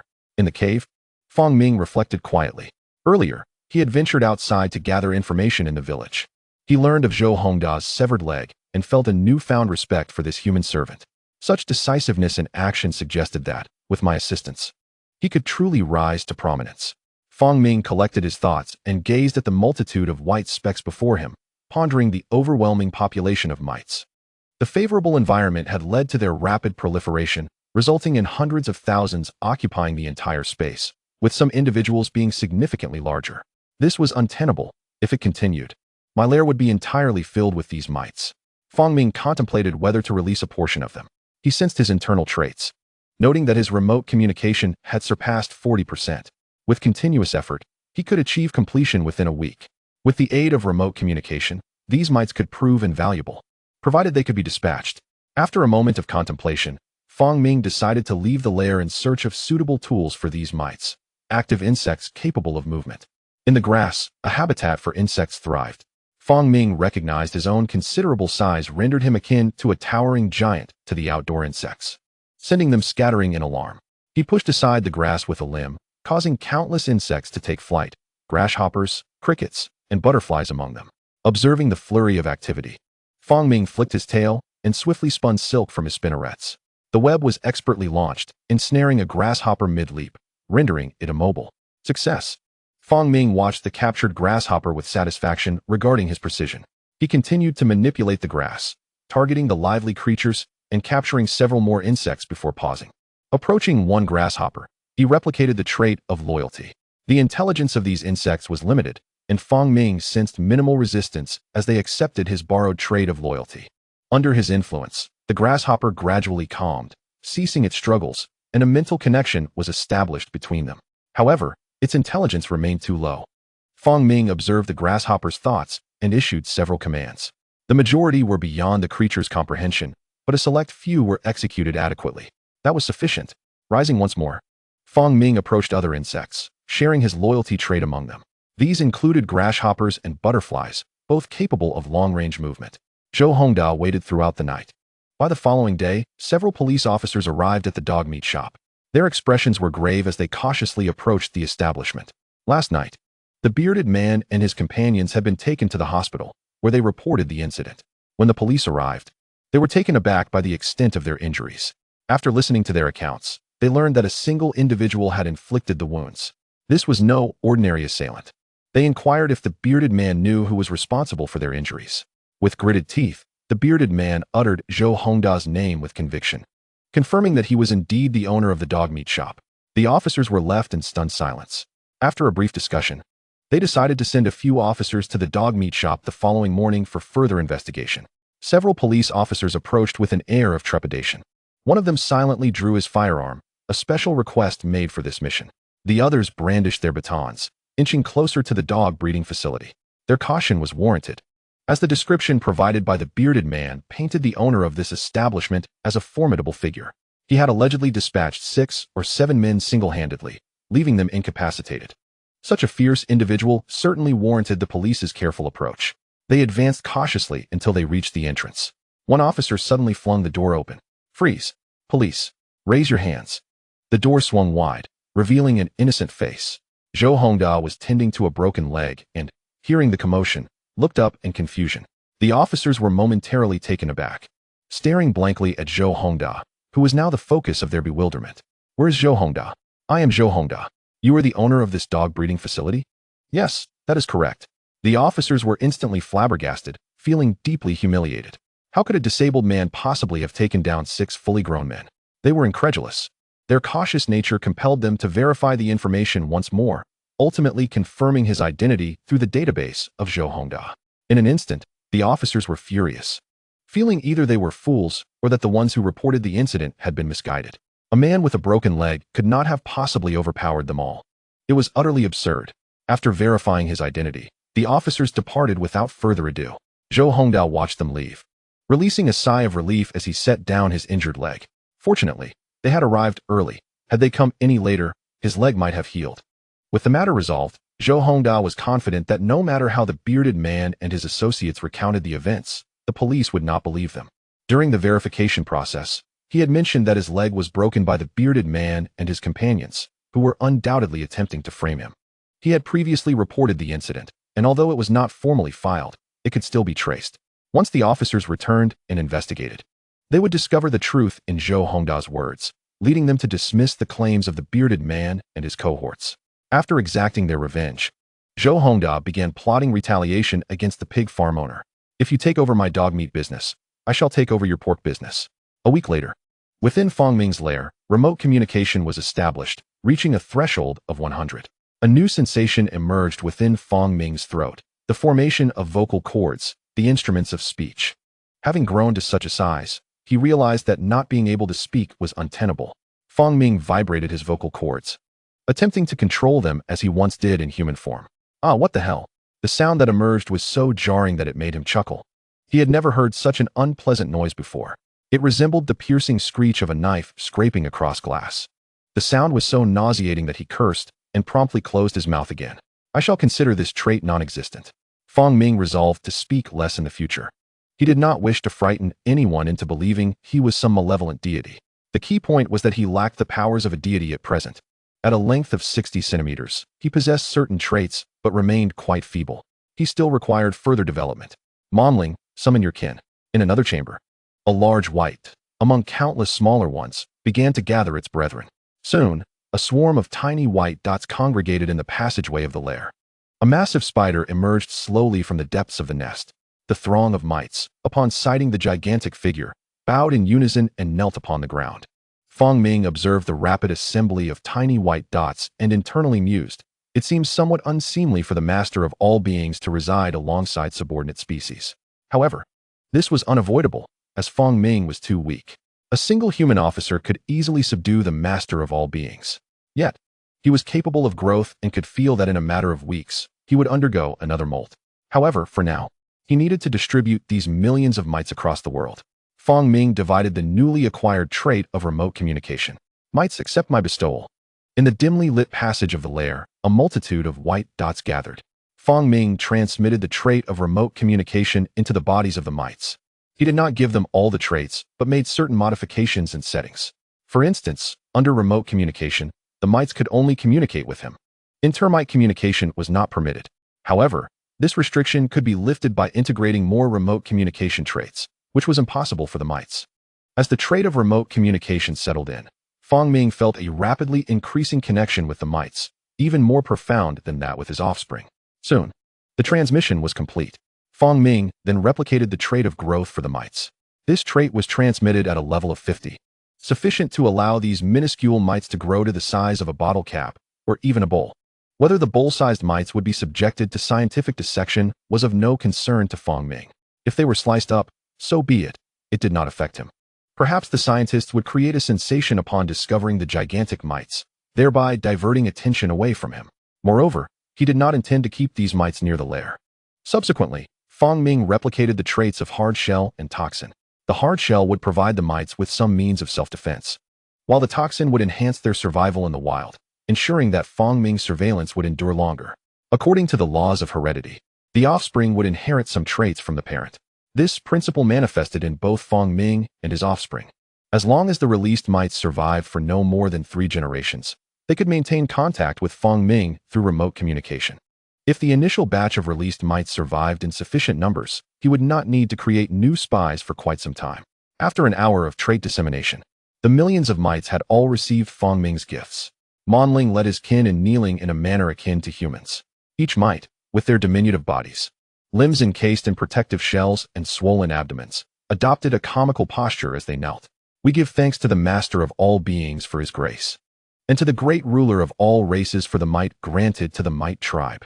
Monling uttered words that were a blend of human language and the unique sounds produced by the mite's vocal apparatus. The result was a sound entirely distinct from human language, a language unique to the mite tribe. As Monling recited his prayer, one by one, the mites echoed similar sentiments. Besides Monling, there were many intelligent mites within the tribe. Fong Ming had bestowed enough human-like cognition upon them. But due to their minuscule size, their brains were also small, limiting their capacity to fully express human thought. Only when they grew larger could they articulate intelligence relative to humans. Thus, within the mite tribe, those of larger size generally exhibited greater intelligence. Nevertheless, the smaller mites followed Monling's actions, emitting indistinct thoughts. Gratitude is due to the Lord of all things for his benevolence, and to the great sovereign of myriad races for bestowing formidable power upon the mite clan. As a cascade of indistinct thoughts flowed through him, Fong Ming suddenly felt an overwhelming surge of inspiration enveloping him. Countless attributes of faith infiltrated his being. At last, at a certain moment, his spiritual essence achieved completeness. With the final wisp of inspiration absorbed, all surrounding notions of faith vanished, replaced by faint remnants of belief entering Fong Ming's body. Ordinary beings lack the capacity to absorb the faith others hold towards them. Yet, upon acquiring the attribute of faith, this became possible. Fong Ming keenly sensed the gathering power of faith around him, gradually coalescing and entering his form. What purpose does this faith serve? He attempted to exert control, but soon discovered it was as intangible as air, eluding his grasp and influence. This faith surged into him, yet upon entering his body, it seemed to dissipate, leaving no trace. It did, however, sharpen his mind. Beyond this, Fong Ming discerned no further effect of this faith. He even presumed he had transitioned directly into the era of cultivation, absorbing the power of faith to forge divine fire for believers, only to find it ultimately futile. Relinquishing his exploration, he allowed the currents of faith to freely flow into him. He observed the multitude of mites that had embraced his attributes. Subsequently, Miteling stepped forth and addressed his kin. Fellow members of the mite clan, we were born beneath the bow of the Lord of all things. Yet we cannot remain forever cradled in his embrace. Now, it is time for us to conquer the vast universe. It is time for our Lord to witness the valor of the mite clan. Miteling's voice was peculiar, a blend of Chinese syntax and bizarre phonetics, forming the language of the mites. Yet, the other mites comprehended him, responding in kind with their strange utterances. Let us depart. Outside the nest, a multitude of grasshoppers, dragonflies, mantises, butterflies, moths, flies, and longhorn beetles had gathered, numbering in the thousands. These creatures had been tirelessly captured and trained by Fong Ming over the past few days. Everything capable of being caught had been ensnared, with the assistance of 3 offspring. These insects had also undergone transformation through Fong Ming's attributes. He had instilled in them the traits of loyalty and muscle. Loyalty was to facilitate command, while muscle was to enable these insects to venture further afield. The Mite clan's army assembled outside the nest. Might Ling beheld the enormous insects with awe. However, he quickly reined in his thoughts, steeling his resolve. Onward. With a resounding call from Might Ling, countless mites began to ascend the bodies of these insects. The migrating mites were diminutive, nearly imperceptible to the naked eye. The body of a single mantis could accommodate hundreds of mites, not due to excessive weight, but rather the limited space available for the mites to perch. The weight of the mites was negligible to these insects. Even a handful of soil lifted from the ground would outweigh them. One by one, the mites climbed onto the backs of the insects, yet there were too many mites. Only about half, nearly 400 to 500,000, could ride on these creatures. The remaining mites had to remain rooted in place. Onward. With a mere thought from Fang Ming, the gigantic insects began to stir, migrating in different directions. The remaining hundreds of thousands of mites also trekked forth on foot in all directions. Given their pace, it would likely take them considerable time to exit the derelict factory area. Fang Ming observed the retreating white mites, feeling his connection with them extend. Chapter 62. The Mite Clan's ambition. As this throng of mites departed, Fang Ming's vision began to broaden, receiving the sights and sounds from those on the journey. However, to prevent the cacophony of information from overwhelming him, he partially severed his connection with the mites, entering a state of selective reception. With the mites gone, only a few hundred remained in the nest, each larger in size. However, over time, these mites would reproduce a plethora of offspring. At that juncture, Fang Ming resolved to embark on another expedition with the Mite Clan, sending them forth across the world. After surveying his surroundings, he returned to the nest to continue digesting the lamb he had consumed. Might Ling watched as Fang Ming retreated into the dim cave. The Lord of all things bestowed divine power upon the Mite Clan, and the mites were graced by the deity's favor. Under divine guidance, countless mite lives ascended upon the backs of colossal beasts, commencing their expedition into the world. This moment would surely go down as a significant chapter in the annals of mite history. Silently, Might Ling committed the recent events to memory. Lacking pen, paper, or written word, he could only record them in his mind. Though uncertain of the utility of this record, Might Ling instinctively felt it necessary for future generations of mites to understand their origins, all granted by the Lord of all things. Might Ling convened the remaining mite lives. Returning to the nest, the recent events had sparked a flicker of inspiration in his mind. Coupled with his innate intelligence, he began to glean insights. Might Ling gathered the remaining mites, among which his own form was the largest, now akin to the size of a ping-pong ball. While others were merely the size of bottle caps, Might Ling, as the leader of the Mite Clan, emitted a series of strange sounds. I believe that survival and reproduction are no longer our race's primary necessities. So what then is necessary? A wise mite similarly articulated the unique language of the mites. It is evolution and service. I do not comprehend. Did you see those great beasts outside? Each one is immense. That is our goal. The great beasts Might Ling referred to were the longhorn beetles, dragonflies, and butterflies, all of which dwarfed Might Ling's current size. Having lived exclusively in the nest, Might Ling was witnessing such colossal creatures for the first time, and it left him profoundly astonished. The Mite Clan, too, must become a formidable ally to the Lord of all things. Thus, we must evolve. Evolution is for the better service of the Lord of all things, enabling us to fulfill a greater role. Might Ling spoke with unwavering conviction. The swarm of mites processed Might Ling's conveyed message. Suddenly, a particularly astute mite grasped the essence of the discourse and summarized it. It means we should eat more and mate less, Might Ling added. 3 days later, within the nest, Fang Ming lay prostrate. Before him was a half-dead mantis, from which emanated several strands of inspiration. Fang Ming absorbed them. Absorbing Mantis Blade 001. Mantis Blade has reached 100. The inspiration initially obtained at Wang Tao's residence had finally reached completeness. Absorbing Mantis Form 001. Absorbing Mantis Compound I. Mantis Compound I-001. The mantis's compound I was a particularly formidable trait, comprised of thousands of tiny lenses. When one small lens detected the flight trajectory of an insect, it relayed that information to the brain, which swiftly issued commands. Moreover, in the mantis's vision, the flight of insects appeared disjointed, akin to frames of a single-lens film, allowing the mantis to perceive swiftly flying insects clearly. With this attribute, Fang Ming gained the ability of dynamic capture. Thus, he absorbed fervently. Absorption of parasitism. Parasitism 001. The attribute of parasitism is the last flicker of inspiration that emerged from within the body of the mantis. However, this inspiration did not originate from the mantis itself, but rather from the nematodes residing within its body. Regardless of its utility, Fang Ming has absorbed it into his being. Ultimately, he could simply dispose of it all into his stomach. Absorption of parasitism. Parasitism 001. Parasitism reached 100 prior to absorbing the nematodes within this mantis.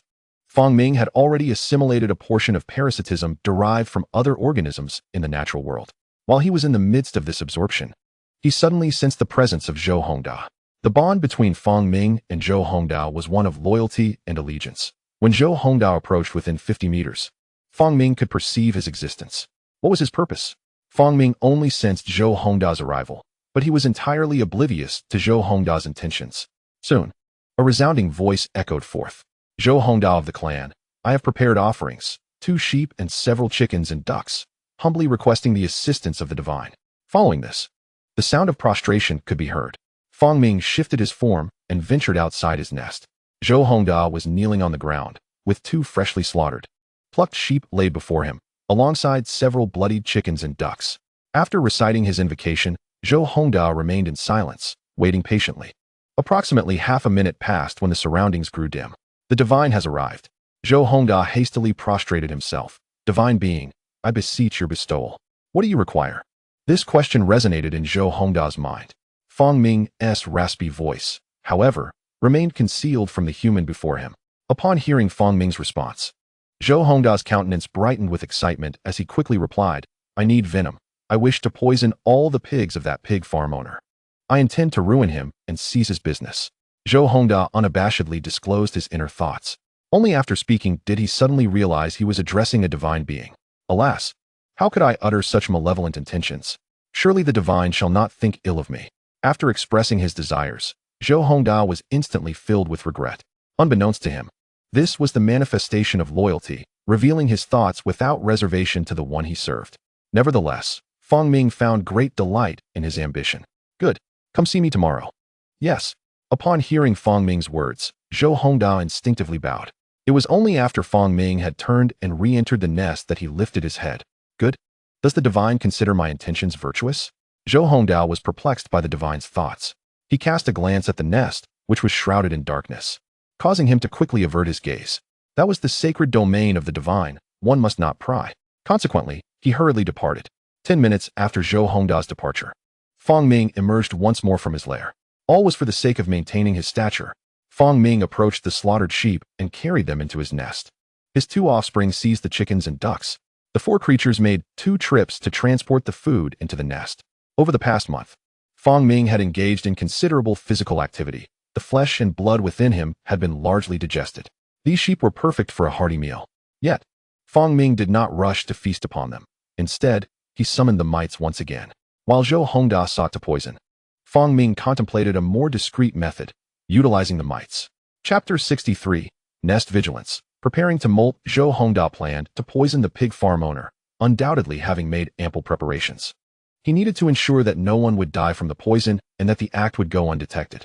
Although Zhou Hongda had made thorough arrangements, Fong Ming still resolved to lend a helping hand. He devised a more covert approach through the mites. Selected by the mite leader, a batch of diminutive mites, akin to grains of rice, was chosen. Fong Ming bestowed upon these mites his attributes. Hard shell, toxin, parasitism, all 3 traits were fully replicated onto this group of mites. The hard shell would guarantee their survival. The toxin would ensure the poisoning of the pigs, and parasitism, the newly acquired trait, would allow the mites to infest the pigs. The fusion of these 3 attributes brought about a dramatic transformation in the over 300 mites before him. A piece of flesh was cast before the mites. They voraciously consumed the energy while rapidly exhibiting their characteristics. During this process, Fong Ming consumed the offerings presented by Zhou Hongda. However, he did not overindulge. For in a few weeks, he too would face his molting period. With 4 stomachs and repeated digestion, his molting cycle had been reduced to 2 weeks. Furthermore, the molting of spiders was temperature dependent. During winter, he felt a noticeable slowing of his growth rate, while warmer weather would accelerate it. After satiating his hunger, Fong Ming distributed the food among his 3 less astute offspring and the mites. Meanwhile, the mites that had absorbed the traits were now completing their manifestation of the 3 attributes. The following evening, Zhou Hongda slaughtered another sheep and brought it to the abandoned factory. He set the sheep aside and began to pray aloud. Shortly thereafter, Fong Ming emerged from the cave.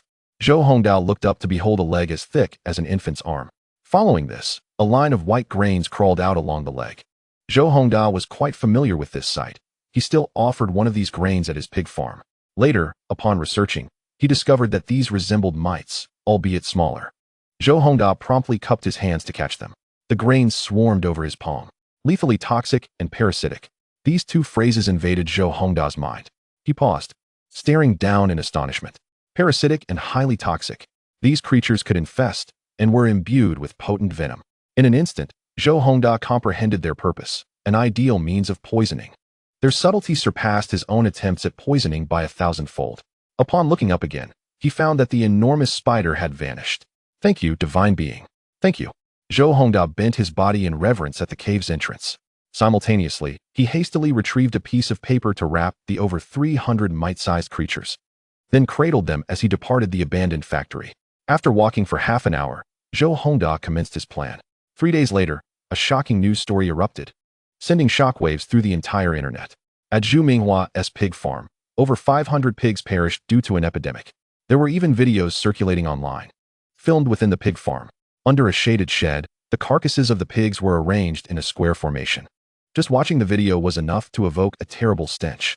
"We urge the government to intervene. These pigs must not be allowed to circulate." It was no wonder that food safety was a concern. Who would ultimately receive this tainted pork? Recently, many had abstained from eating pork, finding it too alarming. "Not eating? We'll freeze it for you and sell it as frozen meat in 2 years." The comments online showed no sympathy for the pig farm owner. Instead, they were focused on their own well-being. Meanwhile, Zhu Minghua, the pig farm owner, was utterly exhausted and had turned gray overnight, cooperating with the police investigation. After professional inspection, the authorities concluded that all his pigs had died from poisoning. Upon hearing this determination, Zhu Minghua was instantly furious. "I knew someone was out to get me. Officers, you must investigate this thoroughly. I can provide information on suspects." The officer shook his head. "No need. There are no suspects. Our investigation has revealed that it was this." The police spoke as they retrieved a transparent glass vial from their pocket. Inside the vial lay a creature the size of a grain of rice. "What is this?" we inquired. "We are uncertain at this moment. It has been sent to a specialized institution for analysis," the officer replied. "However, one thing is clear. This organism is parasitic to the pigs you have been raising and releases a neurotoxin that can kill its host. Who could have poisoned them?" We found no traces of foul play in the vicinity. Whether this was intentional remains to be investigated. But you must prepare yourself psychologically for the possibility that the truth may never emerge. Zhu Minghua sank into despair in his chair. A week later, Zhu Minghua faced imminent bankruptcy. His pig farm had made headlines, and his pork could no longer be sold at a reasonable price. Due to the pressure from public opinion, relevant authorities were closely monitoring his farm, forcing him to resort to the disposal of his pigs. All orders from major merchants were cancelled, leaving Zhu Minghua with no options. It was several days later that Fang Ming learned of this situation. Zhou Hongda personally visited the underground garage of the machinery factory to report everything to Fang Ming in detail. Upon hearing the account, Fang Ming reassured Zhou Hongda to focus on his own development. This encounter allowed Zhou Hongda to grasp a hint of the intentions of the mysterious benefactor, who seemed to be nurturing him for a higher status within human society. The thought of having such a powerful ally filled Zhou Hongda with excitement, as he felt destined for greatness. With his heart brimming with enthusiasm, Zhou Hongda departed. Fang Ming returned to his lair to commence his molting process. He spread silk across the ground, beginning to soften his exoskeleton. The last time he had molted was 2 months prior. With several new traits and the rising temperature, his molting speed had significantly increased. Fang Ming estimated that if his diet consisted of high-protein foods like cockroaches, the molting would be even swifter. After 2 days of diligent effort, Fang Ming's exoskeleton was fully softened. This was his most vulnerable period. 3 offspring began to patrol the entrance, guarding against any intruding creatures. The mites also patrolled the corridors, safeguarding their master and remaining vigilant against potential dangers. Mites migrating outward received orders to gather intelligence around the factory. Those taken by insects were performing their functions from a greater distance. At this moment, Fang Ming was monitoring everything from his lair to the factory and the surrounding villages. The entire lair and its vicinity were on high alert. Fang Ming lay on the ground as the mites began their work, gradually revealing a larger form. Chapter 64, Leg Span 75, Refining Traits with the Efforts of the Mites. The old skin was peeled away, revealing a fresh new body that was more slender and elongated. Yet, once hardened, it would revert to that robust, giant spider. As the final remnants of skin were shed, Fang Ming's old casing was completely cleared away. Master of all things, this is your old husk. Might Ling reverently presented Fang Ming's softened skin with a group of mites. Fang Ming deemed it useless, as it merely occupied space in the lair. I bestow it upon you, he said nonchalantly. Yes, esteemed master of all things, we are grateful for your bounty. The mites fervently praised as they departed with the remnants of Fang Ming's skin to their own chambers. The last time Fang Ming had molted, his shed skin had been consumed by these mites. However, at that time, they had not yet developed much intelligence and had acted somewhat mindlessly under Fang Ming's command. This time was different. Many of the mites now possessed a level of intelligence slightly inferior to that of humans.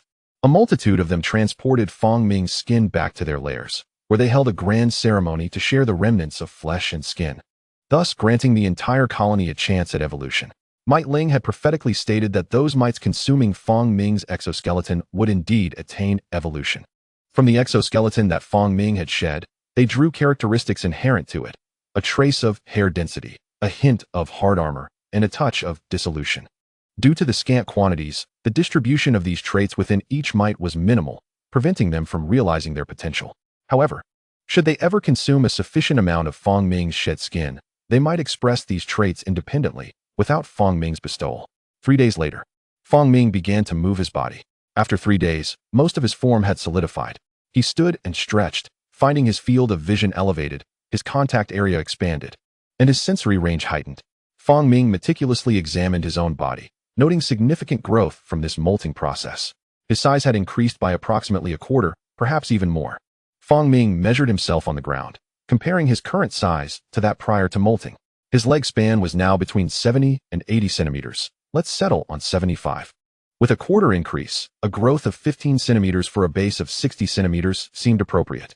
As he reviewed his current information, Fang Ming conducted a statistical analysis of his internal state: bloodsucking, loyalty, mother nest thinking, break and rebirth, stomach, repeated digestion, parasitism, antlers, temperature regulation, remote communication, antenna sensation, vocalization. Parasitism, mantis blade, mantis form, insect leaping, mantis compound eyes, mite symbiosis, mite form, acidic liquid, sensory antennae, jaw apparatus, antenna sensation, mirror recording, infrared perception. This collection of traits resided in Fang Ming's mind. He began to merge several traits: mite symbiosis, mite form, acidic liquid, sensory antennae, jaw apparatus, and antenna sensation. These were all acquired from the mites. Ultimately, he achieved a perfect, advanced trait: mite. All inspiration related to mites was fully absorbed by Fang Ming. Moreover, within his stomach, a soil mite had grown and now hung suspended within it.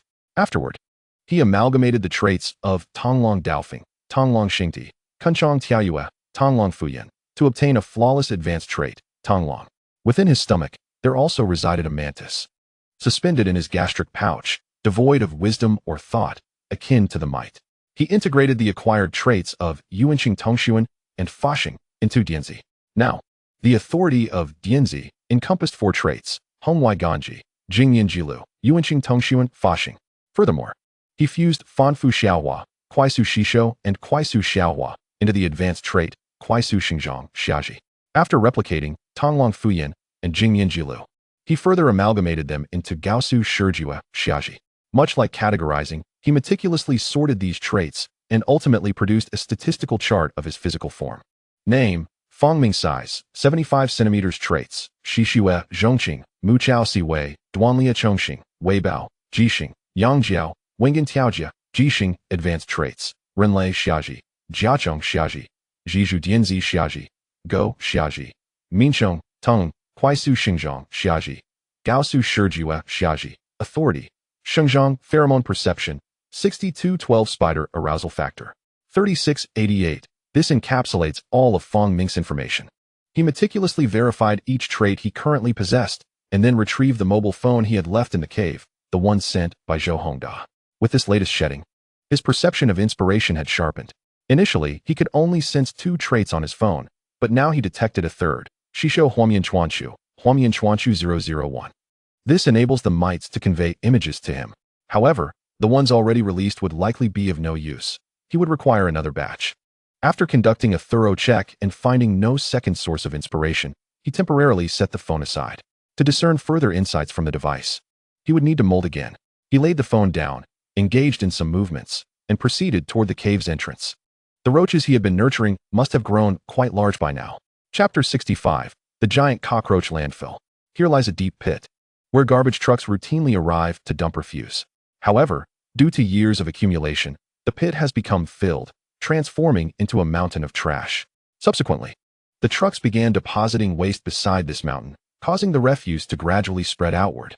Eventually, officials recognized the issue and excavated another large pit adjacent to the original to temporarily alleviate the problem. Yang Xingyan, a refuse truck driver, began his day by collecting garbage from his designated neighborhood. Once the truck was filled, he transported the waste to the landfill. Soon, he arrived at the site, reversed the truck, donned a mask, and retrieved a shovel. Due to years of carrying refuse, the truck's bed was caked with sticky remnants, making it somewhat arduous to unload. He adeptly hopped out of the truck, shovel in hand, and approached the pile of waste to begin shoveling. Yang Xingyan shoveled vigorously. It was truly repulsive. Even after years in this profession, he still found the stench unbearable. With each scoop, he was uncertain of what he might unearth. Clang! Another shovel full. To his shock, he unearthed a dead dog from the refuse, who discards their deceased pet in the trash. Yang Xingyan felt nauseated and quickly disposed of the carcass. As he was shoveling, a sudden buzzing sound caught his attention. A gigantic flying insect, the size of a human foot, landed atop the dog. What is this? Yang Xingyan took a step back, gazing at the enormous, dark creature adorned with wings. He hesitated, unsure of what this unfamiliar behemoth might be. He feared that a swing of his shovel might provoke the creature and lead to an encounter with its wrath.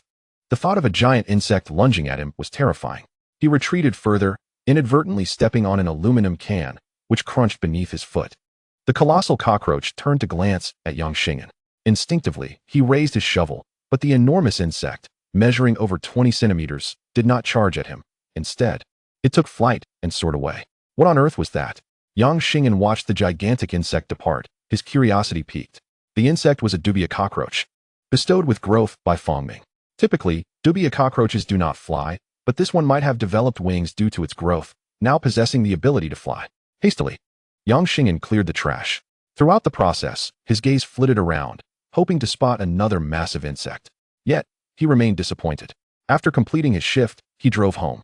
He then took a leave of absence, for a distinguished guest had arrived at his residence, his brother-in-law, Zhang Maocai, who was presently at Yang Xingyan's dining table.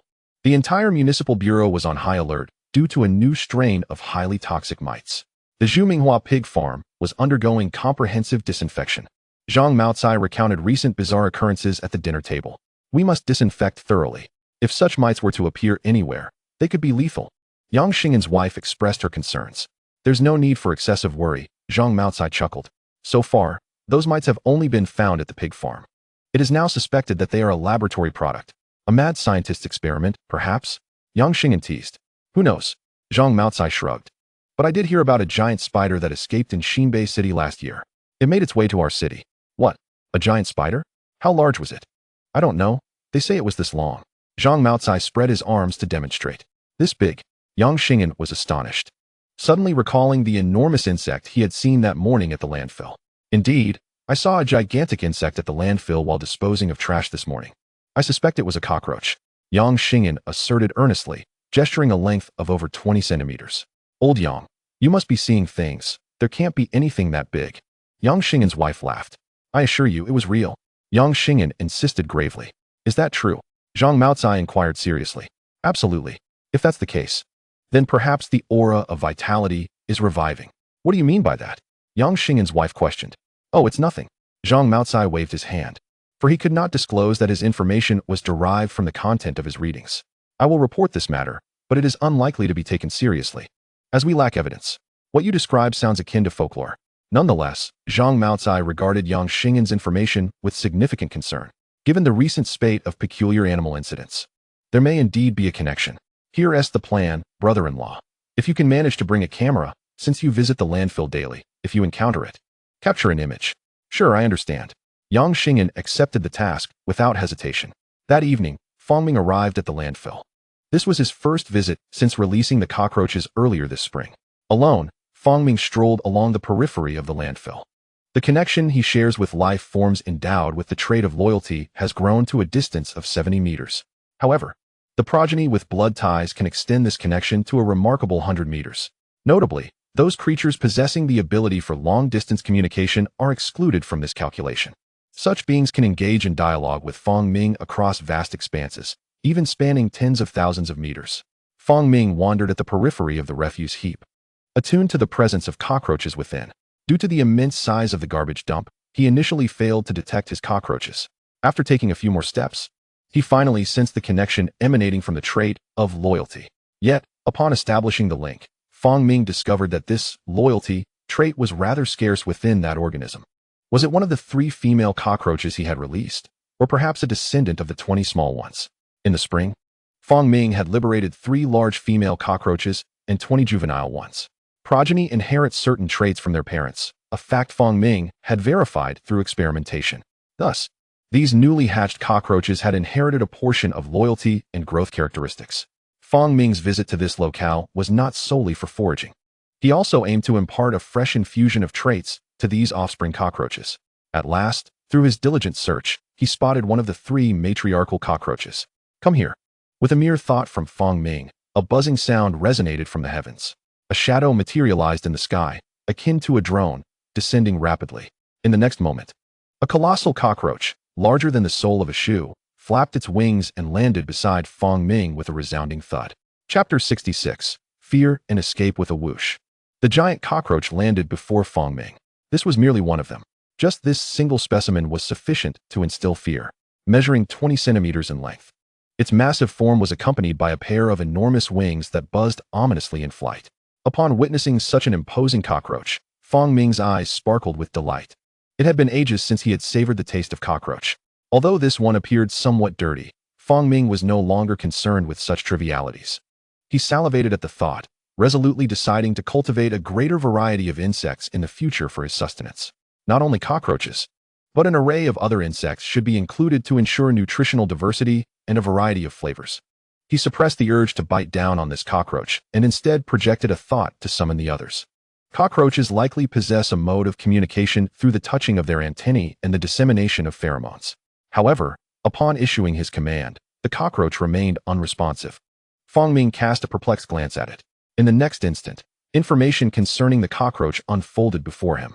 Name, none. Species, mutant dubia cockroach. Length, 22 centimeters. Traits, loyalty. Fong Ming suddenly comprehended that he had not bestowed human thought upon these cockroaches, hence their inability to grasp the meaning of his words.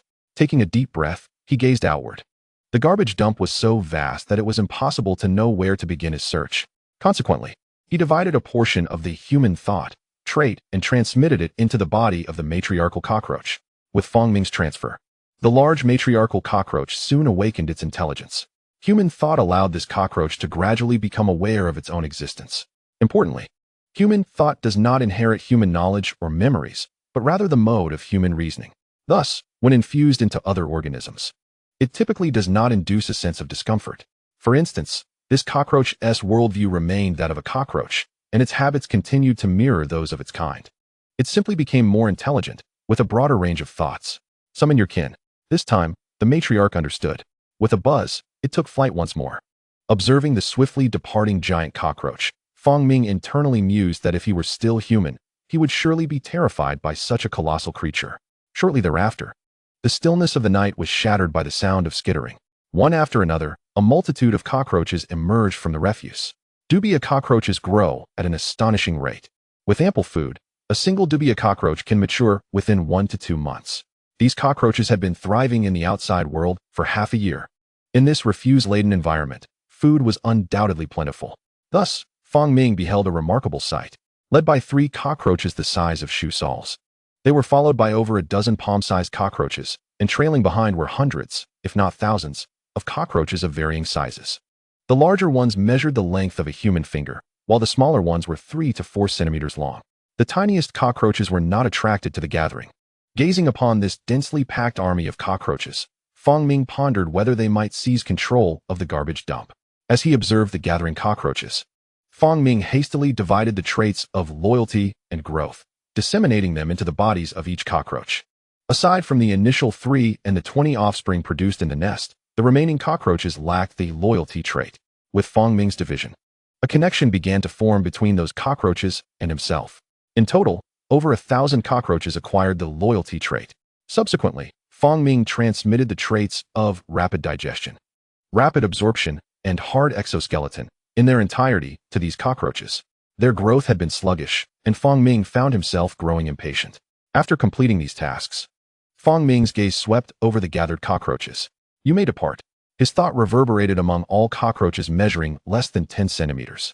A vast swarm of cockroaches, upon hearing this thought, began to disperse. These cockroaches were inconsequential to Fong Ming's current size, barely sufficient to fill the gaps between his teeth. Soon, only a few dozen remained, including the 3 massive matriarchs, a dozen palm-sized ones, and several dozen measuring 10 centimeters in length. Fong Ming commanded these cockroaches through the bond of loyalty. Then, he approached one of the large matriarchal cockroaches. With no hint of caution from the colossal cockroach, Fong Ming bit down on its body. The giant cockroach, comparable in size to an adult man's shoe sole, thrashed wildly upon sensing the threat to its life. It struggled frantically within Fong Ming's grasp, emitting a buzzing sound. Although loyalty compelled it to obey, it was merely loyalty, not absolute control. Faced with the peril of death, this cockroach instinctively began to resist. Yet, how could it possibly contend with Fong Ming's strength? With a powerful bite, Fong Ming's fangs easily pierced the cockroach's body. Though this cockroach measured over 20 centimeters, it was hardly a suitable meal for Fong Ming, who spanned 75 centimeters in length. Satiating his hunger by consuming it, he indulged in a primal satisfaction that transcended human craving, rooted in the physiological desires of a spider. He ground his teeth, savoring the substantial morsel of cockroach flesh. This scene was witnessed by the other cockroaches, who grasped the essence of the event, that one of their own was being devoured. According to their instinctual nature, they should flee. However, the trait of loyalty restrained them from acting on this instinct. With fear dissipated, the urge to escape vanished. The sole exception was the massive cockroach that had been gifted human thought. Its body trembled as it watched the unfolding scene, though it did not fully comprehend. The sight was profoundly terrifying in its eyes. This harrowing image was indelibly etched in its mind. It yearned to flee, yet fear paralyzed it. The infusion of human thought prompted deeper contemplation, allowing it to recognize that the being exerting control over them was also the one slaughtering their kin. Having consumed one large matriarchal cockroach, Fong Ming then turned his gaze to the other 2. He was eager to feast. 2 seconds later, Fong Ming managed to restrain himself. With only 2 cockroaches remaining, he deemed it prudent to leave a few for the colony's progeny. His gaze shifted to the other palm-sized cockroaches, and he pounced upon them. The mother cockroach, filled with trepidation, watched in fear, too terrified to make a move. After devouring more than 10 cockroaches, Fong Ming finally paused. He was far from satiated, having merely replenished a fraction of his energy. Yet he could not continue, lest he annihilate this colony entirely. Sighing inwardly, Fong Ming resolved to let the remaining cockroaches escape. He then set forth, striding towards his lair. At this moment, he genuinely felt the scarcity of food and recognized the urgency of cultivating a new batch. Dubia cockroaches, mosquitoes, crickets, and mealworms were all on his agenda. The dubia and mosquitoes were currently in cultivation, while the crickets required a patch of grass or a melon field at best. As Fong Ming's massive silhouette gradually vanished into the darkness, the colossal mother cockroach cautiously lifted her head once more. Fear, domination, retreat. Chapter 67. Target. Ants. The giant cockroach lay on the ground, its body vibrating with a low hum. The instincts embedded in its being urged it to flee from this terrifying presence that commanded and slaughtered its colony. Otherwise, it would inevitably face a similar fate. After Fong Ming departed, the oppressive influence of loyalty diminished, and the thought of escape began to resurface in the giant cockroach's mind. It took flight, its wings unfurling as it buzzed into the night sky, resembling a great bird soaring away in the opposite direction from Fong Ming. These events unfolded unbeknownst to Fong Ming. Although he had deployed a multitude of mites, most of the information from those mites remained obscured from his awareness. Only certain keywords, such as human police, giant spiders, and factory exploration, reached his consciousness. Typically, unless he actively sought out information, the mites could not relay their findings to him. Were he to engage in exhaustive communication with the hundreds of thousands of mites, he would undoubtedly be overwhelmed by the sheer volume of information. Thus, Fong Ming was not omniscient or omnipotent. The deployment of mites served merely as a rudimentary surveillance system, one that required his proactive inquiry. Unbeknownst to him, the giant cockroach had fled. Upon returning to his lair, Fong Ming found that he was still not satiated, for the cockroach population was too sparse. His abdomen was only slightly distended, far from the fullness he desired. He needed to allow the remaining cockroaches time to mature. It seemed he would have to rely on beef and lamb to replenish his energy for the time being, he mused.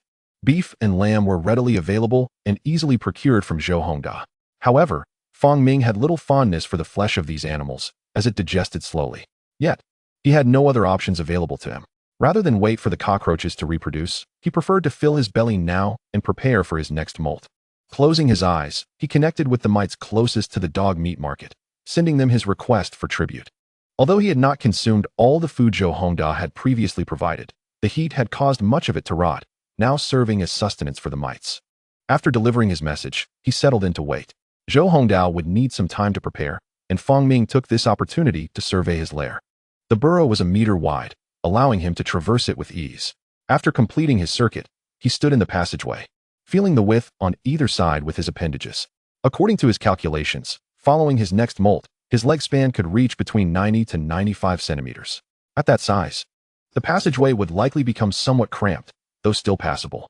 However, should he molt again and exceed a leg span of 1 meter, the passage would undoubtedly prove inadequate.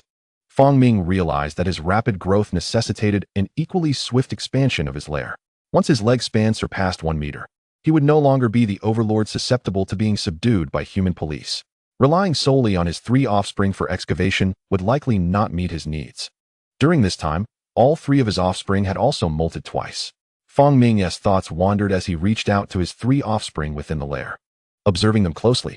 Name, offspring 1 species, giant tarantula leg span, 26 centimeters traits, growth, rapid absorption, rapid digestion, repetitive digestion, human thought 20, tough exoskeleton 60, mite symbiosis. Name, offspring 2 and 3 species, giant tarantula leg span, 18 centimeters traits, venom spitting, web weaving, mantis blade, human thought 20, tough exoskeleton, mite symbiosis. The 3 offspring had also experienced frequent molts, resulting in significant growth. In terms of existing tarantulas, offspring 1 had already reached the maximum size for the largest tarantulas globally. Meanwhile, offspring 2 and 3 would also appear enormous if placed in a rearing box. Fang Ming pondered for a moment. Although the sizes of his 3 offspring were considerable, their numbers were too few. His lair certainly needed further expansion. Relying on these 3 offspring would see him digging for years to come. He would need to find a creature capable of excavation to assist him in enlarging his lair. Fang Ming currently had 3 objectives: to cultivate food, to absorb inspiration, and finally, to expand his lair. Cultivating Zhou Hongda could be considered a side quest at most. Presently, the most pressing matters were the excavation of the lair and the cultivation of food. After a moment of contemplation, he concluded, ants. Compared to spiders, ants were the true masters of excavation. There must be an ant nest within the factory, though Fang Ming had yet to investigate. It was indeed time to recruit those ants. With the right traits, he could quickly cultivate a workforce of ants for excavation. Fang Ming ventured outside his lair, connecting with the mites he had positioned within the factory. Initially, over 1 million mites had departed from the lair, with half migrating on foot. Now, a substantial number of mites remained within and around the factory. Ant position. By disseminating information to these mites, he swiftly received responses. To ensure the mites could effectively serve as a surveillance network, all the expeditionary mites possessed considerable intelligence. Upon hearing Fang Ming's directives, a portion of the mites promptly reported information about the ants. Just outside the factory, at the base of the wall, lay a substantial ant nest. Due to the darkness, the ants had already settled for the night. After receiving the precise location, Fang Ming left his lair and approached the corner of the factory. He observed the entrance of the nest, composed of small clumps of earth, a passage wide enough for 1 or 2 ants to traverse. This corner was unfamiliar to Fang Ming, and he had not previously absorbed the inspiration from the ants dwelling here. Several strands of inspiration wafted from the ant nest. Absorb formic acid 0, 01. Absorb pheromone perception 0, 01. Absorb mass reproduction 0, 01. Absorb ant physique 0, 01. Fang Ming absorbed these strands of inspiration into his being. He gazed at the ant nest, sensing that it likely contained unique inspirations yet to be uncovered. However, he could not currently perceive them. These inspirations could be absorbed later. Fang Ming extended his forelimb, and from the gaps in his exoskeleton, countless white mites scurried forth. They then descended to the ground and began excavating the ant nest. The length of these mites is approximately 2 centimeters.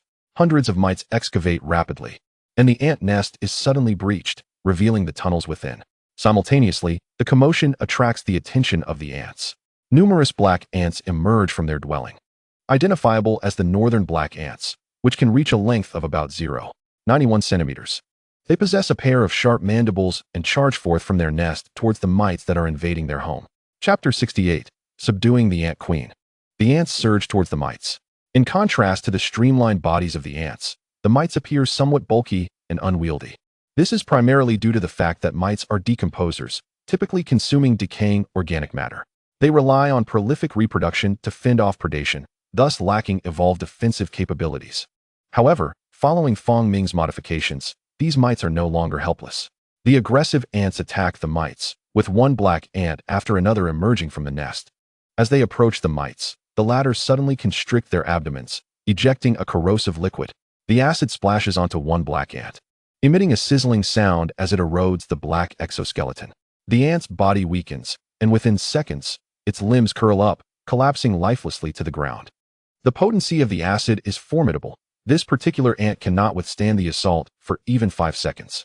More ants rush in, while the remaining mites continue to expel acid from their abdomens.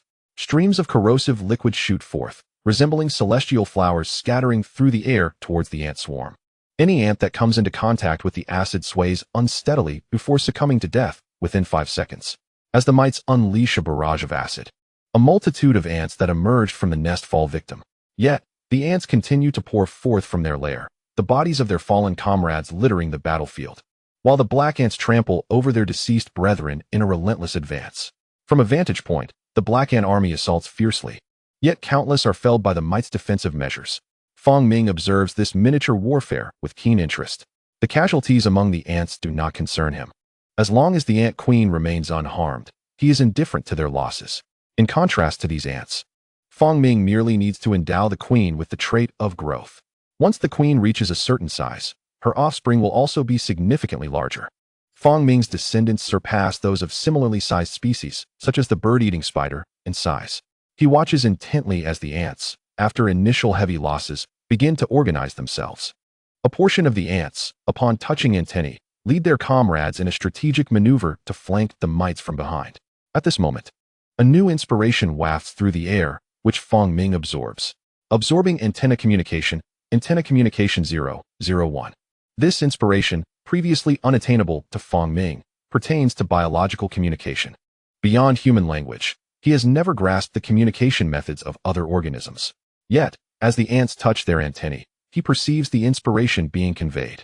Absorbing antenna communication 001. With each wave of inspiration flowing into him, Fong Ming gains insight. He realizes he can utilize antennae to understand and perceive the behaviors and communications of the ants, though he currently lacks antennae himself. As the inspiration continues to be absorbed, the conflict between the ants and mites reaches its conclusion. Ultimately, the mites emerge victorious. The ground is strewn with the carcasses of black ants. While not a single mite has perished, although some appear somewhat lethargic, their triumph is attributed to the hard carapace trait. Those ants that managed to withstand the acid's onslaught and reach the mites found their bites ineffective. The remaining defeated ants retreat deep into their nest. Under Fong Ming's guidance, the mites resume their excavation, revealing the entrance to the ant nest and the tunnels within. During this process, more ants are unearthed. These solitary worker ants possess minimal combat capability and lack the will to fight. Confused by the sudden excavation, they wonder what has happened to their home, only to be swiftly killed by the mites. Soon, as digging continues, ant eggs are unearthed, each resembling glistening grains of rice. Within the storage chamber of the ant eggs, many more ants reside. Upon witnessing the theft of their eggs, these ants should have mounted a defense. However, due to the significant losses among their soldier and worker ants, they are unable to mount an effective resistance. Faced with the approaching mites, they abandon the eggs and flee. Fong Ming closely monitors the situation within the ant nest. With the ant eggs now excavated, the queen must be situated beneath them. Indeed, as the mites uncover another layer of soil, a massive ant, significantly larger than the others, about 4 to 5 times the size, emerges. This ant measures approximately 15.2 centimeters in length and resembles an ordinary black ant, albeit much larger. This is the queen of the ant nest. Sensing danger, She hastily abandons her home and attempts to escape. Fong Ming releases silk, ensnaring the queen with 2 strands of spider silk, effectively immobilizing her. Fong Ming regards the queen and begins to impart his traits. The first trait is loyalty. As his traits spread, the queen calms and gradually submits to Fong Ming. He then commands the mites to dissolve the silk binding the queen, subsequently continuing to bestow traits upon her. Growth is essential, as are traits for rapid absorption and digestion. A hard carapace is also imperative.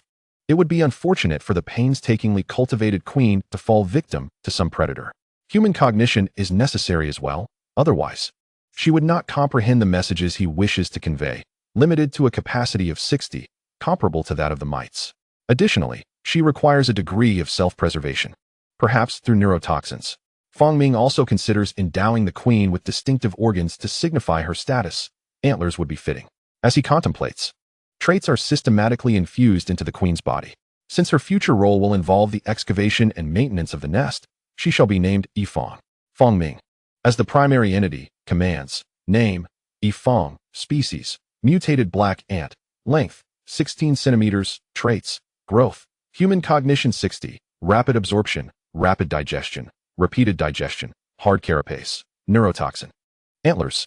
With the transmission of Fong Ming's traits, the queen undergoes a remarkable transformation.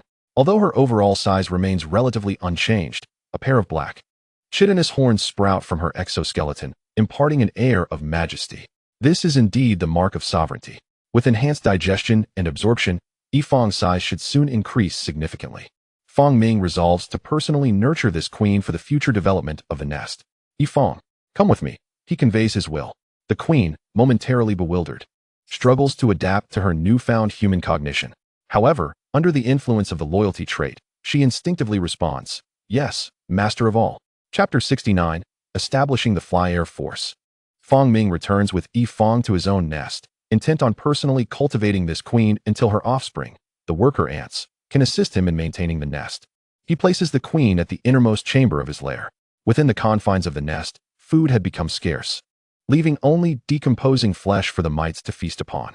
With nothing else to occupy his time, Fong Ming placed the ant queen beside him, drawing inspiration from both the queen and the mobile device before him as he took a moment to rest. However, it was not long before he was interrupted by the voice of Zhou Hongda, seeking an audience. It was the dead of night, and scarcely 5 hours had passed since he had conveyed his need for sustenance to Zhou Hongda. Yet, Zhou Hongda had prepared food and brought it personally under the cover of darkness. Slightly taken aback by Zhou Hongda's efficiency, Fong Ming emerged from the nest. His urgent need for food was not solely for himself, but also for the newly subdued ant colony. Zhou Hongda knelt before him, his demeanor radiating reverence. Beside him lay a freshly butchered cow, albeit with a rather crude execution, as the hide remained intact, with only the blood drained. It was evident that Zhou Hongda had performed the task himself. He bowed his head in silence, waiting patiently. The tranquil night was abruptly disturbed by sounds emanating from the ground. Suddenly, a gust of wind swept towards him, casting shadows before him. Zhou Hongda lifted his gaze, eyes widening in astonishment. A colossal figure loomed, obscuring his entire line of sight. Shock coursed through Zhou Hongda as he realized that the size of the Xianjia had increased significantly. Once a giant spider, it had now morphed into a monstrous creature capable of devouring a human.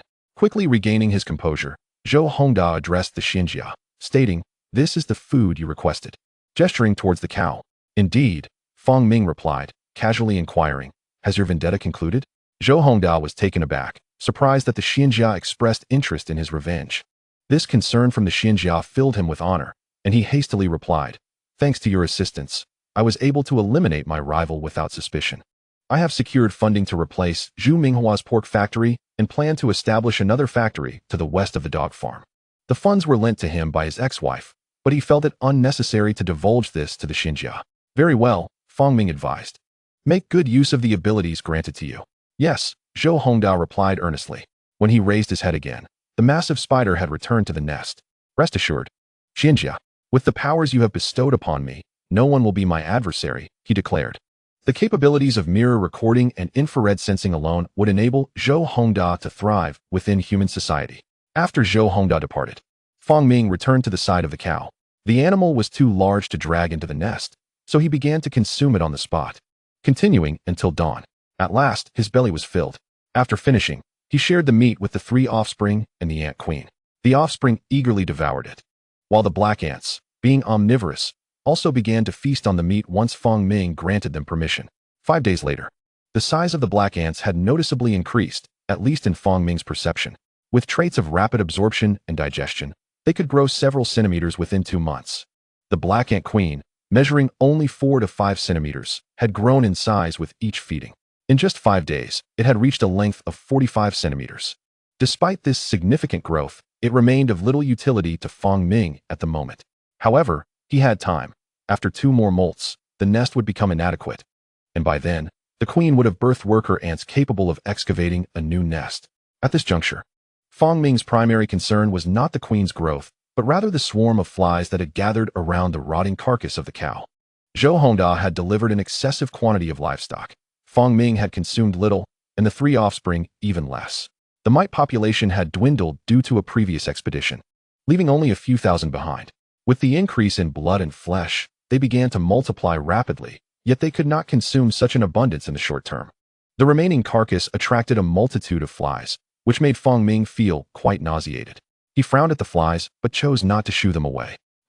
These flies could be useful, Fong Ming mused, recalling how he had previously captured insects for the mites to use as transport during their expedition, clearing the vicinity of the factory of small creatures.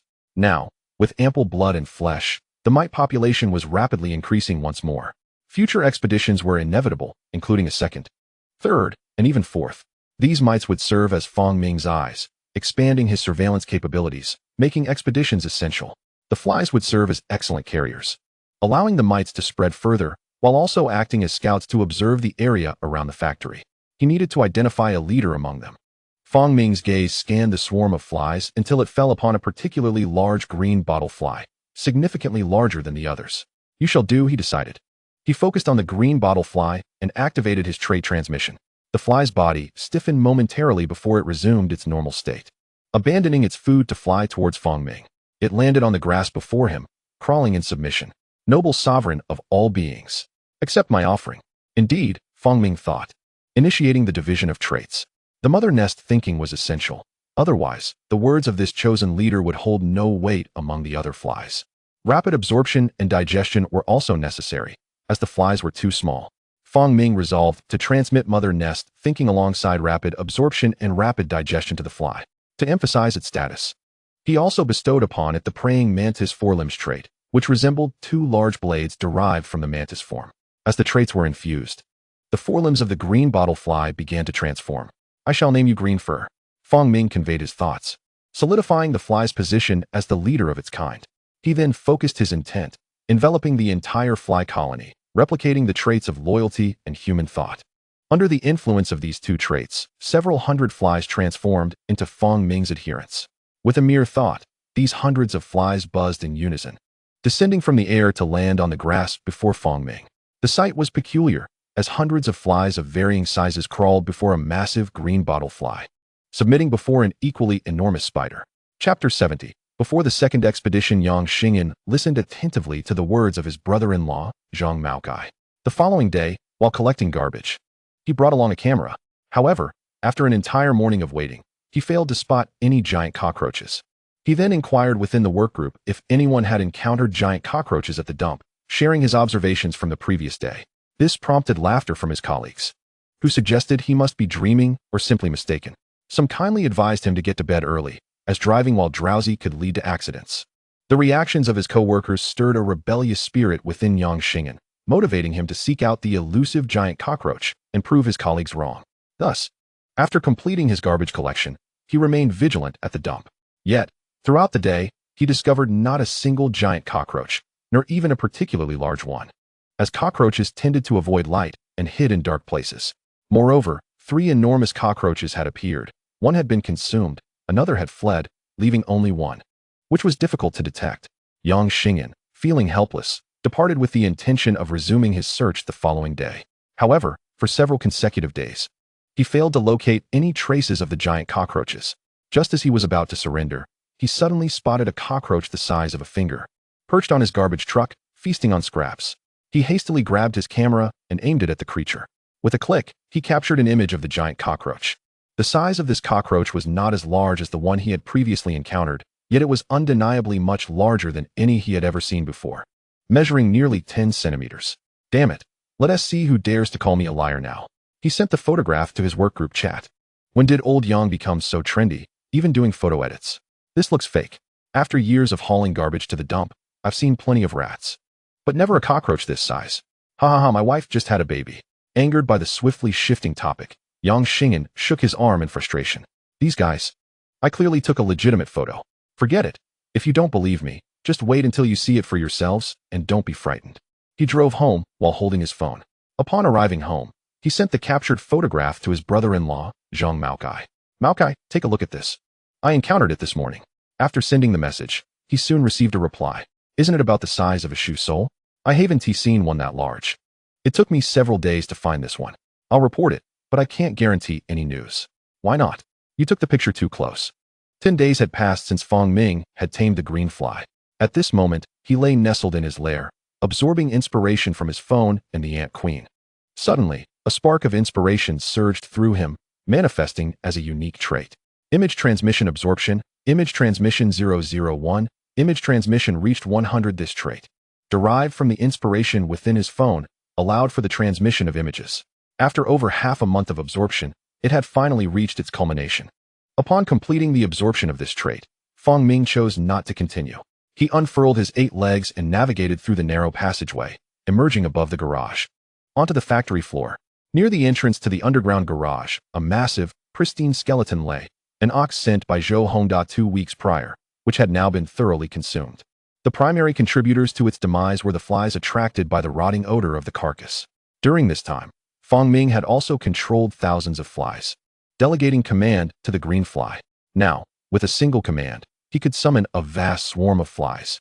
However, Fong Ming refrained from such summoning lightly, for the collective buzzing of 1,000 flies would create a mental disturbance far worse than mere noise. Standing outside the cave, he projected his thoughts. Green hair, come here. The green fly king, lingering around the factory, felt the connection and buzzed toward the underground factory. Shortly thereafter, a fist-sized fly, entirely green, landed before Fong Ming. This colossal fly had transformed its forelegs into those reminiscent of a mantis, resembling 2 sides bent inwards. The information regarding this fly materialized in Fong Ming's mind. Name, green hair, species, mutated green fly, length, 6 centimeters, traits, loyalty, growth, human thought 60, mother nest thought, rapid absorption, rapid digestion, mantis foreleg, after several days of growth. This green fly had matured to the size of a small bird. If placed within human society, it would certainly invoke fear. Just how large of a fly swatter would one require for such a creature? My lord, green hair bowed deeply. Understanding the state of green hair, Fong Ming wasted no time. Tomorrow night, assemble your kin here. Fong Ming rarely gathered the flies unless absolutely necessary. Yes, my lord. As the beef was nearing depletion, many flies had already departed in search of alternative sustenance, having flown beyond the range of Fong Ming's communication. Thus, these flies required green hair to organize them. After instructing green hair, Fong Ming returned to his lair. He entered a side chamber within the lair, home to the mites. Aside from the mites cohabiting with Fong Ming and his 3 offspring, the activities of the remaining mites were confined to this side chamber. Standing at the entrance, Fong Ming gazed into the space. The ground and walls were teeming with dense clusters of white mites. Their population had surged dramatically. Mite Ling had previously instructed her kin to reproduce sparingly and evolve more. Yet, who would heed such counsel? The size of a grain of rice. The mites lacked the capacity for complex thought, driven solely by the instinct to eat and reproduce. The essence of life is to reproduce and survive. With the increase in flesh and blood, the number of mites doubled each day. Wild mites in the soil, finding moist earth and food, proliferated abundantly, further contributing to the expansion of the mite population. Within just over a week, the mite count had skyrocketed from fewer than 10,000 to several 100,000. Now, within the lair, the mites densely occupied the entire space. Fong Ming stood before this swarm of mites. Some of the more intelligent mites recognized him. A few halted their activities, bowing before Fong Ming and mumbling indistinctly. Creator of all things. The less intelligent mites, observing the behavior of their kin, instinctively mimicked them. In an instant, countless mites prostrated themselves in unison, as if praying to a true deity. Fong Ming radiated his thoughts. The mite clan must embark on another expedition. But prior to that, they shall receive my blessings. Chapter 71. The mutated mantis fly. These newborn mites were birthed by older mites or hatched from wild mite eggs that encountered suitable conditions. Regardless of their origin, none had yet inherited Fong Ming's traits. To prepare these mites as competent scouts, Fong Ming decided to bestow a trait upon them before their expedition. With a thought, he replicated hard shell, growth, human thought 60, loyalty, remote communication, image transmission, human vision, human hearing. Among these, image transmission was the inspiration Fong Ming had recently absorbed from his phone. These traits emanated from Fong Ming's body, enveloping the small area. All creatures within this space received this unique trait package. Minutes later, the mites reverently prostrated themselves on the ground. My lord, the mite clan is ready to embark on another expedition for you. Mite Ling lay prostrate, conveying her obscure message. Good, prepare to depart. Green Hair had gathered all the flies he could find. Early in the morning, Fong Ming heard the incessant buzzing outside the lair. He emerged from the lair and entered the underground garage, where swarms of flies circled in the air. Upon the appearance of Fong Ming's massive form, the flies instinctively reacted. Under Green Hair's guidance, they arranged themselves neatly on the ground. Fong Ming observed that among the flies, Green Hair was the largest, comparable to a human fist. The other flies had also gained slight growth traits, appearing significantly larger than ordinary flies. The increase in size was primarily to enable them to carry more mites. Fong Ming gazed at the swarming flies before him, finding the scene somewhat ludicrous. Thousands of plump flies, prostrated before a spider the size of a wolfhound, knelt submissively.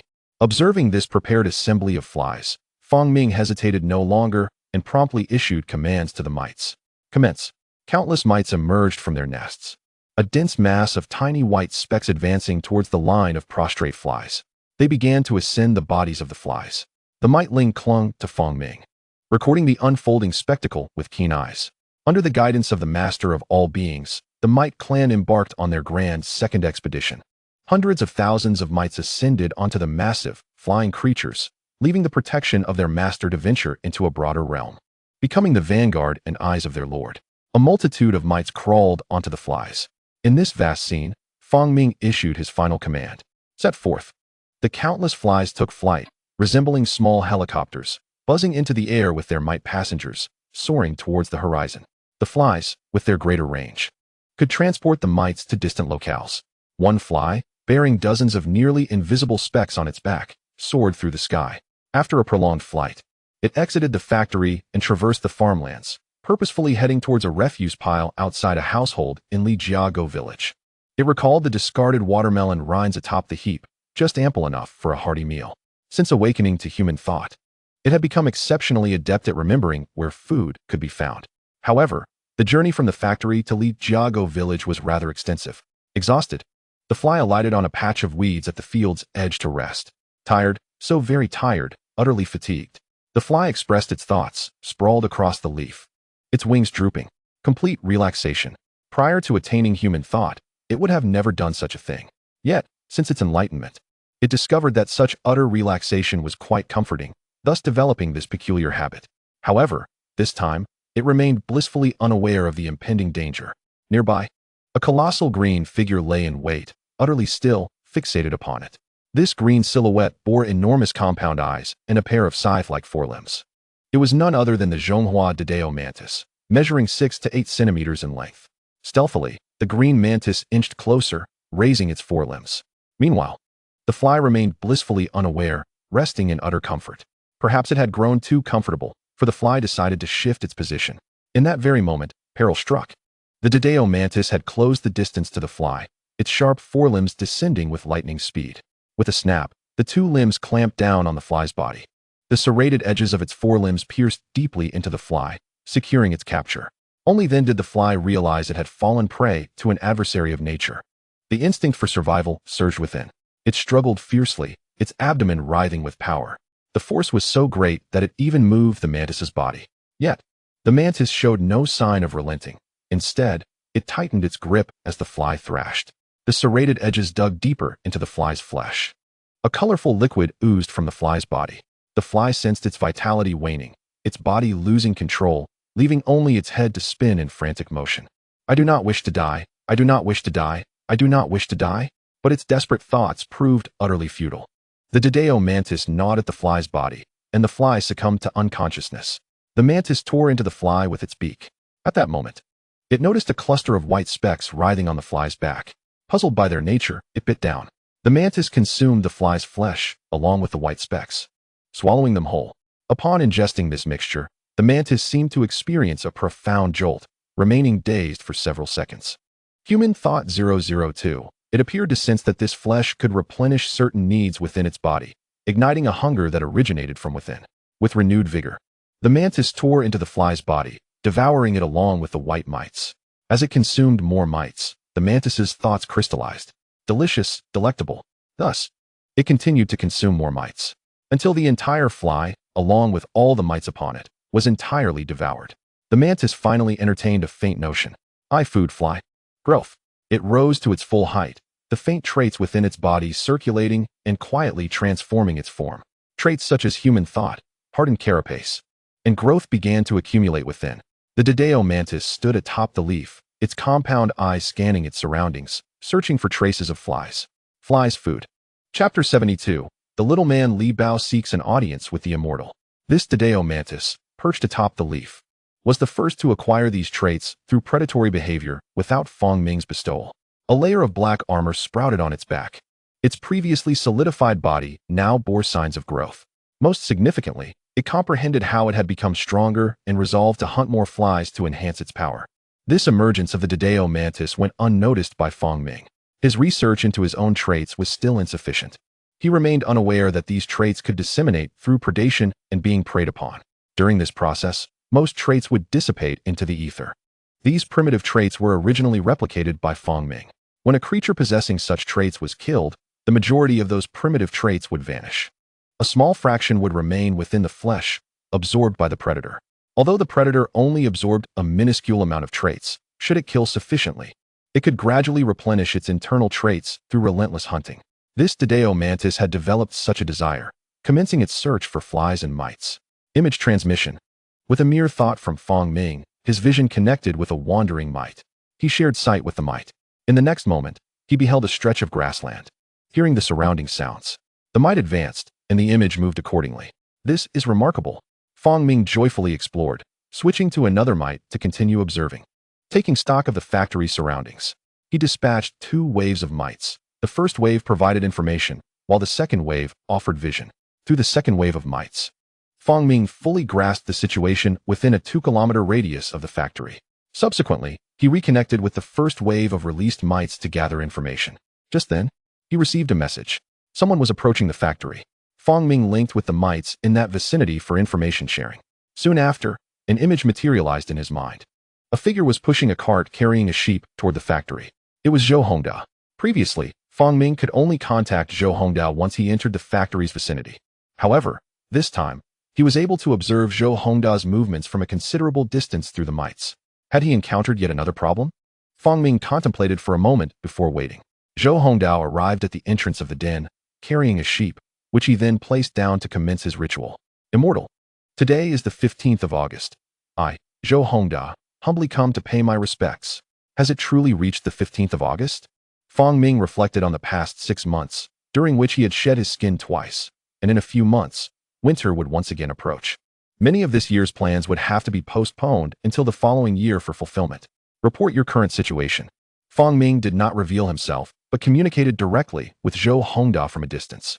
Yes, with the great power you bestowed upon me, I successfully established a pork business and secured the backing of a significant figure.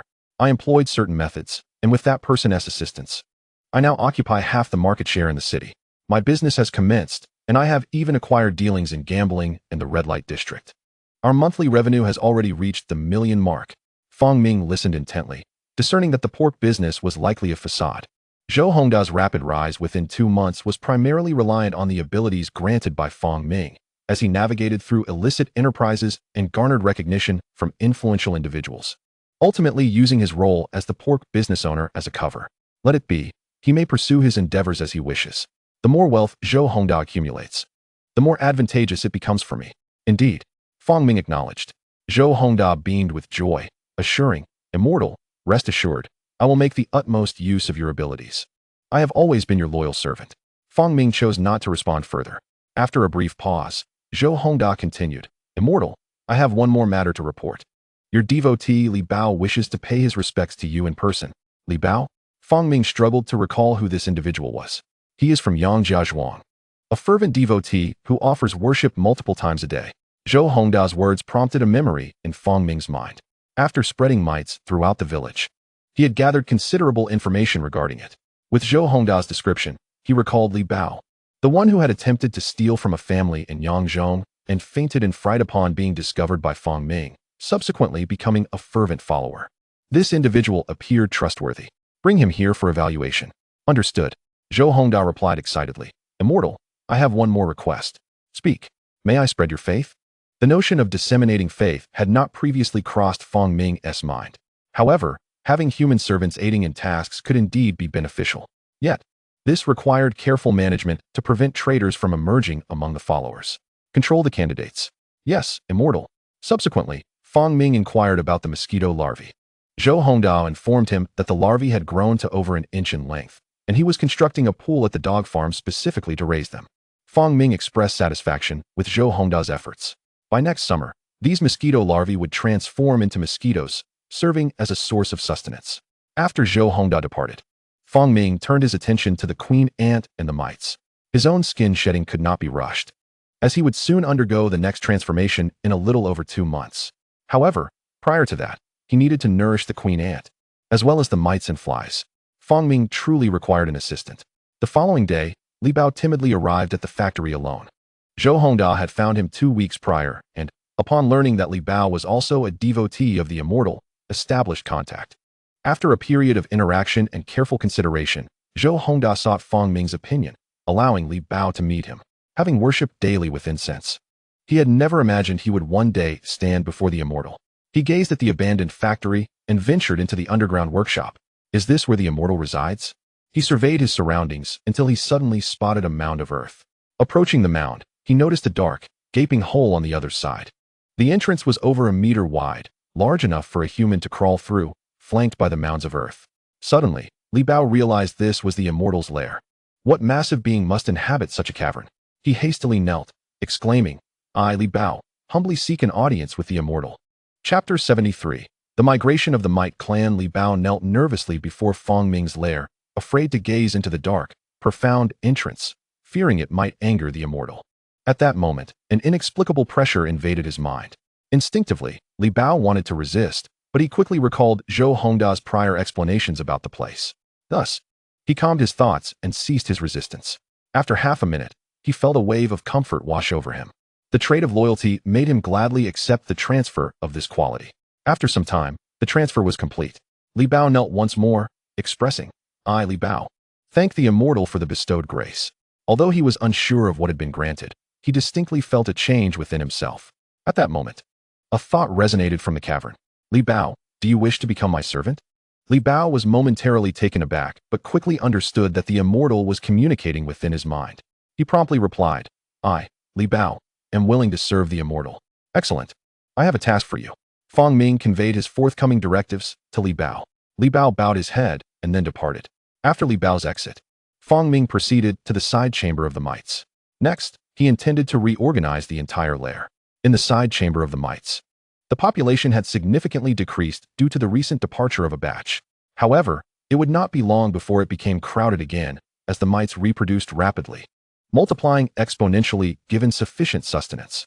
Numerous newborn mites had already emerged, appearing as tiny white specks barely visible to the naked eye. Among them, only one mite, Mite Ling, was the size of a human fist, while the others were a few centimeters in size. Upon Fang Ming's arrival, the larger mites began to crawl submissively. Master, do you require our assistance? Mite Ling inquired in the tongue of the Mite clan. It is not that I require you, Fang Ming thought to himself, but rather, your presence diminishes my stature as the sovereign of all beings. Aside from those mites cohabiting with him, the rest seemed to merely exist as parasites, offering little utility. Fang Ming resolved to relocate these mites, clearing the lair for Li Bao to manage their nourishment. Mite Ling, lead your kin outside to establish a new lair. Mite Ling hesitated momentarily before responding with a hint of sorrow. Master, are you abandoning us? No, it is you who must leave my protection. Understood, Master. Mite Ling replied, his tone low, agreeing to the directive. Some of the larger mites comprehended the conversation between Fang Ming and Might Ling and felt a wave of disappointment. No longer able to serve Fong Ming, these highly intelligent mites sensed a loss of purpose in their existence. For an extended period, the Might clan had played the role of servitors to Fong Ming. Now, the thought of departing from his side filled them with melancholy. At that moment, Fong Ming suddenly declared, "Might Ling, while your clan migrates, you must leave behind 500 strong mites to continue serving me." Might Ling's expression brightened, regaining its spirit. "Yes, Master, I will select 500 mites immediately. However, the mites residing in my lair must not reproduce or mate. Should any desire arise in that regard, they may leave, mate, and return afterward." Fong Ming articulated his conditions to the mites. To relocate these mites is imperative due to their prolific reproduction, which results in population surges at regular intervals. "Yes, my lord, we shall heed your request. This is precisely what Might Ling requires." After the initial expedition of the Might clan, Might Ling issued such a decree to her kin: refrain from further procreation and instead focus on growth to better serve the Lord of all. However, the lesser intelligent mites were unable to comprehend this, leading to a second surge in their numbers. "Very well, you may proceed." Under Fong Ming's command, Might Ling led her clan of thousands of mites in a grand exodus from Fong Ming's lair. During this process, Fong Ming summoned the Fly clan to serve as transport for the migrating mites. After a night of diligent effort, the Might clan was successfully relocated to a hillside 300 meters from the abandoned factory, where they established their new home. Might Ling entrusted the leadership of the Might clan to a mite the size of a bottle cap, which she named Might Gu, a name derived from the Might clan's language. Might Gu became the new leader of the Might clan, while Might Ling, accompanied by 500 powerful mites, settled into Fong Ming's lair to dedicate themselves to his service, managing all aspects of his needs, including his sustenance and that of his 3 offspring. The dwelling place for the mites was situated 500 meters away from the factory, a distance deemed necessary by Fong Ming to prevent any future excavation that might disturb the mite's habitat as his lair expanded. The following morning, Li Bao arrived at the factory with food, tasked by Fong Ming to nourish the mites. Although uncertain of the purpose of this task, he recognized the importance of adhering to the orders given by a celestial being. Thus, he diligently fed the mites. With the provision of food, the mites began to multiply rapidly. Meanwhile, Fong Ming continued to digest the food within him, while several mites attended to his body, with 2 robust mites gently massaging his jaw. As the mites began to venture outward, Fong Ming contemplated the necessity of releasing the queen ant in due time.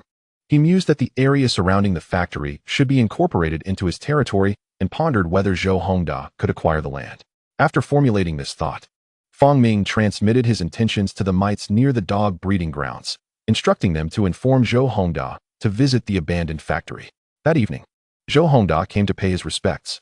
Fong Ming articulated his request for Zhou Hongda to lease the land surrounding the factory, ensuring that no outsiders could enter. Zhou Hongda, upon hearing this, smacked his forehead in regret, admitting he had not considered such matters previously, and vowed to fulfill Fong Ming's request. Thus, approximately 1 week later, Zhou Hongda successfully leased the factory and the surrounding land spanning over 1,000 acres. In accordance with Fong Ming's directives, he erected a barrier and placed a sign to announce that the territory had been contracted. Through the mites, Fong Ming learned of the boundaries of the leased land and commanded the mites to stand guard at the perimeter. At last, Fong Ming had secured a territory of his own. Chapter 74, Territorial Development with Zhou Hongda's assistance. Fong Ming finally possessed a territory where he could develop with peace of mind. Although the barriers were not tall, they effectively communicated to others that the land had been contracted. While some might still trespass, the likelihood of the territory being developed by outsiders was significantly diminished. As for those who intruded, Fong Ming regarded them with indifference. Zhou Hongda inquired whether Fong Ming required surveillance at the boundaries of the leased land, but Fong Ming declined. He preferred to govern his territory independently without relying on surveillance, fearing that any compromised monitoring systems could expose his secrets. At that moment, Fong Ming was in his lair. The Fly clan numbered over 1,500. During the week that Zhou Hongda had secured the boundaries of the territory, Fong Ming had also tamed a number of flies, assigning them to Green Hair for management. These flies had inherited the growth traits from Fong Ming and would experience slight increases in size after feeding. Simultaneously, Fong Ming imparted the abilities of long-distance communication and visual transmission to these flies, enabling them to provide him with a broader perspective. The mites deployed across this land numbered in the millions. The combined forces of flies and mites were sufficient to monitor the entirety of the territory. Fong Ming then conveyed his commands to Green Hair and Mike Gu, instructing them to oversee this land, keeping watch for the entry of humans, dogs, pigs, cats, and machines. Green Hair was responsible for the aerial surveillance of the Fly clan, while Mike Gu, the new leader of the Mite clan, was tasked with overseeing the mites. Upon receiving Fong Ming's telepathic instructions, both beings responded earnestly. Countless green hair flies soared toward the boundaries, commencing patrols across the territory, while the mites settled at various nodes within the territory, conducting point surveillance. With the deployment of green hair flies and mites, Fong Ming's vision began to encompass the entire expanse of land, achieving control over it. A day later, Fong Ming summoned Zhou Hongdao once more, requesting the establishment of factories on this land. Zhou Hongdao readily agreed, assuring Fong Ming that he would construct the required factories. Consequently, Fong Ming transmitted the traits of long-distance communication and visual transmission to Zhou Hongdao and selected several hundred mites for him to command. With these mites at his disposal, Zhou Hongdao would be able to discreetly eavesdrop on secrets unknown to others. Zhou Hongdao expressed his gratitude. Days later, a construction crew entered Fong Ming's territory, commencing their work under Li Bao's supervision. Have you heard? Li Bao is quite remarkable now. An elderly man at the entrance of Yangjia village remarked. I don't know how he managed to get in good with Zhou Boss, but he has suddenly become a contractor. Indeed, several factories have been built to the south. That is impressive. Villagers discussed enviously. One older man commented, it's all fate. What else can you say? Zhou Boss has made his fortune. It's rather extraordinary. Just half a year ago, Zhou Hongdao was merely a small dog breeding business owner, and now he has become a well-known entrepreneur in our town. Enough of that. Everyone has their own destiny. As the villagers conversed at the village entrance, a figure approached. It was Li Bao. Boss Li, what projects are you busy with lately? Do you still need workers? Li Bao chuckled. The work is finished, and I don't need anyone for now. If I require more workers in the future, I'll reach out to everyone. Indeed, the factories in Fong Ming's territory were constructed by workers from Yangjia village, and they were now completed. All right, Boss Li. If you have more work, remember to look for us. Rest assured, I won't forget anyone, Li Bao replied with a wave as he departed. In the ensuing period, the factories still required some personnel, but careful selection would be necessary. After 2 months, several factories within Fong Ming's territory were finally completed under Li Bao's supervision. During this time, Fong Ming experienced another molt. Now, he no longer needed a mesh to lie on. He merely had to soften his exoskeleton. Once the exoskeleton was sufficiently softened, Fong Ming lay down, and a swarm of mites ascended onto him, gently peeling away his skin with their teeth. These mites were indeed the ones left by Mite Ling, with 500 remaining in the lair. However, only 100 mites are permitted to approach Fong Ming's nest, and only these mites can ascend his body. 2 months prior, Fong Ming granted growth privileges to the 500 mites within his dwelling, enhancing the percentage of growth traits within them. This caused these mites to experience yet another surge in size. The largest of them, the Mite Ling, now measures an impressive 15 centimeters in length. The remaining mites are not insignificant either, each roughly the size of a bowl. To the untrained eye, one might mistake them for enormous black rodents scuttling about. Previously white in color, the mites have developed a layer of black exoskeleton due to their hardened armor. Only upon closer inspection can one discern their unique form. Indeed, they are mites. These tiny creatures scurry busily across Fong Ming's colossal body. Their movements are exceedingly cautious. They delicately part the skin with their limbs and bite down firmly. With a gentle tug, they peel away large patches of skin. As the volume of skin they remove increases, Fong Ming's fresh body is gradually revealed. A day later, the mites complete their industrious task. Mite Ling and its companions stand in formation before Fong Ming, presenting a neatly arranged pile of skin pouches. I bestow this upon you, Fong Ming utters weakly, closing his eyes to rest. Yes, we are grateful for your grace, our lord, Mite Ling and the others reply, carrying the pouches away to another area to feast. These pouches, containing a portion of Fong Ming's traits, are irresistibly enticing to the mites. If consumed in excess, they will accumulate these characteristics within their bodies. Fong Ming, with his eyes shut, reflects on his own physique. His foot span has grown by over a quarter, now reaching approximately 95 centimeters. Nearly all nearby insect traits have been absorbed. He wonders what new inspirations he might gain from this molt. During these past 2 months, Fong Ming has been anything but idle.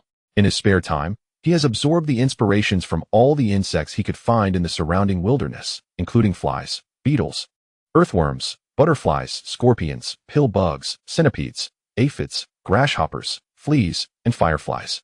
In addition to the morphological inspirations from these species, Fong Ming has also assimilated some rather unique insights, such as the metamorphosis of butterflies, the honeydew of aphids, and the hunger resistance of pill bugs.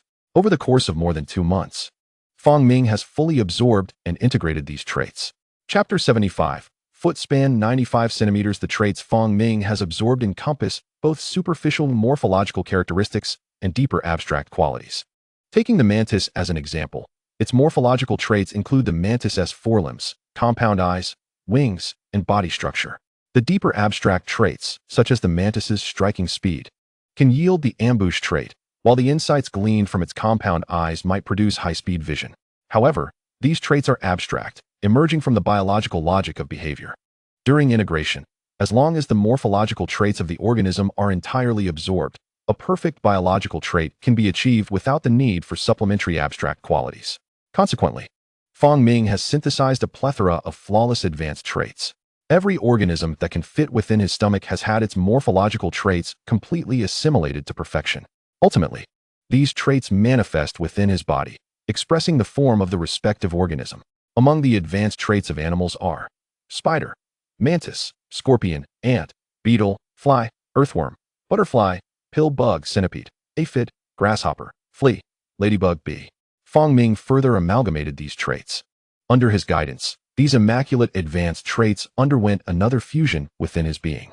These organisms can be categorized into insects, crustaceans, arachnids, and myriapods.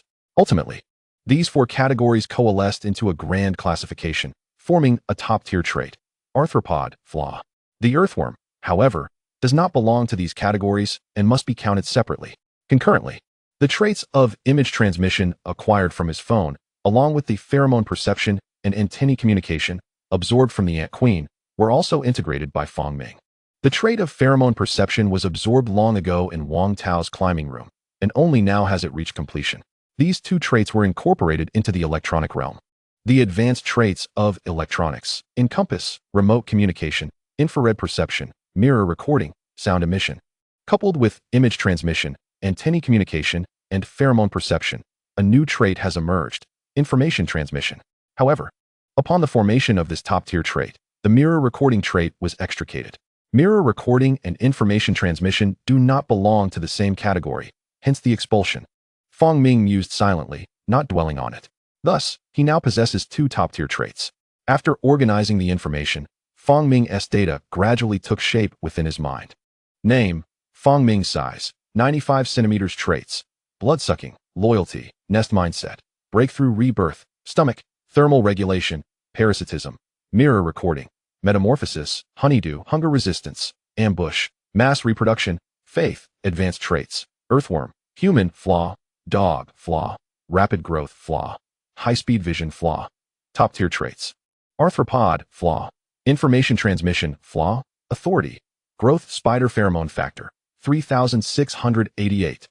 Fong Ming has an inkling that authority follows the attainment of top-tier traits. He is born with an authority and understands its immense power. If he could integrate another authority, he might completely transcend the boundaries of biological existence. However, he has yet to fully develop.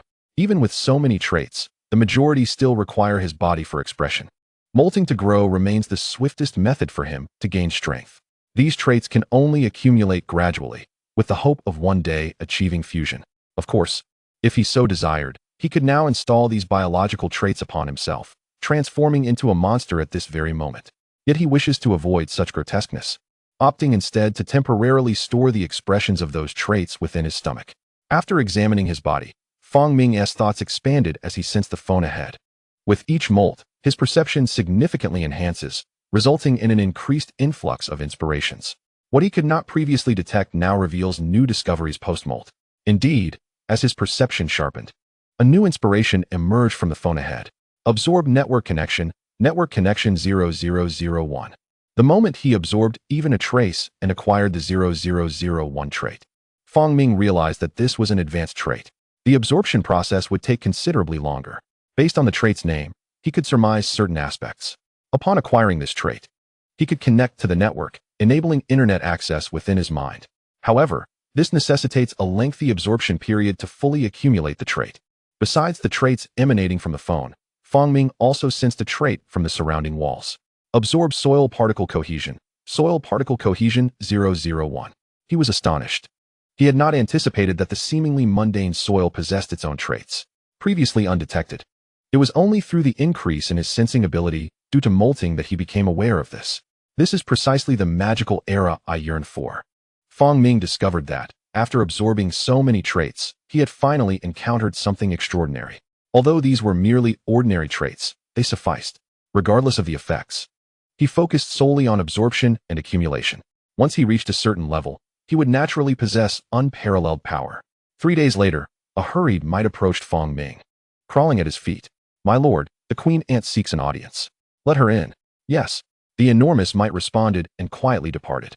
2 months prior, Fong Ming had exiled the queen ant from her nest, casting her out to develop independently, while providing her with ample environment.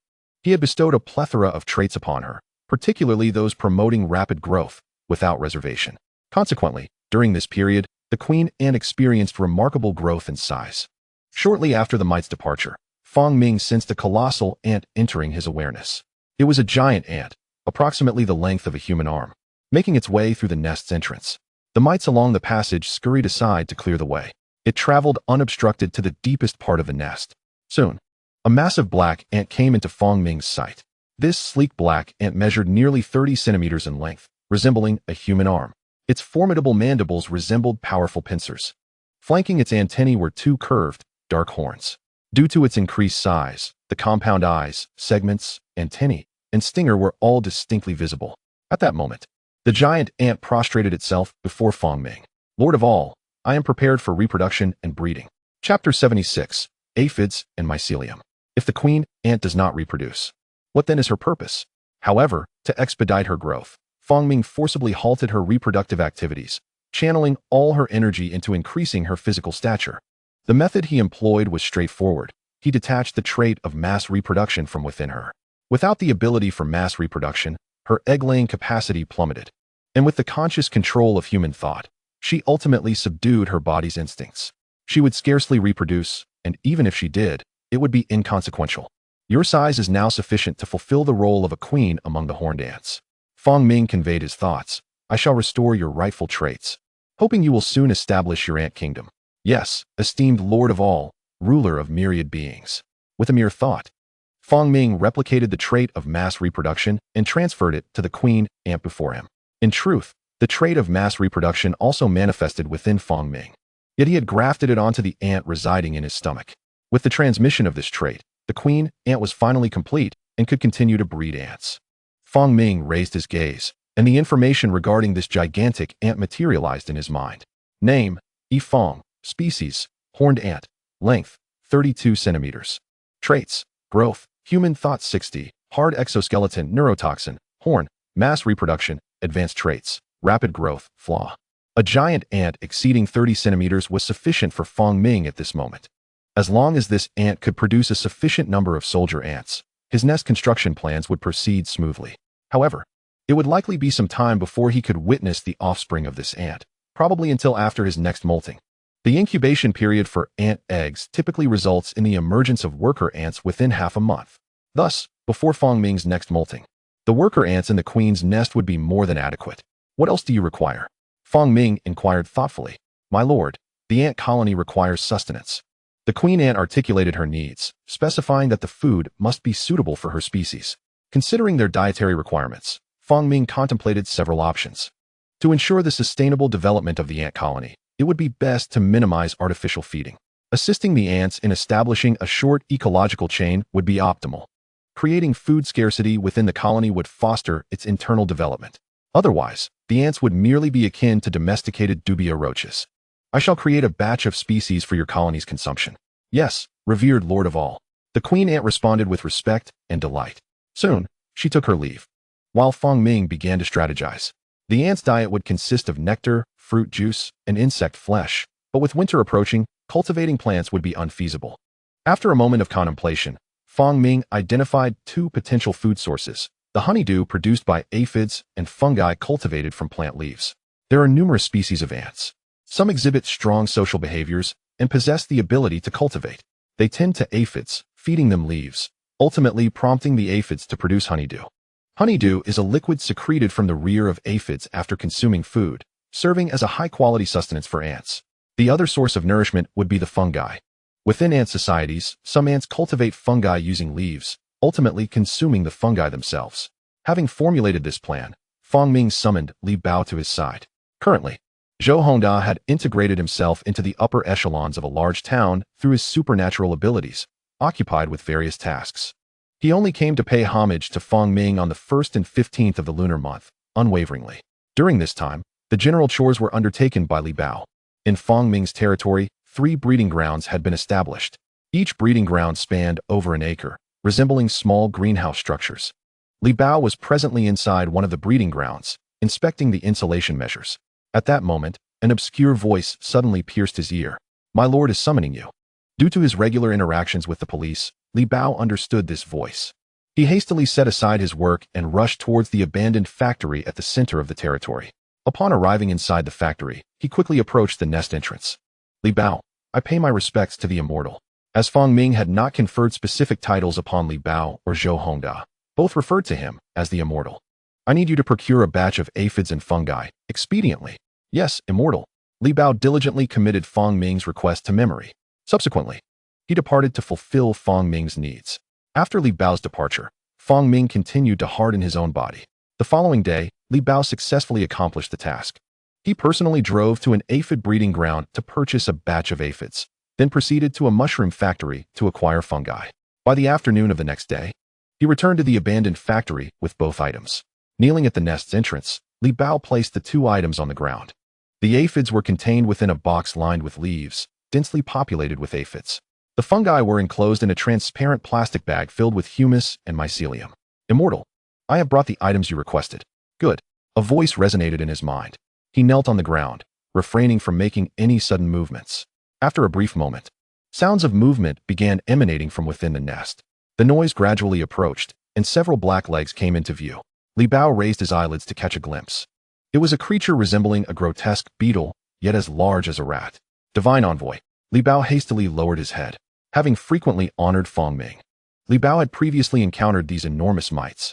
These mites thrived within the immortal's nest, serving him and conveying his commands. To him, they were the emissaries of the immortal. He held an immense reverence for the mites.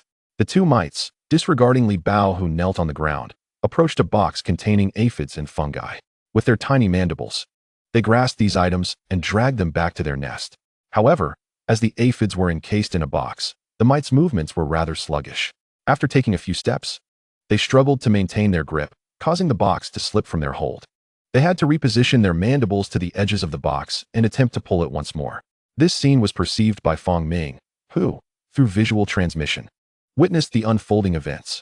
Despite their newfound intelligence, the mites, being mere creatures, lacked the appropriate bodily structure to utilize tools and thus could not advance socially. Their anatomy was ill-suited for such endeavors, leaving them clumsy even with their cognitive development. Perhaps it would be prudent to consider equipping these mites with human-like arms. Chapter 77. The Form of Mice and the Source of Plague. Before long, the 2 items were delivered to Fong Ming. He opened the box and examined its contents. Subsequently, he turned his attention to the aphids. He replicated the traits of growth and loyalty, bestowing these characteristics upon the aphids. The minuscule aphids secreted a nectar insufficient to sustain the ants. They needed to grow a bit larger. Coincidentally, this period of growth would coincide with the queen ant laying eggs and the birth of new ants. After enhancing the aphids with traits, Fong Ming shifted his gaze to the fungi. A spark of inspiration emanated from the surface of the fungi. Absorb fungal parasite. Fungal parasite 001. Another parasitic trait emerged. Fong Ming had absorbed parasitism from the nematodes, though that pertained to physical parasitism, whereas this involved fungi. Naturally, the 2 were different. He wondered where this trait might ultimately be applied. Accepting all without reservation, as it did not affect his own form, he absorbed it fully. Although its utility remained uncertain, Fong Ming resolved to complete the absorption. It would surely prove beneficial in time. He then extracted some mycelium from the plastic bag and placed it on the ground. To the queen ant, a few mites emerged from the shadows, approached Fong Ming, and carried the 2 items away. Once again, the departure proved laborious. The mites, employing both their bodies and mandibles, managed to transport the iron box outside. It was clear that these mites required a pair of hands. However, human arms were too large. Perhaps they could opt for appendages from other creatures, such as mice. The dexterous claws of mice, with 4 toes on their forepaws, would be capable of grasping various objects.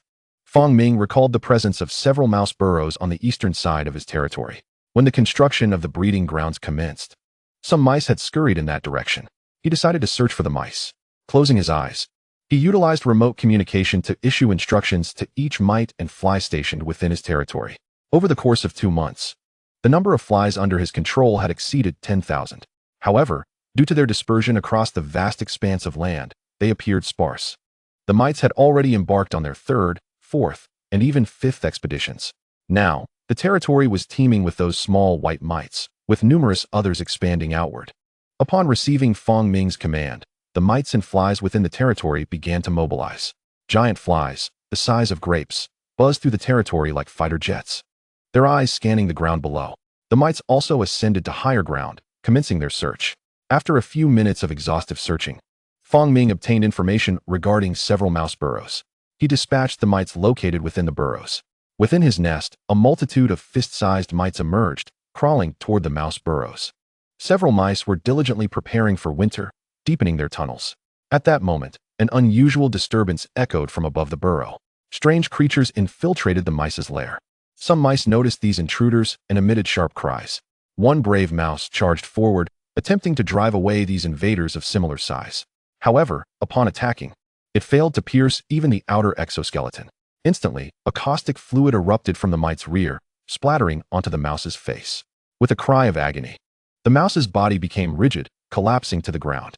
The remaining mice, witnessing this scene, fled in terror in all directions. Consequently, the mites that had entered through various openings of the burrow effectively sealed off every entrance and passage. The mice became trapped. Many retreated to the innermost chambers of their lair, clustering together. They watched helplessly as these peculiar creatures gradually encircled them. An hour later, 7 or 8 large mice, along with a dozen young ones, were brought back to the nest by the mites. These mice were subdued and tossed before Fong Ming, barely alive. Until now, Fong Ming had absorbed inspiration solely from insects. This marked his first encounter with a mammal other than humans. As the mice lay before him, Fong Ming sensed certain traits emanating from them. Depart now. A few mites quietly withdrew, disappearing into the darkness. Fong Ming gazed at the group of mice, who in turn looked back at him. The mice trembled before Fong Ming's towering spider form, an instinctive manifestation of fear and trepidation towards a superior being. Some mice, though not particularly intelligent, recognized that this enormous spider was their predator. Fong Ming paid no mind to their fear. Instead, he began to absorb the inspiration they exuded. Absorb mousetail, mousetail 001. Absorb milk, milk 00. Absorb mouse forelimbs. Mouse forelimbs 001. Fong Ming assimilated a plethora of traits pertaining to the form of mice, ultimately able to amalgamate them into an advanced trait, mouse. However, one particular piece of inspiration stood out, representing an abstract trait originating from the mice. Absorb source of plague 0001. This was an advanced trait, requiring considerable effort to absorb. The name of this trait astonished Fong Ming. Upon completion of the absorption, he learned its specific function. Once fully absorbed, it would endow him with the ability to generate plague. The plague, a devastating pestilence among mammals, also posed a threat to other mammals. This constituted a formidable offensive capability, albeit one that was morally questionable. Countless individuals in antiquity had succumbed to the plague. Fong Ming did not possess such malevolent intentions as to spread the plague and cause the demise of innocence. However, this did not preclude him from absorbing it. Thus, within his nest, he continued to draw in inspiration, network connections, soil particle aggregation, plague, mouse form, fungal parasitism. Various traits of inspiration flowed steadily into him. During this process, the more than 10 mice regained their mobility and attempted to flee. Yet, they became ensnared in Fong Ming's webbing, effectively immobilizing them once again. A week passed. Fong Ming's body had fully hardened. He had transformed into a colossal spider, covered in jet black fur, with a pair of devilish horns protruding from his head. Rising to his feet, he closed his eyes and attuned himself to his abdomen. Within one of his stomach sacs lay a sizable mouse, its tail connected to the sac. Due to the mouse's considerable size, it occupied nearly a quarter of the sac. The remaining insects were pushed aside, leaving less than half the space within the stomach.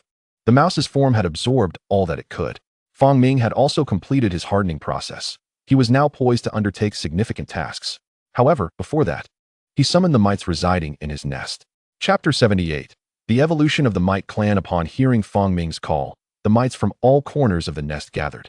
Over the past 2 months, Fong Ming's nest had expanded, incorporating additional passageways and nesting chambers, a feat accomplished by the 3 offspring under his command. He could not simply wait for the ants to mature and excavate the nest. The mites, emerging from their hidden alcoves, included those that symbiotically coexisted with the 3 offspring. Yet, these were not the original symbiotic mites chosen by Fong Ming for his progeny. Those had been relocated during the previous migration. Subsequently, Fong Ming selected a portion from his 500 mites to serve as the new symbiotic companions for the 3 offspring, ensuring their attentive care. With Fong Ming's command, over 400 mites assembled outside the passage of his nesting chamber. The number exceeded 400 primarily due to some losses. A few mites had unfortunately perished in encounters with danger. "Enter," he commanded. "Yes, master," replied Mite Ling, who then approached Fong Ming with the gathered mites.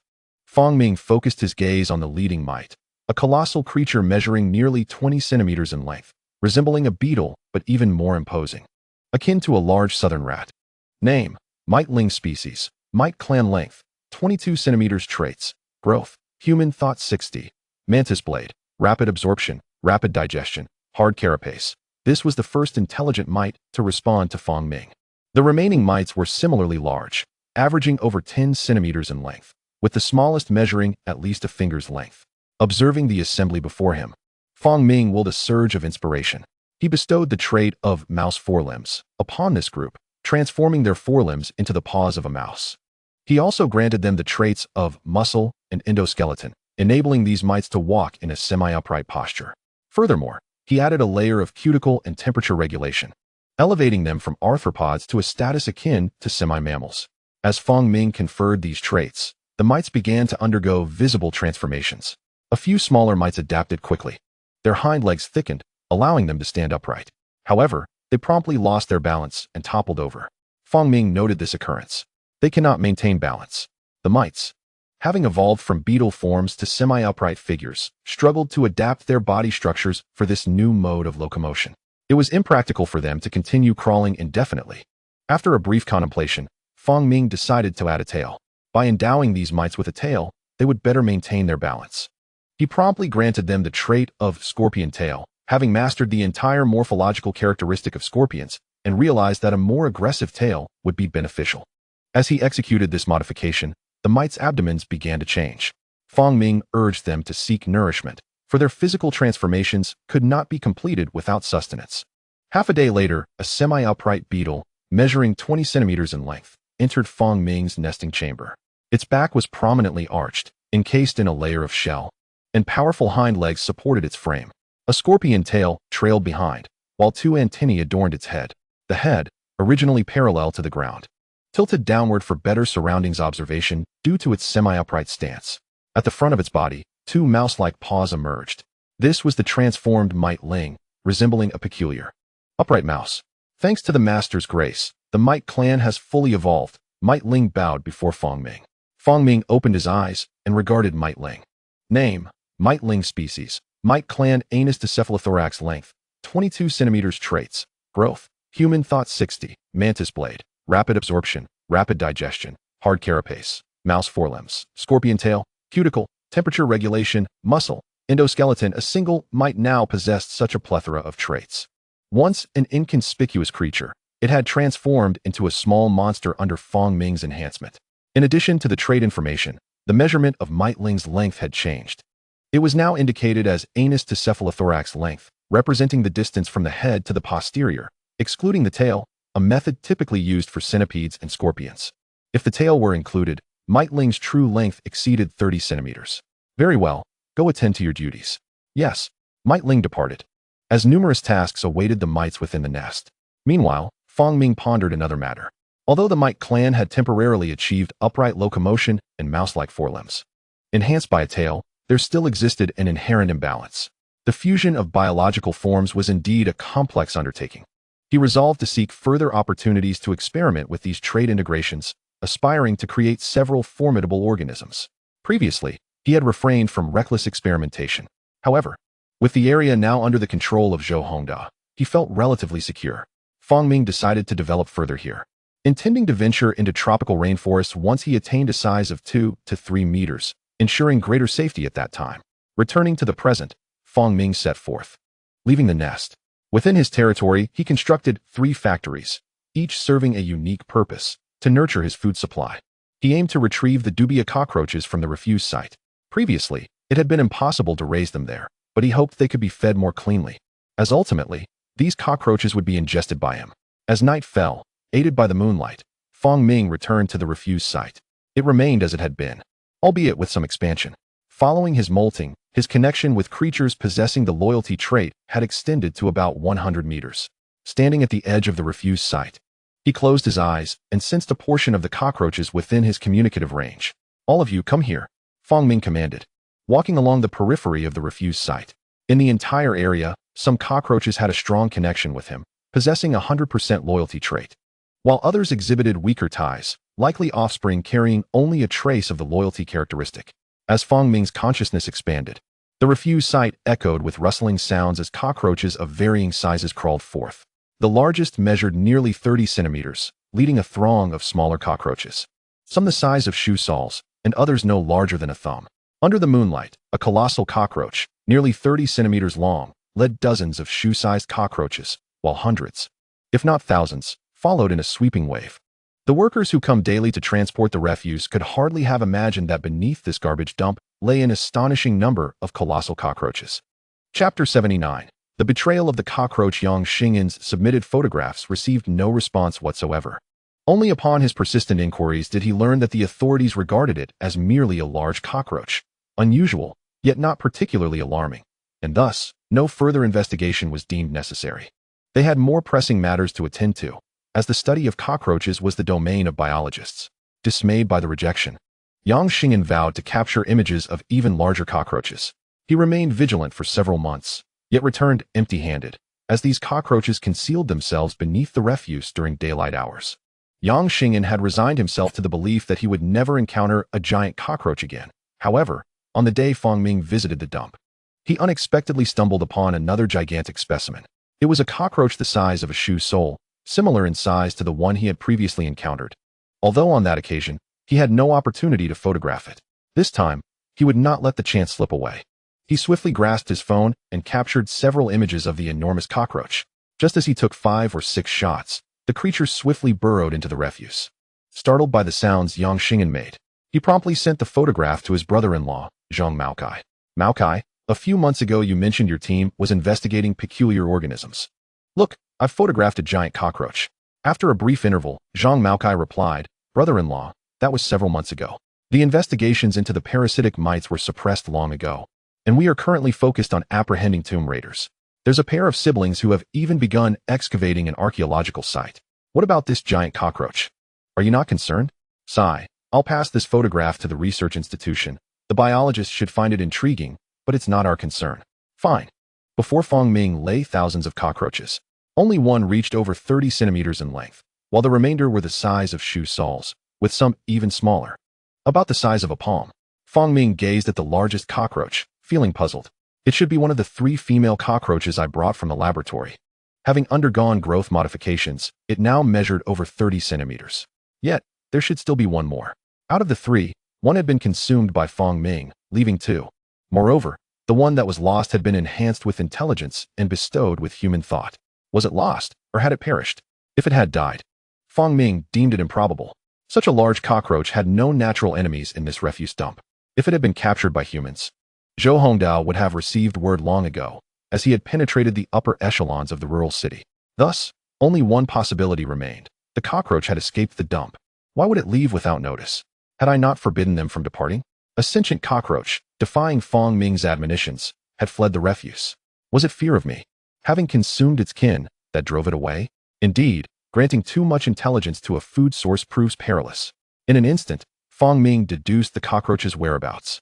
If it had not died, it must have fled in fear. "Food, you have betrayed me." Fong Ming's expression darkened, a surge of fury rising within him. This was not merely due to the betrayal of that cockroach, but also because the presence of such a giant cockroach in human sight would bring him trouble. "Find it for me." Furious, the thousands of cockroaches prostrated themselves, trembling in the wake of his menacing aura. Under Fong Ming's command, the multitude of cockroaches surged into action, scouring the entire refuse dump. These dubia cockroaches, each at least the size of a finger, had evolved wings and mastered the art of flight. As thousands of them flapped their wings in unison, a resonant buzzing filled the air, reminiscent of a construction site at work.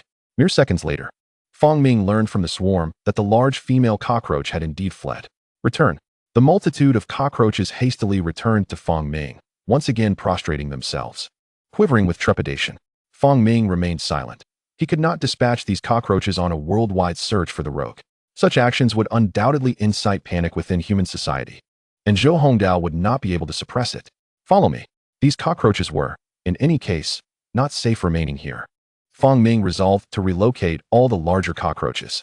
The remaining smaller cockroaches were likely the offspring or grandchildren, possessing minimal growth potential and posing little threat. Even if they did grow, they would merely reach the size of their progenitors. With a commanding tone, Fong Ming directed the thousands of cockroaches to depart the refuse dump. Within his territory, Fong Ming brought the multitude of cockroaches to one of the breeding facilities. It consisted of a row of 4-meter-high buildings with insulated walls. Fong Ming opened the door, allowing the thousands of cockroaches to enter. Given that it was mid-October, the weather had turned somewhat chilly. While the breeding facility maintained a constant temperature, the cockroaches, sensing the warmth inside, eagerly scurried in. Even without Fong Ming's orders, these cockroaches would likely remain inside. The row of buildings was quite spacious for the current group of cockroaches. With only 1,000 of them, these social creatures required minimal space to thrive. Fong Ming observed the cockroaches, contemplating for a moment before making a decision. He would bestow intelligence upon the last remaining cockroach. The primary reason for this was that he lacked the time to manage these cockroaches, and Li Bao, as a human, could not communicate in their language. He needed one cockroach to oversee the 1,000, preventing any chaotic attempts to escape or attack the caretaker. To avert any further betrayal, Fong Ming implemented additional precautions. Firstly, this was a sealed environment, preventing the cockroaches from escaping. Secondly, he did not intend to prey upon this newly enlightened female cockroach in its presence. Instead, he would allow the cockroaches to offer sustenance. He replicated human thought and transferred it to the largest cockroach. As the thoughts were copied, the information about this largest dubia cockroach emerged in Fong Ming's mind. Name, dubia queen species, mutant dubia cockroach length, 34 centimeters traits, growth, loyalty, hard shell, human thought 60. After the human thought was bestowed upon her, the female cockroach paused momentarily before prostrating beside Fong Ming. You shall rule over the dubia cockroach colony. Sustenance will be provided. Yes, the cockroach queen eagerly affirmed. Fong Ming nodded and then turned his attention to the other large cockroaches, counting about 10 before leading them away. Before departing, he relayed a message to Li Bao, urging him to prepare food for these cockroaches promptly. Having completed these tasks, Fong Ming returned to the nest with the 10 or so cockroaches, each as large as a shoe sole. Chapter 80. The aggregation of soil particles. These 10 or so cockroaches had not yet attained intelligence. Following their trait of loyalty, they accompanied Fong Ming back to the nest. As they traversed the nest, the mites on either side made way. Though these mites were intelligent, they dared not inquire into Fong Ming's actions. Soon, Fong Ming led the cockroaches to the deepest part of the nest. Standing before them, he commanded them to line up. After they complied, a massive figure lunged toward them. Fong Ming began to feed. In the midst of these bewildered cockroaches, Fong Ming ruthlessly devoured them all. Standing nearly 1 meter tall, the cockroaches, each measuring about 20 centimeters, appeared trivial to him. For Fong Ming, it was akin to a feast. He consumed over 10 of them in rapid succession, his stomach only slightly distended. However, this time, he did not intend to indulge in high-fat meats like beef or lamb. The cockroaches he had brought back were sufficient to sustain him until his next molting. With this specific nourishment, his molting process would progress more swiftly. Prior to winter's arrival, he anticipated one more shedding. Early the next morning, Li Bao hastily drove to the breeding facility, loaded with a truck full of feed. Having learned of Fong Ming's information the previous night, he hurriedly loaded the fresh vegetables, fruits, and bran onto the vehicle and brought them over at dawn. He had received word that one of the breeding facilities had already been stocked with large cockroaches by the celestial beings. Yet, upon opening the door to the facility, he was taken aback by the sight within. What on earth? They are enormous. Li Bao instinctively took a step back, completely stunned by the sight of the cockroaches, each about the size of a palm. Indeed, these creatures, farmed by celestial beings, were extraordinary. Li Bao swallowed hard and stepped inside the room. At that moment, a palm-sized cockroach suddenly lunged at his face. What the? Li Bao barely had time to react as the cockroach landed squarely on his visage. Losing his sight, he frantically swatted at it, only to have another large cockroach fly onto him. What is happening? Li Bao stumbled back. Just then, a series of high-pitched sounds erupted. The few giant cockroaches clinging to his face took flight and soared away. Regaining his balance, Li Bao's vision cleared, revealing an incredibly large cockroach emerging before him. It regarded him with a strangely human-like gaze and then gestured towards the feeding trough in the breeding room. Are you indicating that I should place the food there? Li Bao was momentarily taken aback, not anticipating that this colossal cockroach possessed a degree of intelligence akin to that of a human. Could it be yet another celestial being? Yet, the celestial beings had not mentioned this. He dared not show disrespect nor overly reverence, merely nodding at the cockroach as he poured the food into the feeding trough. As the vegetables, fruits, and bran were introduced, a multitude of cockroaches spread their wings and flocked to the trough to feast. Li Bao made no further observations and quietly left after feeding them. Meanwhile, photographs taken by Yang Xingyan had captured the attention of a biological research institute in Huagua. A team from the institute arrived in Dexiang City to meet with Yang Xingyan and conducted an on-site investigation at the garbage dump, taking away some environmental samples. However, they ultimately failed to find any traces of the giant cockroaches. Consequently, some members of the research institute proposed clearing the entire dump, believing they could uncover something. Yet, this endeavor required reporting, and the timeline for approval remained uncertain. A week passed. Fong Ming remained within his lair, absorbing several advanced and unique traits. Absorbing soil particle convergence. Soil particle convergence 001. Soil particle convergence has reached 100. Absorbing fungal parasitism. Fungal parasitism 001. Fungal parasitism has reached 100. Absorbing the source of plague. Source of plague 001. Source of plague has reached 100. Absorbing network connection. Network connection 001. Network connection has reached 100. Through Fong Ming's diligent efforts, all these traits reached their full potential, and he eagerly began to experiment with them. The source of plague was temporarily set aside, contained within a small tumor that had formed in his stomach, harboring the plague virus. Fungal parasitism was also placed in his stomach, where a small patch of mycelium thrived. He first attempted to utilize the network connection, retrieving a mobile phone from his lair, which was charged daily and connected to a substantial power bank. He recalled that Li Bao replaced it with a fully charged power bank every fortnight. Fong Ming's consciousness descended onto the phone. As he employed the trait, he felt an extraordinary sensation as his consciousness connected to the device. The screen illuminated, and a network interface appeared. With the phone's assistance, Fong Ming's consciousness linked to the internet. He closed his eyes, embarking on a journey through the vast sea of information online. How do sows breed? Are you of legal age? What are the characteristics of a tarantula? He perused webpage after webpage, reveling in the joy of experiencing humanity once more since his transformation into a spider. Yet, he soon discovered a limitation. It seems I can only perceive the surface. Fong Ming realized he could not delve deeply into the internet, restricted to the rudimentary search engines and superficial browsing. The intricate codes and encrypted websites remained beyond his reach. He had hoped to become an ethereal presence within the digital realm, yet found himself constrained. Recollecting his thoughts, he redirected his focus to soil particle convergence. Closing his eyes, he sensed a faint connection with the surrounding soil elements. Converge. Under his command, a pile of tiny soil particles rapidly coalesced before him, reshaping the ground until they formed a small mound. This trait required considerable practice. A bit unaccustomed, he repeated the exercise several times and discovered the capability of soil particle convergence was indeed formidable. He could control a substantial volume of soil, at least 1 cubic meter. Fong Ming practiced diligently in his lair. Meanwhile, not far from his territory, in an abandoned house on the outskirts, a pair of siblings stood anxiously on the ground. Brother, what do we do? We definitely can't return to the city now. The police are searching for us everywhere. Don't worry. Tomorrow night, someone will come to assist us. Just have faith. Will the contacts still come with so many police searching for us? The sister asked, her unease evident. Rest assured, the artifacts we stole are highly sought after by influential individuals. They will ensure our escape. The siblings were the notorious tomb raiders currently pursued by the Dexiang City police.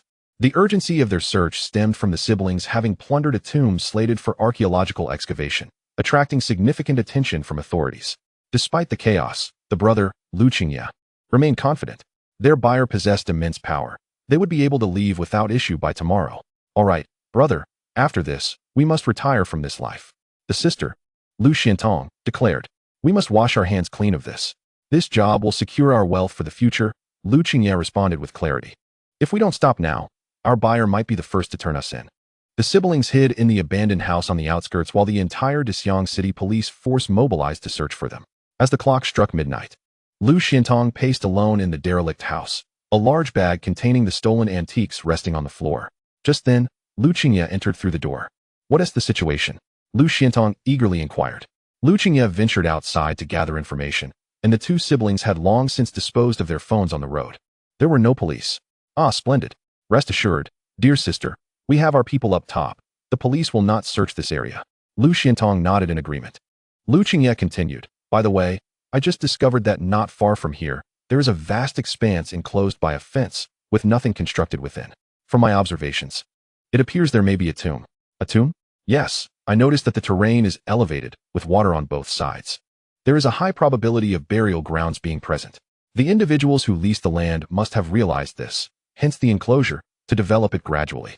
Brother, you aren't planning to commit grave robbery again, are you? We promised to retire from such activities.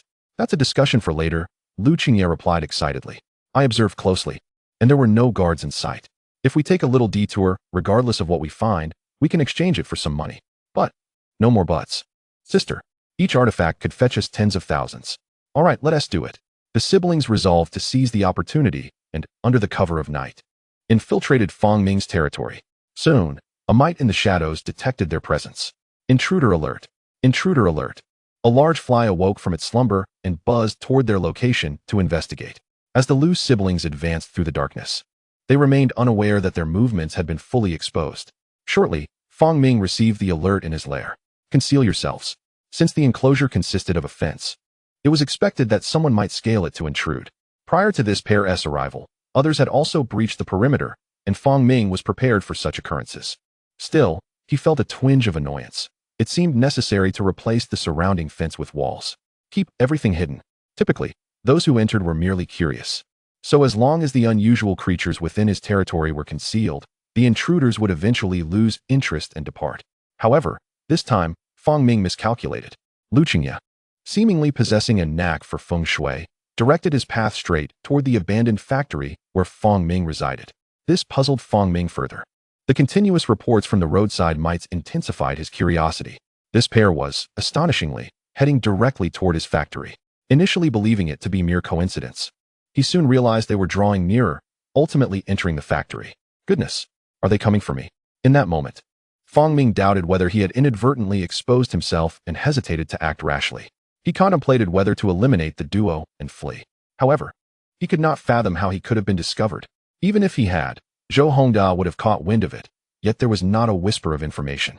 It was improbable that Zhou Hongda had betrayed him. Fong Ming kept a close watch on the siblings, eager to discern their intentions. Eventually, as they reached the underground garage, Lu Qingye's words caused Fong Ming to curse under his breath. Sister, indeed, based on my calculations, this is the perfect burial site. Beneath here undoubtedly lies an imperial tomb. Fong Ming nearly spat blood in exasperation. You must be a diviner. Have you stumbled upon my lair while seeking a burial site? Sister, look over there. Lu Qingye suddenly spotted Fong Ming's lair, with mounds of earth piled on either side. Hearing her brother's words, Lu Xiantong glanced over and was instantly enlightened. Brother, it's a burial hole. Lu Qingye nodded vigorously, concluding that his hypothesis was correct. This must have been a wealthy merchant who discovered the tomb and subsequently purchased the land to confine it for gradual excavation. Lu Xiantong agreed. How audacious. Hee. But now that we've discovered it, we shall partake in the treasures here. Lu Qingye chuckled. And even if we take the treasures, the owner cannot raise a fuss, as he is also illegally excavating. Indeed, Lu Xiantong concurred. Let us descend into the burial hole. Lu Qingye, eyeing the already excavated entrance, led his sister toward it. Meanwhile, at the deepest part of the lair, Fong Ming struggled to maintain his composure. After listening for a while, he was utterly convinced that these two were indeed grave robbers. He wondered how the man had accurately pinpointed his lair. All right, this is amusing. Once they entered his lair, they would inevitably uncover the anomalies within. So Fong Ming decided not to conceal anything. Moreover, since they were grave robbers, he had no qualms. Those who tread the path of illegality would not be reported missing. Lu Qingye descended through the lair's entrance, with his sister closely following. The entrance, over a meter wide, allowed them to enter comfortably. A tunnel this wide must certainly be the handiwork of humans. There's a grand tomb below, Lu Qingye asserted confidently. Indeed. The two descended through the tunnel for over 10 meters. Suddenly, Lu Qingye halted. Brother, are we not there yet? Lu Xiantong urged from behind. Lu Qingye, puzzled, observed that the space ahead had opened up, yet the soil remained loose. Logically, upon reaching the burial chamber, there should be bricks or stones. He crawled a few steps forward and stood on the open ground. Lu Xiantong followed suit, and together they surveyed their surroundings. The area was shrouded in darkness. They could not see clearly, yet the ground and walls were covered in soil. Brother, is this a burial site? It feels off. I'm not sure. It should be. Brother, why do I feel a chill? Perhaps it's just a draft. It's well ventilated. Brother, do you hear that? It sounds like there's something. Don't frighten yourself. Lu Xiantong nodded, glancing back, her expression suddenly turning to one of terror. Brother, she screamed. Lu Qingye immediately turned around, stepping back in shock. In the darkness before them, a colossal creature was gradually becoming visible. Chapter 82. The converging walls. Lu Xiantong gasped in fear, but quickly covered her mouth. Lu Qingye could not suppress his own terror. Retreating incessantly, the siblings, having engaged in grave robbing numerous times, considered themselves bold and meticulous, yet they had never encountered such an eerie spectacle.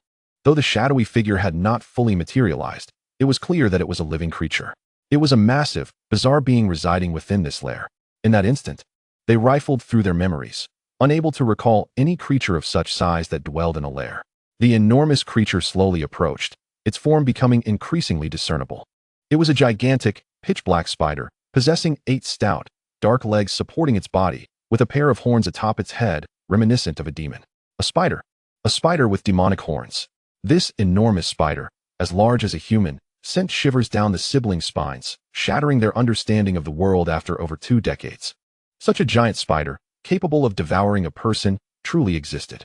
At this moment, they realized that they were not in a grave pit at all. This was evidently the lair of the creature. Lu Qingye's face contorted as he stammered, Who are you? Instantly regretting his words, he quickly added, Esteemed one. We did not intend to disturb your slumber. Our intrusion is purely a misunderstanding. Should you spare us today, we shall build a shrine for you, worshipping day and night. Lu Xiantong echoed, Please, spare us. The two, though terrified, managed to utter these words. As they spoke, they cautiously retreated, fearful that the gigantic spider might suddenly pounce upon them. Are you here to rob the tomb? Suddenly, a harsh and sinister sound erupted from Fang Ming's throat. He did not wish to produce such a noise. Yet it was evident that the two individuals before him lacked the trait of loyalty and were incapable of engaging in conscious communication with him. The brother and sister, upon hearing this sound, were instantly covered in goosebumps, as if a jolt of electricity coursed through their bodies. Lu Xuantong's body stiffened, her mind going blank, while Lu Qingye fared slightly better, his heart racing. Before them stood a colossal spider, capable of speech, an occurrence that utterly transcended the siblings' comprehension. Lu Qingye fell to his knees, admitting, Yes, we came to rob the tomb, but we had no idea you were resting here, Great Spirit. Please spare us. Fang Ming chuckled coldly within, contemplating the absurdity of allowing them to leave only for them to gossip about his affairs or pen a biography detailing his tomb-raiding exploits over the years. He had no intention of taking such risks. He declared bluntly, Now that you are here, do not expect to leave. Lu Qingye was horrified, understanding Fang Ming's words. Trembling, he suddenly pushed the still-dazed Lu Xiantong towards the cave's entrance. Run. There is no room for negotiation. If you do not flee now, death awaits you. Regardless of what this giant spider was, it seemed intent on not letting them go. Lu Xiantong immediately grasped the urgency of the situation. Following her brother's push and scrambling into the passageway, Lu Qingye followed suit, crawling forward with all his might, terrified of the giant spider lunging at him from behind. Reminiscent of a scene from a tomb-raiding film where a colossal spider drags its victims deep into the earth. However, that was not the case. The giant spider stood calmly at the depth of the cave. A sigh of relief washed over Lu Qingye, yet in the next moment, fear gripped him again. Was it truly this easy to escape? This should not be the case. Just as this thought crossed his mind, a cry emanated from his sister ahead. No. What? Lu Qingye looked forward to see the walls of the passageway seemingly come alive, undulating as if enchanted. The soil on the walls began to compress towards the center, coalescing into a funnel-shaped opening that grew increasingly smaller. This was impossible. How could the walls move? And to assert that the soil twisted and merged like a writhing insect was beyond comprehension. As the two siblings watched in terror, the soil collided and merged, completely sealing the 1-meter-wide passage. Simultaneously, a deluge of earth rushed inward, tightly blocking the entrance. A thought surged in Lu Qingye's mind. They would indeed not be spared. Yet, the instinct for survival overtook him entirely. He needed to dig it out. He lunged forward, attempting to excavate the passage with his hands. Just then, a creature, resembling a rat in size, emerged from the soil. Lu Qingye was momentarily stunned. What is this? The proximity allowed the creature's peculiar form to be vividly presented to them. A strange being akin to a beetle, the size of a mouse, standing upright, adorned with a scorpion's tail. Lu Qingye was terrified, and Lu Xiantong was even more so, paralyzed with fear. It felt surreal. In that instant, more mites emerged from the ground, advancing towards the siblings. To hell with this! Lu Qingye screamed, his sanity unraveling as he swung a fist at the mites. A sharp sound echoed as his hand throbbed, while the creature, encased in its hard shell, remained unscathed. What manner of monsters are these? Lu Qingye was thoroughly broken. In the next moment, a stream of acidic liquid sprayed from the mite's rear, splattering onto his hand.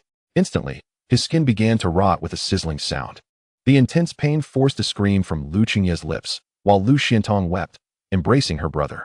As the mites closed in, Lu Xiantong could only retreat, clutching Lu Qingye. Brother, let us return. We cannot escape. Despair, fear, the unknown, and mystery.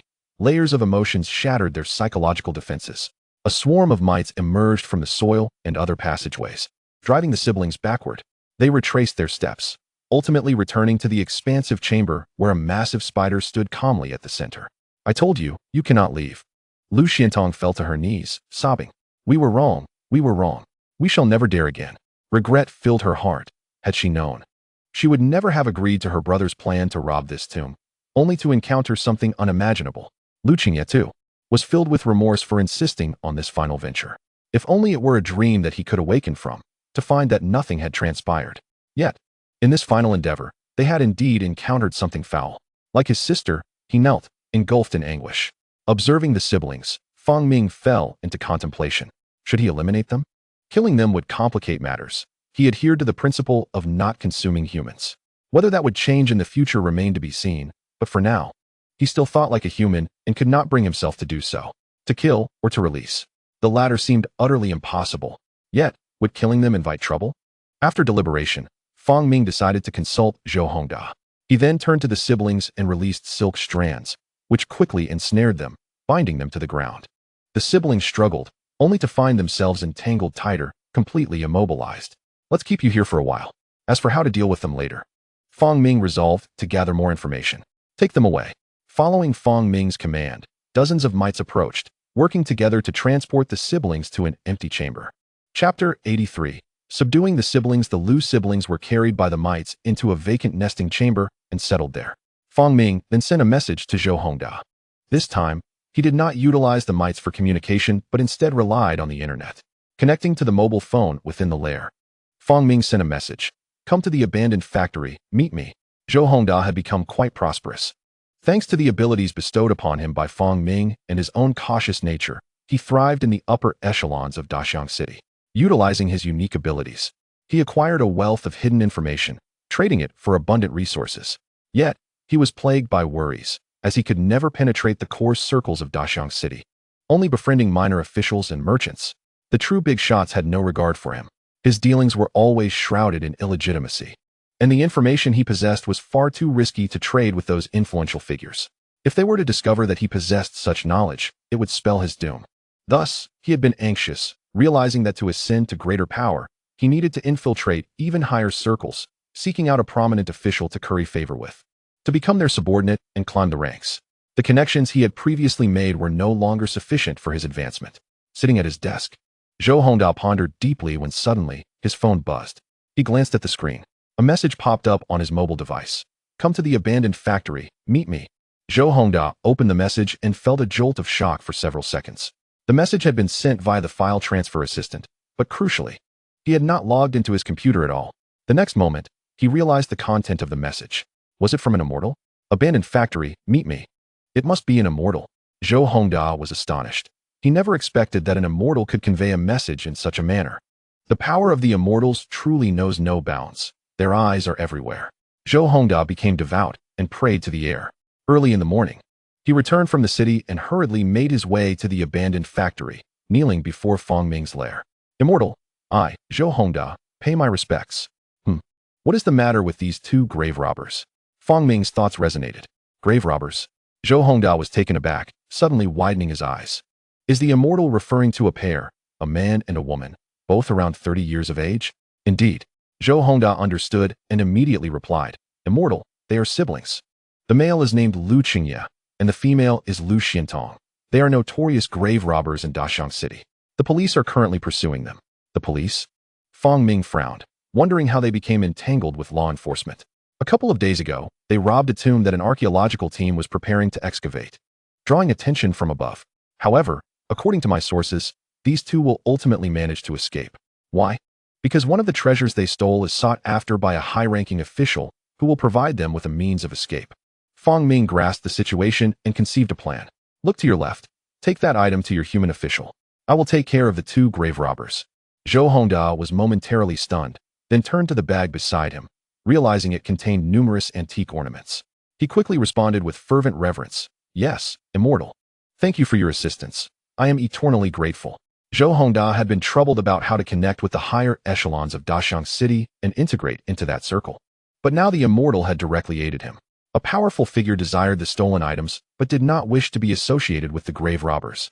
In fact, that figure would prefer the grave robbers to vanish entirely to prevent future complications.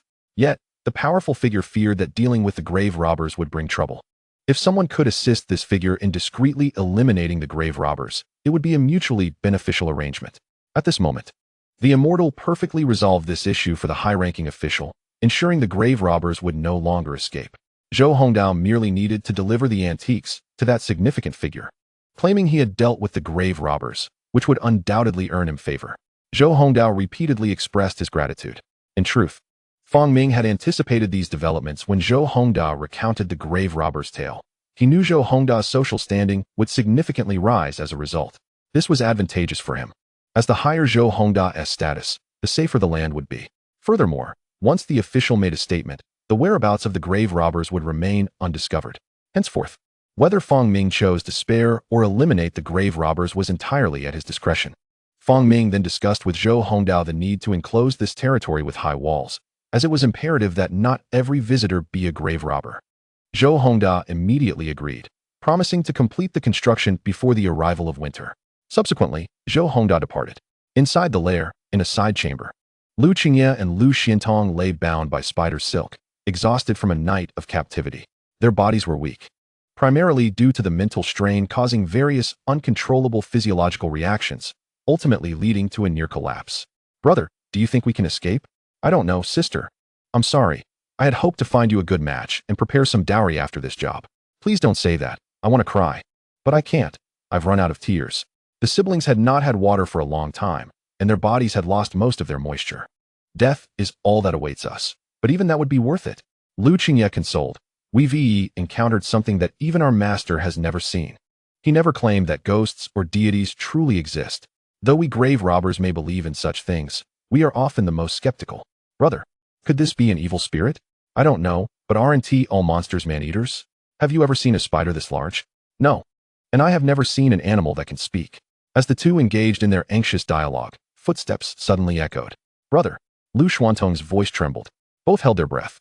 And in their line of sight, the terrifying, colossal figure reappeared, a gigantic spider.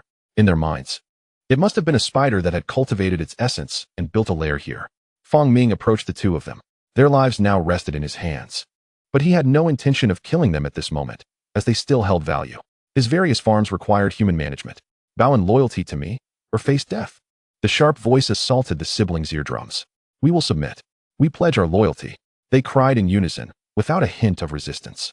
Though they were unaware of the consequences of becoming servants to this seemingly malevolent giant spider, their instinct for survival compelled them to accept the temporary reprieve from death. Good. Then do not resist me. Fang Ming infused them with the trait of loyalty. Chapter 84. Meeting the little immortal, the siblings immediately felt something entering their minds. The loyalty trait, a quality that influences one's spirit, instills loyalty towards the bestowed master. Driven by fear and the will to survive, both struggled against it. Sensing their resistance, Fang Ming found the bestowal of the loyalty trait to be challenging. Do not resist. With another command, the siblings trembled, terrified of being bitten to death on the spot. They forced themselves to accept the trait. Finally, as the loyalty trait integrated, their acceptance of Fong Ming's influence grew stronger. In a flash of thought, they began to find the terrifying giant spider, or the so-called evil spirit, more agreeable. The transmission of the loyalty trait was complete. They knelt upon the ground, their thoughts gradually realigning. We pledge our loyalty to you, Master of all. The siblings declared in unison, a message stemming from the loyalty trait. Any being endowed with human thought and the loyalty trait would yield to Fong Ming's command. The title of Master of all, ruler of all beings, flashed in their minds. As the loyalty trait took effect, their resistance diminished, yet fear and dread of Fong Ming lingered. From now on, you shall abandon your identities as members of human society and serve me. Yes, now go. There are others outside who will teach you what to do. Yes. The spider silk binding them dissolved, and they exchanged a glance, recognizing a glimmer of relief in each other's eyes. We are not dead. How wonderful. They dared not defy Fong Ming's words, as if branded by a mental imprint, though fear of him still loomed large. Upon stepping outside, they spotted a figure standing at the entrance of the passage. A human. The two individuals immediately felt a sense of reassurance. Outside the lair of the malevolent deity, there were still humans. This sense of safety emanated from their own kind.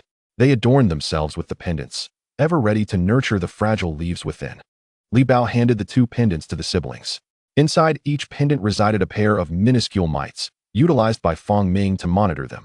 He had grown skeptical of loyalty, for even the most faithful could betray under certain circumstances, as evidenced by the treachery of the dubia cockroach. Thus, Fong Ming resolved to impose multiple restrictions. The siblings accepted the pendants and hung them around their necks. Follow me. There are tasks that require your assistance. Li Bao instructed them. Very well, they replied, trailing behind him. Everything around them felt abnormal. Only the presence of other humans provided a modicum of security, albeit limited. As they traversed halfway, Lu Qingye finally summoned the courage to speak. Brother. Li Bao halted, turning to face Lu Qingye. What is it? Brother. What was that in the cave? Silence. Li Bao barked. If you wish to survive, do not utter the name of the celestial beings. The celestial family possesses immense power. They have spared you because you still hold value. Should you harbor any treachery, you may not live to see another moment. The celestial family. Indeed, they are celestial. The siblings were taken aback, realizing why they felt no inclination to resist. Instead, they sought to appease. So it is celestial. Listening to Li Bao's grave words, the siblings hastily offered their apologies. They arrived at 3 rearing facilities, one for the cultivation of giant dubia cockroaches, another for crickets, and the last for mealworms. Fong Ming had little interest in mealworms, as the yellow critters were quite difficult for him to digest. However, for other creatures within the territory, these mealworms were a rare delicacy, boasting rapid reproductive capabilities and growth rates. Currently, only the facility for dubia cockroaches was operating smoothly, while the crickets and mealworms were still en route. Naturally, Fong Ming needed to inspect them before they could be nourished, as he would bestow growth attributes upon them. The siblings were escorted to the dubia rearing facility. Upon the doors opening, they beheld a room teeming with enormous cockroaches, their mouths wide enough to fit an egg. Li Bao then entrusted the responsibilities of this place to them. This will be your workplace from now on. Lu Qingye, gazing at the colossal cockroaches, swallowed hard. Yes, we understand. Li Bao nodded. Come, I will introduce you to a little celestial being. Li Bao referred to the dubia cockroach queen as a little celestial being because she possessed intelligence, capable of commanding the entire cockroach colony. However, her strength paled in comparison to Fong Ming's, remaining obedient to his commands. Out of respect and distinction, Li Bao chose to call her a little celestial being. Little celestial.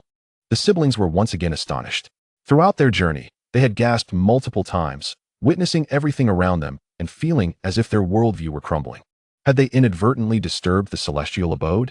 They followed closely behind Li Bao, hesitant to stray. Before long, Li Bao came to a halt, standing before a colossal creature. This insect, upon seeing Li Bao, did not flee but rather remained stationary, seemingly signaling to him. Quickly, let us pay our respects to the little celestial. The siblings were momentarily frozen. This imposing creature was indeed the little celestial being. Such a large insect could only be the manifestation of an animal spirit. Salutations to the little celestial. Salutations to the little celestial. The siblings imitated Li Bao's gestures, bowing respectfully to the dubia queen. After their homage, Li Bao spoke, Little celestial. These two will be responsible for feeding the dubia cockroach clan. I brought them to introduce to you. Following Li Bao's words, the Dubia queen slowly nodded and fluttered her wings. Subsequently, several Dubia cockroaches flew over, circling around the siblings. The siblings stood frozen, too intimidated to move. This astonishing spectacle startled them anew, their gazes filled with increasing reverence. Once the Dubia cockroaches departed, Li Bao remarked, "Well, the little celestial has acknowledged you both. When you come to feed, be sure to show respect." The siblings quickly bowed once more. Li Bao then led the astonished siblings away from that place, guiding them to the Ant Queen's lair, instructing them to provide fresh leaves daily. They then visited the abode of the mites, where they were to feed fresh fruits each day. Lastly, he took them to the feeding point for flies. Gradually, the siblings' mindset began to shift, transforming from initial fear and astonishment to a slow acceptance. Moreover, these tasks did not appear overly burdensome. At least they posed no threat to their lives. Meanwhile, Zhou Hongda had also embarked on his endeavors. He presented an antique to a prominent figure, winning their favor, and thereby gaining entry into the upper echelons. Concurrently, he assembled a construction team to commence work on the land he had contracted. They replaced the original fencing with 3-meter-high walls, effectively obstructing the majority of curious onlookers. A week passed, and November arrived, bringing with it a chill in the air. In the innermost recesses of the lair, Fong Ming observed several turtles housed within breeding boxes, drawing inspiration from them. Absorbing turtle shell, shell 001. The hardness of the turtle shell vastly surpassed that of the beetle's exoskeleton. As he absorbed, he felt changes occurring within his body. After over a week of digestion, the cockroaches he had previously consumed were nearing complete assimilation. Fong Ming ceased his absorption of inspiration and summoned a mite. Bring forth the cockroaches. Chapter 85. Offering of the cockroaches. Upon receiving the command, the mite scuttled forth, departing the lair to traverse the territory. Typically, these mites would not stray from the lair, having established a segregation from the external colony. Presently, they could no longer be referred to as mere mites, but rather as divine messengers. Inside the Dubia rearing facility, Lu Xiantong exclaimed, "Brother, with so many colossal cockroaches, do you think they have all become enlightened?" As she tipped the leaves, the surrounding cockroaches caught the scent of food, emerging from the crevices with fervor, rushing toward the feeding trough. Dubia cockroaches are notoriously timid. Even during feeding, they prefer confined spaces. Typically, household breeding employs egg cartons to provide a convoluted, narrow environment. Food should only be placed within these cartons, as cockroaches will not venture into open areas for sustenance. However, due to their size, the cockroaches here had long since defied this rule, surging forth frantically once the food was deposited. "Dear sister, refrain from speaking carelessly. The celestial beings possess spirits and might overhear," Lu Qingye cautioned. "Oh, well, since we are here, we might as well make ourselves comfortable. I don't know why, but I feel quite pleased working for that individual," Lu Qingye chuckled. Naturally, serving Fong Ming brought joy, a testament to the effectiveness of loyalty. "Indeed, but we cannot remain here for eternity. Perhaps there will be opportunities in the future. After all, Lord Li Bao seems to come and go as he pleases." "True." Lu Xiantong nodded, lifting her gaze to continue speaking when her attention was suddenly captured. "Brother, look over there." She pointed in the direction of an unusual creature, roughly the size of a rat, approaching them. Lu Qingye stepped back, frightened. The siblings had first-hand experience with these mites, as they had once been driven back by such creatures in the lair. "Brother, it seems like it is headed toward the little celestial." Lu Xiantong tugged at Lu Qingye's arm. Lu Qingye nodded. Under their gaze, the upright might approach the innermost part of the house, arriving before the colossal Dubia cockroach. Subsequently, the two individuals observed as these peculiar creatures seemed to engage in a conversation. Lu Xiantong, intrigued, craned her neck to see better but was abruptly restrained by Lu Qingye. "Come on, little sister, don't stare foolishly." "Brother, what are they doing?" "It's best not to concern ourselves with such matters. They are beyond the understanding of ordinary people like us." The two bizarre beings, communicating in a manner reminiscent of humans, struck Lu Qingye as distinctly abnormal. Aware of the situation, he grasped his sister's hand and departed from the dwelling.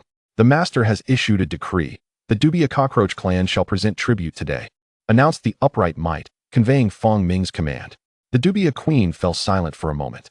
Possessing intelligence, she had comprehended her master's needs from the very first day her awareness awakened. Tribute. This entailed offering the lives of the Dubia to be consumed by their master. "Understood," replied the Dubia queen, casting her gaze skyward. She selected several large Dubia cockroaches. "You, return to the embrace of the divine messenger." The remaining Dubia cockroaches, lacking in intellect, required further instruction. Follow it, she commanded, referring to the upright mite that had delivered the message. Once the dubia queen had gathered her subjects, the mite led the group away from that place. Watching her subjects depart, the dubia queen resumed her meal. Although she possessed human-like thoughts, she lacked human morals. As long as her master did not consume her, she felt no guilt or shame in sacrificing her kin. The previous dubia that had fled in betrayal did so out of fear of being devoured by Fong Ming. Moreover, the dubia queen selected numerous cockroaches, nearly all of the larger individuals, as offerings for Fong Ming. From her perspective, these larger cockroaches were approaching a size comparable to her own. Should they gain her master's favor, awaken their intelligence, and vie for her status, it would be quite troublesome. Thus, all these sizable cockroaches were sacrificed, while she continued to govern the remaining ones. The mite returned to the lair with the dubia cockroaches. Over 30 cockroaches, each the size of a shoe sole, lined up before Fong Ming. Excellent. Fong Ming regarded the ample food before him with great satisfaction. Such a bounty of large cockroaches would suffice for a hearty meal. At his current stature of 95 centimeters, consuming over 30 cockroaches measuring between 20 to 30 centimeters each would surely satiate him. You may leave, Fong Ming commanded the mites within his chamber. Upon receiving the order, the mites emerged from the shadows and burrowed through the soil, departing along the passageway.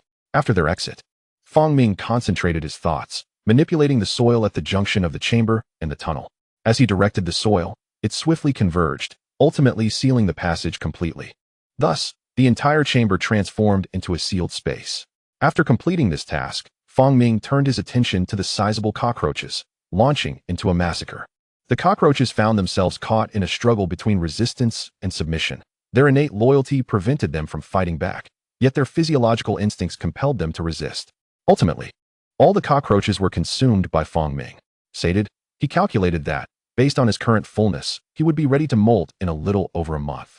Subsequently, he summoned the mites to clear away the remnants of the food within the lair and resumed his position to absorb inspiration drawn from the tortoise. At that moment, a mite entered. My lord, Li Bao requests an audience. Very well, I shall see him. Fong Ming lifted his eyes and, with a thought, connected with Li Bao.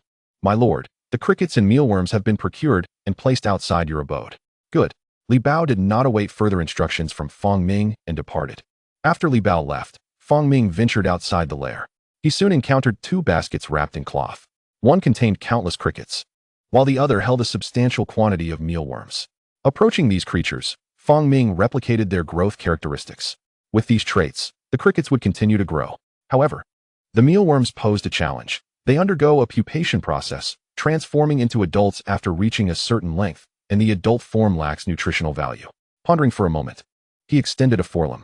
A wondrous force acted upon the bodies of the mealworms, extracting the pupation trait from within them. This ability to manipulate pupation was also within Fong Ming's grasp.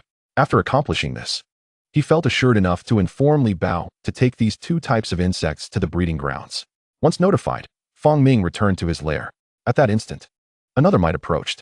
My lord, the queen ant's eggs have hatched. Chapter 86. The offspring of the queen ant and development. Fong Ming set aside his current task and left the lair. Recently, due to the cold weather, he had scarcely ventured outside. With the hatching of the queen ant's eggs, it was an opportune moment to take a look. Night fell. Li Bao and the Lu siblings resided within the territory. In this domain, facilities had been constructed aside from the breeding grounds, such as housing for people and heating boilers, as well as a feed storage area. Additionally, a massive well was built not far from an abandoned factory, measuring 30 meters in diameter and over 100 meters deep, entirely formed from cement. At this time, Li Bao and the others had retired for the night. The mites and flies within the territory had also succumbed to slumber. Fong Ming noticed this situation during his journey. His control over the territory was stronger during the day than at night. It seemed necessary to find some nocturnal creatures for patrolling. Once the flies rested at night, the surveillance system would be compromised. Fong Ming decided to incorporate this matter into his upcoming plans. Soon, he arrived at the entrance of the queen ant's lair. The queen ant's nest had a diameter of approximately 50 centimeters and a depth of 7 to 8 meters. Unable to enter, Fong Ming stood outside. Let your offspring emerge. A thought was transmitted to the queen ant inside the nest. The queen lay at the deepest part of the chamber, solely responsible for reproduction, with food being delivered to her by the newly hatched ants. At that moment, she was enjoying her meal when she heard the voice from outside. With human-like cognition, the queen ant put down her food. The esteemed master of all beings has come in person. Please wait a moment.